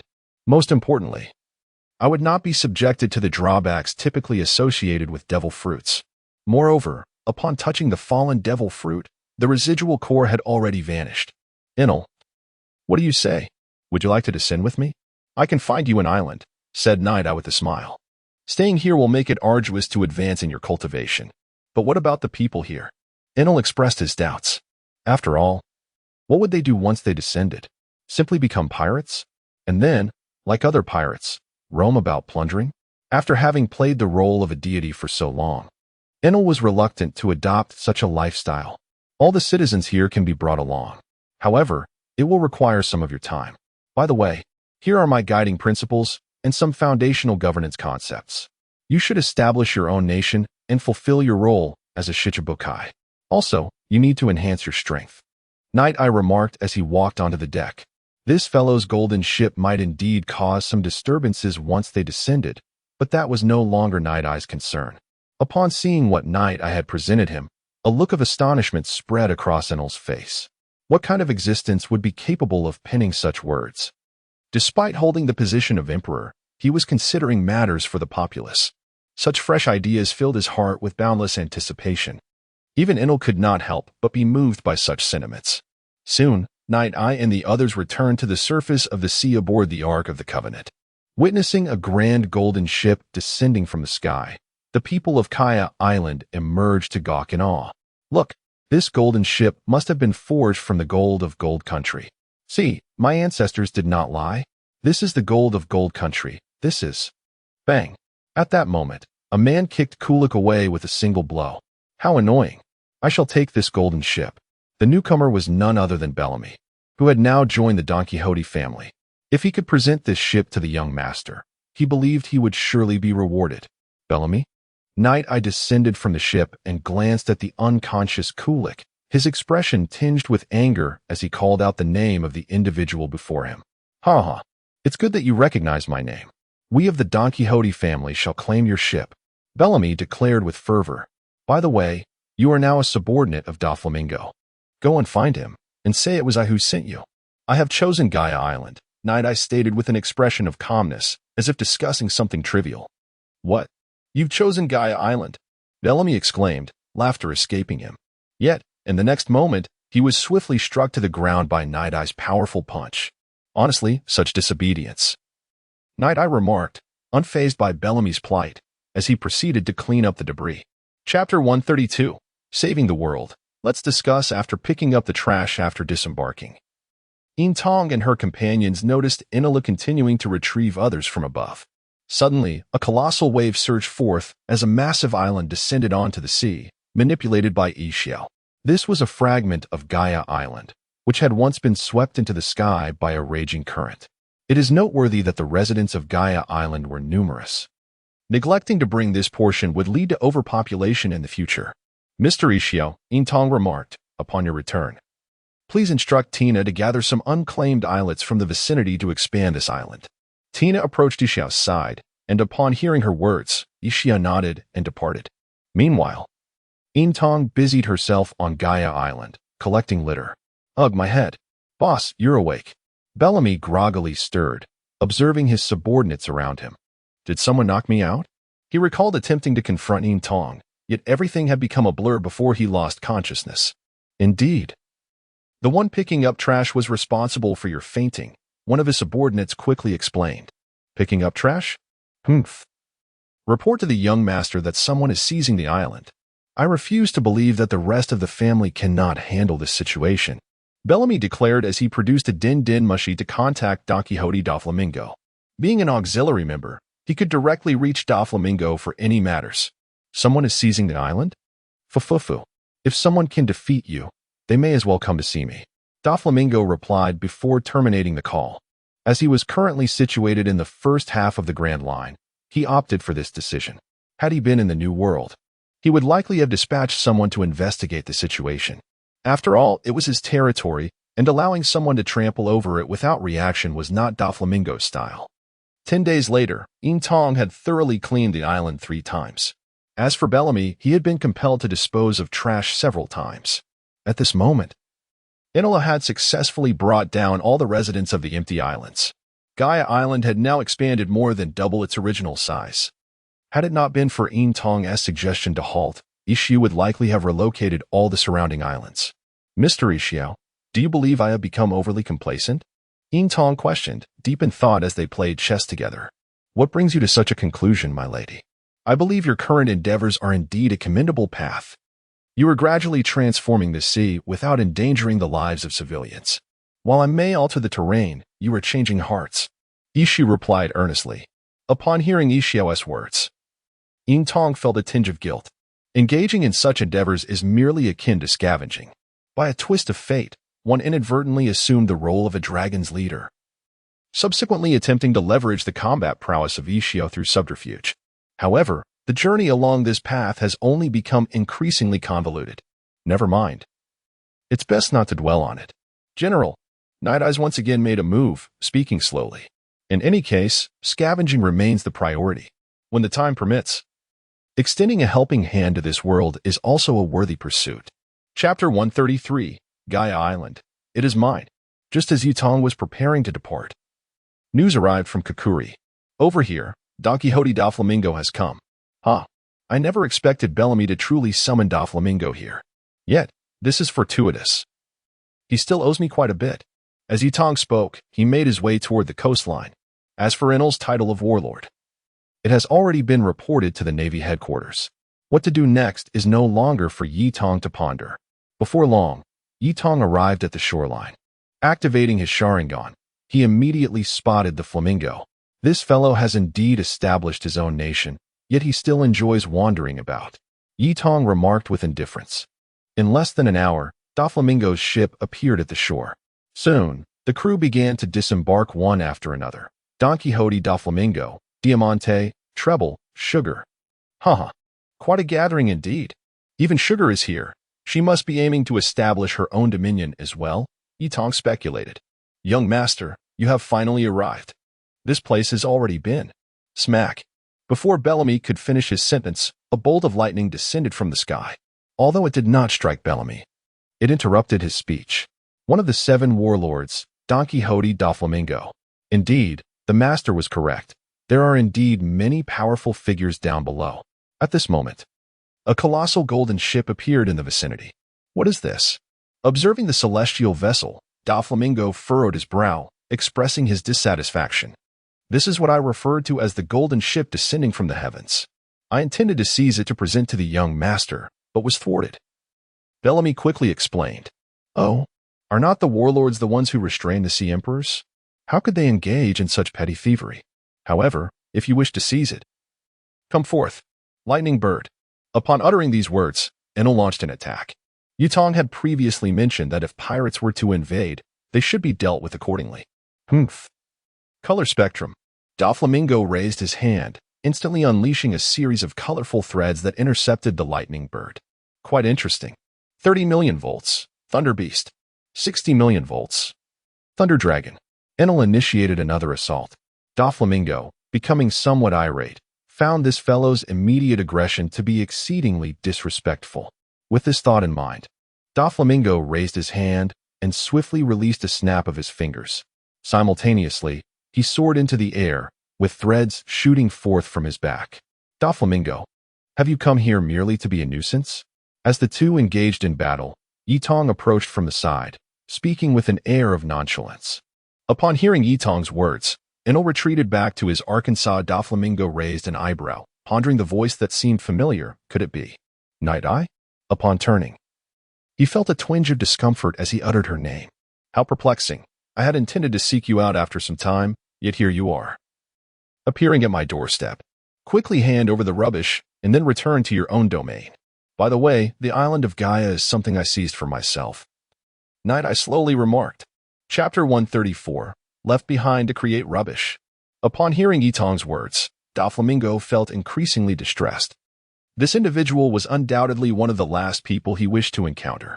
Not only was he immensely powerful, but he also harbored a peculiar affinity for generating refuse. Even in the absence of waste, he was accompanied by a capable individual who could conjure anything, ensuring that there would always be refuse for disposal. One could truly question whether this man was a member of the Navy, as he seemed to spend his days not capturing pirates, but rather traversing the world to collect litter, an endeavor that seemed uniquely his own. I had not prepared adequately for this visit. No need for preparation, Arcus. Provide Doflamingo and his crew with ample materials, and let them continue their destruction until everything is thoroughly obliterated. By the way, Doflamingo, Mr. Smile is also accompanying me. It would be wise to suppress any ill intentions. With that, Yitong took Anilu and departed from the scene. Damn it. Lord 7 Warlords. These are the provisions prepared for you. I have been ready for 7 days, anticipating your arrival, Arcus said, revealing fragile items such as plates and bowls. Naturally, there were knives among the supplies as well. Doflamingo's expression soured further as he beheld the mountainous pile of items before him. It was precisely due to this incident that Bellamy had fallen into Doflamingo's complete disdain. To have traveled such a great distance only to be left behind to engage in this humiliating task. Meanwhile, Yitong and Anilu had ventured deeper into the island. How do you measure the disparity in strength? After pouring himself a glass of rum, Yitong inquired slowly. Very strong. Although neither of us has fought at full strength, I am aware that he surpasses me, Anilu replied with a calm demeanor, devoid of distress or excitement, merely stating a fact. Indeed, he is stronger than you. Do you realize that aside from Kinbunchika Haki, which you refer to as the Heart Network, there are other forms of haki? Busashoku, Haoshiku. Yitong began to impart some knowledge to Analu. Though he himself was not entirely certain, he believed Analu, the genius who could master the Heart Network in mere days, should discover this on his own. As for himself, he resolved to focus on the task of collecting refuse, which was the true path to pursue. After absorbing Yitong's words, Analu settled into contemplation. Meanwhile, Yitong approached Doflamingo to oversee the proceedings. Impressive. You have already disposed of so much? Keep up the good work. Yitong encouraged, patting Doflamingo on the shoulder. Ignoring Doflamingo's murderous expression, he squatted down to begin organizing the litter. Ding. Found a broken bowl discarded by Doflamingo, earning 100,000 berries and 10 collection points. Ding. Found. As time passed, the entire Don Quixote crew, from officers to sailors, experienced the peculiar thrill of creating refuse together. After obliterating everything in this place, Doflamingo departed without a backward glance. He understood that if he lingered any longer, the one named Yakas would undoubtedly furnish him with tools for creating more debris. As Doflamingo and his companions made their exit, Night I also bid farewell to Enel before leaving directly. Chapter 135, Encountering the Red-Haired Shanks. Our next destination is Alabasta. The old Sandman, who has been in search of the legendary king of the underworld, should still be lingering here, right? Moreover, unlike the island of Gaia, this is a grand nation. The treasures to be discovered here must undoubtedly surpass those found on Gaia by several folds. Contemplating this, Yadong felt an overwhelming surge of excitement. Throughout the journey, apart from plundering the islands inhabited by people, most of the time was spent aboard the ship. After all, in a world so abundant with seas, this is quite customary. Yadong, ahead, it appears to be the ship of the Yonko, Shanks. On a tranquil morning, while Yadong was wielding his sword, he heard Cuckoo's voice. Shanks? Another lucrative target has arrived. Remembering the bountiful spoils from his time aboard Whitebeard's ship, Yadong's previously waning spirit was rejuvenated. Are we to engage with the Yonko as well? They are the most notorious villains of these seas. Upon hearing Shanks' name, Guion swiftly approached Yadong and inquired directly. A notorious villain? At least not at this moment. Regardless of his schemes, they hold no relevance to me now. Come, let us go and share a drink. Without waiting for a response, Yadong set off towards Shanks' vessel. Bang! At that moment, a gunshot rang out. It was Ben Beckman. Yadong activated his Sharingan and the powers of the W, clearly perceiving the two colliding bullets. Although Cuckoo's bullet was shattered by Ben Beckman's, it continued to surge forward. However, Yadong, empowered by his haki, swiftly cleaved the bullet in midair. Shanks, your actions are rather misguided. I merely wished to share a drink, and you greet me with hostility? In an instant, Yadong utilized the powers of the Thunder Fruit and, employing the shave technique, appeared on the ship. Such swiftness could hardly be described as mere movement. You brat? Ha ha ha. Are you not the so-called king of cleanliness as dubbed by Morgans? Upon seeing Yadong, Shanks erupted into laughter. Well, I knew it was you. If you wanted to test my strength, you could have simply stated so. By the way, your arm, it still bears the mark of the Sea Kings. Doesn't it? Yadong remarked, observing Shanks' empty sleeve. It was known that he had already dealt with Sig, so he shouldn't be recklessly seeking trouble. Yet, here was Shanks, still missing an arm. Your sources of information are impressively keen. By the way, are you heading towards the East Blue? Shanks inquired, somewhat puzzled. I am bound for Alabasta. And Shanks, depart with some debris, will you? Yadong declared directly. Upon hearing Yadong's signature opening line, the entire crew erupted into laughter. Join me for a drink. And should I find myself in high spirits, I shall grant your request. Shanks, too, threw a barrel of liquor our way. With a resounding crack, a multitude of solid ice manifested instantly, encasing the flask before us. It seems you harbor quite a number of secrets, do you not? From the very beginning, you have displayed two distinct abilities.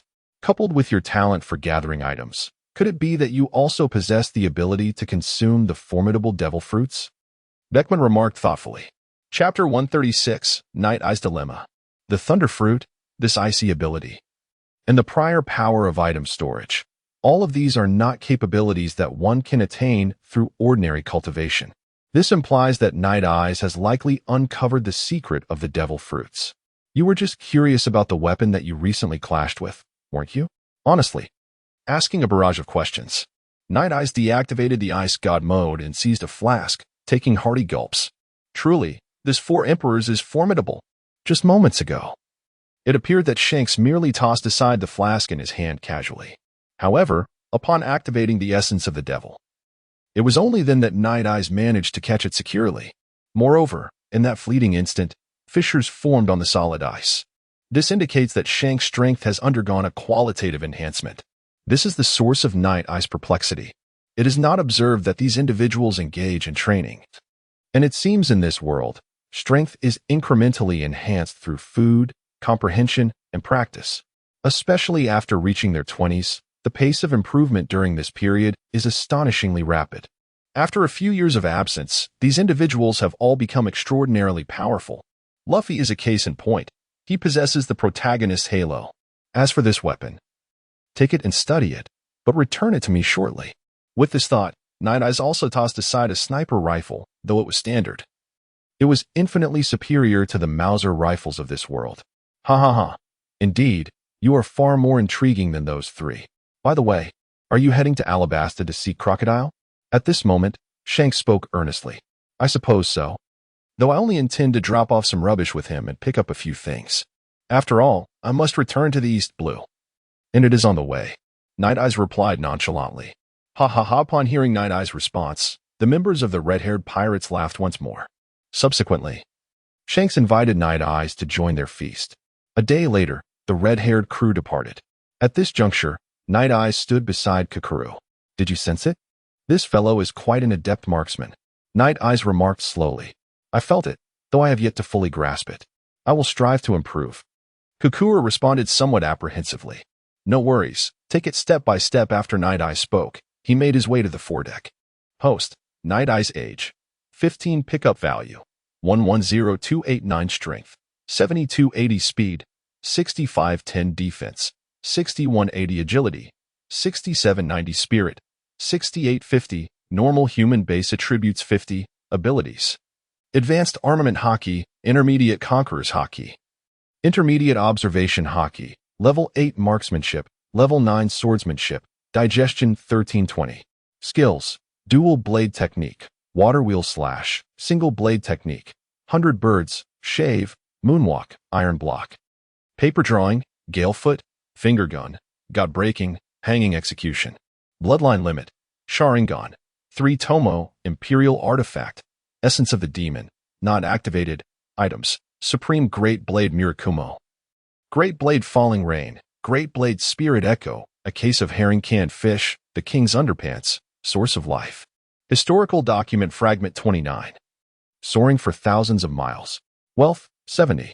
38 million berries. Title, Novice Scavenger. Equipped, Basic Attributes 300, Charisma 260. Pickup value increase 100, Personal Space Intermediate, 1000 cubic meters. Title upgrade to Novice available, Myriad Mall. With a pickup value of over 100,000. Should I purchase enhancements or save it? Gazing at his pickup value, Yutong found himself in a quandary. Chapter 137. Who is Shanks, after all? After some contemplation, Yutong decided to set this matter aside for the time being. The items for purchase could be acquired whenever necessary. It was best to wait until the need arose. With this thought, Yutong closed the panel and made her way alone to the deck. This time, Shanks did not reveal the truth about his severed arm, and Yutong felt it inappropriate to inquire. However, their destination, the East Sea, was known to some. That fellow, Luffy, was not adept at deceit. Yutong, why do you have a connection with Shanks? At that moment, Gion approached Yutong with a hint of confusion, speaking slowly. After all, they were part of the Navy, and interacting with the emperors of the New World seemed rather inappropriate. I shared a drink with Shanks when I was young. He has a good relationship with my little brother, Luffy, Yutong replied with a smile. Hearing this, Gion found herself at a loss for words. It would be unreasonable to demand that Yutong sever all ties with her past connections to the Navy. Moreover, if Yutong were indeed such a significant figure, Gion might not even have a fondness for her anymore. Gion, you have Sister Tsuru's number, right? Yutong, still harboring some doubts, realized that for now, she could only consult the select few individuals at the top. As for Karp, even if he knew, he might not share the information with her. Tsuru, on the other hand, was far more reliable. I'll call Sister Tsuru right away, Gion said as she took out a din-din mushi from her pocket. Beep beep. Gion, what can I do for you? Tsuru's voice soon echoed through. Sister Tsuru, it's me. Are you available to talk? Yitong gently took the din-din mushi and spoke. Go ahead, I am free. Tsuru glanced at Sengoku and Karp beside her, responding decisively. I have come into contact with red-haired Shanks. His arm is severed, Yitong stated directly. Upon hearing this, Tsuru and the other two were momentarily taken aback. The arm of Shanks, one of the 4 emperors, had been severed. They were aware of this incident, but why would Yitong specifically call them regarding this? Could it be that she had been swayed by Shanks? We know this information. Is there anything else you wish to convey? Tsuru, still uncertain of Yitong's intentions, posed the question directly. I wish to know, who exactly is Shanks? Yitong voiced her inquiry. A former crew member of the Pirate King, Roger.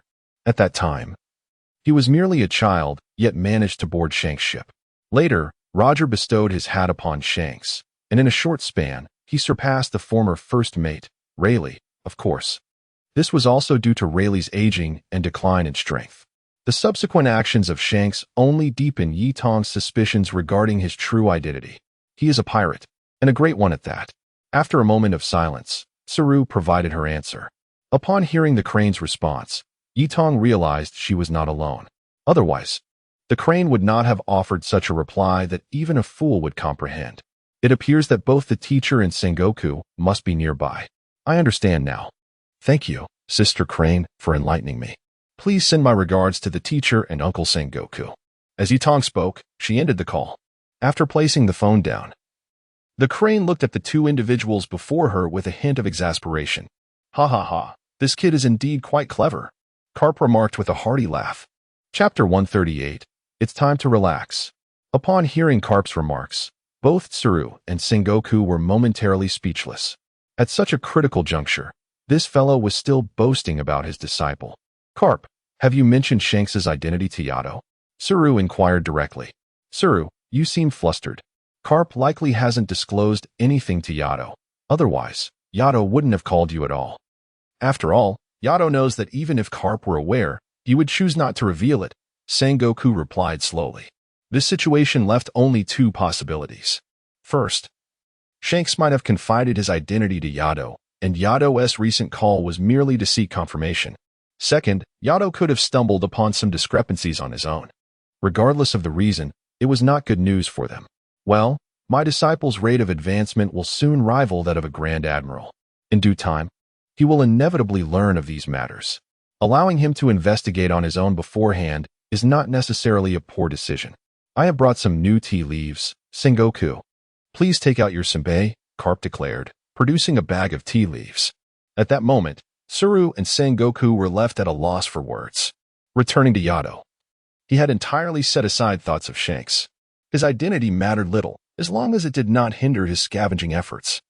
It had been a month since he last checked the ship's salvage value, and today marked the monthly cleaning day. At this time, Yarks was busy crafting various items, while the Navy personnel lined up to generate waste. Yato stood before Yarks, diligently collecting debris. Were Tsuru and the others to witness this scene, their confusion would surely deepen. They were fretting over the situation, while this master and disciple were engaged in tea drinking and garbage collection. Truly, as time passed, Yato and his companions arrived in Alabasta. Yato, we have reached Alabasta. Are you? Tina hesitated, unsure of how to continue. Upon disembarking, I will accompany you for a shopping spree. Today, I will refrain from scavenging, Yato interjected before Tina could finish her sentence. As a boyfriend, he felt somewhat inadequate. Since they were going to stay for a while, granting a day off was hardly an issue. Tina, how amusing. Tina, go inform Gion. Tina exclaimed, darting off with enthusiasm. Seeing Tina's joyful demeanor, Yato felt a surge of happiness within. Beyond scavenging, he had found a new aspiration. Meanwhile, the Revolutionary Army was pushed further down the line. If Dragon were to learn of this, he might very well weep inconsolably in the restroom. Mr. Yato, There is a casino on this island. You should also take some time to unwind. Kokuri, Yarks, you two are responsible for leading everyone out for some fun. How much will it cost? Yato declared grandly. I require merely 1,000,000 berries, Mr. Yato replied calmly, although offering him 10,000 or 1,000,000 yields the same effect. If Mr. Yi Zhao's demands are set too low, the other naval officers may find it difficult to voice their concerns. Very well, Mr. Yi Zhao. Here is your 1,000,000. As for the rest of you, please budget at 10,000 per person. This amounts to 26,100,000. Yi Tong remarked, as she produced two large bags, one for Yi Zhao and the other for Ajax and his companions. Chapter 139. Entering the city, encountering Mr. 5. After arranging matters here, Yi Tong took Gion and Tina to the island. Soon, they arrived at a rental point. A distinctive feature of Alabasta is that its modes of transportation are animals. Furthermore, the creatures available for rent are all domesticated. Yi Tong had no intention of capturing one herself. Do you have any creatures suitable for the three of us? Yi Tong inquired directly upon reaching the rental point. If they were to travel separately, they could ride a sand ostrich, which would be both comfortable and swift. However, if they chose to ride together, they could opt for a scorpion carriage, which could accommodate 6 individuals, making it convenient for transporting any items they might purchase later. The owner recommended these two options. Which one would you prefer? Yi Tong was not particularly picky as long as they could ride. The scorpion seems to be the better choice, albeit not the most aesthetically pleasing. Tina agreed, finding the scorpion to be suitable as well. To their surprise, both opted for the scorpion. Indeed, as women of the Navy, they exhibited no fear of such creatures. The rental for a day was 10,000 berries, with a deposit of 500,000 required. The owner stated this plainly. Very well, that's acceptable. Yi Tong replied, promptly paying both the rental and the deposit before taking her place atop the scorpion. Thus, they ventured towards the city, observing their departure. The rental owner produced a din-din mushi. As he set the creature down, a man in the distance revealed a smile. Before long, Yi Tong and her companions began their shopping spree. Both Gion and Tina frequently undertook missions or were stationed at Navy headquarters. Moreover, Tina had been training just prior to joining Yi Tong. Consequently, upon entering the city, the two unleashed their shopping instincts, indulging in a spree. Yi Tong, meanwhile, assumed the role of a porter, finding it quite effortless due to her spatial abilities. As time passed, afternoon arrived swiftly. Shall we grab something to eat? Although her body could endure the shopping, Yi Tong's spirit was flagging. The nature of women when it comes to shopping is something men may never fully comprehend. Absolutely. I want to dine at that restaurant we just saw, the one called MR Restaurant. Gion specified a dining location, with Tina in agreement. All right, if you wish to go there, then we shall. Upon hearing the name, Yi Tong recognized it as part of Old Sand's influence. However, her original purpose for coming this time was indeed to seek him out. Before long, they arrived at MR Restaurant. Wait a moment, just earlier at noon. It was bustling with people. Why is it so deserted in the afternoon? Yi Tong pondered, perplexed. This is better. We one tea have to queue, Gion remarked, pulling Tina inside. After ordering their dishes, the three waited patiently. Hello, your meals have been served in full. Should you require anything, do not hesitate to call me. The waiter announced before departing after placing the final dish on the table. Half an hour later, Mr. 5, Jim, Night Pupil exclaimed loudly. Startled by Night Pupil's voice, Mr. 5 reacted with surprise. Knowing my true identity, you still dare to remain seated here, Mr. 5 chuckled as he removed his waiter's uniform, revealing his own attire emblazoned with the number 5 in bold black. Chapter 140, The Startled Mr. Sand. As he donned a fresh set of attire, a woman wielding an umbrella emerged from the shadows. This was Mr. 5's partner, Miss Valentine. One possessed the bomb fruit, while the other wielded the fluffy fruit. Your presence here must surely be a direct challenge to us, I presume? Truly, instead of lingering at the spider bar, you've chosen to meander here. Take me to see Mr. Sand, Knight, I said with an air of calm. As for Gion and Tina, they exhibited no trace of anxiety. It is worth noting that with 2 rear admirals and a Navy colonel present, if we were to be robbed so effortlessly, that would indeed be. I have no idea what you're talking about. Hand over all your valuables and then you may leave, Mr. Five retorted bluntly. Meanwhile, the century-old Miss Valentine discreetly stepped aside, retrieving a din mushy. Very well, I am Night Eye, a Rear Admiral of the Navy. It was I who recommended Mr. Sand, the instigator of the 7 warlords. If you wish to make a call, ensure that you comprehend all necessary information beforehand. Otherwise, should Mr. Sand decide to feed you to the banana crocs, do not hold me accountable. Under Night Eye's observation, their actions could not escape his keen perception. A Rear Admiral? Impossible. You are supposed to uphold discipline. Enough. Our discipline does not require your input, and you lack the standing to lecture me. If you wish to fight, do so promptly. If not, hurry and report. As Night Eye spoke, he took a tissue to wipe his mouth clean. Rising, he grasped the hands of the 2 women and departed without a second thought. Damn it! How dare you underestimate me? Nose cannon, Mr. Five exclaimed, raising his hand to launch a black sphere, nasal waste. How utterly repulsive. You, of all people, are the last I wish to engage with, Night Eye retorted.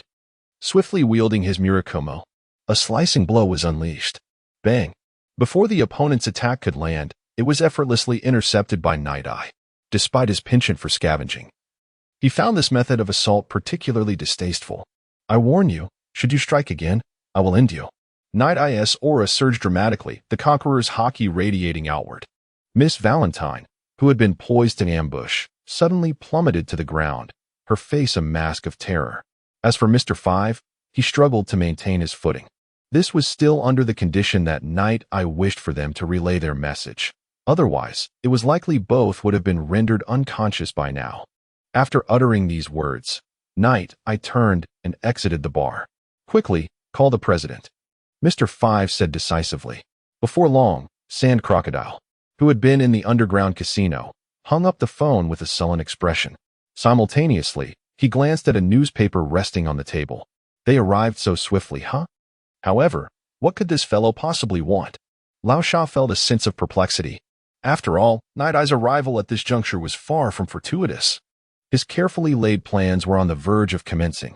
If Night Eye were to disrupt them, the situation would become quite troublesome. Furthermore, such matters must remain concealed from the Navy, otherwise, his aspirations might dissolve into mere illusions. Upon receiving this news, Lao Sha began to engage in a fervent brainstorming session. Chapter 141. A complete defeat of Mr. One. As the old Sand continued to speculate, he ultimately arrived at the most disheartening conclusion. The Navy had discerned his intentions. If this were indeed the case, why grant himself the identity of a warlord? Meanwhile, Yitong was searching for a place to settle down with Tina and their companions. They had no desire to return immediately, but instead planned to stay here. Although Yitong would not accompany them on their outing the following day, the 2 women could still enjoy a leisurely stroll. After all, it was a rare opportunity for relaxation, and they were quite delighted. After a moment of warmth, the 3 settled down for the night. The next day, Yitong ventured out early. Setting aside thoughts of the old Sand, this was a nation, after all. Where there were people, there was work for Yitong. Thus, she commenced her tasks, while the Baroque Works agents kept a vigilant watch over her every move, reporting back to Crocodile at every turn. However, the reports were invariably the same. Yitong was diligently sweeping and cleaning one area after another. She even cleared the litter from the streets. Could it be that she had come merely to pick up trash? Reading the intelligence and news regarding Yitong, the old Sand felt a sense of frustration. After all, the individual who had caused him such worry throughout the night turned out to be simply collecting refuse. Such an outcome was rather difficult to accept. Mr. One, you should approach her. If you can eliminate her, do so. If not, bring her to me. Upon receiving this information, the old Sand made his decision. He was most reluctant to engage with someone so unpredictable and uncontrollable. The best course of action against such an entity was simply to ensure their permanent demise. Understood, Mr. One replied, and promptly departed. At that moment, Yitong was sweeping the streets. Dressed in a Navy uniform, no one dared to obstruct her. Excuse me, watch your step. You've stepped on some trash. As Yitong tidied up, a tattered newspaper was inadvertently trampled by a passerby. Swish. In the next instant, a blade flashed. Huh? Des Bones. It's Crocodile, master of the slash. Before Yitong could finish her thought, Des Bonus, Mr. One, transformed his fingers into lethal blades and lunged at her. Really? Even a clay figurine has some spirit. Single blade style, water-cutting horizontal slash. Yitong drew her weapon, Ling Xiang, and executed a horizontal slash. Bang! Their attacks collided, sending Des Bonus flying.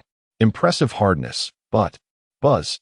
Yitong declared as she enveloped her weapon in armament hockey, transforming Ling Xiang into a black blade. Shave.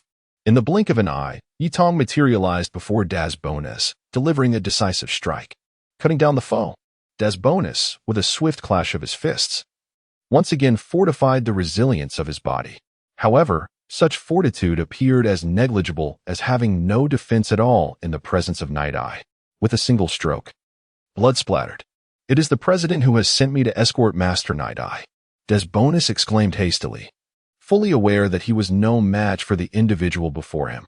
"Well, let him wait. I have a few matters to attend to," Night Eye replied, sheathing his ethereal resonance before resuming his task of clearing the debris. Chapter 142. Mr. One, the Garbage Collector. Upon hearing Yato's words, Des Bonus was momentarily taken aback. What had he just said? Was there truly a matter at hand? However, this individual was sweeping the streets solely to capture their attention, and Des Bonus could hardly believe that anyone would genuinely enjoy collecting refuse. Nevertheless, since Yato had articulated such a notion, he found himself at a loss. He was no match for this person, after all. Thus, after reporting the situation to Old Shah, he trailed behind Yato. Soon, a rather peculiar scene unfolded. A naval rear admiral was sweeping the streets while a member of the Baroque works followed closely behind. Given Des Bonus's notorious reputation, the townsfolk dared not obstruct Yato from discarding his waste. It seemed this fellow was proving to be quite useful in this context. After conducting a thorough sweep of the town, Yato then turned his attention to Des Bonus. "Knock, knock, knock. I am here to collect the garbage. I have come with Mr. One." As the door opened, Yato stepped inside to commence his refuse collection. "Knock, knock, knock. Mr. One sent me to gather the trash." Knock, knock, knock. Subsequently, Yato began his house-cleaning operation. Indeed, Des Bonus's name carried more weight than his naval title. While as a naval officer, he faced no obstructions in public spaces. When it came to entering private domains, the notoriety of individuals like him proved far more effective. Eventually, even before Yato entered, many residents had already tidied their refuse and brought it to Des Bonus. In that moment, he felt a twinge of discomfort. When had he become a mere garbage collector? Yet, with Yato still present, he refrained from expressing his frustration. He could not even leave, as President Old Shah had instructed him to accompany Yato until his arrival. For the first time, Des Bonus contemplated defying an order, overwhelmed by the sheer embarrassment of his situation. As an operative of an assassination organization, he found himself reduced to a mere refuse bearer. For days later, "President, may I return?" Des Bonus contacted Old Shah, unable to endure the situation any longer. Initially, the task had been manageable, merely consisting of newspapers and broken utensils. However, now, the townsfolk had grown accustomed to him as the garbage collector. Whether it was kitchen waste or general refuse, it all found its way to him. "Sir, here is our garbage for today. Please take it." Without waiting for Old Shah's response, a man deposited a bag of trash before him and walked away. "All right, President. I have now become the garbage collector of Alabasta," Des Bonus lamented once more. He then recounted his harrowing experiences of the past few days to Old Shah. At this moment, Old Shah on the other end of the phone was also experiencing a twitch in his eye. This fellow had indeed been cleaning for 4 consecutive days. Aside from resting for 4 to 5 hours at night, he had been engaged in tidying up almost incessantly. What on earth was his purpose for being here? Was he attempting to gather intelligence? Yet, surely such methods were unnecessary? I shall continue to follow him and discern his true intentions.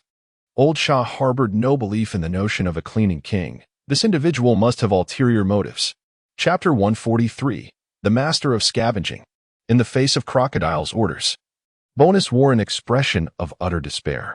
"Bonus, you have collected quite a bit of refuse today." Just after Bonus ended the call, Yitong arrived promptly. "Where shall we go today?" Bonus, resigned to his fate, ceased his futile resistance. "There is nowhere left. I have cleaned this town thoroughly. Take me elsewhere to tidy up, Yi Tong stated matter-of-factly.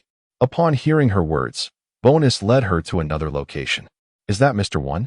How terrifying. We are fortunate not to have been sent there. Mr. 5 and Miss Valentine trembled in fear. The situation was far more dreadful than a mere beating. Days turned into weeks. After expending over 20 days, Yi Tong finally completed the cleansing of the entire Alabasta Kingdom. Bonus appeared utterly worn out. He had not experienced a single restful night during this period. All right, let us meet Old Sand, Yi Tong declared after organizing his belongings. Upon hearing this, Bonus burst into tears. Finally, I can cease this garbage collection. In no time, Bonus escorted Yi Tong to Old Sand's underground casino. Upon encountering Old Sand, Bonus fled in a panic. He desperately needed sleep.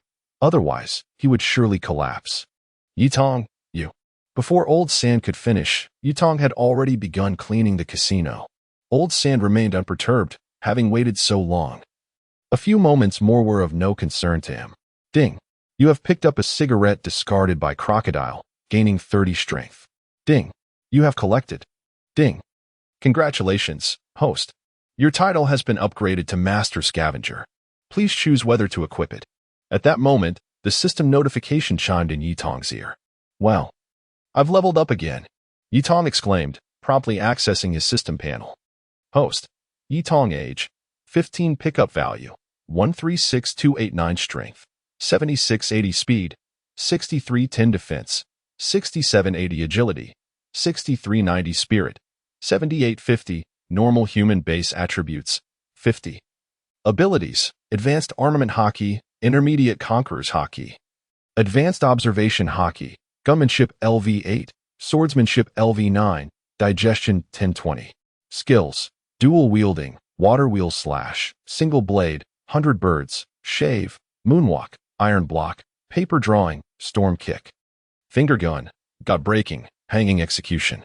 Bloodline Limit, Sharingan, 3 Tomo, Divine Artifact, Essence of the Demon, Unawakened, Items, Supreme Greatsword Murakumo, Greatsword Falling Ray, Greatsword Spirit Echo, a crate of herring canned goods, the King's Underpants, Source of Life. Historical Manuscript Fragment 29, Soaring Thousands of Miles. Wealth, 90, 380, 000 Berries Title, Beginner Scavenger, Equipped, Base Attribute 300, Charm 260, Pickup Value Enhancement 100, Garbage Collection Expert, Equipable.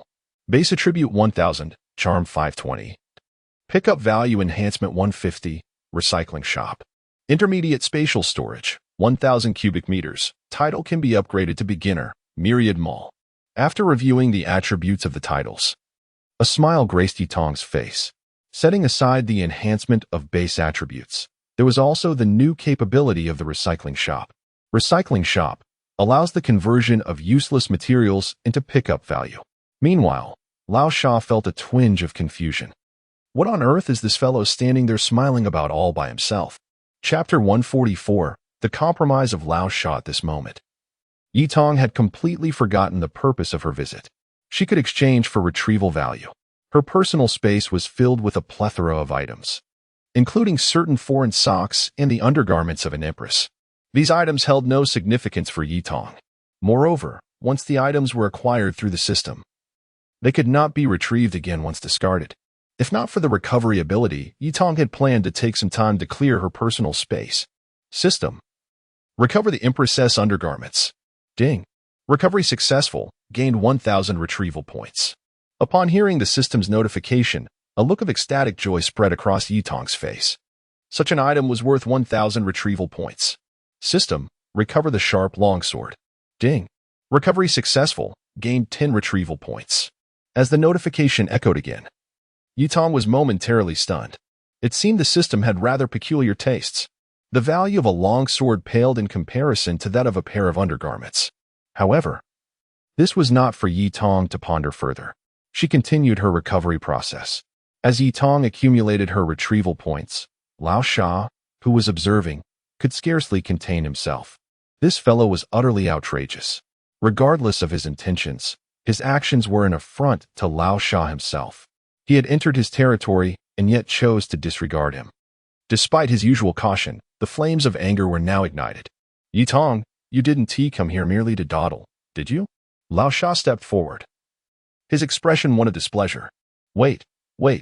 Let me finish what I'm doing, and then I'll reveal my purpose for coming, Yi Tong replied nonchalantly, continuing her recovery. As her retrieval points soared, the useless items swiftly vanished. After another half hour, Yi Tong finally completed the recovery of all the unnecessary items, and her retrieval points had once again surged to 200,000. Lao Sha, have you found the Pluton? Yi Tong, having organized her belongings, turned calmly to Crocodile and inquired. Zzz. How do you know? At that moment, the casino was deserted, leaving only the two of them. Lao Sha released his powers, bracing himself for battle. Given your demeanor, you must possess some leads. I have no interest in your objectives or the Pluton. Let us make a deal. I desire only refuse. You provide the refuse, and I shall keep your secret. Of course, if you wish to fight, I shall oblige.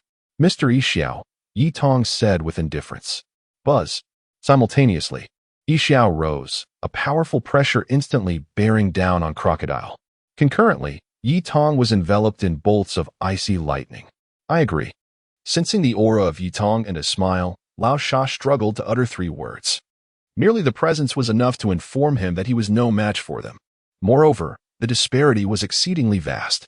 He was not the type to recklessly charge forward for a beating, fully aware of his impending failure.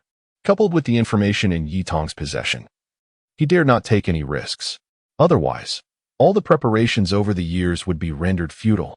Indeed, a rational choice. Now, please dispose of some trash, Yi Tong remarked with a smile, retracting the aura enveloping him. Chapter 145. Carocus. As Yixiao and Yi Tong departed from the underground casino, Lao Sha finally grasped the terror embodied in Yi Tong. This individual exhibited signs of late-stage obsessive-compulsive disorder, creating refuse even when none existed. He now comprehended Mr. One's suffering. After spending merely a short while with Yi Tong, he could imagine the torment Mr. One must have endured for over 20 days. Initially, he had harbored some resentment towards Mr. One, but in hindsight, he deemed him remarkably capable. The legendary ancient weapon, Pluto, was known to him. Given that he understood Yi Tong's objective was to locate this artifact, why would he choose to remain indifferent? The emergence of such a weapon could undoubtedly incite a massacre. After leaving the casino, Yixiao spoke slowly. Emergence? Even if this object were presented before me now, I might not dare to wield it. Moreover, Pluto is likely already in disrepair. When they eventually find it, I shall merely be collecting refuse. Yi Tong chuckled. Upon hearing Yi Tong's words, Yixiao felt a tinge of pity for Crocodile. After all that effort, he would ultimately be tasked with bringing back refuse for Yi Tong. If this fellow were to learn of it, he would surely weep. With this thought, Yixiao fell silent and trailed behind Yi Tong. Upon returning to the town, Yixiao, utilizing his formidable observation haki, swiftly located Tina and Guion, who were engaged in shopping. He escorted them back to the ship and subsequently informed Yakes and Kakuri to summon the others. Once everyone had gathered, Yi Tong opted for immediate departure. The priority was to find Luffy and his crew. Approaching the age of 16, he reasoned that the strength of the trio must have improved considerably over the past 4 years. Additionally, who could predict whether they would set sail according to the timeline of the original narrative? Thus, it was imperative to seek them out swiftly, while also inquiring about Shanks. Tina, let's set our course for Rogue Town and proceed directly, Yi Tong declared decisively. Tina acknowledged his command and began finalizing the route and direction. As for the myriad islands laden with refuse, they would address that matter after encountering Luffy. After more than 10 days, they arrived at Reverse Mountain. Ah, Carocas and Laboon should be around here. Let us pay a visit to the old gentleman, Yi Tong remarked as he made his way towards Carocas' location. Upon arrival, Carocas was still present. As the ship's doctor for the late pirate King Roger, he awaited the return of Brooks' crew to reclaim Laboon. Ah, Mr. Carocas. Yi Tong greeted him warmly. Are you from the Navy? What? Come to apprehend me? Carocas inquired, recognizing the attire of Yi Tong and his companions. Given his past as a member of the Pirate King's crew, such assumptions were entirely reasonable. No, I am not here to capture you, Yi Tong replied. The place is truly filthy, how delightful. After saying this, Yi Tong proceeded to tidy up the litter, leaving behind the perplexed Kurokas. Good day, sir. We merely seek a cup of water. A smile graced Yi Xiao's face as he approached Kurokas and spoke softly. Yi Xiao. At that moment, the ship's doctor recognized him. This was the same individual who had fainted when he had self-inflicted wounds to his eyes, only to be rescued later by the passing Kurokas. Chapter 146. The Design of the Underworld King. Yi Xiao and Kurokas had drifted off to a corner to chat and enjoy some drinks. As for Yi Tong, he found himself devoid of any inclination to concern himself with their activities. Countless ships had met their demise in this very place. Kurokas, it seemed, harbored an unusual obsession, meticulously gathering the remnants of the sunken vessels. This location was, in essence, a graveyard of shipwrecks. Setting aside other considerations, it was at least a splendid opportunity to hone his navigational skills. Ding! You have collected a fragment of a ship, gaining 2 in navigation skill. With a pickup value of 32. Ding! You have collected. Ding! You have acquired a piece of the Underworld King's wreckage. Obtaining the Underworld King Design Blueprint 110 with a pickup value of 300. Upon retrieving a dark object, a notification chimed in Yi Tong's ears, invigorating his spirit. The Underworld King Design Blueprint. Staring at the item, Yi Tong found himself momentarily stunned. What a remarkable discovery! This place harbored the remnants of the Underworld King. Could it be that Roger once sailed the Underworld King? And then, did Kurokas break off a piece? Never mind, I shall continue my search. With that thought, Yi Tong resumed his scavenging. Ding! You have collected. Ding! You have acquired a piece of the Underworld King's wreckage, obtaining the Underworld King Design Blueprint 110, with a pickup value of 300. As time passed, Yi Tong diligently cleared away a substantial amount of shipwreck debris. Mr. Yi Xiao, you appear to be enjoying your conversation, he remarked. Uncle Kurokas, how is it that you possess the remnants of the Underworld King? With a garbage bag over his hand and a dark pipe in tow, he approached Kurokas and spoke slowly. Do you recognize this as the Underworld King? Kurokas replied, his expression a mixture of surprise and disbelief. He had kept these items here for quite some time, yet no one had ever identified them. When Roger had departed from this very location, Kurokas had anticipated that he would leave behind some clue or individual. With Labo present, he had remained here, waiting. However, he never imagined that the first person to recognize the Underworld King would be a member of the Navy. I've seen a design blueprint before. This must be something from the Underworld King, right? By the way, you have yet to tell me how you came by this, Yi Tong inquired once more. After gathering so many remnants, he had only obtained 8 fragments. Thus, he was eager to discover if there were other locations where he might find more. He envisioned seeking out Frankie to construct a vessel from these pieces. It would be quite delightful to traverse the seas aboard the Underworld King while scavenging for debris. Even if he decided against sailing, he could simply allow someone else to dismantle it, collecting the remnants for a nice boost in pickup value. If such thoughts were to reach others, particularly Lao Sha, they would undoubtedly be astounded. To them, these remnants were treasures, while for Yi Tong, they were merely a means to facilitate his trash collection endeavors, even to the point of discarding it as mere refuse. This is something I discovered upon my return to a secluded island. At that time, I meticulously documented it. Herein lies the eternal pointer. Kurokas spoke these words with a measured tone. Upon hearing Kurokas' statement, Yi Tong's eyes sparkled with intrigue. But is there? Yi Tong inquired slowly. Indeed. I can provide it to you. However, you must locate Labu's companion, Kurokas replied, his voice equally deliberate. Chapter 147. Labun, the Pointer. Upon hearing this, Yi Tong felt a pang of discomfort. The only companion remaining was Brooke, yet he was currently in the New World. Where could she possibly find a member of the Rumbar pirates to summon him? Although she was aware that Brooke was in the New World, it was a vast expanse. Mr. Kurokas, why do you guard this whale? Yi Xiao inquired with a hint of perplexity. It is a whale imbued with human emotions. I still recall 50 years ago, when I was stationed at the lighthouse, a boisterous group of pirates arrived from the West Sea, and young Labun followed closely behind them. This band of pirates brought Labun along on their travels. Although they originally hailed from the West Sea, Labun chose to accompany them. It is important to note that island whales are inherently social creatures, and Laboon had come to regard those pirates as companions.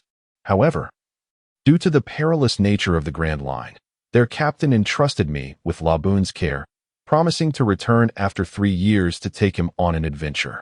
Yet, they have been gone for 45 years now and have yet to return. I even ventured into the New World in search of them, but to no avail. Kuroka's reminisced, tinged with nostalgia and helplessness. It was precisely for this reason that he had boarded Roger's ship. I possess information regarding the Rummer pirates, and I can confirm that some of them are still alive. Just as he was about to elaborate, a colossal whale emerged before them, its body marred with scars. Its enormous eyes fixed upon Yi Tong. I can only tell you that Brook is alive. He is somewhere in the New World, though I cannot specify where. In the presence of Laboon's gaze, even the usually pragmatic Yi Tong found it difficult to resist. Such bonds would stir the emotions of anyone possessing even a modicum of humanity and courage. Yi Tong, are you referring to that ghost ship we encountered in the West Sea? Tina suddenly recalled. Indeed, that is the one. Laboon, wait patiently. Soon, Brook will return with his new companion to find you, Yi Tong said, gracefully placing her foot atop Laboon's head. Roar. Laboon responded with a jubilant cry upon hearing Yi Tong's words. All right, Laboon, you must have a lot of refuse in your mouth. Would you kindly expel it? She continued with a playful smile. At her words, everyone around them collapsed in laughter. This fellow certainly never strayed far from his usual antics. Clearly, Laboon had not comprehended Yi Tong's subsequent remarks, as he turned and plunged into the sea. As for Yi Tong, she returned to the shore. What you just said, is it true? Are there truly still living members of the Rummer pirates? Kuroka's expressed his confusion, remarking that he might as well be considered alive. Having consumed the Yomi Yomi no Mi, he cannot truly perish. However, he is now reduced to little more than a mere skeleton. Night Eye is equally uncertain whether Brook is alive or dead.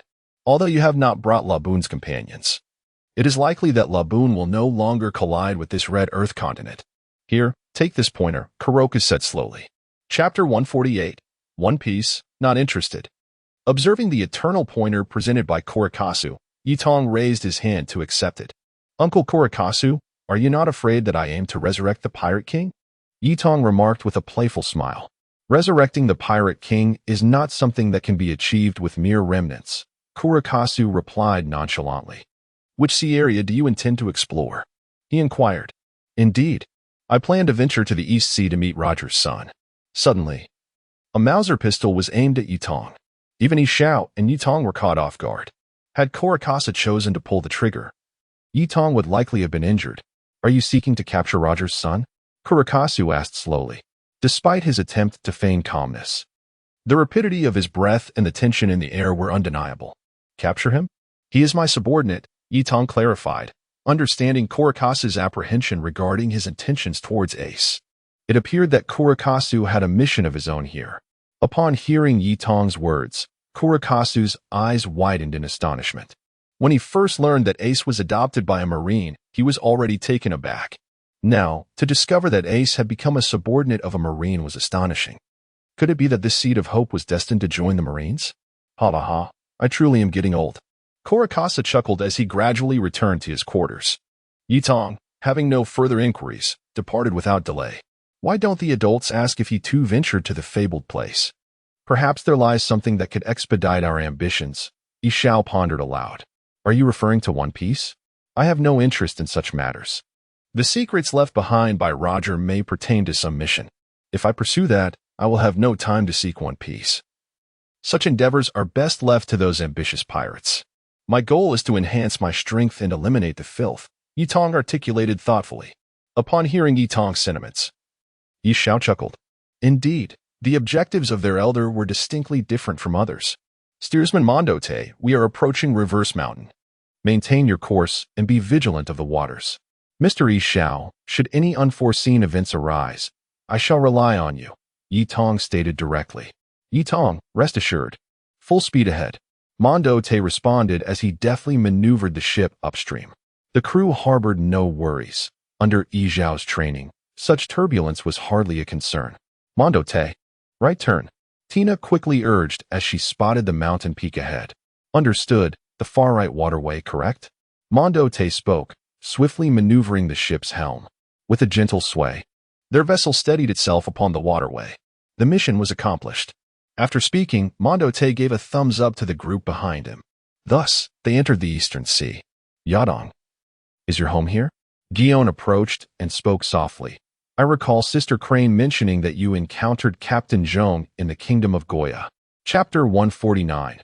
This world has caused its own demise. Upon hearing Gion's words, Yitong felt a twinge of melancholy. Indeed, she had been reborn in this realm. Yet her impression of home lingered solely in the recesses of her memory. The notion of returning was utterly distant, and after her rebirth, Gra Yitong found herself an orphan without parents. Thus, it seemed that the home Gion spoke of was something she genuinely lacked.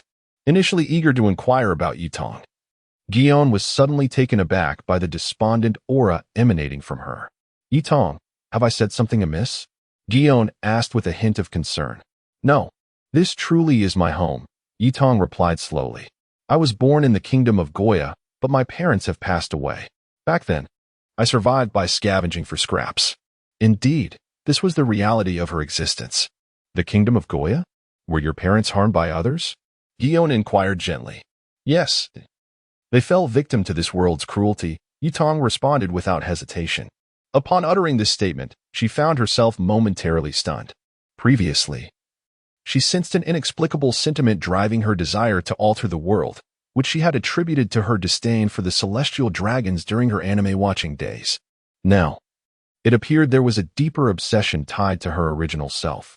In truth, many lives had been lost under such a system, including that of her original parents, whose demise had led to her own transmutation into this world.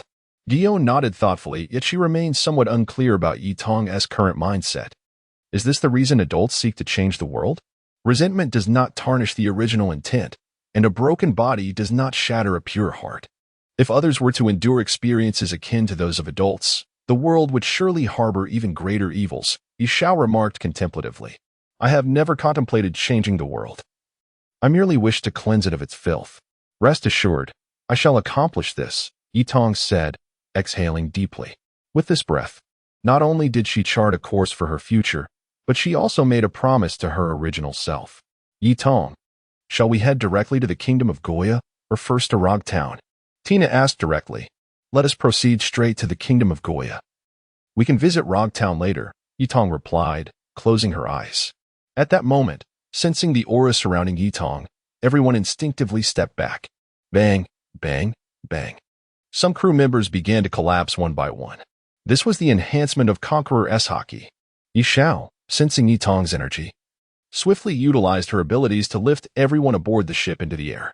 It is imperative to recognize that if these crew members are permitted to remain aboard the vessel, by the time Yitong awakens from her meditative state, they may very well have devolved into imbeciles. Mr. Yishao, please escort them to Rogue Town. I can hold the fort and remain here to guard Yitong.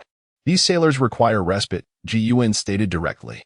Upon hearing Ji-Yuan's words, Yishao nodded in agreement and then proceeded towards Rogue Town. Chapter 150. Blackbeard approaches.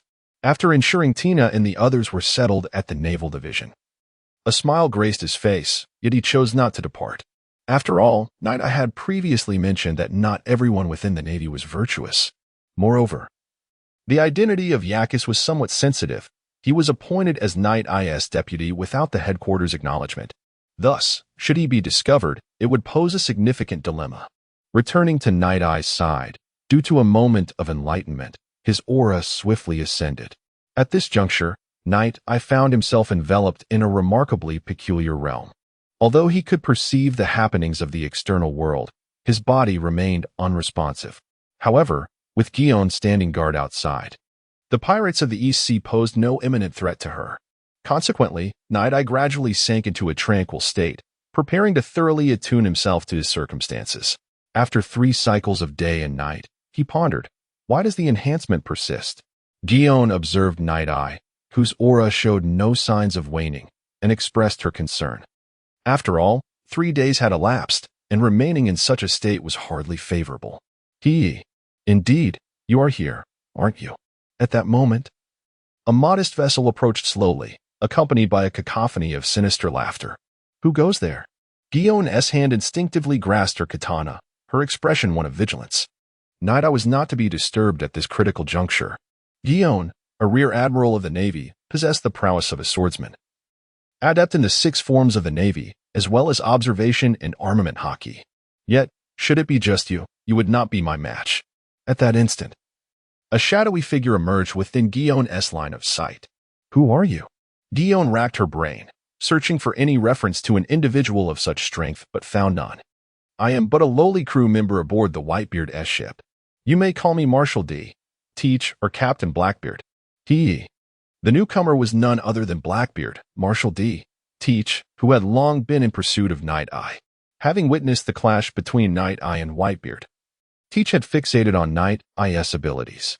The capacity to forcibly nullify his father's Trimmer fruit power and withstand one of his father's strikes was remarkable for such a young naval officer.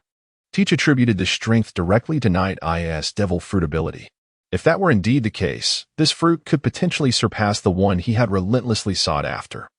Likely a nature-type fruit associated with ice. Blackbeard, what is your intention? Gion hesitated momentarily. After all, it was just the two of them present. Should this man possess allies and engage her in battle, Night Eye could be placed in jeopardy. Thus, Gion sought to buy time. Fully aware of the adversary's motive, he had undoubtedly come for Night Eye. When had a naval rear admiral ever been so foolish? Rest assured, I am the only one here, however, you. Blackbeard proclaimed, instantly igniting his hockey and leaping forth to launch an assault. A swift counterattack. Cheyenne unsheathed his golden kunro and similarly charged at Blackbeard. The clash of their strikes stirred a tempestuous wave of energy. In just one strike, the disparity became evident. Cheyenne was no match for Blackbeard. Chapter 151, The Awakening of Yi Tong. As Ji Yuan retreated, a more brazen expression adorned Blackbeard's face. Currently, Yi Tong found herself in a state incapable of combat, and Ji Yuan was hardly a match for her. Blackbeard had firmly grasped Yi Tong's abilities. Damn it! This inconspicuous fellow is surprisingly formidable. No, I cannot allow him to lay a hand on Yi Tong. With these thoughts, Ji Yuan tightened his grip on the golden kunro and launched another assault. Boom, boom, boom. As Ji Yuan's relentless attacks continued, he too began to weaken. Is your stamina faltering? If you choose to withdraw now, I shall not hinder you, Blackbeard proclaimed with arrogance. In this situation, victory seemed all but assured. 3 rabbits, Mirage? Ji Yuan raised his golden kunro, and instantaneously, 3 clones emerged. With their appearance, Ji Yuan commenced a rapid series of attacks. Indeed, such an ability is quite impressive. However, Hell's Claw. Blackbeard lifted his claws and swung them forward. A powerful shockwave instantly propelled Ji Yuan away. Moreover, as he executed this strike, Blackbeard unleashed his conqueror's hockey. Ji Yuan, having been sent flying, felt a wave of exhaustion wash over him. Upon landing on the ship, he could hardly lift his feet. Boom. Blackbeard chuckled and leaped onto Yi Tong's vessel. Your abilities shall now belong to me. Blackbeard raised his hand, slowly reaching towards Yi Tong. How audacious. To lay a hand on my woman, are you prepared to meet your demise? A voice echoed, prompting Blackbeard to retreat instantly, distancing himself by over 10 meters. Meanwhile, Yi Tong gradually rose, her face a mask of fury. You got Yi Tong. It is fortuitous that you have awakened, or else there would be no sense of accomplishment. Blackbeard declared, then charged towards Yi Tong in an instant. Boom. Yi Tong raised her hand, forcing Blackbeard back with a single strike. I ask you, are you prepared to die? Ice God. As Yi Tong spoke, an aura of frost enveloped her. Feeling the chilling presence emanating from her, Blackbeard experienced a twinge of trepidation. This aura, even Blackbeard found somewhat terrifying. Your strength is indeed formidable. I shall claim your devil fruit ability, Blackbeard proclaimed, a dark energy surging around him. Simultaneously, a dreadful shadow loomed behind him. Hermes, Ice Wheel Slash. Yi Tong launched her attack without hesitation. Blackbeard raised his claws, directly aiming to counter Yi Tong's assault. Crack, crack, crack as the ice wheel passed. Blackbeard found himself encased in frost. Your schemes end here. Go. Almo, the ice insect. As Yi Tong uttered these words, an overwhelming wave of ice surged forth. The once frozen Blackbeard was instantly reduced to mere ice powder, vanishing without a trace. The entire surface of the sea was encased in ice by Yi Tong's formidable power. After she sheathed her long blade, she gracefully descended onto the frozen waters, making her way towards Shizuyuan. "Is everything all right, Shizuyuan?" Yi Tong inquired as she lifted Shizuyuan effortlessly and placed him into a sphere of life essence. Chapter 152, Under Surveillance. Recently, Shiwan had forcibly employed the three-rabbit illusion, exceeding her physical limits. Moreover, she had suffered the repercussions of Blackbeard's assault. Had it not been for the essence of life, it is likely that Shiwan would have been bedridden for an extended period, with her body enduring significant repercussions. 2 hours later, Yadong, I am fine now. Shiwan gradually rose from Yadong's embrace. Despite a tinge of reluctance, she was more concerned about alleviating Yadong's worries. Next time, remember not to push yourself, Yadong said tenderly. Shiwan nodded, silently resolving that even if faced with the same situation again, she would still make the same choice. After awakening, Yadong accompanied Shiwan to Rogue Town. Initially, they had intended to head to the Kingdom of Goya, but with her subordinates stationed there, it was prudent to retrieve them first. Subsequently, Yadong set sail. Her navigational skills now rivaling Tina's, and with the aid of a map, she quickly familiarized herself with operating the vessel. In less than an hour, they arrived at Rogue Town. Shiwan was aware that this was the location of the Naval Division. Upon arriving at the naval headquarters, nearly everyone was awake, training under the guidance of Ishao. "Milady, you're awake?" Ishao approached Yadong, speaking softly. "Yes, I am awake. Is there an issue here? Why are you still training?" Yadong inquired, puzzled. Logically, Ishao should have come to find her as soon as they awoke, yet he chose to remain. It seemed there was something in Rogue Town that preoccupied Ishao. "We are being watched. Although they have yet to make a move, I am aware they are preparing," Ishao whispered. Upon hearing Ishao's words, Yadong understood. It must pertain to the identities of Ajax and the others, which had been exposed. Moreover, with only Colonel Tina leading here, it was clear that some opportunists were gearing up for action, especially since Ajax's bounty had not yet been lifted. "Let us leave this place." After the ordeal with Blackbeard, Yadong longed to return to the Kingdom of Goya swiftly, intending to resolve matters here before returning. "Leaving may not be so simple," a naval officer interjected, his voice raised. "As a rear admiral of the Navy, mingling with pirates, you appear to be a malignant presence within the Navy." At that moment, Yadong recognized the officer immediately. It was Squirrel, who would later become a vice admiral, currently serving as a rear admiral in the naval headquarters. "What nonsense is this? Are you intending to arrest me as well?" Shiwan retorted, her annoyance palpable, because Guillaume was aware that this matter largely pertained to him. "Guillaume Shao, what you must do is eradicate evil, not align yourself with it. Considering you were misled by Yi Tong, as long as you now stand united with me to take him down, you can redeem yourself," Wis stated plainly. Upon hearing Wis's words, Yi Tong began to comprehend the underlying issues. It seemed evident that considerable investigation had been conducted against him. Chapter 153, The Power Behind. In his recollections, this so-called Lieutenant Weasel is undoubtedly a devoted admirer of Shiwan. Thus, it is evident that the Weasel's arrival here is solely for Shiwan's sake. However, the identity of the orchestrator behind this individual remains unclear to Yi Tong for the time being. What Lin Qiu is aware of, however, is that the Weasel is certainly not the mastermind behind this. Although this fellow possesses considerable strength, he lacks the audacity to confront me directly. There must be someone pulling the strings, and this person is likely in a position of authority. In a distant high-rise within Rogue Town, a voice echoed, "Admiral." Arrangements have been made. Yet, there was a hint of trepidation in another's tone as he inquired, "Must we truly take action against him? He is a colonel. It is essential to recognize that the individual they are targeting is no ordinary figure. He is the disciple of the naval hero Garp, the beloved of Admiral Crane's sister, and is held in high regard by both Sengoku and Zephyr. Such a personage is certainly not to be trifled with. Should repercussions arise, all involved would undoubtedly bear the brunt of it, regardless of his identity. As long as he is entwined with the dignity of the Navy, he shall face retribution. The identities of those individuals have been thoroughly investigated. Let us now proceed to stage a compelling performance." The man referred to as Admiral displayed a wry smile. He had once joined the Navy alongside Garp.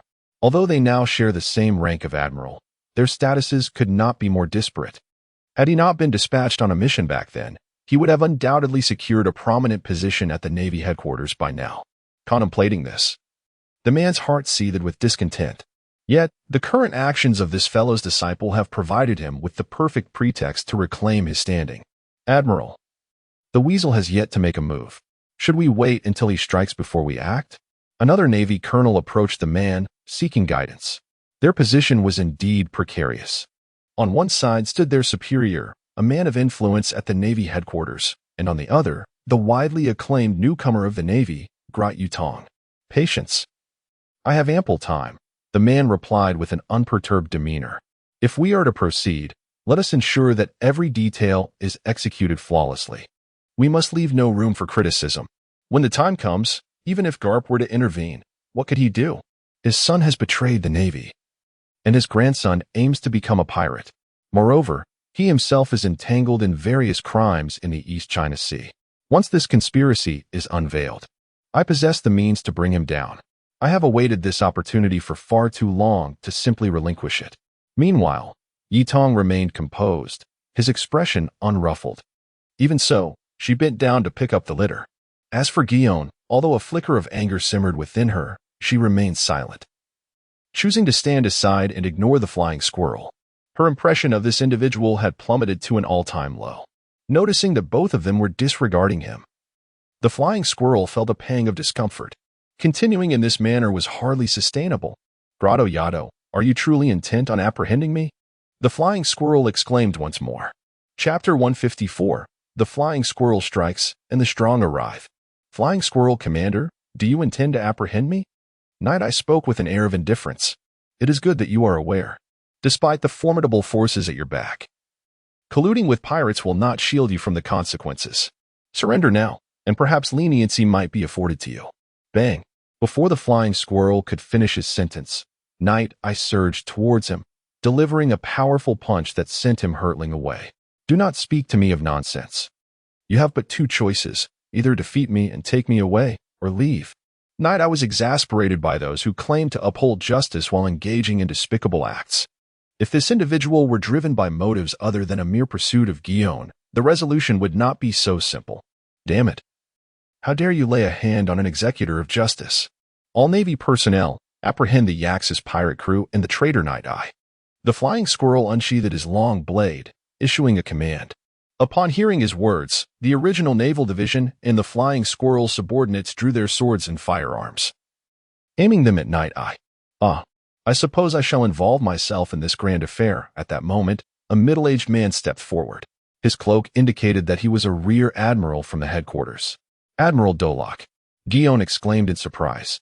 Dolok, Night Eye pondered, for he was entirely unfamiliar with this individual. In the original narrative, he had not made an appearance.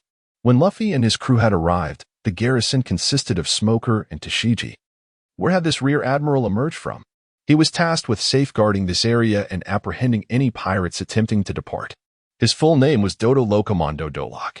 He had once pursued Roger alongside your mentor and later requested to remain here to protect Logtown, Guion elaborated. It's been ages since I last saw Crane's sister. Look at you, all grown up now, Dolok remarked with a smile. Though Dolok smiled, Night Eye could distinctly sense the pressure emanating from him. Much like Carp, he exuded a seemingly calm demeanor, yet the underlying danger could only be perceived by those who had reached a certain level of strength. Admiral Dolok, I assume your visit is also to apprehend us? Guion inquired with a hint of concern. No. My interest lies solely with the pirates. If you do not interfere, I shall not lay a hand on the Navy. And Night Eye, regardless of your intentions in bringing the pirates aboard, evil is evil. There are no other possibilities. Dolok turned to gaze at Yutong, and an overwhelming aura surged from his being in an instant. A palpable sense of pressure enveloped the air. My lord, do you require my assistance? Mr. Ishao inquired with a smile, stepping forward slowly. For now, it is unnecessary. Yutong replied, raising her hand with a graceful gesture. I wish to observe the true strength of one who stands at the same level as my master. With that, she activated her ice god state in a flash. Chapter 155. The Uncommon Vice Admiral, Dolok. Your aura possesses an air of peculiarity. Merely your presence evokes a sense of malevolence within me. Such an aura lingering within the Navy bodes ill. Buzz. Upon finishing his words, Dolok vanished in an instant. Sharingan. Night Eye immediately activated her Sharingan, drawing her Murakumo, and cautiously surveyed her surroundings. Bang! At that moment, a colossal fist appeared beside Night Eye. Although she instinctively unleashed an ice wall for protection, a single punch shattered it effortlessly. That black-red fist, imbued with formidable haki, struck Night Eye's long blade, sending her flying. Ugh!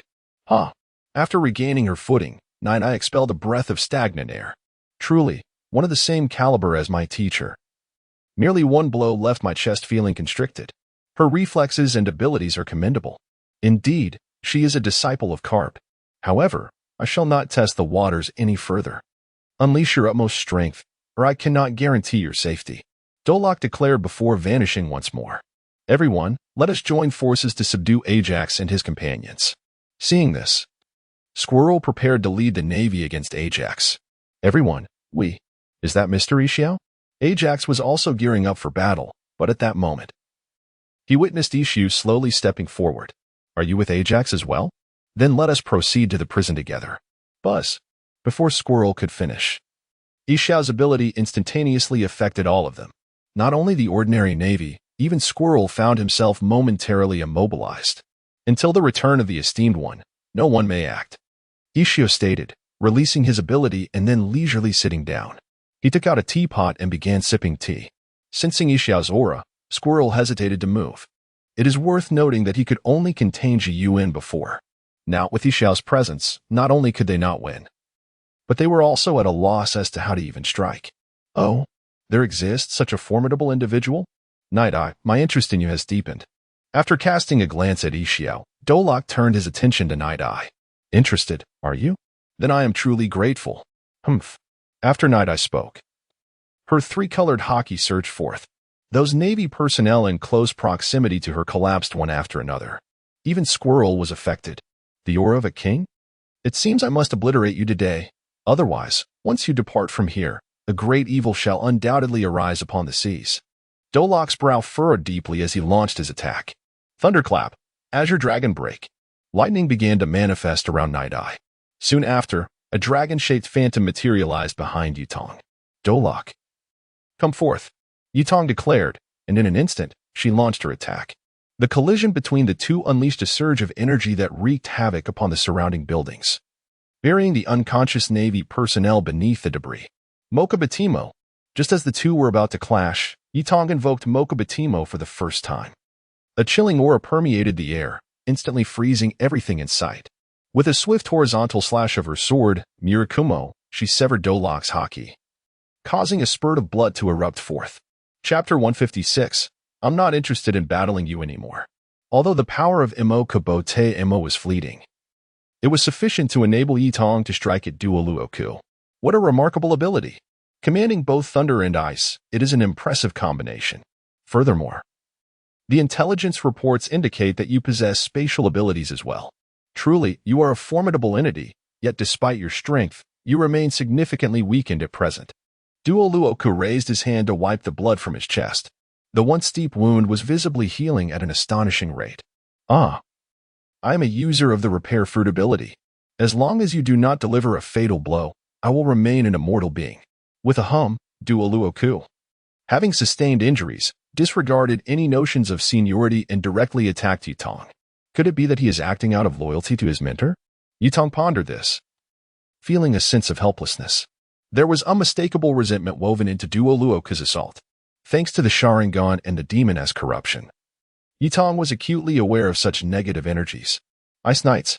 At this moment, Yutong had lost interest in engaging in battle with this old foe, as he had come to a fundamental understanding of his own abilities.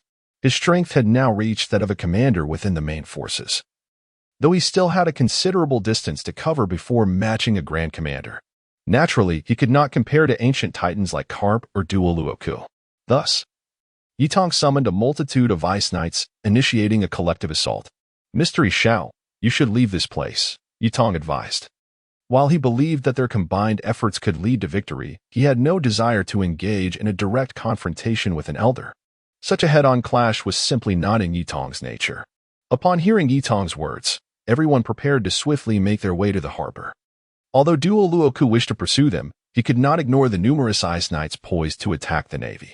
As the stationed guardian, he could not allow chaos to ensue, so he was left to watch them depart. After setting off, Yakes and the others felt a profound sense of relief. The oppressive aura emanating from Duo Luoku had been overwhelmingly intimidating. "Sir, why did you not allow me to join you in battle just now?" Yi Xiao inquired, somewhat puzzled. "I had no particular reason to engage him in combat. That man is simply a lunatic. It is likely due to his mentor's influence. They can manage their own affairs." Yitong replied nonchalantly, exhibiting a complete lack of concern for the situation. "Such is indeed your style, sir. Your strength has increased remarkably," Yi Xiao remarked. "When I was of your age, I had only just acquired my fruit ability. Your flattery is unwarranted, Mr. Yi Xiao. By the way, 10 days later, they arrived at the kingdom of Goya. Gion, Tina, Yakes, you are free to explore. I have some matters of my own to attend to." After finishing her words, Yitong departed alone from the ship, making her way towards Gulbo Mountain. Soon, she arrived at the residence of Caledadon. "Which mischievous spirit dares to tread upon my Gulbo?" Navy Rear Admiral. Upon seeing Yitong's attire, Caledadon was taken aback. It is important to note that this place harbors the son of Sin, and Caledadon's immediate thought was that this person had come to capture Ace. Chapter 157, Seeking the Three Young Ones. Meanwhile, Khalida Dan also harbored a grudge against Karp. Was this fellow merely idling away? "Are you not surprised, esteemed Miss Khalida Dan?" Night Pup chuckled as he spoke. Upon hearing Night Pup's voice, Khalida Dan was momentarily taken aback. It is worth noting that throughout the years, only one person had ever addressed her in such a manner, the little rascal. However, hadn't he only departed a few years prior? Could this naval rear admiral before her be? "You are Night Pup?" Khalida Dan uttered in disbelief. It is important to remember that Night Pup was merely 12 when he arrived here. Now, he was nearing 16. The changes he underwent over these nearly 4 years were quite significant. Most importantly, during this time, Night Pup had experienced myriad events that transformed both his demeanor and appearance. Clad in the uniform of a naval rear admiral, it was no wonder Khalida Dan failed to recognize him at first glance. Miss Khalida Dan remains as regal as ever, unlike my own considerable transformation. By the way, what about Ace and the others? I had made arrangements to meet them. Night Pup then articulated his purpose while simultaneously commencing to tidy up the area. Those 3 little rascals must have gone to train. Lately, they have been training with fervor. Likely spurred by your return, Khalida Dan remarked gently. She held a fondness for Night Pup. "I see. Where is their training location? After I finish tidying up for Miss Khalida Dan, I shall seek them out." Wait. Miss Khalida Dan, is this your hidden stash of money?" At that moment, Night Pup retrieved a bag from beneath a cabinet, filled to the brim with berries. "Ah?" Upon hearing Night Pup's words, Khalida Dan hurried forward. It was crucial to understand that she had no hidden money stashed away here. As a mountain bandit, all her funds were allocated to the upkeep of her large family. Moreover, she had no inclination to rob the innocent, thus, her resources were severely constrained. This bag contains 10 million berries. Seeing the 10 bundles of 1,000 berries each, Khalida Dan was momentarily stunned. This was before Karp had arrived to deliver funds, and he would typically provide only a little over 1 million at a time. Could it be this little rascal? All right, I have finished cleaning up. Miss Khalida Dan, please tell me where Ace and the others are. After tidying up, Night Pup spoke slowly. They are. Upon receiving the location of Ace and the others, Night Pup vanished in a flash. Watching him depart swiftly, Khalida Dan broke into a smile. This little fellow truly is. Indeed, the berries were left by Night Pup. Khalida Dan held a great fondness for him, appreciating his character and approach to matters. Furthermore, having previously resided here for a time, Night Pup sought to repay her kindness in whatever way he could. If directly presented to Khalida, she would undoubtedly refuse. Thus, Yitong devised this strategy. Bang, bang, bang. At this moment, Luffy was engaged in combat with Ace. Even with the devil fruit, he remained so weak. "Luffy, your strength requires enhancement." Bang. Ace declared, as he appeared behind Luffy, striking him on the head with his staff. "Ace, you still possess such strength." Luffy clutched his head, tears glistening in his eyes, yet he smiled and spoke to Ace. Chapter 158, The Bestowal of Armament Haki. At this moment, Ace and Sabo cast wary glances toward the thicket behind them. Their vigilance is commendable. However, the notorious son, Portasti, Ace, the noble from the Goa kingdom, Sabo, and the grandson of the naval hero Monkey D, Garp, Monkey D, Luffy, these three individuals, each with such disparate identities, are indeed intriguing. Come with me to Marineford. At that instant, Night Eye, donned in a mask, emerged before them, calling out their names. The Navy. Upon seeing Night Eye's attire, terror flashed across the faces of the trio. It was astonishing that such a formidable presence had tracked them down. At their tender age, two of them had already awakened their observation haki. Quite impressive. Yet, this will not save you. As Night Eye spoke, he vanished in an instant. Bang, bang, bang. In the next moment, the three were crouched on the ground, clutching their heads. Even Luffy, blessed with the powers of the rubber fruit, bore a considerable bump. Night Eye, you're already a major. Sabo quickly reacted. Typically, only 3 individuals would deliver such a thrashing: Garp, Califa, and Night Eye himself. Judging by his stature, this must be Night Eye. Hey, why are you all still so weak? Come on, we have something yet to do, Night Eye declared, producing 4 bowls and a bottle of liquor. Seeing what Night Eye held, the 3 were momentarily taken aback. We are brothers, aren't we? How can brothers not share a drink? Night Eye poured the liquor into the bowls.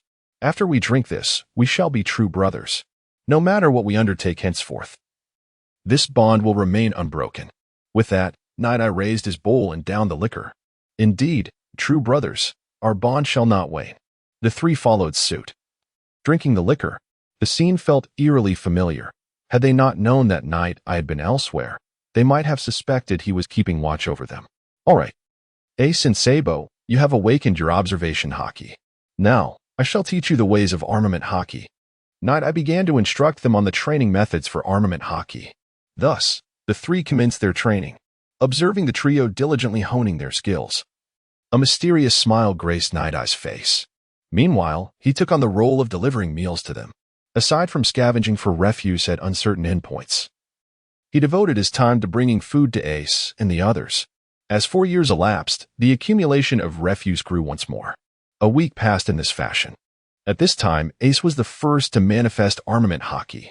Feeling the energy surging from Ace's fist, Sabo and Luffy were filled with envy. Subsequently, both intensified their training efforts. If it were not for Yitong providing them with sustenance, their physical nourishment would likely be inadequate. At this moment, within the encampment of the Kingdom of Goya, Sister Crane? Ji-Yuan inquired as she picked up the phone bug, a hint of confusion in her voice. Since her departure, Crane had seldom contacted her. Is Yitong there? Crane asked directly. She has gone to collect garbage, Ji-Yuan replied straightforwardly. She had sought out Yitong once and observed her at the uncertain terminus.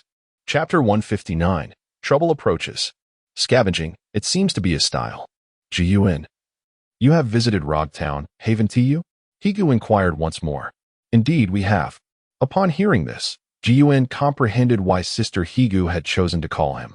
It must be that their activities in Rogtown had reached the headquarters. Once Yitong returns, have him give me a call. I must attend to my duties. Take care of yourself. After Higu concluded the call, Ji-Yuan felt a twinge of concern. It is worth noting that Higu had never spoken to him in such a tone. This indicated that the matter at hand was quite serious. With this thought, Ji-Yuan hastily sought out Yitong. At that moment, Yitong was diligently picking up refuse at the uncertain object terminal. Ding. Found a newspaper, earning 10,000 Bailey, with a pickup value of 4. Ding. Yitong. Ji-Yuan rushed to the uncertain object terminal and, as anticipated, found Yitong there. This fellow, apart from delivering food to the trio, was evidently here. One wonders if Luffy and the others knew that Yitong's hands, which were currently holding food, had just rummaged through a garbage pile. Would they still find the food so delectable? Ji-Yuan, why do you have the time to come find me at this hour? Yitong brushed off his hands, and a shave appeared before Ji-Yuan. Sister is looking for you. Ji-Yuan produced the phone worm and spoke slowly. Sister Higu, is it about Dorok? Yitong replied with a hint of understanding. In truth, he had anticipated that the headquarters would contact him sooner or later since their departure, though he hadn't expected it to be so late. Unknown, as Sister did not elaborate. Baru Baru. As Ji Yuan spoke, he dialed Higu. Yi Tong. Soon. Higu's voice emanated from the phone worm. Sister Higu, Ji Yuan mentioned you were looking for me? Yi Tong responded with a smile. Looking for you? You rascal. You've just achieved a feat and already stirred up a considerable mess? Did your subordinates harbor pirates? Higu stated bluntly. At that moment, they were in the office, with most members present. After all, Yi Tong's situation was of significant gravity, especially given his unique status and its implications concerning Dorok. Hence, the high-ranking officials present in the conference room were all awaiting Yi Tong's reply. Indeed, as a wave of nonchalance swept through, a variety of expressions appeared on the faces of the attendees.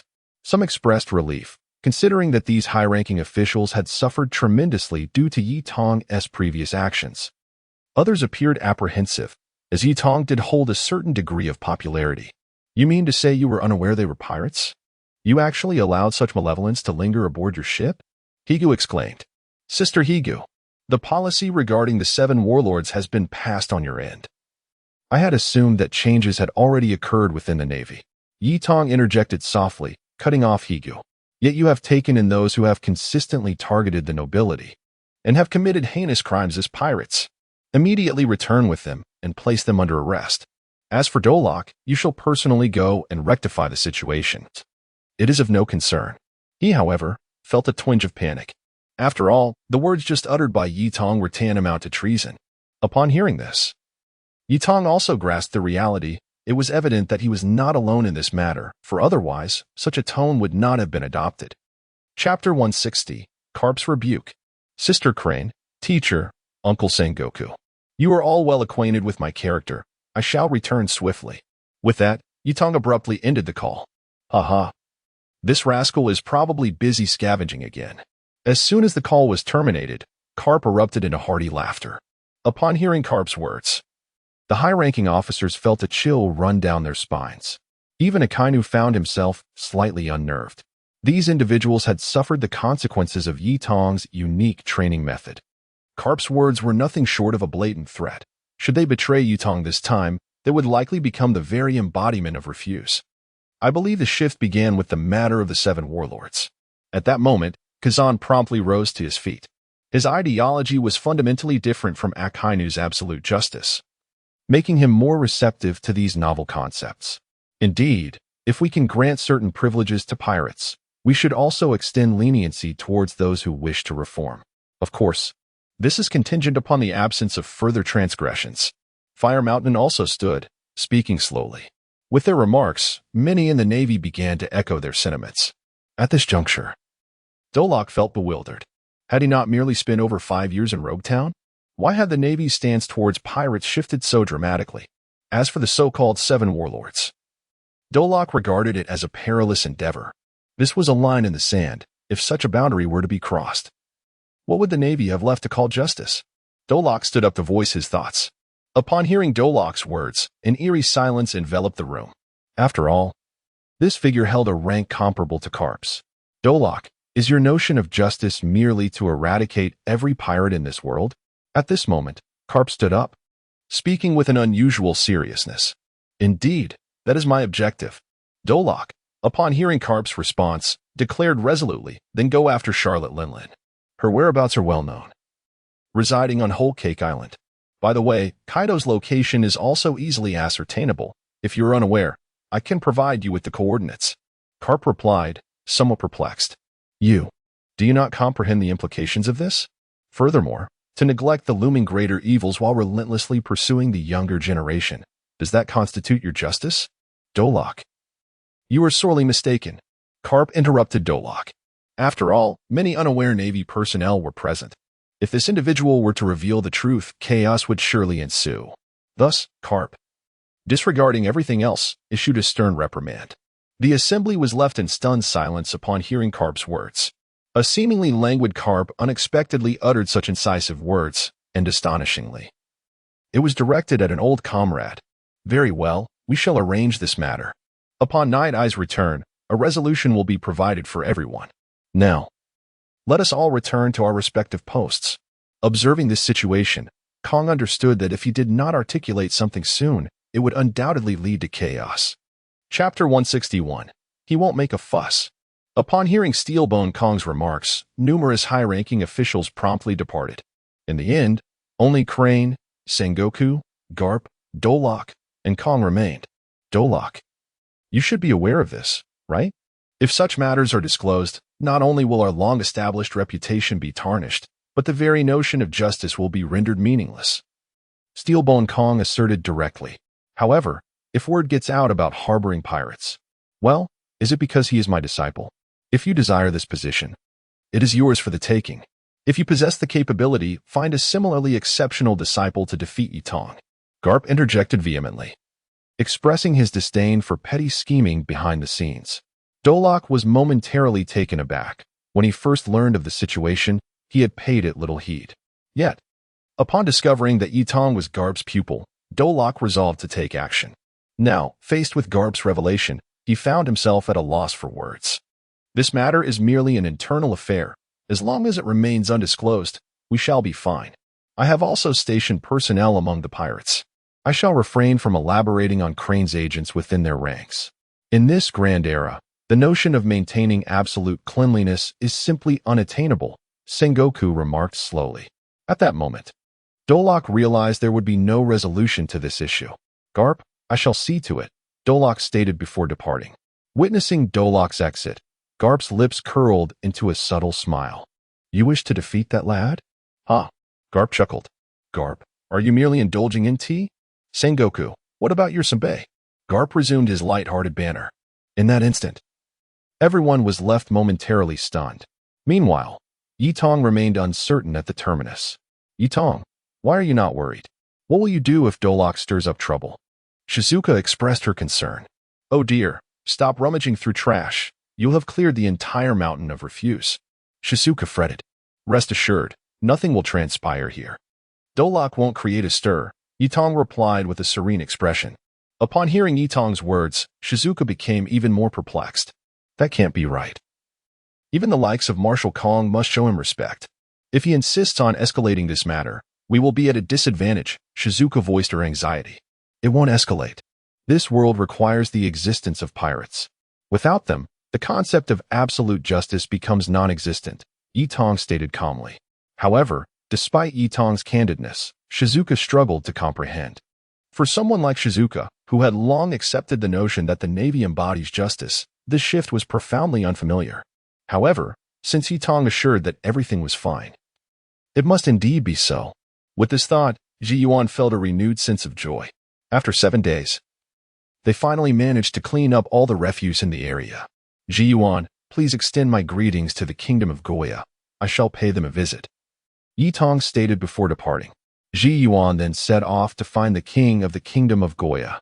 Shortly thereafter, Yitong arrived at the training ground of the trio. Over the course of the past month, their progress had been remarkable. Even Luffy had acquired the ability to use haki. Chapter 162, Knight's Dilemma, What is Evil? Luffy, come here for a moment. Knight recalled that he had come to find Luffy for a reason, having been preoccupied with picking up trash and completely forgotten about it. Luffy, big brother. Luffy rushed to Knight's side, his face alight with uncontainable excitement. For him, the prospect of becoming stronger was a source of immense joy, as it meant he could protect his 2 brothers. Though, at present, he still could not match Ace in strength. How did Shanks lose his hand? Knight inquired directly. You know already? Luffy's expression darkened. Shanks, he lost his hand trying to save me. Tears welled up in his eyes at the thought of that fateful day. Unable to suppress his sorrow. At that moment, he appeared to be nothing more than a crying child. What danger did you encounter? Knight pressed further. In the original tale, it was due to Siggy, but since his arrival, he had dealt with Siggy quite thoroughly. This fellow had lost even his subordinates, so it couldn't possibly be him. What peril had Luffy faced now? It was Siggy. He bullied Shanks. I went to confront him, but he threw me into the sea, and Shanks, his arm. It was bitten off by a sea king. Luffy's voice trembled as he spoke. Upon hearing this, Knight was utterly taken aback. The improbable had indeed transpired. That scoundrel, Siggy. Luffy, you wish to become a pirate, don't you? Knight discerned that Luffy was likely unaware of the intricate circumstances. Thus he pivoted the conversation. Yes, not only do I want to become a pirate, but I aspire to be the Pirate King. I will grow stronger, gather formidable comrades, and venture into the vast ocean. I will seek the One Piece and return this straw hat to Shanks, Luffy declared with utmost seriousness. I understand. Go practice, Knight encouraged, refraining from dissuading him. Despite Luffy's reckless nature, he believed he would not become a force of evil. After Luffy departed, Ace approached. What do you wish to know? Knight observed Ace, who seemed hesitant to speak. Big brother Knight, you are now a Navy officer. I want you to tell me, is my father truly the greatest evil in this world? Ace clenched his fists and spoke slowly. Your father is indeed the greatest evil this world has ever known. Knight replied candidly. Upon hearing this, Ace released his fists, slumping down to the ground in despair. It was true, just as they had said. That bastard was the embodiment of evil, and he was merely an extension of that darkness. Tears streamed down Ace's face as he spoke. Witnessing this, Knight felt a profound sense of helplessness. In this world, there exists a peculiar flaw, wherein these individuals often succumb to tears. This pattern persists from childhood into adulthood. Do you ponder why he is deemed wicked? Night Eye spoke slowly. Upon hearing her words, Ace also reined in his tears and gradually lifted his head. Were it not for his earlier declarations of great treasures and hope, the number of pirates would not be so vast. The influence he wielded over this world marks the inception of evil. Thus, Chapter 163. What is the goal? Just picking up trash. The dawn of the age of exploration indeed bestowed newfound hope upon a select few. Yet, it simultaneously unleashed profound calamities. The darker facets of human nature were thoroughly liberated, giving rise to countless ruthless pirates. Moreover, some mercenary strongmen seized this opportunity to pillage and wreak havoc.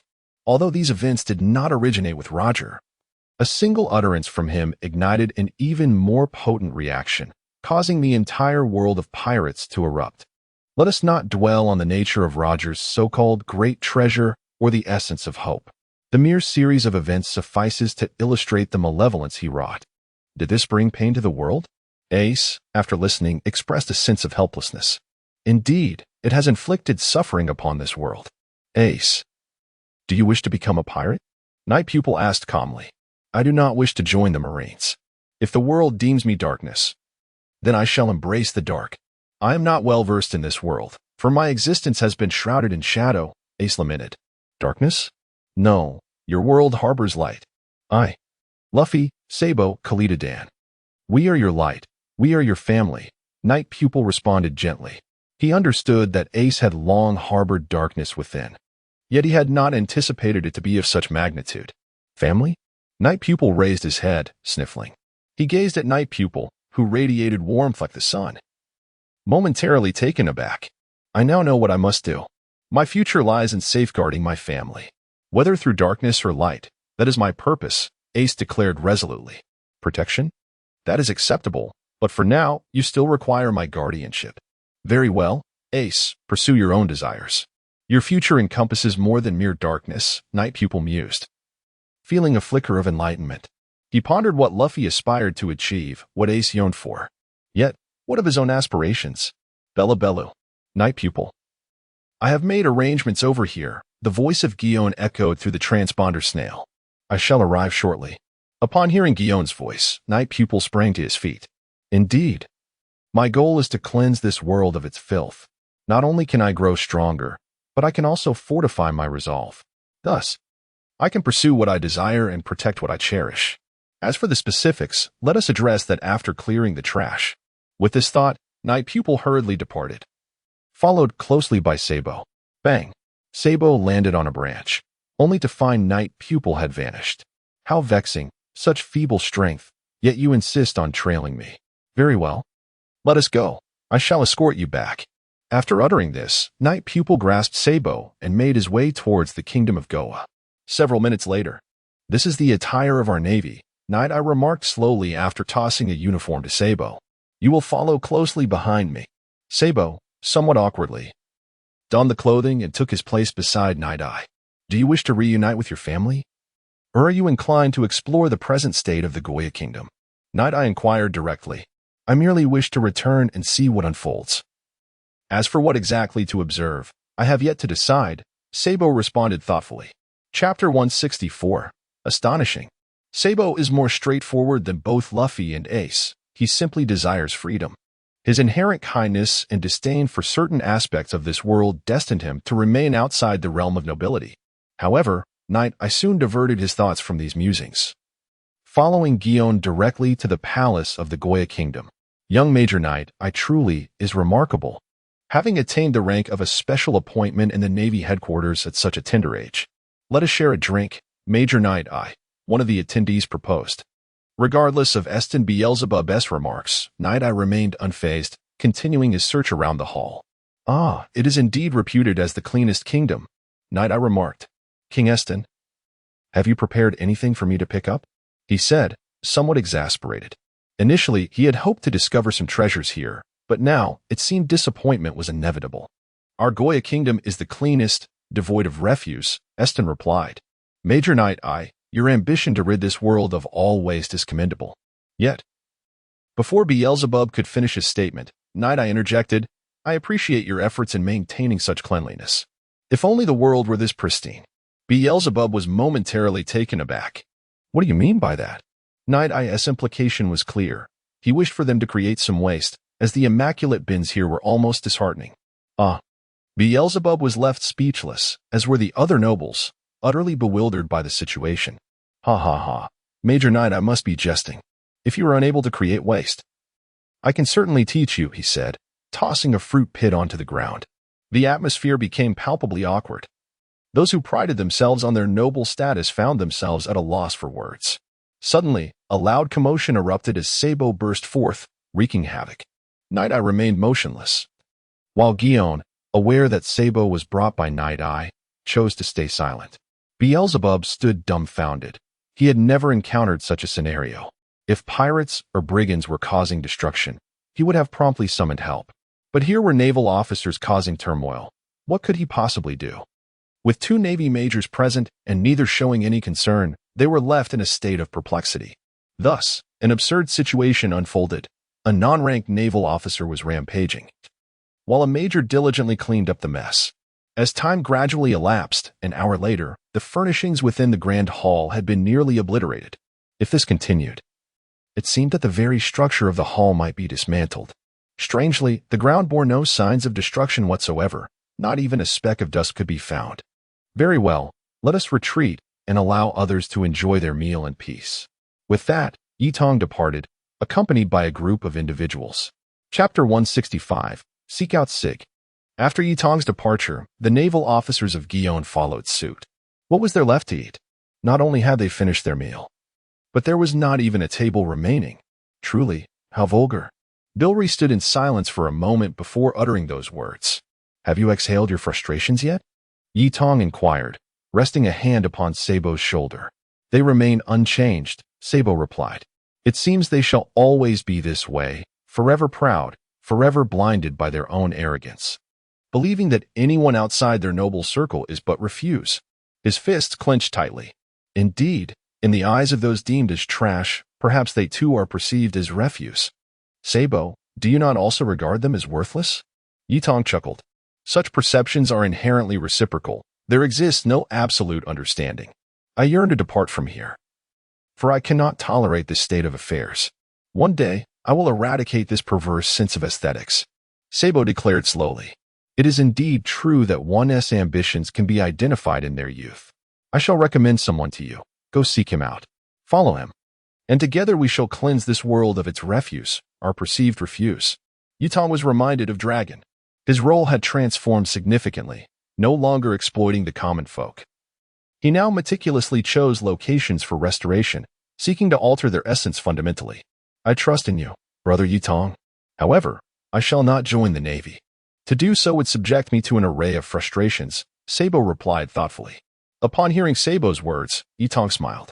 After returning to their base, he contacted Dragon to inform him of the situation and requested that he come to retrieve Sabo. As for Luffy and Ace, they should continue their own adventures at sea. Their paths were destined to diverge. Nonetheless, their bond would remain unbroken, regardless of their pursuits. With these matters settled, Yitong returned to Kalidadan. After posing a few inquiries, he scaled the Gulber Mountain, arriving at a precipice on the other side. Sig, you seem to be faring well, Yitong announced. channeling his armament haki as he called out loudly. Startled, Sig, who had been drinking, nearly dropped his cup. What brings you back here? He thought. Recognizing that voice all too well, the very voice of the individual who had once unhesitatingly stripped him bare, a memory etched indelibly in his mind. Master, Hold your thoughts for now. I must admit, I have quite taken a liking to your place, Yitong remarked, beginning to gather scattered items. Ding. You have collected the discarded newspaper from Sig, acquiring 2 points of armament haki with a pickup value of 30. Ding. I have discovered the discarded sheath of Sig, earning a swordsmanship level of 5 and a pickup value of 30. As Yitong scavenged, the questions in his heart grew ever deeper. This individual, astonishingly, was capable of acquiring both armament haki and observation haki. Yet, it was remarkable that Sig had dropped such an abundance of items. My apologies, Lord Sig. I was disrespectful in the past, and I have come today to offer my contrition, Yitong said with a cheerful smile. Chapter 166. Seagar, a member of the Pirate King's crew. Initially trembling with trepidation, Seagar was struck with even greater dread upon hearing Knight's words. My Lord Knight, All right. I confess, I am here to make amends. I truly cannot fathom what compels a master such as yourself to conceal your prowess in this so-called weakest of seas. Engaging in banditry? As Knight spoke, he took a seat on the recently cleaned stool. How did you discern my capabilities? I do not recall revealing my strength in any manner. Seagar's expression shifted as he slowly replied. That is due to my devil fruit ability. Upon touching discarded items, I can glean certain information about their previous owners. The first time I stumbled upon the items you discarded, I was perhaps too inexperienced to notice. Now, however, my strength has grown, allowing me to perceive certain clues from your cast-off possessions. To possess power rivaling that of a warlord, what restraint you exhibit, Knight boldly interjected. Although he had harbored suspicions earlier, witnessing Seagar in person still evoked a sense of dissonance within him. After all, in Knight's recollections, Seagar was merely a rogue pirate of no merit. Had this incident not involved Seagar, Knight might never have considered him a suspect. If you have come to capture me, then act. If you seek knowledge, simply inquire, Seagar declared, reluctant to initiate hostilities, given the sensitivity of his situation. I harbor no intention of engaging you. Instead, I wish to know your relationship with Shanks, Knight queried directly. Shanks? I once sailed aboard Roger's ship, Seagar responded candidly. Knight was rendered utterly speechless by Seagar's revelation. Although he had suspected a connection, hearing it articulated left him incredulous. Was this matter orchestrated by you? Why choose Luffy? I did not partake in this affair. My presence here signifies my desire to distance myself from such matters. As for the choice of that lad, it was due to his consumption of that devil fruit. Seagar explained straightforwardly. Knight was taken aback. Indeed, as many fans had speculated, it was indeed due to that protagonist fruit. However, could Rubber truly have any connection to the ultimate entity? Very well, I shall consider you a friend. I will not impose upon you nor divulge your identity to others. In return, please fabricate some refuse for me, Knight said gently. Expecting Knight to articulate something of greater significance, Seagar was instead met with yet another reference to refuse. Rest assured, I possess more than enough refuse here. 3 hours later, Knight departed from the premises. Boss, are you unscathed? A group of half-clad subordinates gathered around, inquiring with concern. Do you think I have nothing to do? Quickly fetch me an outfit, sighed Sig, feeling somewhat aggrieved. Once again, this fellow had stripped himself bare. Just like last time.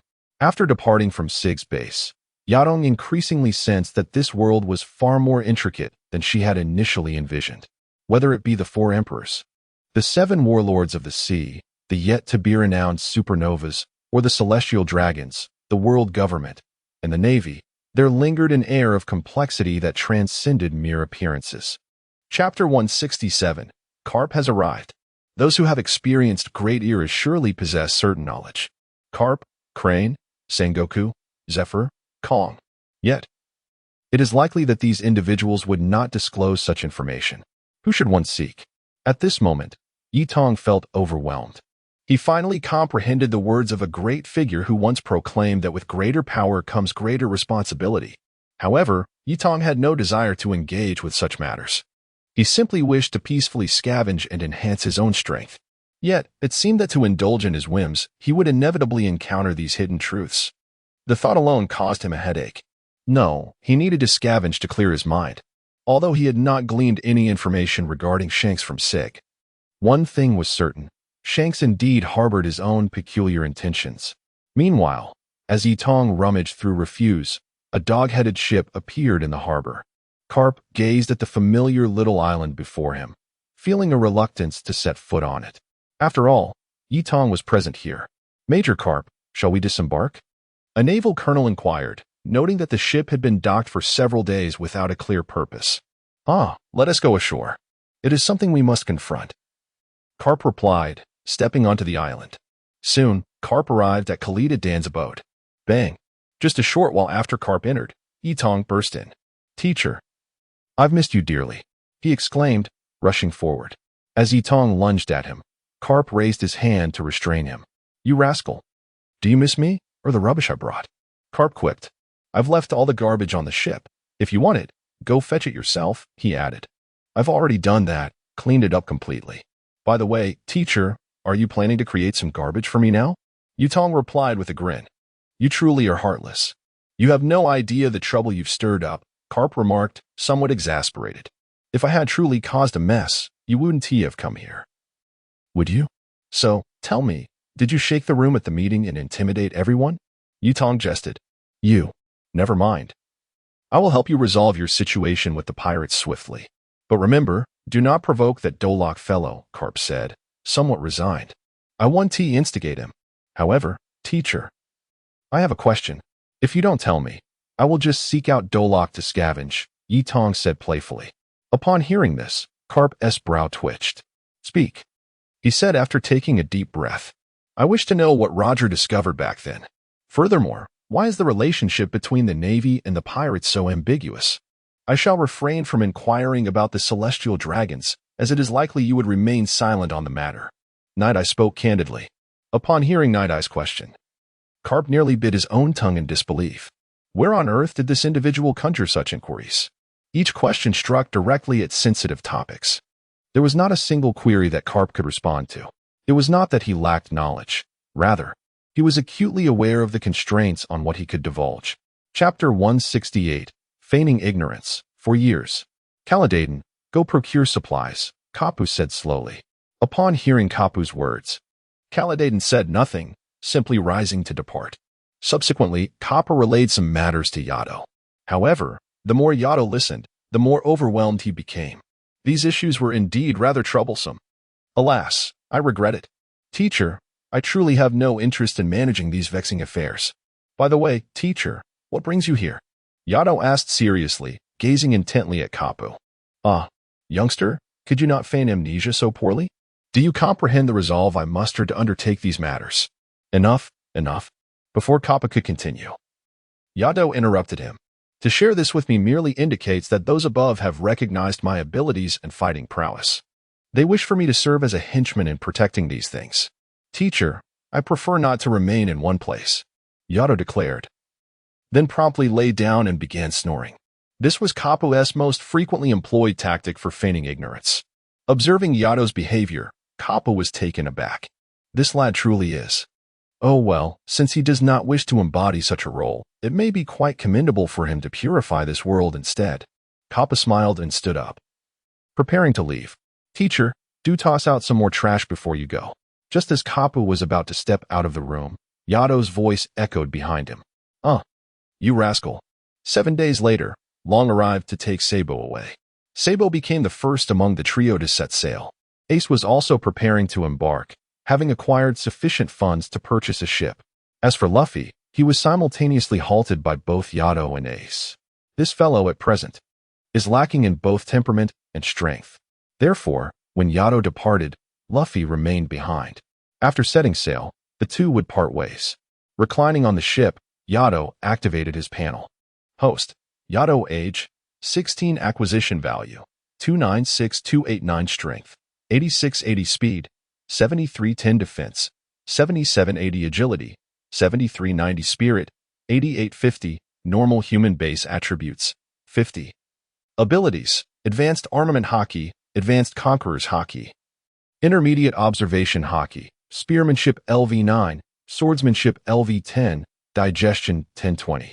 Skills, dual wielding, water wheel slash, single sword style, 100 birds, shave, moonwalk, iron block, paper drawing, storm foot. Finger gun, godbreaking, hanging execution. Bloodline limit, Sharingan. 3 Tomo, imperial artifact, essence of the demon, not activated. Items, Supreme Great Blade Murakumo, Great Blade Falling Rain. Great Blade Spirit Resonance, a box of herring cans, the king's underwear, source of life. Historical document fragments 29, soaring thousands of miles. Design blueprint fragments of the underworld. Wealth, 90, 380, 000 berries. Garbage collection expert, equipped, base attributes 1000, charm 520, pickup value increased by 150, recycling shop. Intermediate spatial storage, 1000 cubic meters, title upgrade to novice for level up, Myriad Mall. I have been in this world for 4 years, evolving from a being of no significance to a rear admiral of the Navy. Truly a dreamlike experience, this passage of time. Nada lifted her gaze to the sky above the vast ocean. Chapter 169, a single strike to defeat Zoro. Yadong was en route to a particular destination. Frost Moon Village in the East Sea. By the timeline, Zoro should still be in Frost Moon Village at this moment. However, the young Kuina had likely departed by this time. A week later, they too would set foot on this island. Yadong. This is the island where Frost Moon Village is located. Why have we come here? Gion inquired with a hint of confusion. After all, the East Sea was renowned as the weakest ocean, and remaining here seemed to hold little significance. I have an old friend to meet. By the way, you are free to pursue whatever you wish. I have given Tina 40 million berries. If you need money, seek her out, Yadong replied before swiftly entering the island. Once Yadong departed, the group, accustomed to his ways, scattered to engage in their own activities. Kokuri went to arrange a shooting session, while the other Navy members accompanied Ikeo. As for Tina and Gion, they intended to explore a bit before returning to training. Unlike Yadong, who had not been seen training yet exhibited rapid growth and strength, they pondered whether scavenging truly was his method of cultivation. Soon, Yadong arrived at the renowned Yishin Dojo, well known to any who inquired. Why is this guy here at the entrance? Yadong spotted a green-haired man standing at the door. Zoro.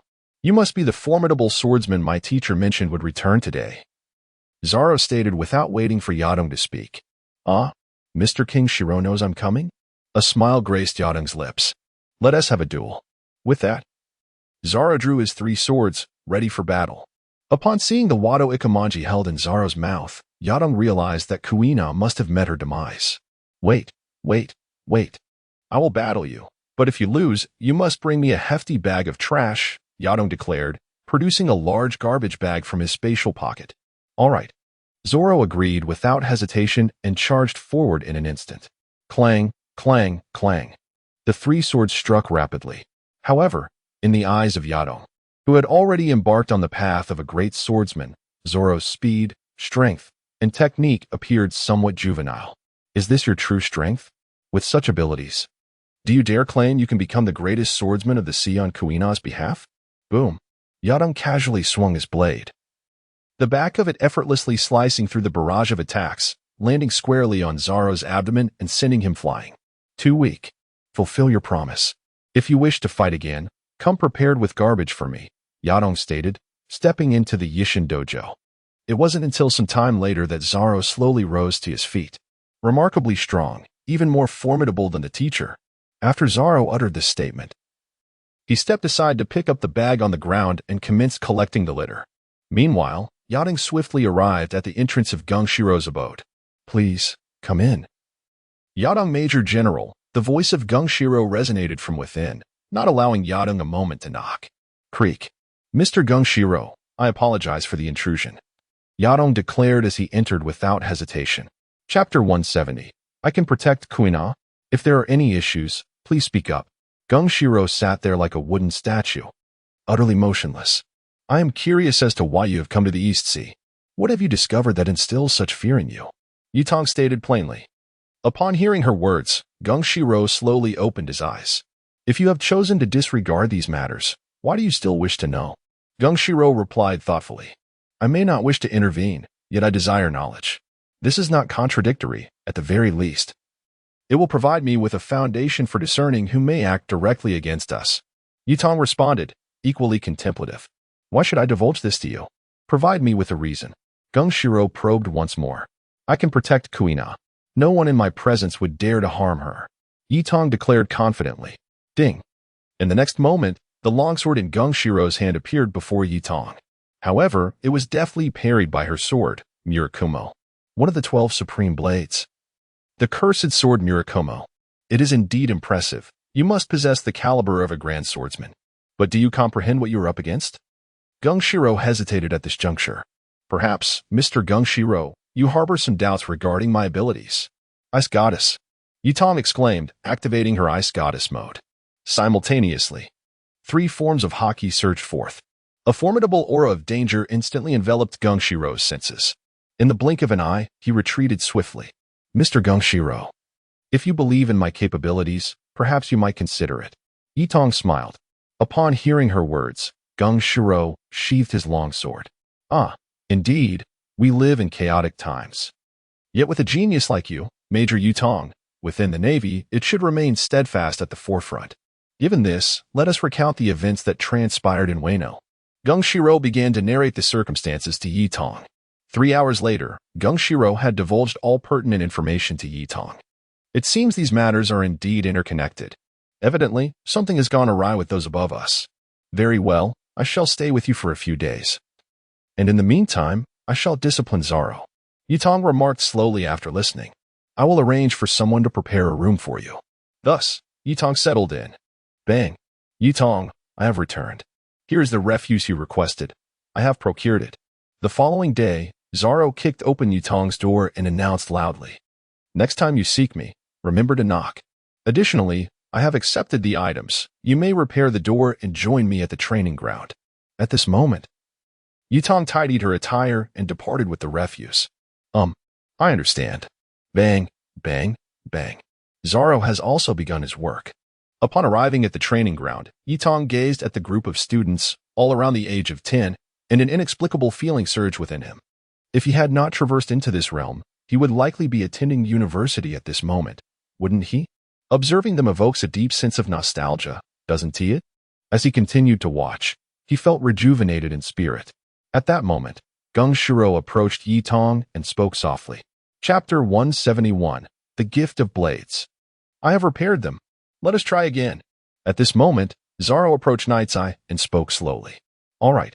The stakes remain the same, Night's Eye replied, drawing forth his spirit blade as he stepped onto the training ground. Upon witnessing Zaro's arrival, the other students promptly retreated.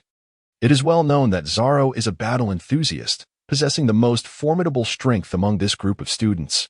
They certainly wished to avoid attracting his attention. You wield 3 swords. Why do you only use one?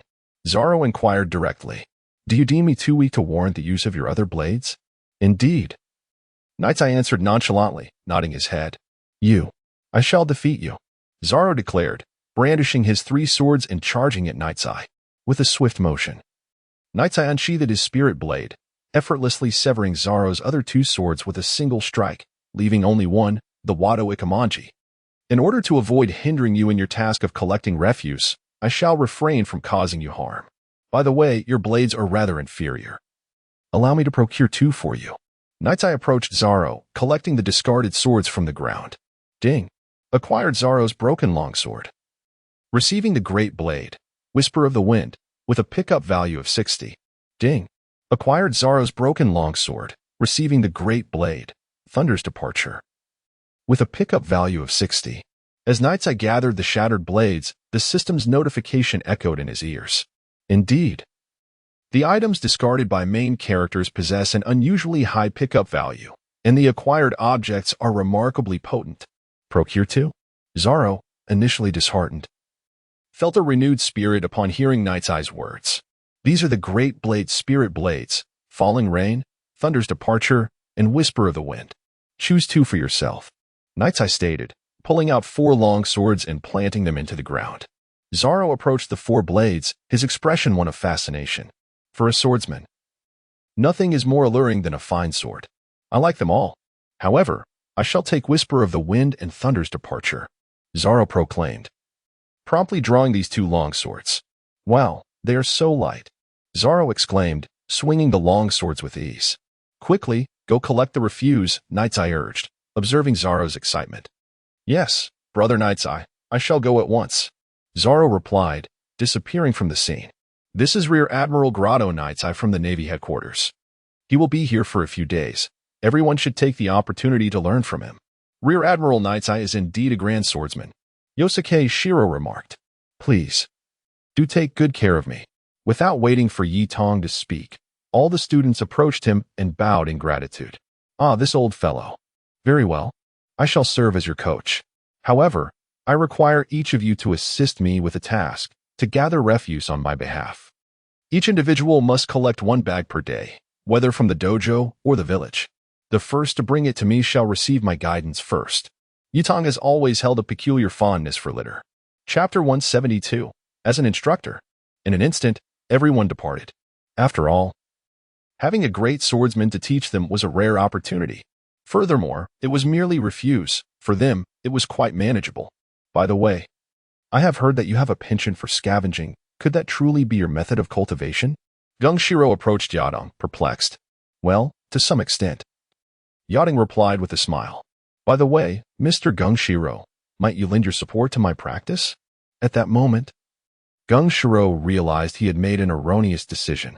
Had he not sought out Yadong as a mentor, he would not have found himself in this predicament. Yet, unbeknownst to him, even if he had refrained from asking Yadong to be his instructor, Yadong would undoubtedly have concocted various pretexts to compel Gungshiro to discard refuse. Very well, I shall go tidy up, Gungshiro conceded, departing. Subsequently, individuals returned in succession, each bearing their own refuse. Indeed, you may strike at me. I shall gauge your strength, Yadong addressed the person before him. Understood, instructor. With that, the man executed a swift motion with his long blade. Ah, so this is the One Heart style? It serves as an excellent foundation, yet you must take heed. Your arms and legs tremble slightly. There is a bit of unsteadiness in your strike. Technically, you have nearly mastered the fundamentals of your heart rain slash. Thus, I must point out that your breath is somewhat chaotic, perhaps due to the pressure I exert. However, remember, when facing an adversary, your breath must remain steady. Otherwise, before the battle even commences, you have already lost half the fight. As Yadong continued to organize the refuse, he imparted his wisdom. The following day, Zoro finally returned. Your sense of direction has truly been lacking since childhood. Others have sought my guidance 3 times, and yet you have only just returned, Yadong remarked. Fixing his gaze on Zoro. 3 times? No, I too demand 3 attempts. Come forth. Bang, bang, bang. In no time, Zoro was once again defeated. Your blade and your heart are not in unison. Remember, as a swordsman, the first task is to calm your heart, then to clearly perceive the target before you. Most importantly, your heart must harbor an unwavering confidence in victory. Even in the face of defeat, one must carry such momentum. With that, Yadong resumed his task of sorting refuse. Indeed, Zoro's refuse exceeded the combined worth of that gathered by the other passers-by. A week later, Yadong collected all the refuse in the vicinity. Now, when they ventured out to find refuse, their returns took quite some time. On the 8th day, remarkably, Zoro was the first to return. This fellow had directly robbed others, bringing back a trove of refuse. In the span of a week, their strength has escalated significantly. Very well, Mr. Gong, I must take my leave. I shall take good care of her, yet I advise you against returning. After Night Pupil finished speaking, she departed from this place without hesitation. Observing her exit, Gong furrowed his brow. Initially, he believed that Night Pupil was not well informed. But it now appears that she possesses a considerable amount of knowledge. In fact, she seems to be engaged in some endeavors. Chapter 173. Guena boards the ship. Upon returning to the vessel, Guena had already been waiting there. Are you Grat Yatu? Guena inquired, her brow slightly furrowed with curiosity as she gazed at Yatu. Greetings. It is a pleasure to meet you. From this day forth, we shall be companions. You may simply refer to me as Yatu. After speaking, Yatu tossed a long sword towards her. Though it may not compare to your accustomed Wado Ikamanji, it is nonetheless a fine blade from the Great Sword series. Adapt to it swiftly. Next time you meet Zoro, make sure to give him a proper thrashing, Yato added with a smile. I look forward to it. However, I did not expect you to be so young. Clang. Goena unsheathed the long sword in her grasp and lunged forward. Are you testing my strength? She queried. Indeed. You surpass Zoro, but you still have much to learn. Train diligently, Yato remarked before returning to the ship's cabin. The coming days would not be easy. I am Gion, also a swordsman, Gion said, intrigued as she approached Goena. Although Goena was merely a 15-year-old girl, Yato was only 16 herself. Thus, Gion found herself quite fascinated by the sudden appearance of Goena. A woman's intuition told her that there was undoubtedly something significant between this girl and Yato. Hello. Is Yato very strong? Goena asked, casting a puzzled glance towards the cabin where Yato had entered. Indeed, she is strong, at least the second strongest on the ship. Gion replied slowly. Second? Who is the first? Goena was taken aback. There were only 2 commanders aboard this vessel, Yato, whom she had just met, and the one standing before her, Gion. Don't look at me. It's not me. That gentleman, Mr. Issue, is currently the strongest presence aboard this ship. What do you say? Are you interested in receiving guidance from Mr. Issue? Gion extended her goodwill.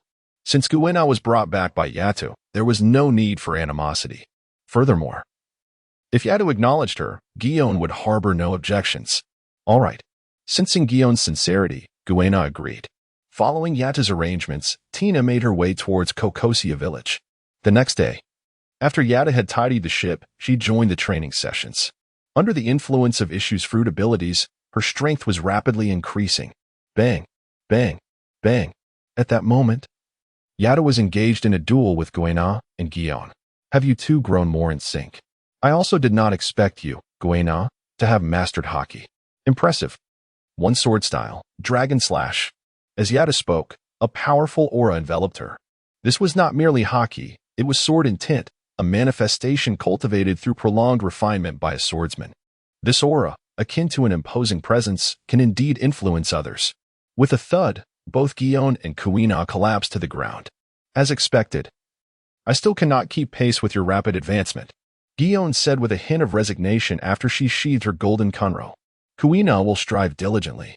Goena, with a serious expression, also sheathed her longsword. I have told you, Goena, that as long as there is Night Eye, our efforts are aimed at aiding him, not defeating him, Gion remarked with a smile. Chapter 174, Hawkeye? Though the nature of their dialogue remained elusive and their expressions somewhat peculiar, Yi Tong was unperturbed, for she had promised Gengshiro to safeguard Guyina. Time flowed slowly by. I perceive you as rather normal. Why does the person I read about in the newspaper seem so different from the one before my eyes? Guyina inquired, her gaze fixed upon Yi Tong.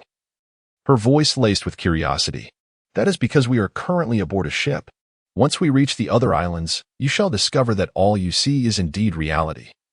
Gion jested in response. Well, it seems you all have the leisure to tease me. Do ensure you rest well. Your health is of utmost importance. Yi Tong advised as she proceeded to the control room. Tina, how much longer until we arrive at Kokosia village? Yi Tong inquired gently. We shall arrive in 2 days. Tina replied with a smile. Although Tina lacked formidable combat prowess, her navigational skills had proven invaluable to Yi Tong, leaving her quite content with her current role. Major Yi, there is a small vessel ahead, and the individuals aboard are the 7 warlords. The lookout, Kakuri, announced at that moment. The 7 warlords? A small boat? What could this fellow want now? Yi Tong pondered, immediately exiting the control room to the deck. Indeed, it was that familiar figure, Dracula Mihawk.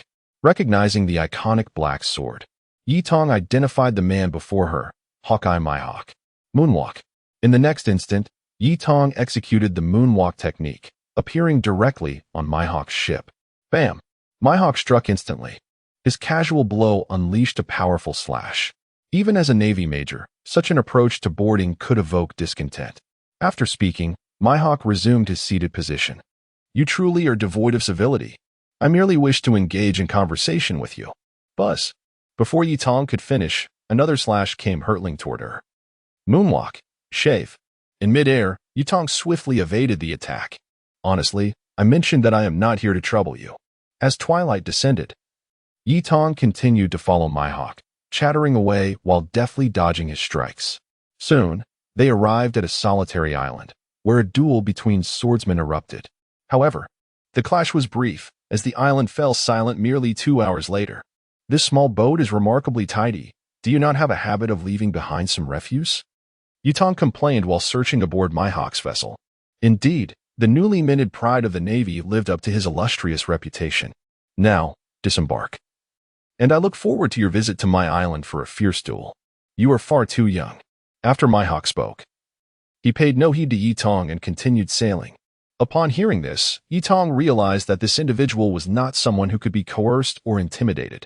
Most importantly, even if she activated her Ice God mode, she would still be unable to withstand his slashes. Thus, Yutong gracefully returned to the ship, while Mihawk sailed away without a second glance. Chapter 175. Arrival at Kokasia Village. Upon boarding the ship, Yutong became acutely aware of the combat prowess within this world. Although he had ascended to the rank of a great swordsman, he still found himself unable to claim victory against Eagle Eye. During their previous encounter, Yutong had activated his Ice God mode in the Sharingan, yet even with such augmented attributes, he could not overcome Eagle Eye. At that moment, Yutong also recognized an issue regarding his understanding of the celestial dragons. What troubles you, my lord? Do you harbor any doubts? Yixiao, sensing the shift in Yutong's emotions, approached him directly with a query. Indeed, there were profound uncertainties. However, those doubts pertained to the celestial dragons. The combat capabilities of their subordinates were far from superficial. Yutong stated plainly, of course, ruling the world for 8 centuries is no trivial feat, merely supported by ancient rumors. Beyond the overt CP organization, there must be formidable hidden forces at play, Ishii replied slowly. The Heavenly King?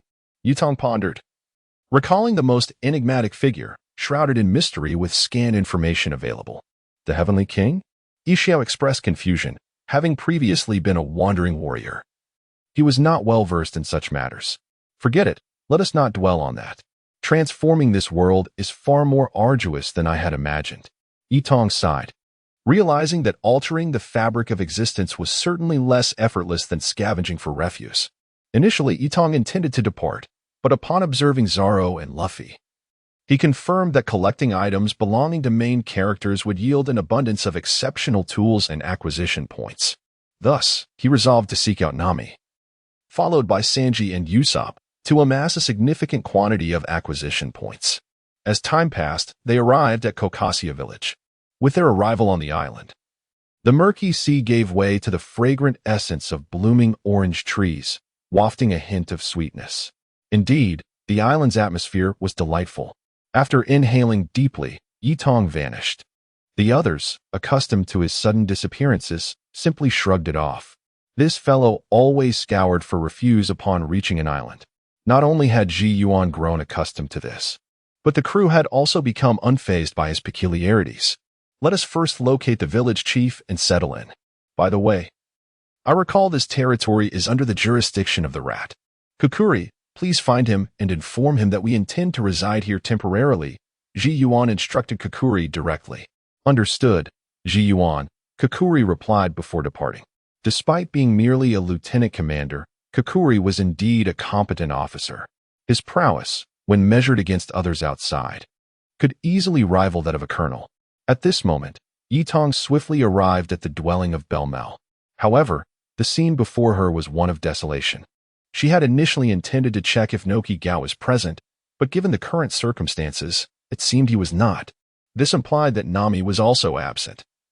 Having joined the Dragon Pirates, signed to herself, it appeared that she would need to search for this individual. With this thought, Yutong departed without hesitation. Chapter 176. A Warm Reception. Soon, the villagers of Cocoa West learned that the Navy had arrived in their vicinity. They had found the village chief and arranged for a tavern to serve as their temporary base.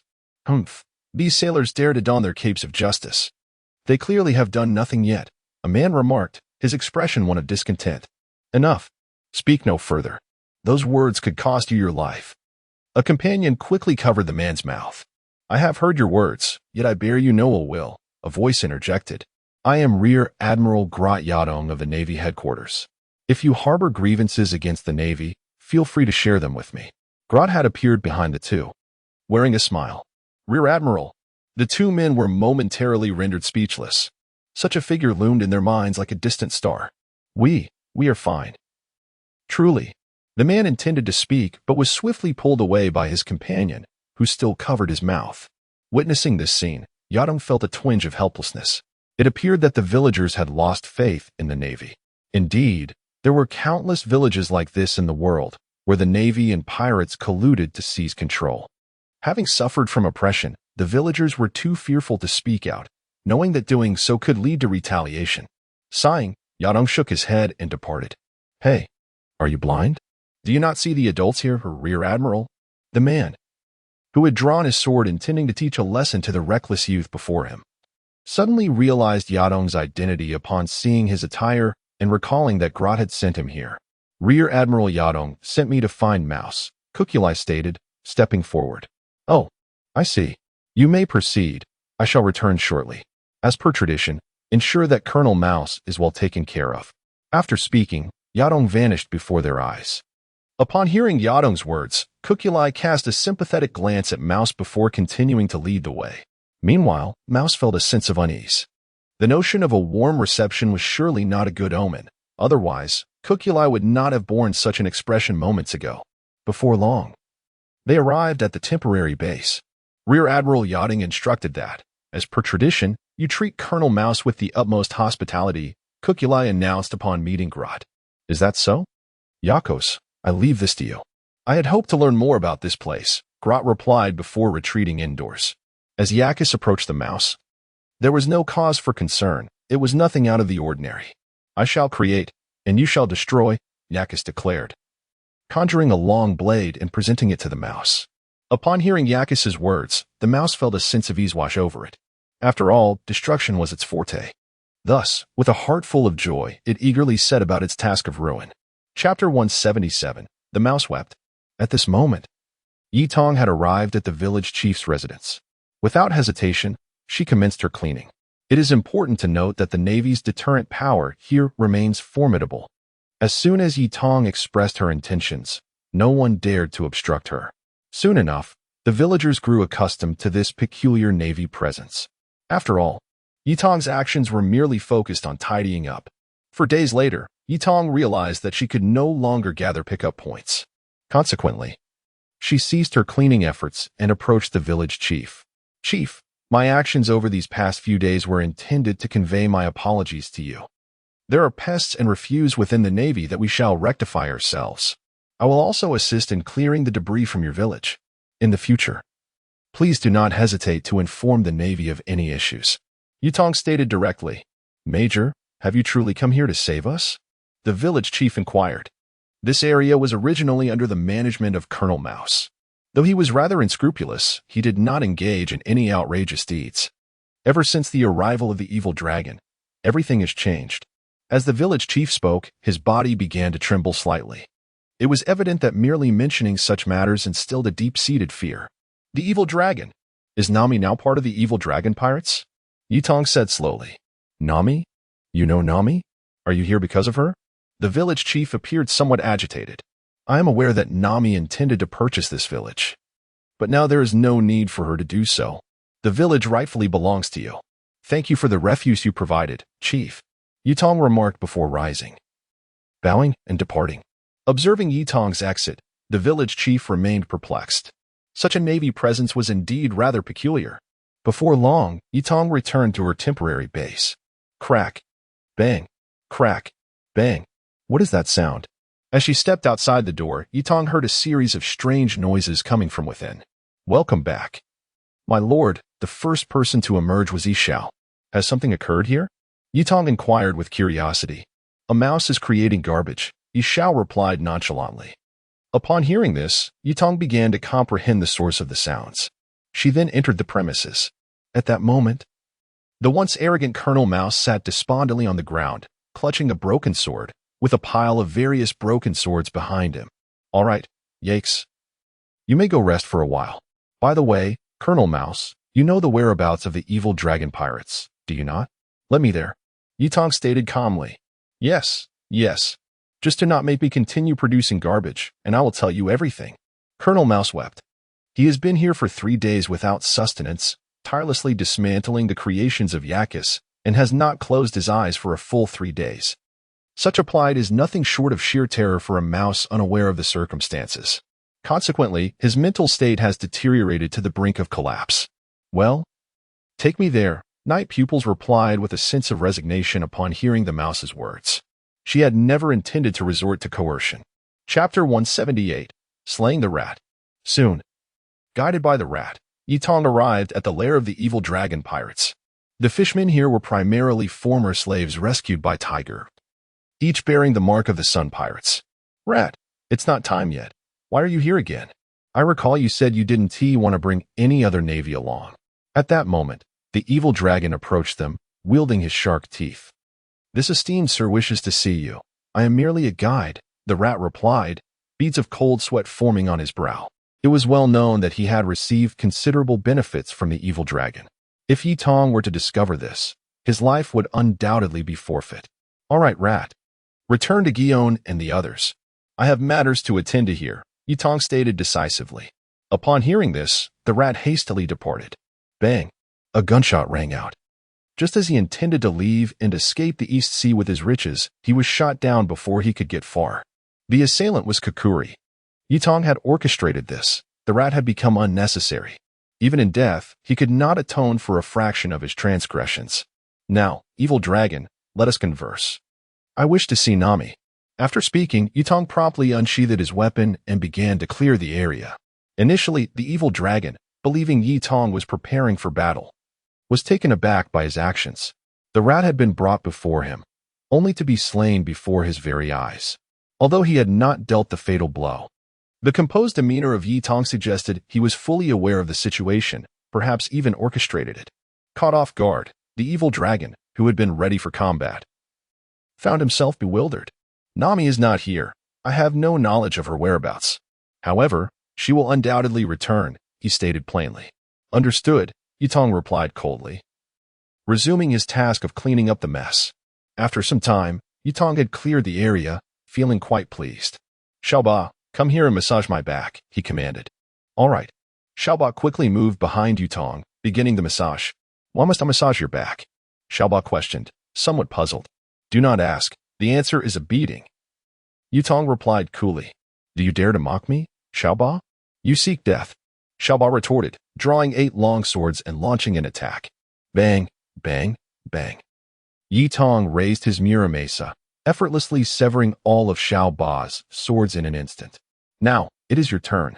Evil dragon. You have a choice. Return to Fishman Island now, or receive a beating from me before you go back. Yitong said with a cheerful smile. At this moment, Xiaoba was still clutching a pile of shattered blades, engulfed in sorrow, utterly devoid of any desire to engage in battle. I knew you would come with ill intentions, but do you really think I would acquiesce? Upon finishing his words, the malevolent dragon charged forward without hesitation. Buzz! Yitong instantly activated her Sharingan, unleashing a devastating strike. The malevolent dragon, who was initially rushing towards her, collapsed immediately. Chapter 179. Tiger, the God of Fishmen. Under the simultaneous influence of Conqueror's Haki and the Sharingan, every member of the dragon pirates within the vicinity succumbed one after another. This power serves as an immense weapon against those of lesser strength. Now, with nothing pressing to attend to, I shall await their awakening. With a sigh of resignation, Yitong proceeded to their vessel to commence tidying up.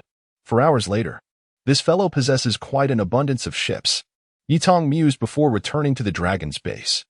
At this moment, the dragon regained consciousness, albeit with a lingering dizziness. Dragon, though your bounty is the highest in the East Blue, I understand the reasons for your disdain towards humanity. Tiger once told me that if you encounter malevolent fishmen, you must be granted an opportunity for repentance. Even without my intervention, powerful naval forces akin to, or surpassing, my own would inevitably take action here. Therefore, I require an answer from you. Yitong stated directly. You know, Brother Tiger. The dragon, who had previously been dispirited, instantly perked up at the mention of Tiger's name. The other fishmen also rose to their feet, gazing at Yitong with intrigue. Indeed, I know him. However, I would consider us acquaintances. As a member of the Navy, I harbor a profound hatred for slave traders. Yutong replied calmly. He spoke no falsehood. He truly knew Tiger, albeit Tiger remained oblivious to his existence. This legendary figure, who once stormed Mariewa to liberate a multitude of slaves, is a symbol of hope. Are you suggesting that you will allow us to leave? The dragon inquired once more. Initially, they had planned to depart first and return only after Yitong had vacated the East Blue. However, upon hearing Tiger's name and Yitong's perspective, their intentions wavered. I comprehend your thoughts. It is the bitterness towards humanity that has led you down this path. But have you considered the potential consequences of offending powerful individuals, thereby endangering Fishman Island? Did Tiger rescue you merely to bring destruction upon your homeland? Not to mention other naval forces, should I intervene. I could obliterate Fishman Island in an instant, Yutong asserted emphatically. Upon hearing this, the dragon's last vestige of hope dissipated, though he was fierce and devoid of humanity. He possessed a fishman's instincts. His sister resided on Fishman Island. He had already experienced Yutong's formidable power. This was merely a rear admiral. What of even higher ranks? Would they not be even more powerful? We will depart from here and return to Fishman Island to live peacefully, the dragon murmured, his head bowed slightly. He had initially aspired to establish a fishman empire here, one that would subjugate humanity. However, it appears that their understanding of human potential remains exceedingly limited. While money may entice the likes of rats, it likely holds little allure for the present naval force. After all, if such power were solely pursued for monetary gain, they would have long since transformed into mere bounty hunters. Furthermore, Night Eye's assertion that Tiger would rescue you is not an exhortation for you to sow chaos. In an instant, it struck at the very core of the malevolent dragon's being. Chapter 180. Nami returns. Upon witnessing the scene before her, a smile graced Night's lips. Indeed. Invoking the name of Tiger in conversation with the fishman proved to be effective. Although this individual may have perished in some distant place, he remains a revered figure in the hearts of the liberated slaves. Very well, you may keep the wealth you have collected. I shall take only half to return to the villages, Nami declared. I will wait for her here. You may return. And please convey a message to Neptune for me. The one who murdered the queen is aboard the large ship next to the Dragon Palace. By the way, I cannot recall his name, but he is a great white shark fishman, Night added slowly. The great white shark? Are you referring to Hody Jones? The dragon, perplexed, inquired. In his eyes, this individual was merely a subordinate. How could such a person be the assassin of the queen? Yes, that is indeed his name. Do not question how I know, nor should you doubt my intentions. After all, if I wished to eliminate him, I would not require your assistance, Night responded, gesturing for them to depart. We understand. I will conduct a thorough investigation upon my return, the dragon assured, bowing to Night before leading his companions to gather their belongings. It took an entire day and night to clear the area of all its contents. Subsequently, they left behind a portion of the wealth before departing with their crew. Gazing at the several large chests filled with gold coins and an array of treasures, Night inhaled deeply. It was no wonder so many chose the life of a pirate. The allure of acquiring wealth without labor was indeed captivating. Night then began to collect the treasures, one chest at a time. Ding! You have found a chest of treasure. Acquiring 50 million berries, pickup value, 200. Ding! You have found a chest of treasure, acquiring 50 million berries, pickup value, 200. After finishing her collection, Night finally understood the source of the bounties issued for those conquered. The riches here far exceeded the bounty amounts. Of course, there were bounty hunters who took everything in their grasp. Few, like Zoro, focused solely on capturing individuals. Swoosh. At that moment, a sound caught Night's attention. Come forth, Nami. I have awaited your arrival for quite some time. Night's observation haki had already sensed Nami's approach. Are you here to capture me? Nami emerged cautiously from the nearby bushes, placing her bag on the ground. She drew her dagger from her waist, eyeing Night with suspicion. No.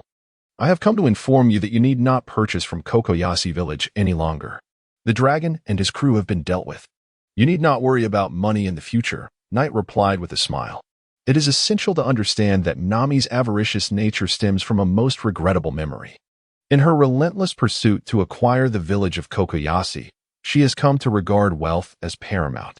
It was during this tumultuous time that she earned the moniker of Cat Burglar. You vanquished the evil dragon? The Navy?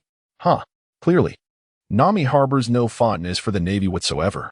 Even when Night Eye voiced assurances, Nami remained ever vigilant. Chapter 181. Persuading Nami. The report is done. Do you not believe it? Kukuri. Night Eye also called out directly. Bang. Kukuri appeared here, gripping a corpse. Without hesitation, he tossed the body before the two. This is Colonel Mouse. He has met his demise for shielding the crimes of the evil dragon. Upon seeing this figure, you should now believe what I just said. Night Eye remarked calmly. This. How dare you? What about the evil dragons? Have they been captured? And as for my current identity, I am a pirate. Why do you spare me? Though Nami found Night Eye's words credible, her wariness lingered. I know Belmare. She ceased being a marine because of the two of you. I am aware of your reasons for becoming a pirate, Night Eye continued. I see. So, did you wait here merely to convey this to me? Nami replied leisurely. Dispose of some trash. Consider it a token of gratitude. Night Eye said with an expectant expression. Although Nami's combat prowess is limited, her navigational skills are exceptional. Moreover, as a central character, her value in collection would be significantly high. 3 days later. By the way, if you intend to set sail and chart the world as seas, that is also an option. I look forward to one day seeing the complete map in your hands. Night Eye picked up the last piece of scrap cloth and departed. What a peculiar individual. However, Kokosha Village is free. I must hurry back to share this information with everyone. Nami, bearing her treasures, made her way back to Kokosha Village. At this moment, Night Eye returned to the temporary base. Night Eye, you truly did not kill Mouse, did you? Upon seeing Night Eye and Kukuri return, Gion expressed his concern. Yes, I did kill him. This fellow attempted to flee upon hearing we were to apprehend him. I shot him down without hesitation.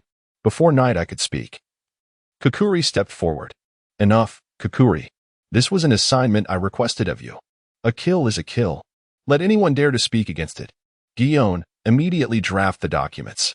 Colonel Mouse colluded with the evil pirate dragon, exploiting Kokosha Village, Linlin Village, and 18 other villages. He accepted bribes amounting to 60 million berries.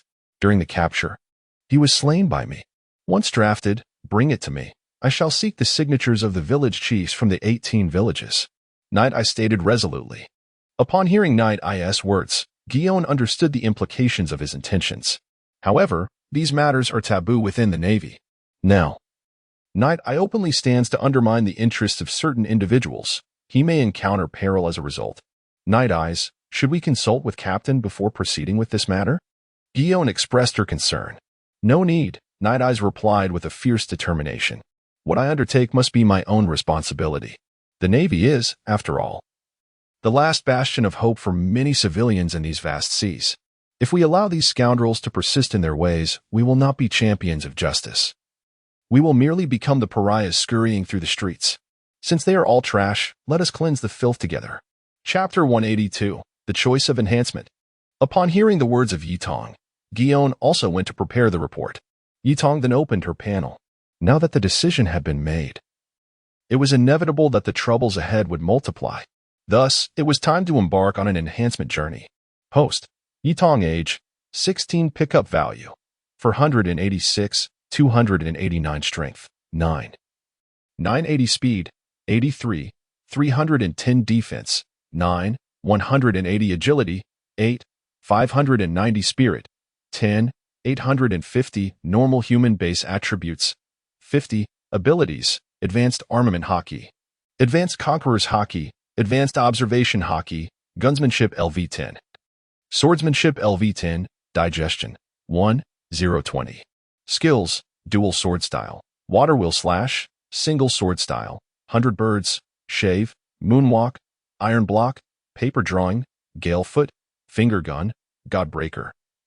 Hanging execution, bloodline limit, Sharingan, 3 Tomo, Imperial Artifact, Essence of the Devil, not activated, items, Supreme Great Blade Muramasa, Great Blade Rainfall, Great Blade Spirit Echo.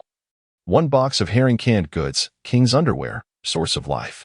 Historical Manuscript Fragment 29, Soaring for Thousands of Miles, Design Diagram Fragment of the Underworld. Wealth, 389 million berries Garbage Collection Expert.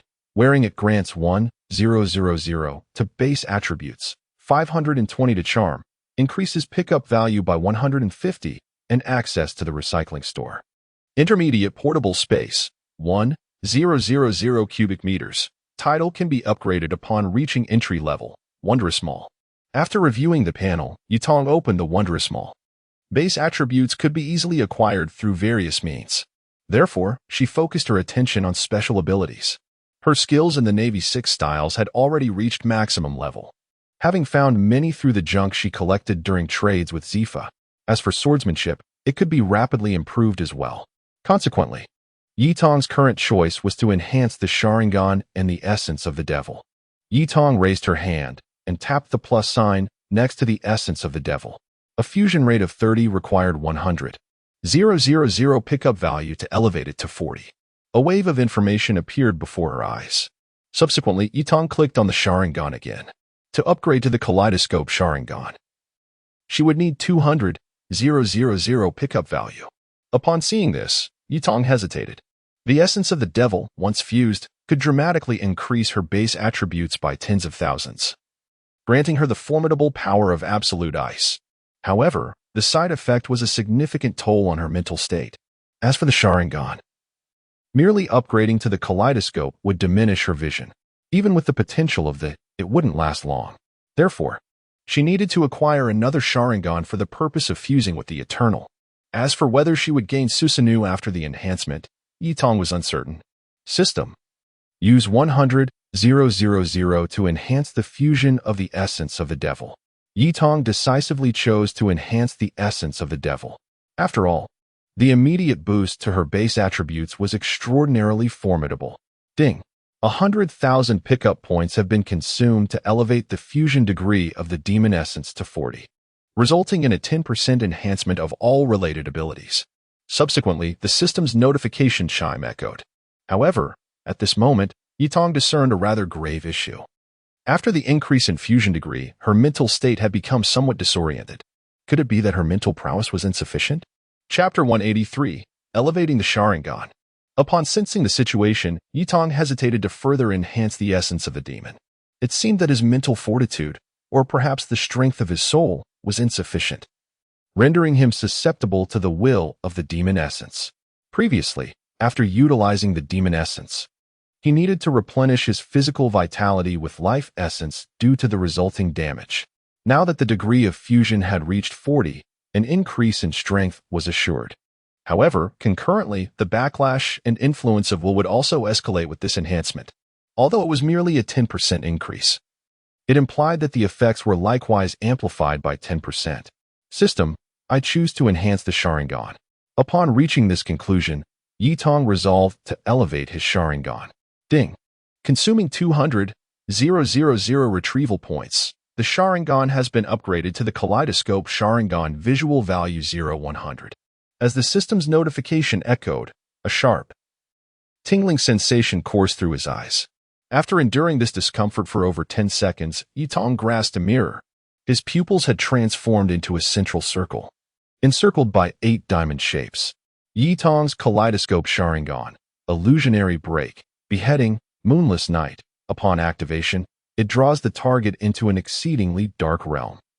Tsukuyami creates an illusory space under complete control. Ice Susanoo, Yutong's exclusive Susanoo, infused with the power of the demon essence. Utilizing any ability would deplete the visual value. If the visual value reached 0, Yutong's Kaleidoscope Sharingan would be destroyed. Note: the Kaleidoscope Sharingan must be purchased and fused to attain the Eternal Kaleidoscope. Upon reading the description, Yutong was left bewildered. Wasn't it sufficient to purchase a Sharingan? Why was there a requirement for the Kaleidoscope? Marketplace. Yutong reopened the vast marketplace, commencing his search. Uchiha Sasuke's Kaleidoscope Sharingan, 600,000 retrieval points. Uchiha Madara's Kaleidoscope Sharingan, 600,000 retrieval points. After perusing the options, Yutong was rendered speechless. Every kaleidoscope variant demanded 600,000 retrieval points. Furthermore, the Eternal Kaleidoscope was also available for purchase, requiring 500,000 retrieval points. Alas, the journey ahead was arduous. After closing his panel, Ji Yuan approached him. Yutong, you seem different. Ji Yuan had come to deliver a report. Yet, Upon stepping before Yitong, he sensed an extraordinary aura. "Oh, is it that evident?" Yitong expressed his surprise. "Indeed, it is quite apparent. There is a formidable pressure emanating from you, and your eyes, they are rather peculiar," Ji Yuan remarked, his face a mask of confusion. For some reason, he found himself unable to look away from Yitong's eyes. "I belong to the Godai clan. My eyes possess unique qualities. Have you completed the report?" "Hand it over," Yitong stated decisively. He had asked Ji Yuan to draft it due to his familiarity with the report's format. If Night Eyes were to narrate the situation, she would likely present the facts straightforwardly, without concern for informing those institutions. Right here. Come back soon. We still need to return to the headquarters." Guillaume remarked with a hint of exasperation. "We still need to seek the signatures of the village chiefs from 17 villages, and according to Night Eye's usual practice.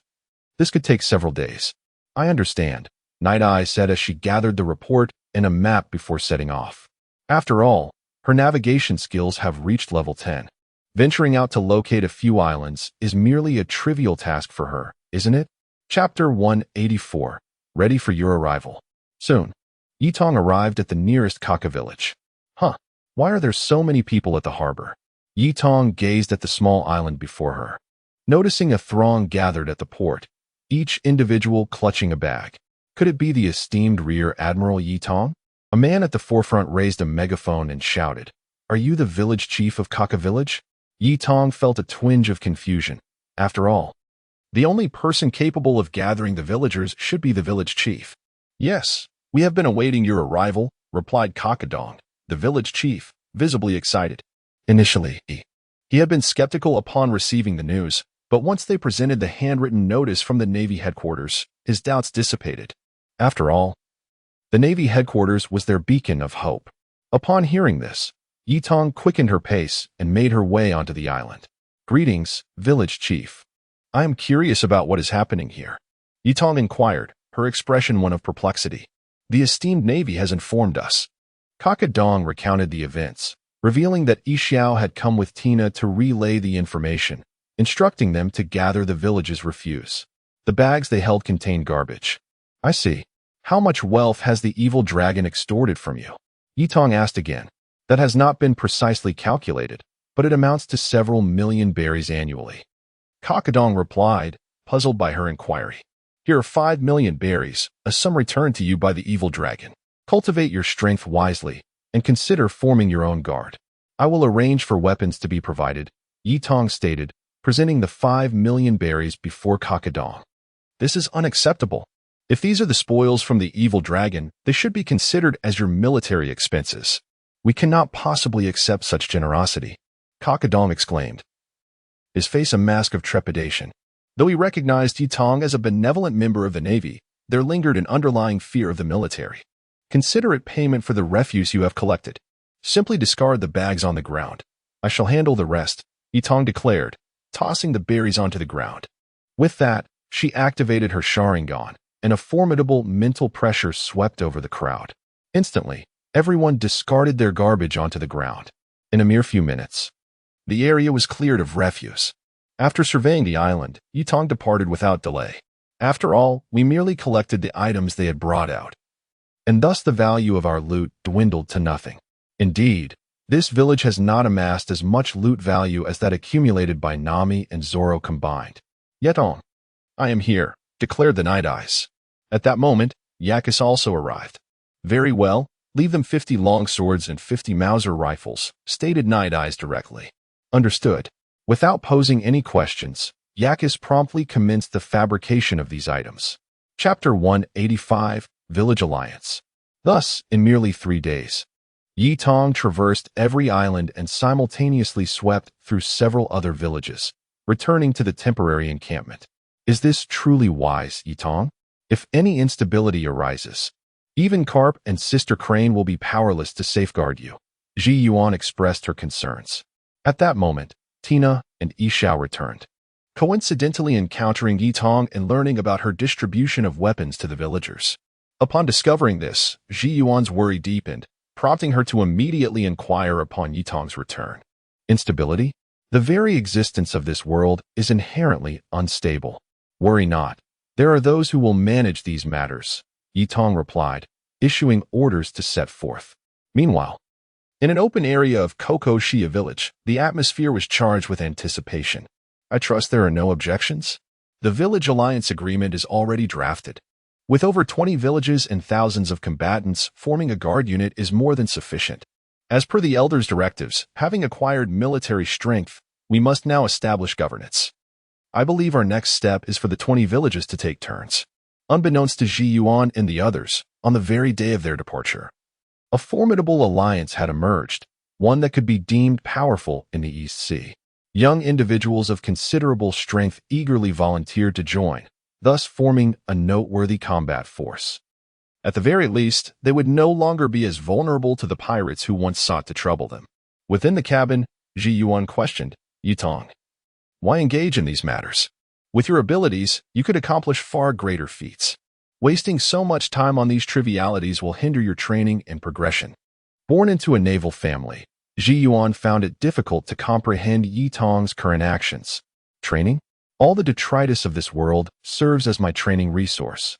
As for advancement, had I not required the rank of Rear Admiral last time, I would have little desire for promotion, Yi Tong replied with a calm demeanor. But one must not invite trouble upon themselves. After the last report, Sister Crane has already contacted me, urging me to keep a watchful eye on you and to refrain from such actions. Otherwise, there will be repercussions upon your return. Moreover, those in higher ranks are now aware of your existence, Ji Yuan warned, her concern palpable. She understood Yi Tong's temperament, yet this pertained to her own safety. Oh, so they have begun to take notice of me? It seems I have indeed encroached upon certain interests, Yi Tong remarked, embracing Ji Yuan warmly. Following this exchange, Ji Yuan eventually succumbed to slumber. Yi Tong left the cabin and made her way to the deck. At this hour, save for the night helmsman, nearly everyone was fast asleep. Mr. Yi Xiao, why are you here alone on such a chilly night? Yi Tong inquired softly as she approached Yi Xiao at the bow of the ship. I am pondering some of the matters you, dear sir, have undertaken. Yi Xiao replied in a measured tone. Chapter 186. Even the smallest tasks require attention. Oh, have my endeavors failed to meet the esteemed Mr. Yi Xiao's expectations? Naitong inquired directly. It is not the actions of the esteemed one that perplex me, but rather my own confusion. Once a person acquires power, they inevitably strive for greater heights, seeking more formidable strength or engaging in grand, dramatic undertakings. Yet, why, my lord, do you choose the contrary path? Mr. Yi Xiao expressed his bewilderment. Having accompanied Naitong for some time, initially, Naitong's journey to the Western Sea primarily targeted certain nations and even colossal dark forces, culminating in the demise of world aristocrats. However, after returning with heavenly gold to aid Enairu in establishing his domain, Naitong began to engage in seemingly trivial tasks. Tasks so minor that aiding a village consumed an inordinate amount of time. Mr. Yi Xiao did not contend that Naitong was in error, but rather felt that his capabilities and resolve ought to be employed for more significant endeavors. You wish to ask why I choose to personally attend to such minor matters, do you not? Naitong smiled. Indeed, Mr. Yi Xiao raised a cup of tea and remarked directly. Buzz. Naitong instantly activated his kaleidoscopic Sharingan and simultaneously entered Ice God mode. A powerful aura enveloped Naitong. My lord, your strength has indeed surged. Is this truly the result of your training? Mr. Yi Xiao was taken aback. Previously, he had believed Naitong's penchant for such undertakings stemmed from a process of mental refinement. However, upon sensing the aura surrounding Naitong, he realized he may have misjudged the situation. In a mere span of time, Naitong's strength had undergone a qualitative transformation, an outcome unattainable through mere mental cultivation. Indeed, this is the fruit of my training, and it elucidates why I engage so personally.